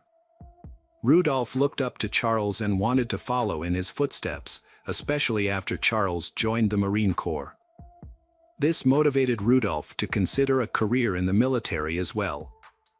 On a significant day, while Janie and Rudolph were at home, a phone call suddenly altered their lives. After receiving disturbing news, Janie, in a panic, rushed Rudolph outside. That day, Charles had been in a motorcycle accident near their home. The family, along with their mother, arrived at the scene before the paramedics. At only 13 years old, Rudolph faced the traumatic sight of his older brother dying by the roadside in Houston, an experience that deeply impacted him. On the first anniversary of Charles's tragic death, Rudolph, despite being young, used social media to express his grief. He recalled that it had been a year since Charles went to meet the Lord, regretting not having expressed his affection to him. Rudolph wholeheartedly wished his dear brother would come back. 3 years after Charles's passing, Rudolph's biological father also died, though they had barely had any contact. The father, a former police officer, was found dead in his patrol car. He had been dismissed from the force for falsifying reports and issuing excessive speeding tickets for personal gain. Over 3 years, he had illegally earned more than $150,000 through fake overtime. Facing humiliation and impending legal consequences, and unable to cope with the scandal and loss of his career, Rudolph, who essentially grew up without a father, had to accept the harsh truth that he would never have the chance to rebuild a relationship with him. This realization deeply affected his fragile mental state, stirring up feelings of resentment, sorrow, and anger. By the age of 16, Rudolph had already experienced the loss of 2 important people in his life, his stepbrother and his biological father. Despite having a mature understanding of grief, deep down, Rudolph still held on to the innocence of a child. His relatives noticed that emotionally, he was like a 10-year-old, trusting, gentle, sweet, and naively youthful. Time later, Rudolph suddenly disappeared. For the next 8 years, Janie shared the story of how he went missing after a routine dog walk, which usually lasted 15 to 20 minutes. When 2 hours passed without Rudolph returning, Janie felt a surge of motherly panic after hearing barking at the door. She hurried to check and found only one dog, its leash dragging behind it having come back alone. She guessed that Rudolph had gone to look for the other dog, causing his delay. The second dog didn't return until the next morning, but Rudolph was still missing. Janie was very upset when she called the police and accidentally gave the wrong birth date for her son. This caused the officers to think Rudolph was an adult.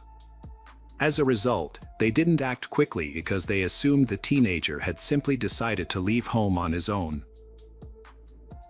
The search focused on the usual route Rudolph would take, where they found a backpack with notebooks and an asthma inhaler. Janie confirmed that these items belonged to her son, although there was no sign of criminal activity. The detectives considered the teenager missing, and Janie assumed the role of a worried mother.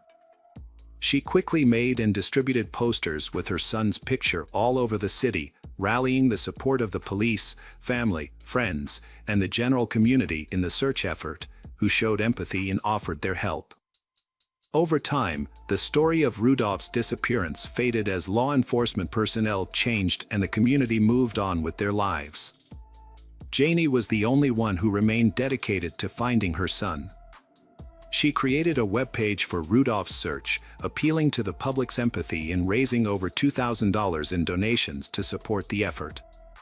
Over the years, as official investigations made little progress, Santana began using online forums and social media to express her worries. Feeling something was seriously amiss, she expressed her intention to travel to a town on the USA-Mexico border, believing that Rudolph had become a victim of human trafficking. She decided to embark on a personal quest to rescue him. Janie described the trip to her family and friends as dangerous and challenging, and she even started a fundraiser to pay for it. However, those who knew her suspected that Janie might be using Rudolph's situation as an excuse for a short vacation and a way to collect money. They had backed her before in similar ventures, dropping everything to join her in her travels whenever rumors of Rudolph's sightings popped up across the country. After each fruitless search, Janie would lament on social media the pain of being separated from her son, pleading with guardian angels to protect him while she was away. Through her posts, she would speak directly to Rudolph, expressing how much she missed him. Meanwhile, as she crafted these sorrowful tales, Rudolph was actually at home for 8 years. Janie had isolated him, keeping him behind a locked door. Although not physically chained, Rudolph experienced psychological imprisonment, losing his freedom. Rudolph became disheartened by the way he was treated at home, feeling that he were deeply disrespected, leading Rudolph to decide to escape. His attempt to break free took about 24 hours. By the next day, he was back home, a detail only Janie knew. It seemed like the mother had used this incident both as a punishment and as an opportunity to draw attention to herself. After a long walk with the dogs, during which he was gone for several hours, Rudolph wanted to apologize for the worry he had caused. But Janie told him that he was now wanted by the police. She made up a story about him getting a speeding ticket days before, and with his disappearance already reported, she hinted that the authorities believed he was avoiding legal consequences. Now labeled as a criminal, Rudolph, with no legal knowledge and trusting mother. Thus, he spent the first day locked in his room, which turned into a week, then a year, under his mother's manipulative influence. Every time visitors came, Rudolph would retreat to his room and remain completely silent, a prisoner in his own home. Rosa, Rudolph's grandmother, knew he was present and tried several times to tell her children. However, Rudolph's aunts and uncles ignored her, thinking she was just confused due to senile dementia. After the case was settled, Janie let her son go out occasionally to visit the neighbors, but now she called him Dolph. The missing person posters showed his photo at 14, so it's no wonder many didn't recognize him. His mother thought a childhood photo would evoke more sympathy from people. Sometimes, she'd give him her credit card and send him to the store to buy groceries or other things to keep him from realizing she was using him.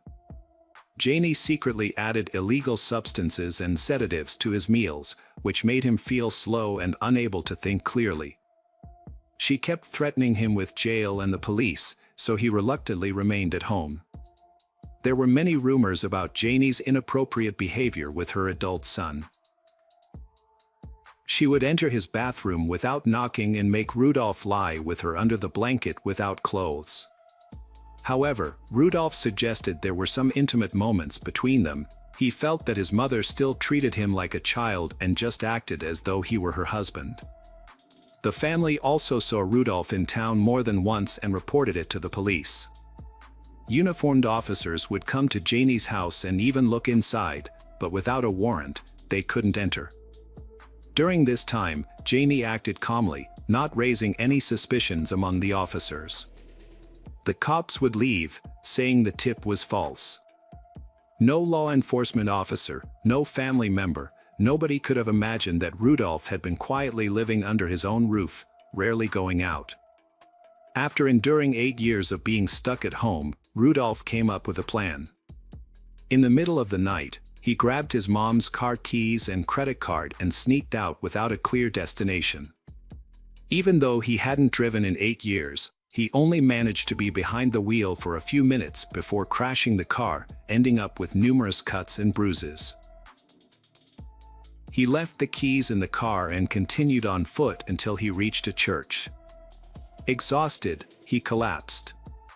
Janie posted a photo of Rudolph in a hospital bed on social media to gain sympathy. This picture was taken 8 years ago when he was hospitalized for a leg tumor. The authorities quickly tried to move Rudolph to a hospital, but his mother convinced them that his condition would worsen there, so she decided to take him home instead. In truth, she was worried that Rudolph would reveal the truth when he woke up. On July 5, 2023, Rudolph gathered enough courage to speak up and confided only in a local activist named Quell, known for advocating for the rights of discrimination victims. Quell helped people share their cases through media coverage and negotiations with law enforcement. Despite Janie's constant interruptions during the conversation, Rudolph managed to express his side of the story. Eventually, it became clear that Janie's presence was hindering the dialogue, and she was asked to leave the room. Rudolph showed signs of self-harm, reflecting the impact of his confinement. Despite feeling uneasy sharing a bed with his mother, he stressed his lasting love for her. Quell publicly expressed that a mother who did such things should face consequences for her actions and was surprised that Janie was not yet arrested. Quell was deeply moved by Rudolph's story. However, that very night, Rudolph went back home with his mother. Janie, trying to manipulate him emotionally, threatened to harm herself unless Rudolph withdrew his statement to the police, not knowing their conversation was being recorded. Meanwhile, Janie stuck to her false story. At a press conference, the police announced that they would not press charges against Janie for now, due to insufficient evidence of her wrongdoing. Rudolph is currently staying with a family friend, but it is unclear how far his mother might go to regain custody of him and attract more attention on social media. The International Center for Missing and Exploited Children, which operates worldwide, reports that hundreds of thousands of missing children are reported every year, and that parents are often involved in these disappearances.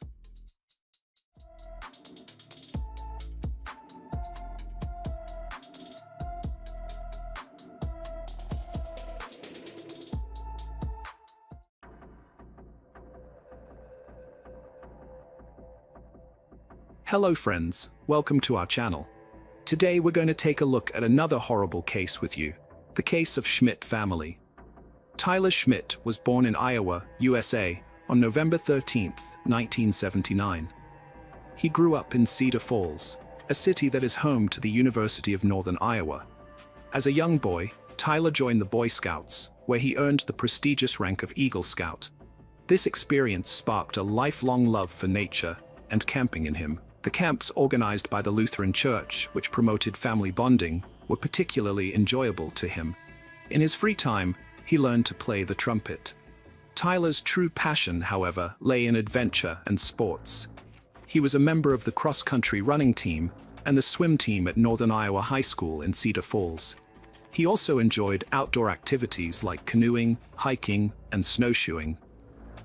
Later, his interest in computing led him to Truman State University in Missouri, where he studied computer science and earned his degree. It was there that he met Sarah, who would later become his wife. Sarah was born on March 27, 1980, in Kansas City. During her childhood, she spent time near St. Louis with her siblings, Karen, Jane, and Adam. Sharing Tyler's passion for the outdoors, Sarah enjoyed bird watching and studying insects. Like Tyler, she was a dedicated Girl Scout and earned the highest honor, the Gold Award. Her adventurous spirit was inherited from her mother, with whom she went on a backpacking trip to Central America. It's no wonder that Tyler knew Sarah was his soulmate when he met her as a student. Sarah excelled academically and demonstrated exceptional leadership skills, particularly in student projects focused on enhancing school life. Her positive leadership and inclination earned her the prestigious Truman Scholarship while still at Washington High School in Washington, Missouri. This scholarship led her to Truman State University, where she met Tyler. As they fell deeply in love, she readily accepted his marriage proposal. Both Tyler's and Sarah's families supported their decision to marry, recognizing that they were perfect for each other and destined to build a beautiful family together. On June 22, 2002, guests gathered at St. John Lutheran Church for Tyler and Sarah's wedding. Family members took their seats, while Sarah waited outside with her father. At 22, the couple exchanged vows, promising to stay together until death parted them. They chose Boundary Waters for their 10-day honeymoon, sharing a love for nature. In the initial 10 years of their marriage, Tyler and Sarah prioritized establishing financial security and advancing their professional careers. After completing their undergraduate degrees in Missouri, the couple relocated to Lawrence, where they pursued their master's degrees at the University of Kansas. Sarah eventually worked as a computer science expert, while Tyler held jobs at a supermarket, a delivery company, and UPS. He also had a long-term career at a company specializing in business billing and payments, which lasted for 18 years. During this period, the Schmidts' marriage was filled with exciting experiences beyond their professional commitments. The couple made it a point to spend quality time together, exploring new outdoor destinations and engaging in various activities. They regularly socialized with family and friends, bonding over their shared love of board games. Occasionally, they participated in events organized by the Lutheran Church. As enthusiastic fans of the Kansas Jayhawks, they attended basketball tournaments held at the Allen Fieldhouse. The year 2013 was a mix of sadness and happiness for the couple. They suffered a significant loss when Sarah's father passed away from a heart attack, leaving his loved ones in grief. However, 2 years later, in 2015, they experienced the joys of parenthood with the birth of their son, Arlo. In 2018, they welcomed their beautiful daughter, Lula Schmidt, into the world. When Arlo turned 6 and Lula was 3, the family made the decision to move to Cedar Falls to be closer to Tyler's family. The community of Cedar Falls warmly welcomed them, and soon they became active members of it. Tyler continued his work as a software engineer, while Sarah took on a role as an assistant at the city's public library. The children enrolled in the preschool program at Lincoln Elementary School. Tyler and Sarah were renowned for their kind nature and willingness to lend a helping hand, making everyone around them feel valued and important. This dedication earned them the admiration and affection of their neighbors and the entire community. Similarly, at the library, Sarah's warm and friendly personality quickly made her a well-known and appreciated figure, both among her colleagues and the wider community. The couple instilled their passion for outdoor activities and nature in their children, Arlo and Lula. In 2021, they began taking their kids camping, and despite their busy schedules, the children loved these trips so much that the parents made time for them whenever possible. By mid-2022, Sarah's workload had increased significantly. She took a day off in June to celebrate their 20th wedding anniversary and planned another day off in July for a family vacation. She had to finish a project for the library by July 26th, but was determined not to let it interfere with the family's plans. During the week of July 11th, Sarah told her brother's wife that she would be taking the kids camping at Makata Cave State Park in Jackson County, Iowa, a popular destination known for its 13 impressive caves and stunning natural landscapes. On Thursday, July 21st, the family packed up their car and drove 140 miles to reach Makata Caves. The Schmidt family, Tyler and Sarah, both 42, and their children, Arlo, 9, and Lula, 7, arrived at the campsite before 5 p.m. As the camping area was crowded, they set up near the park's entrance. A few hours later, around 7 p.m., another family parked their vehicle about 200 feet from the initial family's tent. This family consisted of Joe and Cecilia Sherwin and their 23-year-old son Anthony, who hailed from Nebraska. The Sherwins proceeded to set up 2 separate tents, one for Joe and Cecilia, and another for their son Anthony. At the time, they were on their way back home following a week-and-a-half-long camping trip that had taken them to Michigan's Upper Peninsula. The journey had been an enjoyable experience, and it had brought Joe, Cecilia, and Anthony closer together. Anthony was a devoted son, praised by his mom for his kind and sensitive nature. He was an excellent student and entrepreneur, working on a lucrative business venture that would financially support his parents. Though his mom, Cecilia, didn't know the details, Anthony kept her updated, mentioning only that his project involved secure emails. At Makata Caves, the campers retired to their tents as night fell. However, their peaceful slumber was disrupted before dawn on July 22nd by the sudden sound of gunshots. Just prior to the commotion, a man clad in black had entered the Schmidt's tent, attacking Tyler and then Sarah. Arlo, who had been asleep, was awakened by his sister Lula's screams. As he turned, he was met with a horrifying sight: blood inside the tent. Frantic with fear, he managed to escape and ran to seek help. As he fled, he heard one final shot. Meanwhile, Cecilia and Joe, who were camped nearby, rushed out of their tent amidst the chaos. Joe searched frantically for his son among the campers, asking if anyone had seen him. Arlo, still in a state of panic, continued to run until he encountered the sheriffs. He was screaming for help, explaining that his parents had been shot. Cecilia grasped his hand and ran with him to the park entrance.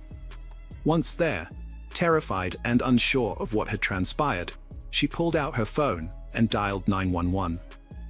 She was beside herself with worry, fearing that her son might be among the victims, since he had been sleeping near the tent where the shots had come from. Cecilia called the Jackson County 911 operator to report hearing gunshots, but she struggled to pronounce the name of the park where she was, making it difficult to convey her location. She explained that she was with a boy who claimed that his parents had been shot. The call between Cecilia and 911 lasted 23 minutes as she answered the operator's questions. The operator relayed the attack to the police and park rangers, but the call was briefly disconnected. Cecilia persisted and called back, only to be put on hold while the dispatcher contacted emergency responders. Despite the tense and nervous atmosphere in the park, Cecilia remained calm thanks to the adrenaline. After providing details about their exact location, she handed the phone to Arlo, the boy. He told the dispatcher that he was in a tent with his mom, sister, and dad, and when he woke up, he saw someone dressed in black holding a gun. When the 911 operator asked the child where his father was, he paused before responding that he thought his father was hurt.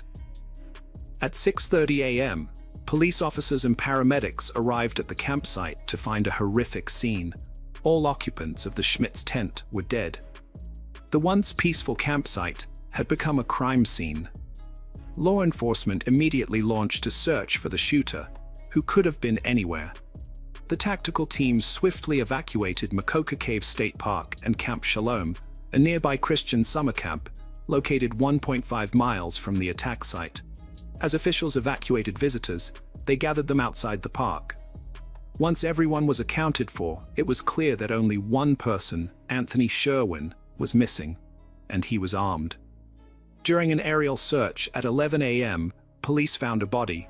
Upon reaching it, they confirmed it was Anthony, deceased. Although an investigation was necessary, police identified him as the prime suspect in the homicides, believing he had committed the attack on the Schmidts before taking his own life. The authorities closed the park following the incident, a measure that remained in place until July 28th. The Iowa Department of Natural Resources offered their condolences, with their spokesperson expressing devastation on behalf of the entire team, stating that the event had shaken Iowa's tradition of enjoying its natural wonders. But the legacy would continue for the millions of families who recreate in Iowa's parks. As a mark of respect for Sarah's co-workers, the local authority closed the library for the rest of the day. The tragedy also drew reactions from other political leaders, including the Iowa governor, who expressed horror at the attack and sorrow for the unimaginable tragedy. A U.S. House representative from Iowa tweeted that it was a senseless and horrific crime. Sarah's family was devastated when they lost her. Her sister was particularly heartbroken, feeling as though her life had been turned upside down. She couldn't accept that Sarah was gone, and that she would no longer be able to pick up the phone and talk to her or watch her niece grow up.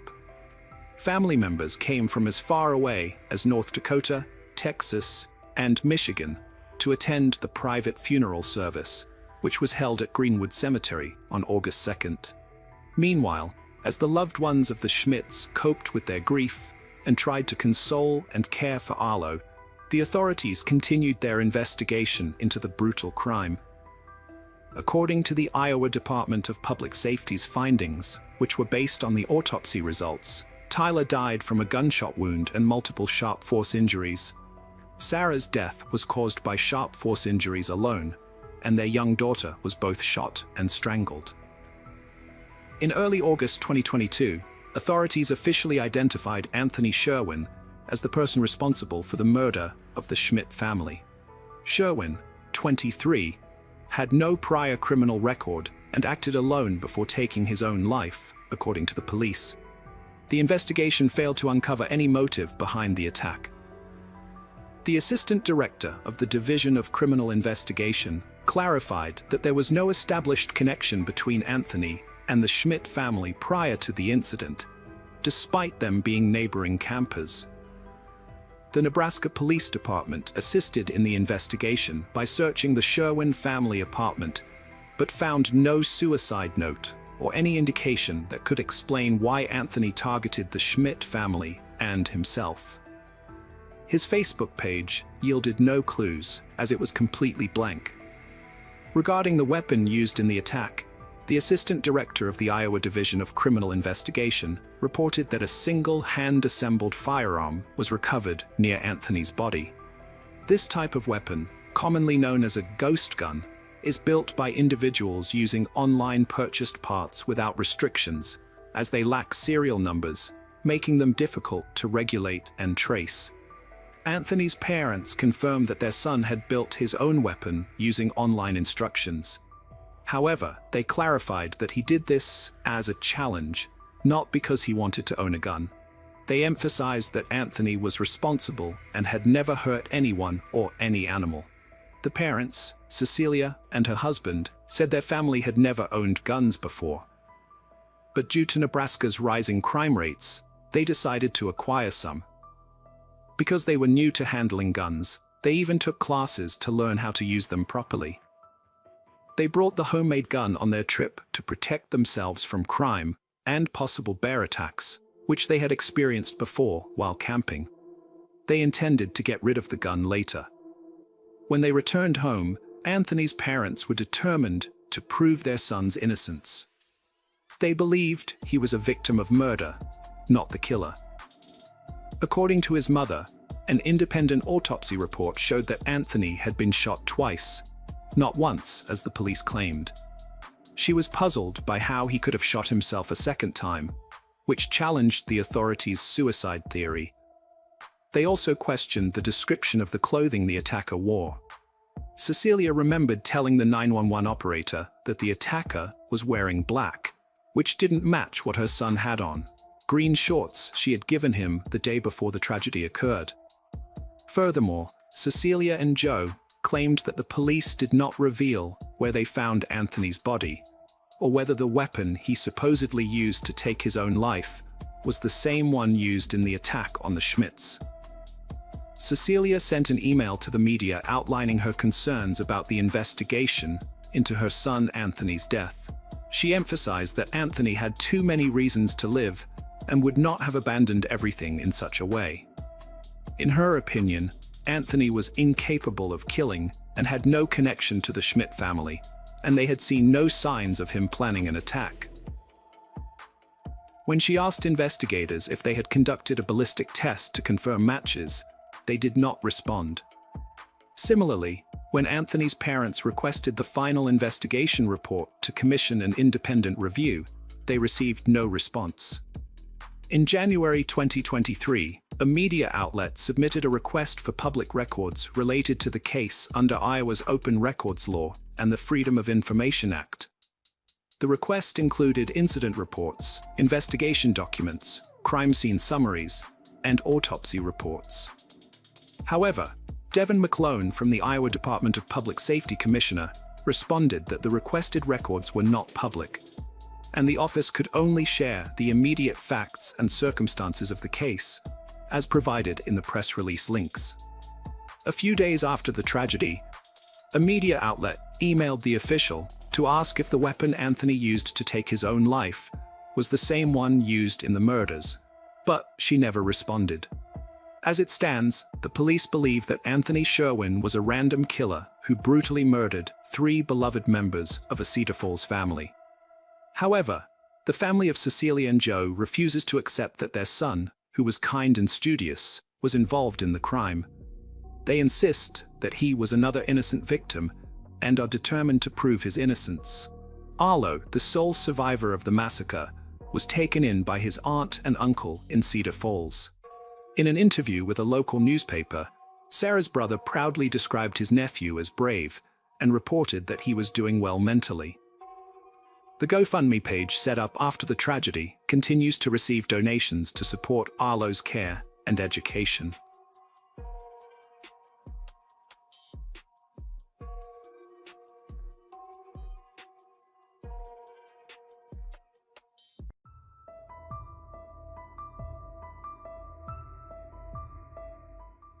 Hi everyone, thanks for returning. Let's unravel another perplexing mystery. The case of Dickerson family. From the outside, the Dickerson family appeared perfect. They had everything needed for happiness, a loving mother and a devoted father who was willing to do anything for his family's well-being. Although they lived together in a small unit, they harbored many dark secrets that would surprise an outsider. For years, the Dickerson family faced deep-rooted issues that ultimately resulted in brutal murders. This tragic event took place in September 2021. One significant factor that contributed to this horrific outcome was depression, which can be devastating. Today, we will share one of the most heartbreaking stories from the criminal world. Lauren Dickerson, who lived in South Africa. She had a difficult childhood that made it hard for her to connect with teachers and other children. As a result, she often felt isolated and was frequently excluded from holidays and birthday celebrations. This experience contributed to mental health issues that began during her teenage years. Lauren is very anxious and struggles to control her emotions, always seeing threats in everyday situations. Despite her difficulties, she has had a passion for medicine since she was a child. After finishing school, she went to university and eventually became a general practitioner. In the following years, while working, Lauren met Graham, an orthopedic doctor, and they began dating. Despite their different medical specializations, they quickly developed a close bond and fell in love. Graham was outgoing and sociable, which complemented Lauren's more reserved nature. Their relationship seemed harmonious as they balanced each other's weaknesses. With Graham's influence, Lauren became more cheerful and open. They got married in May 2006. At that time, they lived in Pretoria, South Africa, where they built a house on nearly a hectare of land. The house had 4 bedrooms, a gym, a swimming pool. As they started their married life, Lauren shifted her career focus to gynecology and neurological diseases. However, almost from the beginning of her attempts to get pregnant, she decided to put her career on hold to have children. In 2012, Lauren returned to work at the medical center, but she was no longer a practicing physician. Instead, she became a part-time manager and her husband's assistant. The couple faced challenges conceiving due to health issues. Despite these difficulties, they were eager to have children. In 2013, they sought help from fertility specialists. After successful treatment, they welcomed a baby girl named Sarah, but she was born prematurely at 18 weeks. Sadly, Sarah did not survive. The loss was a shock to Lauren, who grieved every day for the next 2 months. The couple continued to consult with fertility specialists but continued to face challenges conceiving. Lauren underwent 17 rounds of IVF, often with low success rates. They eventually decided to use donor eggs, and their first daughter, Leanne, was born. The family was very anxious during the pregnancy. Lauren feared another negative outcome and the possibility of losing the baby again. After Leanne was born, Lauren suffered from mental health issues. In 2015, doctors diagnosed her with anxiety, postpartum depression, and major depressive disorder when Leanne was just 18 months old. In response to the situation, Graham took a leave of absence to care for their daughter, and other family members stepped in to help. Following the doctor's advice, Lauren managed her illness with medication. Despite the challenges, the couple remained hopeful about having a second child, and after a few years, Lauren became pregnant again. An ultrasound revealed that she was expecting twins, which excited the parents as their family was set to grow. However, during the examination, they learned that one of the girls had a cleft palate, which caused Lauren significant anxiety. Fortunately, it was later discovered that the condition was not as serious as initially thought, which brought relief to Lauren's family.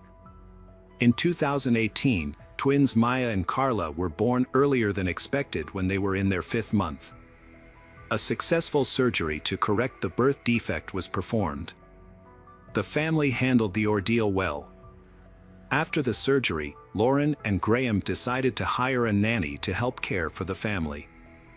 The issues surrounding the birth left Lauren feeling anxious and compounded by panic attacks. Her husband Graham described her as an extremely anxious mother, constantly worrying about their children. Lauren was overprotective, often watching their every move, which irritated the kids. Despite these challenges, they managed to overcome many of the difficulties. The Dickinson family was relatively well off, allowing them to hire a maid, gardener, and nanny to help ease the stress on Lauren, who struggled with her mental health. By 2020, the Dickinson family had sold their house and land and moved abroad. They chose to rent a comfortable apartment. This new living situation has significantly improved their family relationships. For the first time in 10 years, Lauren stopped taking antidepressants. By March 2021, she was off all medications and had good mental health. This positive change inspired her to start doing CrossFit at least 3 times a week to stay in shape. In addition, she overcame her eating disorder. This change gave her a more positive outlook on life. Graham noticed positive changes in Lauren and was relieved that she seemed to have overcome her previous health problems. However, their happiness did not last long. By June 2021, Lauren's depression had returned. As a result, Lauren decided to see her psychiatrist again, who prescribed her antidepressants after she described feeling depressed and isolated. The Dickinson family was in a difficult situation. Graham was often home because he did not work, and the children became very attached to him, always wanting him around. As a result, Lauren felt left out, and she often argued with her children, who preferred to be with their father. Although they appeared to be a happy family on the surface, things were actually very tense and could explode at any moment. In July 2021, South Africa experienced a series of riots that heightened Lauren's anxiety. The violent protests triggered panic within her family, prompting them to quickly decide to move to New Zealand, which they saw as a quieter and safer place. This move was also strategic, as Graham's parents lived there. However, their hopes were met with numerous challenges. Immigrating under such circumstances carried the risk of being denied a residence permit due to chronic illness or health conditions. To hide her struggles from the authorities, Lauren stopped taking her antidepressants shortly before the move.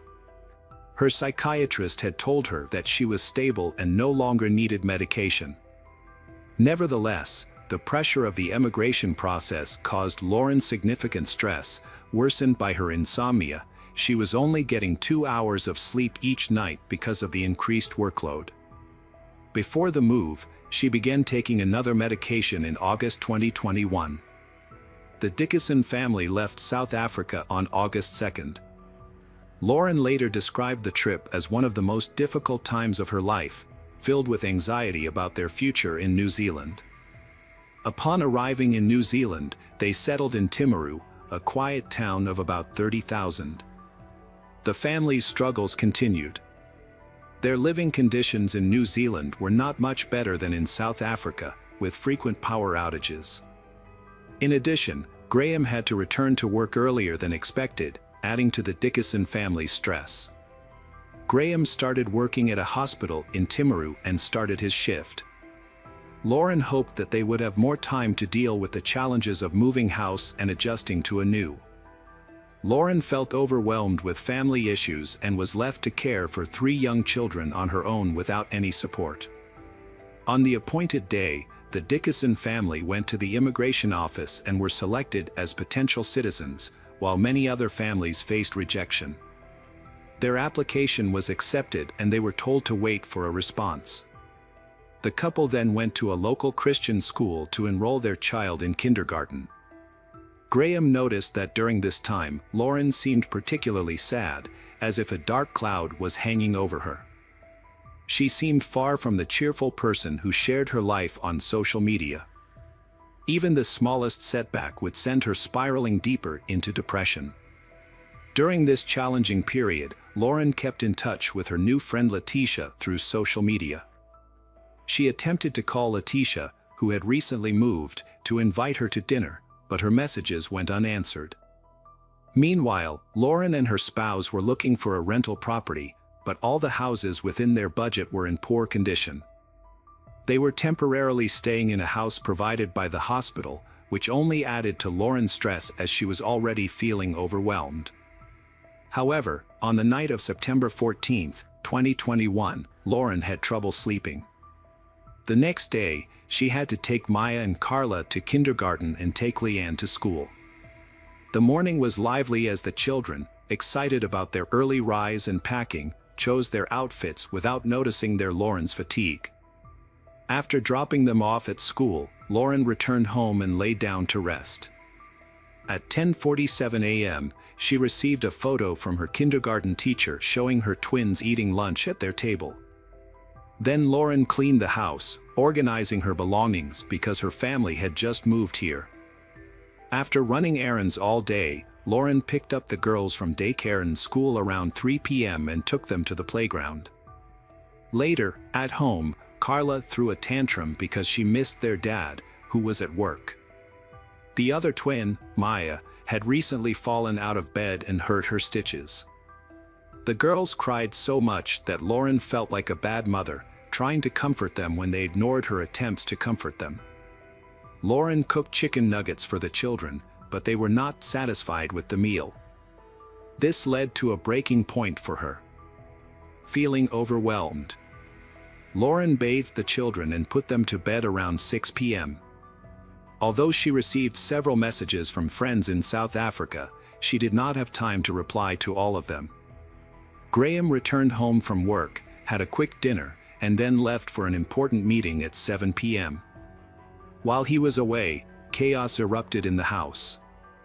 About 20 minutes after he left, the children began to scream. In an attempt to calm them down, Lauren went to the garage to get some zip ties. Lauren told the children they were going to weave a necklace and placed the zip ties around their necks. No idea what was going on and were happily playing along. However, Leanne was angry with her mother and criticized what she was doing. For Leanne, it was not a game. In a fit of rage, Lauren began suffocating her children with pillows and blankets.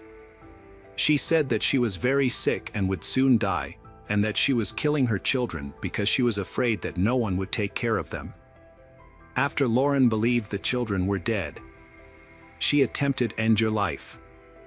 Lauren cut herself with a knife, but the blade was too dull to cut deeply.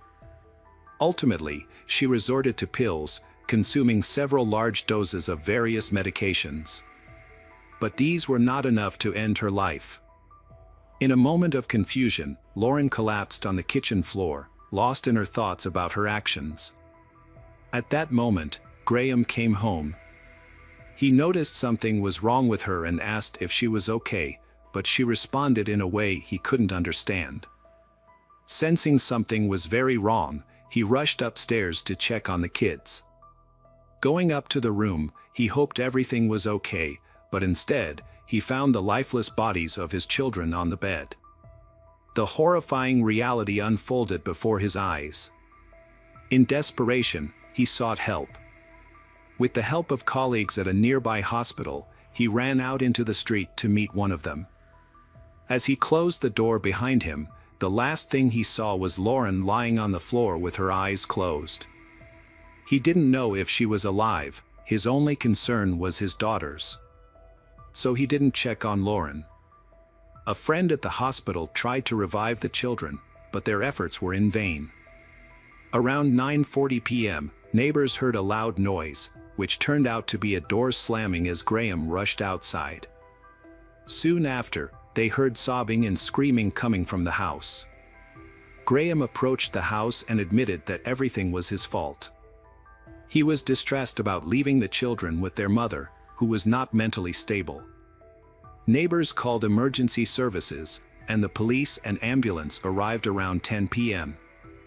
Officers discovered the bodies of the murdered children in the house. The twins, Maya and Carla, aged 2, and their 6-year-old, Leanne, had been killed.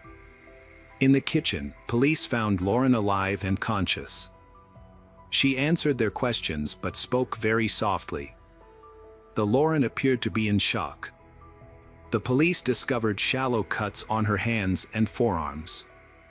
When asked if she had used any illegal drugs that evening, she denied it. Later, police found 9 medication bottles in her trash, along with a package containing hundreds of cable ties. A toxicological examination revealed that her blood did not contain any illegal drugs or alcohol, but it did show high levels of antidepressants, sedatives, and other medications. 40-year-old Lauren was promptly arrested and taken to the hospital for help. The brutal murders of the Dickinson family shocked the local community and then spread throughout New Zealand and South Africa. The nanny who worked for the family was speechless when she heard the news. She struggled to accept that it was true. In an interview, the nanny described Lauren, Graham, and their children as an ideal family, saying that she had never witnessed any arguments or conflicts within their household. The nanny firmly believed that Lauren loved her children deeply. She last saw the children in June 2021, when the Dickinson family was excited about moving to New Zealand. After Lauren was taken into custody, Graham had to return to South Africa because his visa was expiring in December 2021. He later returned to participate in the trial. He communicated with Lauren and found it hard to believe that she had harmed the children. The day after her arrest, Lauren woke up in the hospital.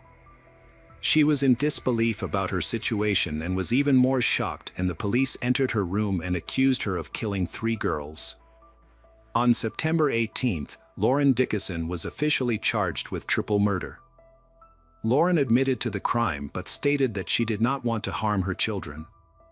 She explained that her actions stemmed from her mental instability and the overwhelming challenges she faced as a mother. Lauren expressed feelings of inadequacy in her parenting, struggling to manage her children, who were often screaming. Eventually, the stress became unbearable for her. She recounted how she killed her children, first Carla, then Leanne, and finally Maya, using pillows and blankets to suffocate them. Although Lauren denied experiencing auditory or visual hallucinations, her lawyer requested a psychiatric evaluation following the preliminary court hearing. During this time, Lauren refused to eat and lost weight, dropping to 47 kilograms. Her physical and mental health issues delayed the case for a month, leading to the rescheduling of the hearing for July 2023, nearly 2 years after the tragic events. In court, Lauren's lawyers sought to focus on her mental health struggles as part of their defense strategy.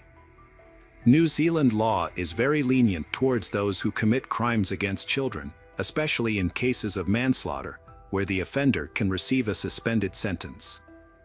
It was important for the defense to show that Lauren's actions were a response to extreme stress, showing that she considered killing her child a form of self-defense. The trial began on July 17, 2023, and lasted 4 weeks.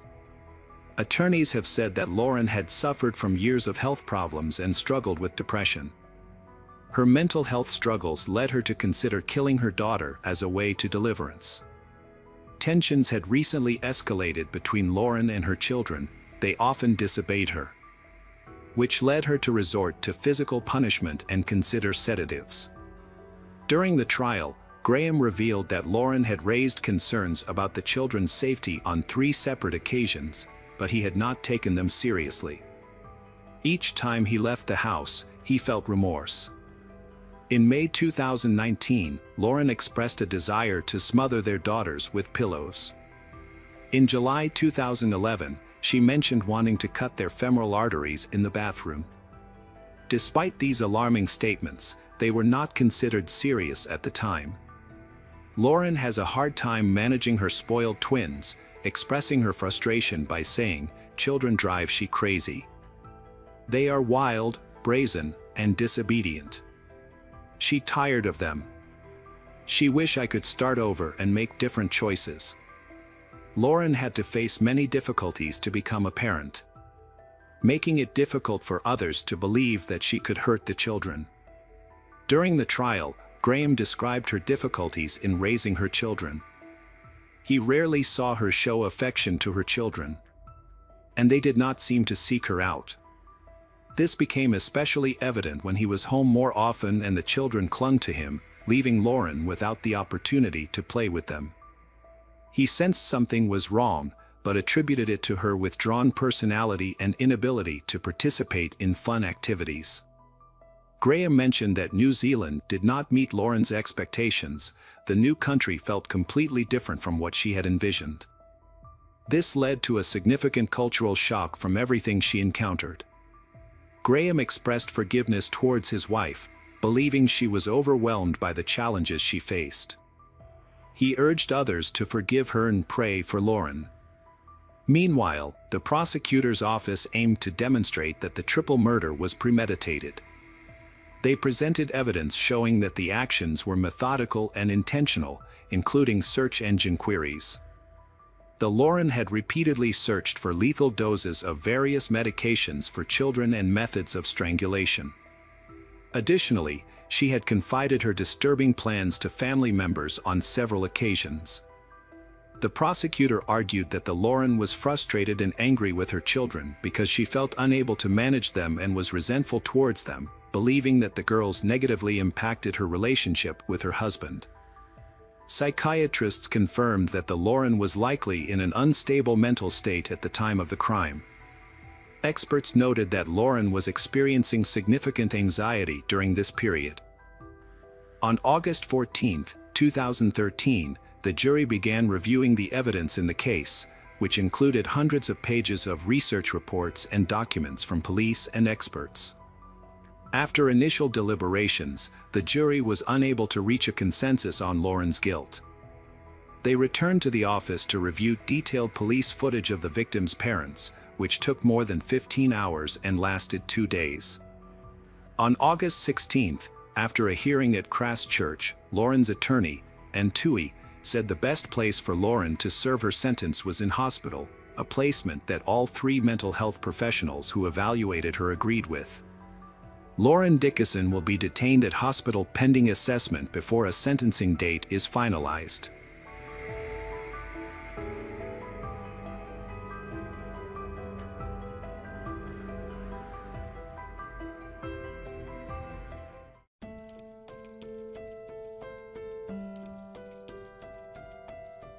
Welcome back, detectives. Let's dive into another horrible case. The case of Nicholas Wilcox. Nicholas was born on January 15, 1978 at Day Kimball Hospital in Putnam, Connecticut. Nicholas's grandfather was a boat builder, and his father devoted his life to the construction industry. After graduating in 1996, Nicholas joined the family business and became a roofer.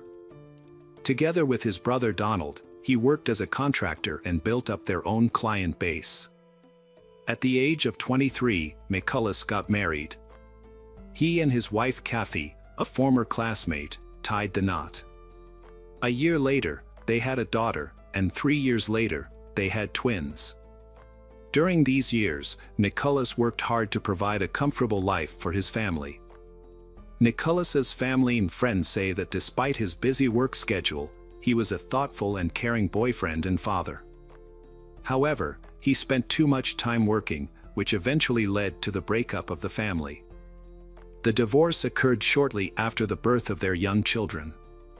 Nevertheless, he continued to maintain communication with them and support the family. In early 2017, Nicholas sought new opportunities and moved to Florida. This new location promised better jobs and a significant increase in the number of customers and allowing for work almost all year round. Moreover, the state's warm and sunny weather created excellent conditions not only for living but also for business development. In coastal areas often affected by severe storms, so Nicholas's profession became very necessary. After each bad weather event, many houses were damaged and needed repairs and reinforcement. After returning to Connecticut to raise his family, Nicholas returned to Florida. He initially lived in an apartment in Fort Lauderdale but later moved to the suburbs to reduce housing costs. There, he lived in a duplex with his neighbors, Isabella Tagliarini and Eric Robinson. The hurricane season had begun, and Nicholas was struggling with many daily orders. At that time, a hurricane was approaching the area where he lived and worked. The storm had grown into a powerful Category 5 Atlantic tropical storm, with winds of about 177 miles per hour. An emergency warning was issued before the dangerous weather event occurred, and about 7 million people were evacuated from coastal areas. Nicholas spent all his time preparing buildings, reinforcing homes, boarding up windows and doors, and then helping to clean up the damage caused by the natural disaster. All of these tasks were his primary duties, so he was paid to perform them. However, he often helps others without taking any credit. In an interview, Nicholas's brother admitted that Nicholas never refused to help others. In September 2017, as Florida braced for a devastating hurricane, Nicholas was busy making plywood windows. Supply shortages had created long lines at stores. In one of those lines, a woman named Pamela approached Nicholas and told him she didn't have enough materials to reinforce her house. After hearing this, Nicholas was committed to solving the problem. That same evening, he brought her the 7 missing plywood panels and installed them in all the doors and windows of her house, refusing to accept payment, even though he had spent the entire day searching for the necessary materials. Nicholas was deeply moved by Pamela's plight. She was alone with her children and needed outside help. In response, Pamela thanked him. The storm caused a lot of devastation, leaving Nicholas with a lot of long-term work to do.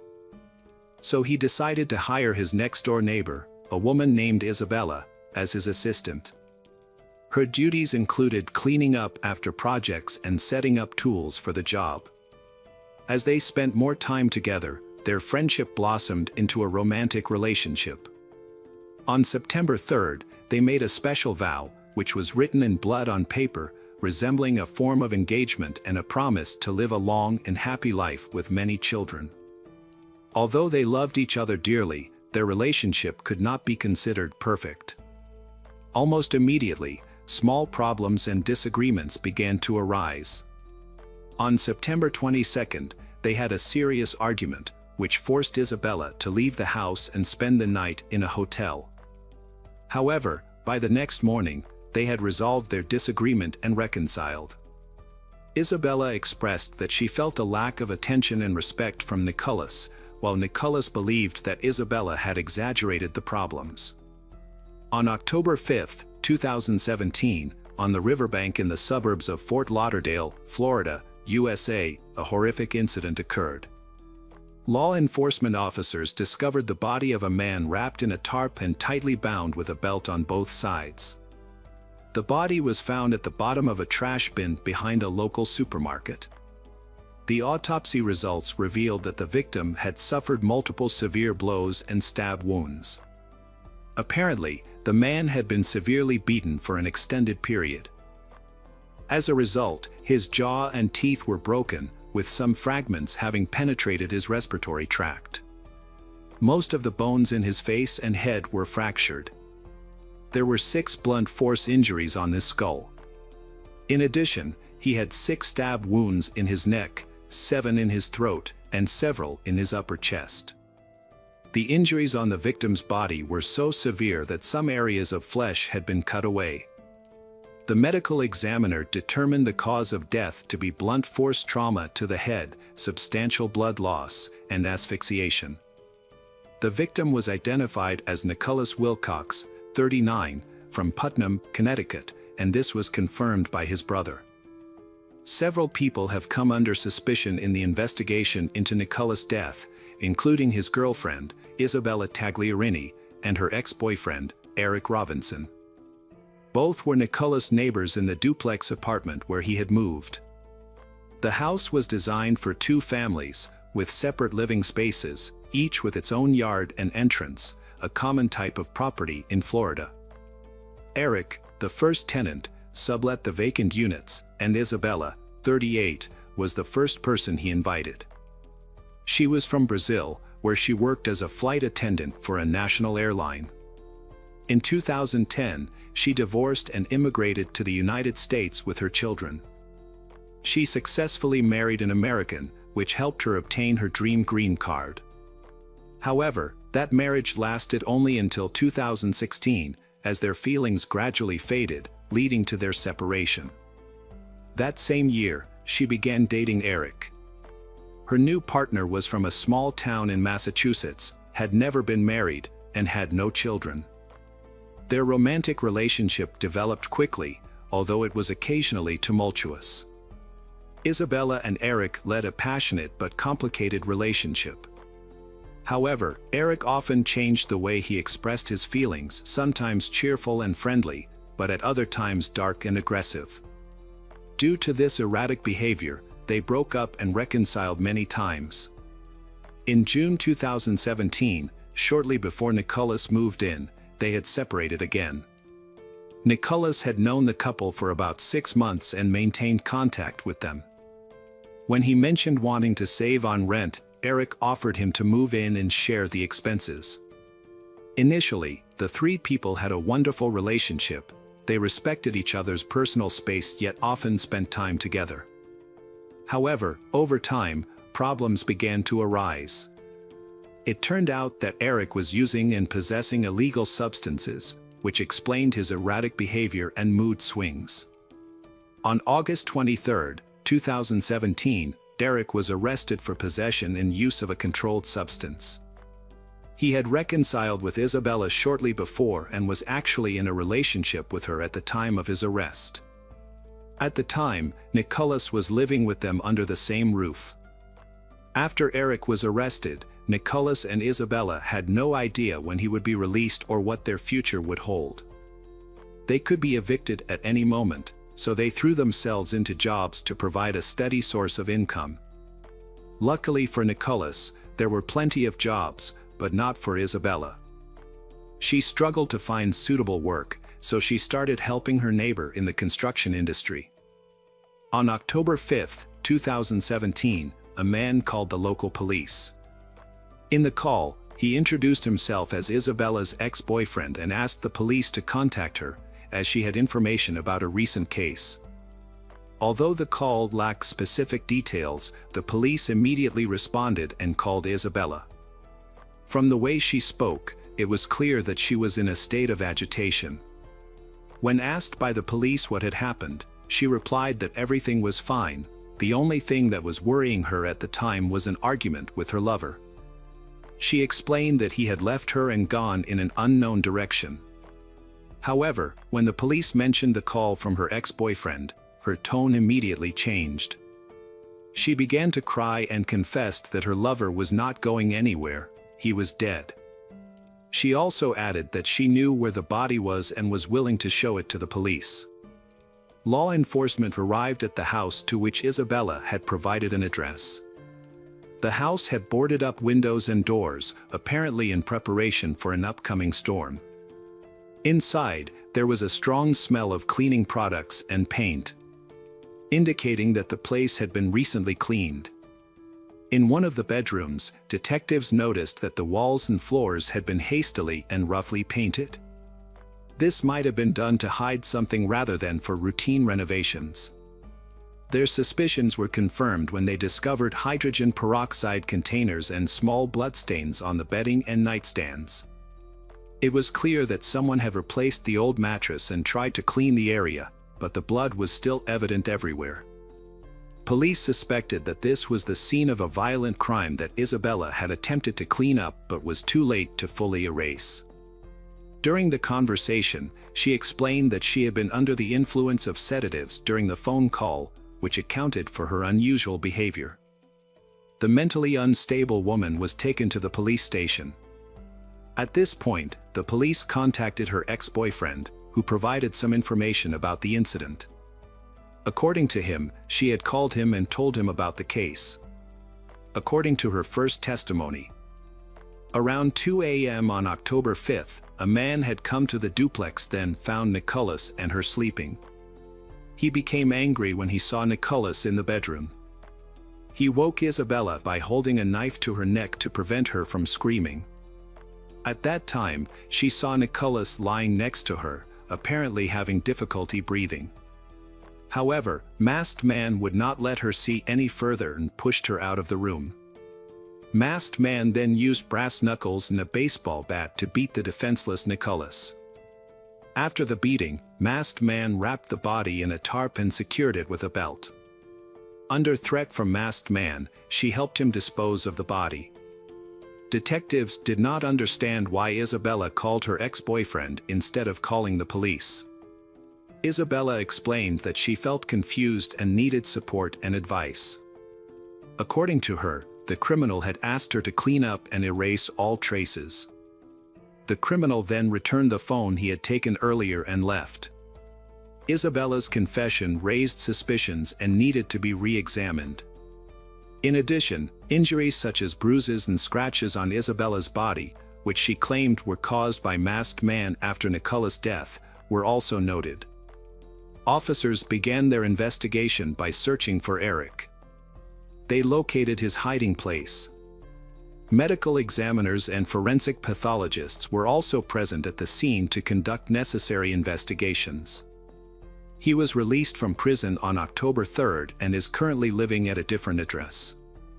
During this time, he met and began living with a new woman named Merida.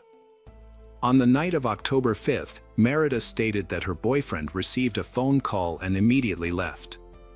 He returned home around 5 a.m., quickly packed his belongings, and left without explaining why. When asked if she noticed any blood on her boyfriend's clothing, Merida said she did not see anything suspicious. Eric was found around 8 p.m., 4 miles from the home.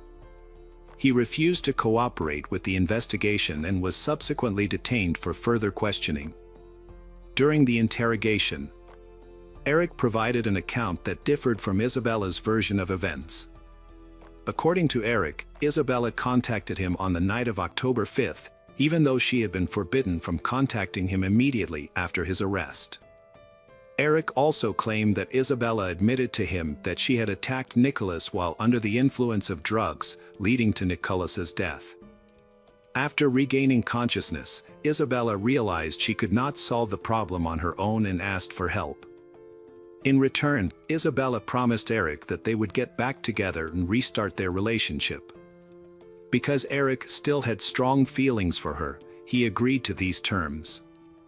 The investigation revealed that Isabella is not as innocent as previously believed. In fact, she has come to the attention of police on several occasions in the past. On September 22, Nicholas and Isabella had a heated argument that extended beyond their room. Under the influence of Xanax and other drugs, Isabella became upset and destroyed some of Nicholas's belongings. Worse, she also damaged Nicholas's car. As a result, Nicholas felt compelled to contact the police regarding this incident. Isabella had an explosive personality and a hot temper, which made Nicholas fear for his life. However, they reconciled the next morning, and Nicholas withdrew the complaint. Investigators then spoke with Eric, who described Isabella as having an explosive personality and a hot temper. He also noted that Nicholas had warned her during their argument, threatening to contact immigration services if such incidents occurred again.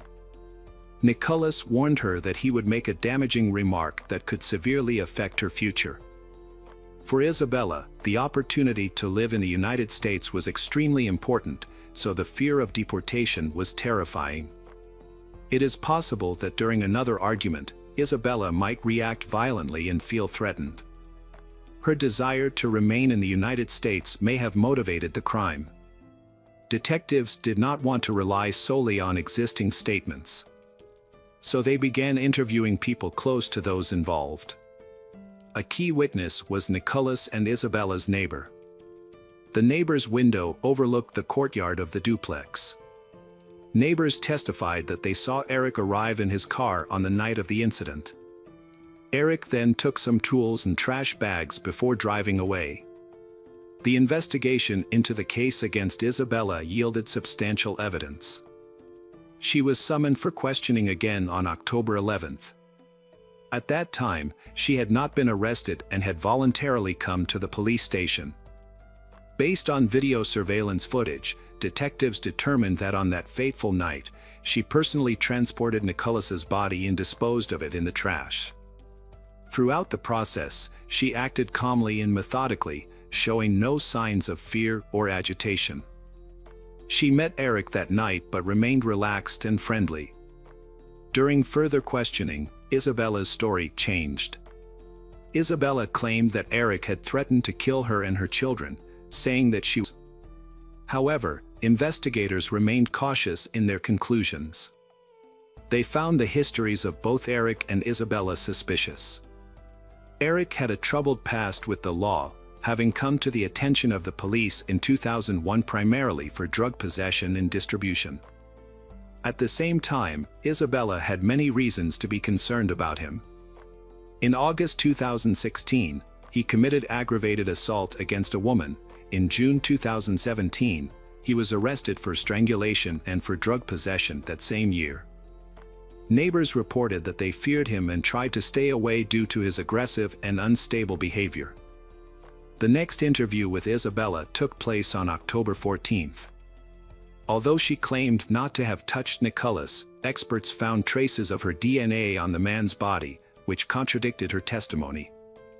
According to the investigation, Isabella was involved in the violence against Nicholas, at least in the handling of the body and the destruction of evidence. However, no evidence was found to establish any specific crime. During the investigation, Isabella was briefly detained before being released and awaiting trial. People were eagerly anticipating the trial's commencement. However, due to various obstacles and delays, the trial did not take place until 5 years later. During the time, the prosecution clearly formulated its evidence and tactics, while the defense carefully reviewed all the gathered information. In addition, another important piece of evidence was discovered. The prosecution recovered Eric's deleted social media account, which he had used to discuss the crime against Nicholas. During these years, Isabella pleaded guilty to the prosecution, admitting to a lesser crime in exchange for a lighter sentence. She agreed to testify against Eric. On April 10, 2023, the trial of Eric finally took place. The prosecution argued that Eric was solely responsible for the crime against Nicholas. Isabella's role was not considered that of an accomplice but rather as a witness who had tampered with evidence and helped erase evidence, which is also punishable by criminal penalties. During the trial, Eric was charged with attempted murder. Despite Torini's testimony being contradictory and inconsistent, her lawyer maintained her innocence. During the proceedings, the prosecution focused on witness testimony describing Eric's unusual behavior on the night of the murder. To avoid being monitored via GPS, Eric used his new girlfriend's car, which did not have a satellite tracking system, and he also left his cell phone at home. Other details have emerged in this case. After the incident, Isabella and Eric had a private meeting in which Isabella explained that she was under the influence of a powerful sedative and feared for her life. After reviewing the evidence, it became clear that jealousy led to Nicholas's brutal and senseless murder. Although Isabella claimed she had ended the relationship, Eric still considered her his girlfriend. After his release, the defendant returned home, but the changes that had occurred during that time had made him even angrier and more hateful. During this period, he plotted revenge against his rival. He carried out a cold-blooded attack when the couple was most vulnerable while they were sleeping. His first attack resulted in the death of Nicholas. He then attempted to destroy the evidence by scattering it in various locations. The murder weapon was found in a dumpster, and Nicholas's body was wrapped in a tarp and hidden in a trash can. Isabella then painted over the blood splattered on the wall and cleaned up the area. Throughout these actions, Eric was in contact with Isabella and directed her actions. Ultimately, Eric, 51, was sentenced to life in prison without the possibility of parole for second-degree murder. Isabella was convicted of assisting a criminal, but threats and coercion were considered mitigating factors, so she received a suspended sentence until 2026. It is noteworthy that Isabella was willing to do anything to obtain U.S. citizenship. It was revealed that 10 days after Eric was detained, he and Isabella signed another pledge in which Eric promised to marry Isabella. But he did not fulfill that promise. She is preparing to marry him right after he resolves his relationship with her ex. It seems that she does not care much about whom she marries, as long as she can maintain her U.S. citizenship. Isabella's main purpose in having relationships with men is to use them for her own benefit. In many ways, these men are all predisposed to marry. It is clear that U.S. citizenship is her top concern, even if it comes at a high price.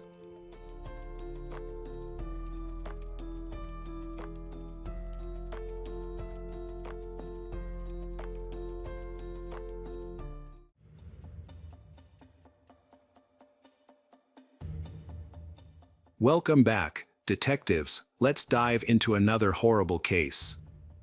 The case of James Dale Ritchie. Summer 2016 in Anchorage, Alaska's most populous city, which serves as the de facto capital and is home to around 300,000 residents. On July 3, 2016, at 7:40 a.m., a woman riding a bicycle was the first to report a disturbing discovery to the 911. She found the bodies of two young men lying in the grass next to a road called Ship Creek. From their clothing, it appeared that they were a young man and woman with severe head injuries and a large amount of blood around them, leading people to assume that they were dead. The cyclist quickly realized that something terrible had happened to these people and immediately called for help. Sadly, when paramedics and police arrived, the victims were beyond help, having died shortly before they were discovered, as evidenced by the warmth remaining in their bodies. It was clear that their deaths were the result of a violent attack. Autopsies confirmed that they had been shot in the chest and head. Police identified the deceased as Jason Nett, 41, and Brianna Foys, 20, through their identification cards. Brianna was born in 1996 and had a difficult childhood, which led to her and her sister being placed in a refugee camp. However, their lives changed for the better when Brianna was 5 years old. Marcella Foy's family adopted them, creating a family with other children. Brianna suffered from attachment disorder, which made it difficult for her to form emotional bonds with her caregivers. This led to trust issues and challenges adapting to new situations, as well as problems interacting with others socially. Despite these obstacles, however, Brianna was an energetic, outgoing young woman with a strong passion for music, especially Broadway shows. She had a talent for singing and often shared short videos of her performances. However, behind her positive exterior and love of life, Brianna faced many difficulties. Her adoptive mother, Marcella, revealed that Brianna's developmental issues hindered her ability to make good choices, especially when it came to the people she chose to spend time with and the situations she found herself in. As a result, she fell into the wrong crowd. This led her to experiment with psychoactive substances and develop a substance abuse problem. Her foster mother, Marcella, tried to help Brianna by encouraging her to seek help and treatment. However, by the time Brianna turned 18, she was an adult and free to make her own decisions, even if they were not in her best interests. Unfortunately, Brianna chose to prioritize her independence and decided to go it alone, resisting her mother's efforts to guide her down a better path. She became homeless again due to family rules and her financial situation. However, she maintained a close relationship with her mother and temporarily stayed in homeless shelters. Jason Nett, another victim of the incident, also had a hard time getting his life together. With his kind and helpful nature and love of nature and animals, he was well liked by everyone. Unfortunately, Jason struggled with drug addiction and had several run-ins with the law.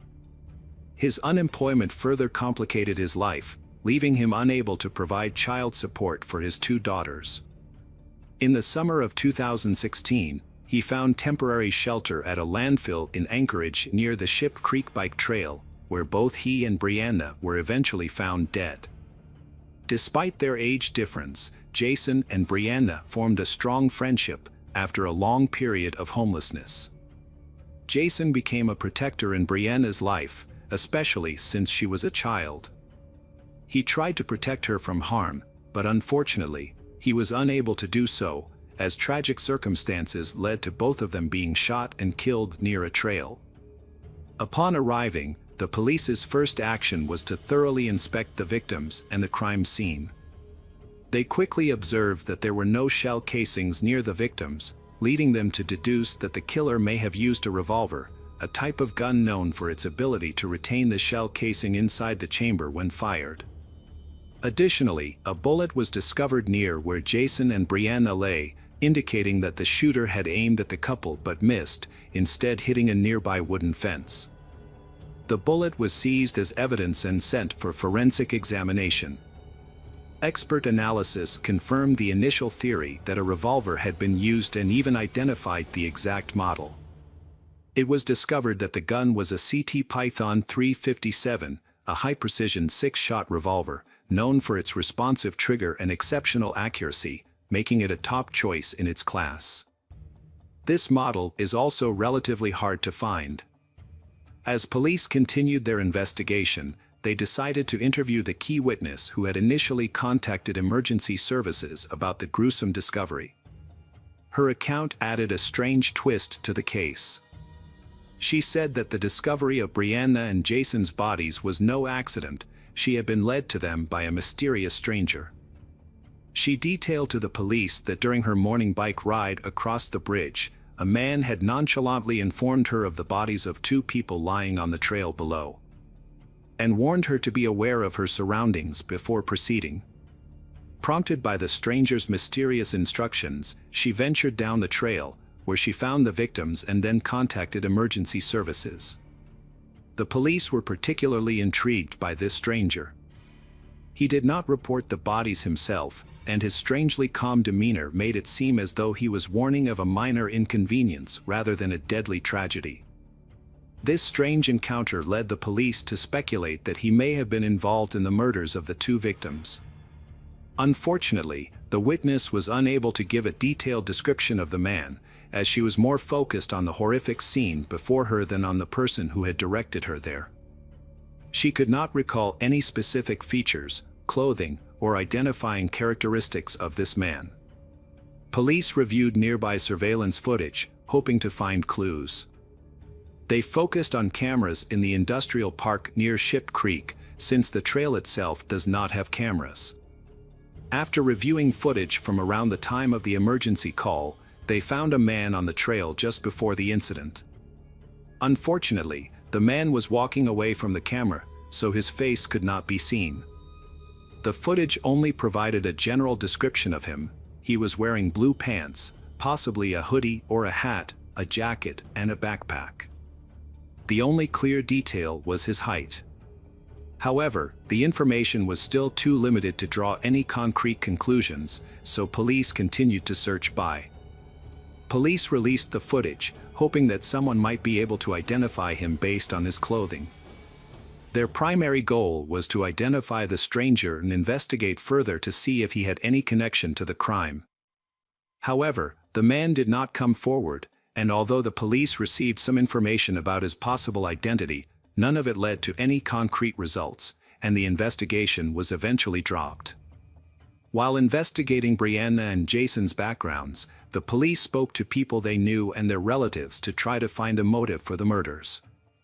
They explored many possibilities, including unpaid debts to drug dealers, disputes with other homeless people over territory, or the possibility of being the unintended victims of a gang conflict. However, despite considering various theories, they found no concrete evidence to support these ideas. Ultimately, the investigation revealed that Jason and Brianna were not specifically targeted, but that they were random victims present at the scene of the shooting. This is an unpredictable danger in the community, the possibility that the killer could strike randomly again. In the early morning of July 29, 2016, a tragic shooting occurred in East Anchorage, claiming the life of Tryon Kindle Thompson, 21, affectionately known as Trey. The incident occurred less than a month after the discovery of Jason Netter and Brianna Fuzzy, which increased fear in the community. Tryon was a special young man, known for his kindness and willingness to help others. He often took in homeless people and provided them with meals at his home. That morning, Tryon was on his way to his aunt's house to feed her dog while she was away. As he approached his aunt's house on his bicycle, an unknown assailant shot and killed him. Police found Tryon's body on the street with gunshot wounds to the head and torso. As with the previous case, no shell casings were found at the scene, but a nearby surveillance camera captured the incident. The camera installed at Tryon's aunt's house captured the events leading up to the shooting. At approximately 3 a.m., a man was seen walking down the street before suddenly pulling out a handgun and shooting Tryon. In the footage, it is shown that after Tryon collapsed, the attacker calmly walked up to him, put the pistol in his pocket, took Tryon's bike and rode off into the night. The surveillance video was not the only evidence gathered. The incident was also witnessed by two young girls who stayed up late, passionately telling scary stories by the window of a nearby house. At first, they became concerned when they noticed a tall figure lurking in the street. Then their attention turned to another figure further down the street. Tryon, just before the fatal shot rang out. After momentarily averting their gaze, they looked back to witness the tragic aftermath. Trey lying motionless on the ground and the assailant making a slow escape on the bicycle past their vantage point. The girls who witnessed the incident provided police with a detailed description of the shooter. They described him as an older man with some distinctive features: wavy shoulder-length hair, heavy boots, a baseball cap, and a camouflage jacket. He was notably tall. After reviewing surveillance footage, experts estimated the shooter to be about 6 feet 2 inches tall, possibly taller. Based on the girls' accounts, a composite sketch of the suspect was created and released to the public, along with a photo of the stolen bicycle. Police warned the community to remain vigilant. Police quickly found a connection between Tryon's murder and the previous murders on Ship Creek Trail. Deepening the mystery, as Tryon, like Brianna and Jason, had no apparent enemies or known reason to be targeted, raising the disturbing possibility of random acts of killing. A thorough forensic investigation confirmed that the same weapon was used in all 3 murders, suggesting that a serial killer was present in Anchorage. As the case unfolded, public reaction to the composite sketch generated a series of leads. Trayon's mother, Minnie Primo, was determined to find her son's killer. She actively shared the sketch of the suspect and gathered information about the attacker. This led her to a crucial discovery. She saw a cyclist who matched Trayon's stolen bike on the night of his murder. The person was heading toward a local shelter, a remote area that houses temporary shelters for people without stable housing. Realizing the importance of this discovery, many immediately notified the police. A patrol unit was dispatched to the shelter, where they found the bicycle and took it in for further investigation. Nearby, hidden in a tree hollow, they also discovered a gun. After speaking with residents of the shelter, police quickly identified the owner of both the bicycle and the pistol. The suspect was then taken to the police station for questioning. However, as police continued to speak with the man, they began to doubt whether they had the right person. Further investigation revealed that the homeless man was a former New York Police Department officer. However, surveillance footage of the suspect showed him holding the pistol with one hand, while police are trained to hold their guns with both hands. This discrepancy makes the homeless man unlikely to be the perpetrator.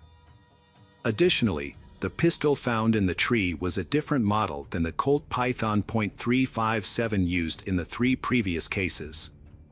A closer look at the bicycle revealed that it bore only a slight resemblance to the one stolen from Trayon. Based on these findings, the homeless man was eliminated as a suspect, extinguishing initial hopes of a lead in the case. A month after Trayon's death, Anchorage police were alerted to another homicide in the same area. On the night of August 28, 2016, a woman walking through Moon Valley Park called 911 when she discovered the body of a young man, later identified as 34-year-old Kevin Turner.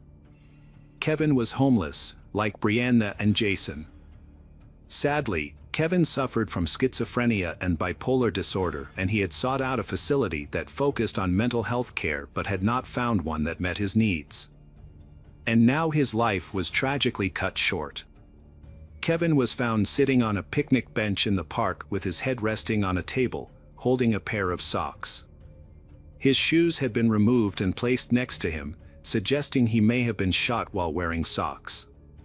It appears he did not notice the attacker, as there was no indication that he had attempted to hide from the gunfire. Nearby, police discovered a second victim, Bryant DeHassan, 25, a local environmental activist, who was out cycling at night. Bryant's body was found not far from where Kevin had been in the park. Police discovered that shell casings had disappeared from the scene, similar to the previous 2 incidents. The bullets that killed Bryant and Kevin were fired from the same Colt Python .3576 shotgun. This led police to believe that the same person was responsible for all 3 attacks, bringing the total number of victims to 5. Despite this breakthrough, however, police were still unable to identify or track down the suspect. After the 3rd attack, Anchorage police warned residents of a serial killer on the loose, advising them to be vigilant and stay away from public parks and bike paths, especially at night. The attacker targeted victims at random, without any prior planning or specifics, leaving everyone feeling threatened. As a result, the community was plunged into fear. To aid the investigation, police offered a $10,000 reward for information leading to the arrest of the killer. Despite receiving numerous tips, the investigation has not made significant progress. The situation took a major turn in November 2016 when a completely separate incident accidentally led police to a suspect. On November 12, 2016, at approximately 4:30 a.m., Officer Arn Saleo of the Anchorage Police Department was patrolling downtown. He received a call about a nearby incident. a taxi driver had reported that a passenger had run away without paying his fare nearby. Officer Arn Saleo decided to search the area on the deserted streets before dawn for fare evaders. Arn Saleo saw a man walking on the sidewalk and wanted to know if he had seen anything unusual. From inside his car, Arn Saleo asked the man to stop, but the man did not listen to him and continued walking. This was recorded on the patrol car's dashboard camera. Despite Arn Saleo's repeated orders to stop, the man refused. Arn Saleo then used the car's loudspeaker to give the order again. A moment later, the man turned around and walked toward Arn Saleo's car. Instead of speaking, the man suddenly attacked Arn Saleo, pulled a pistol from his clothes, and fired at the police.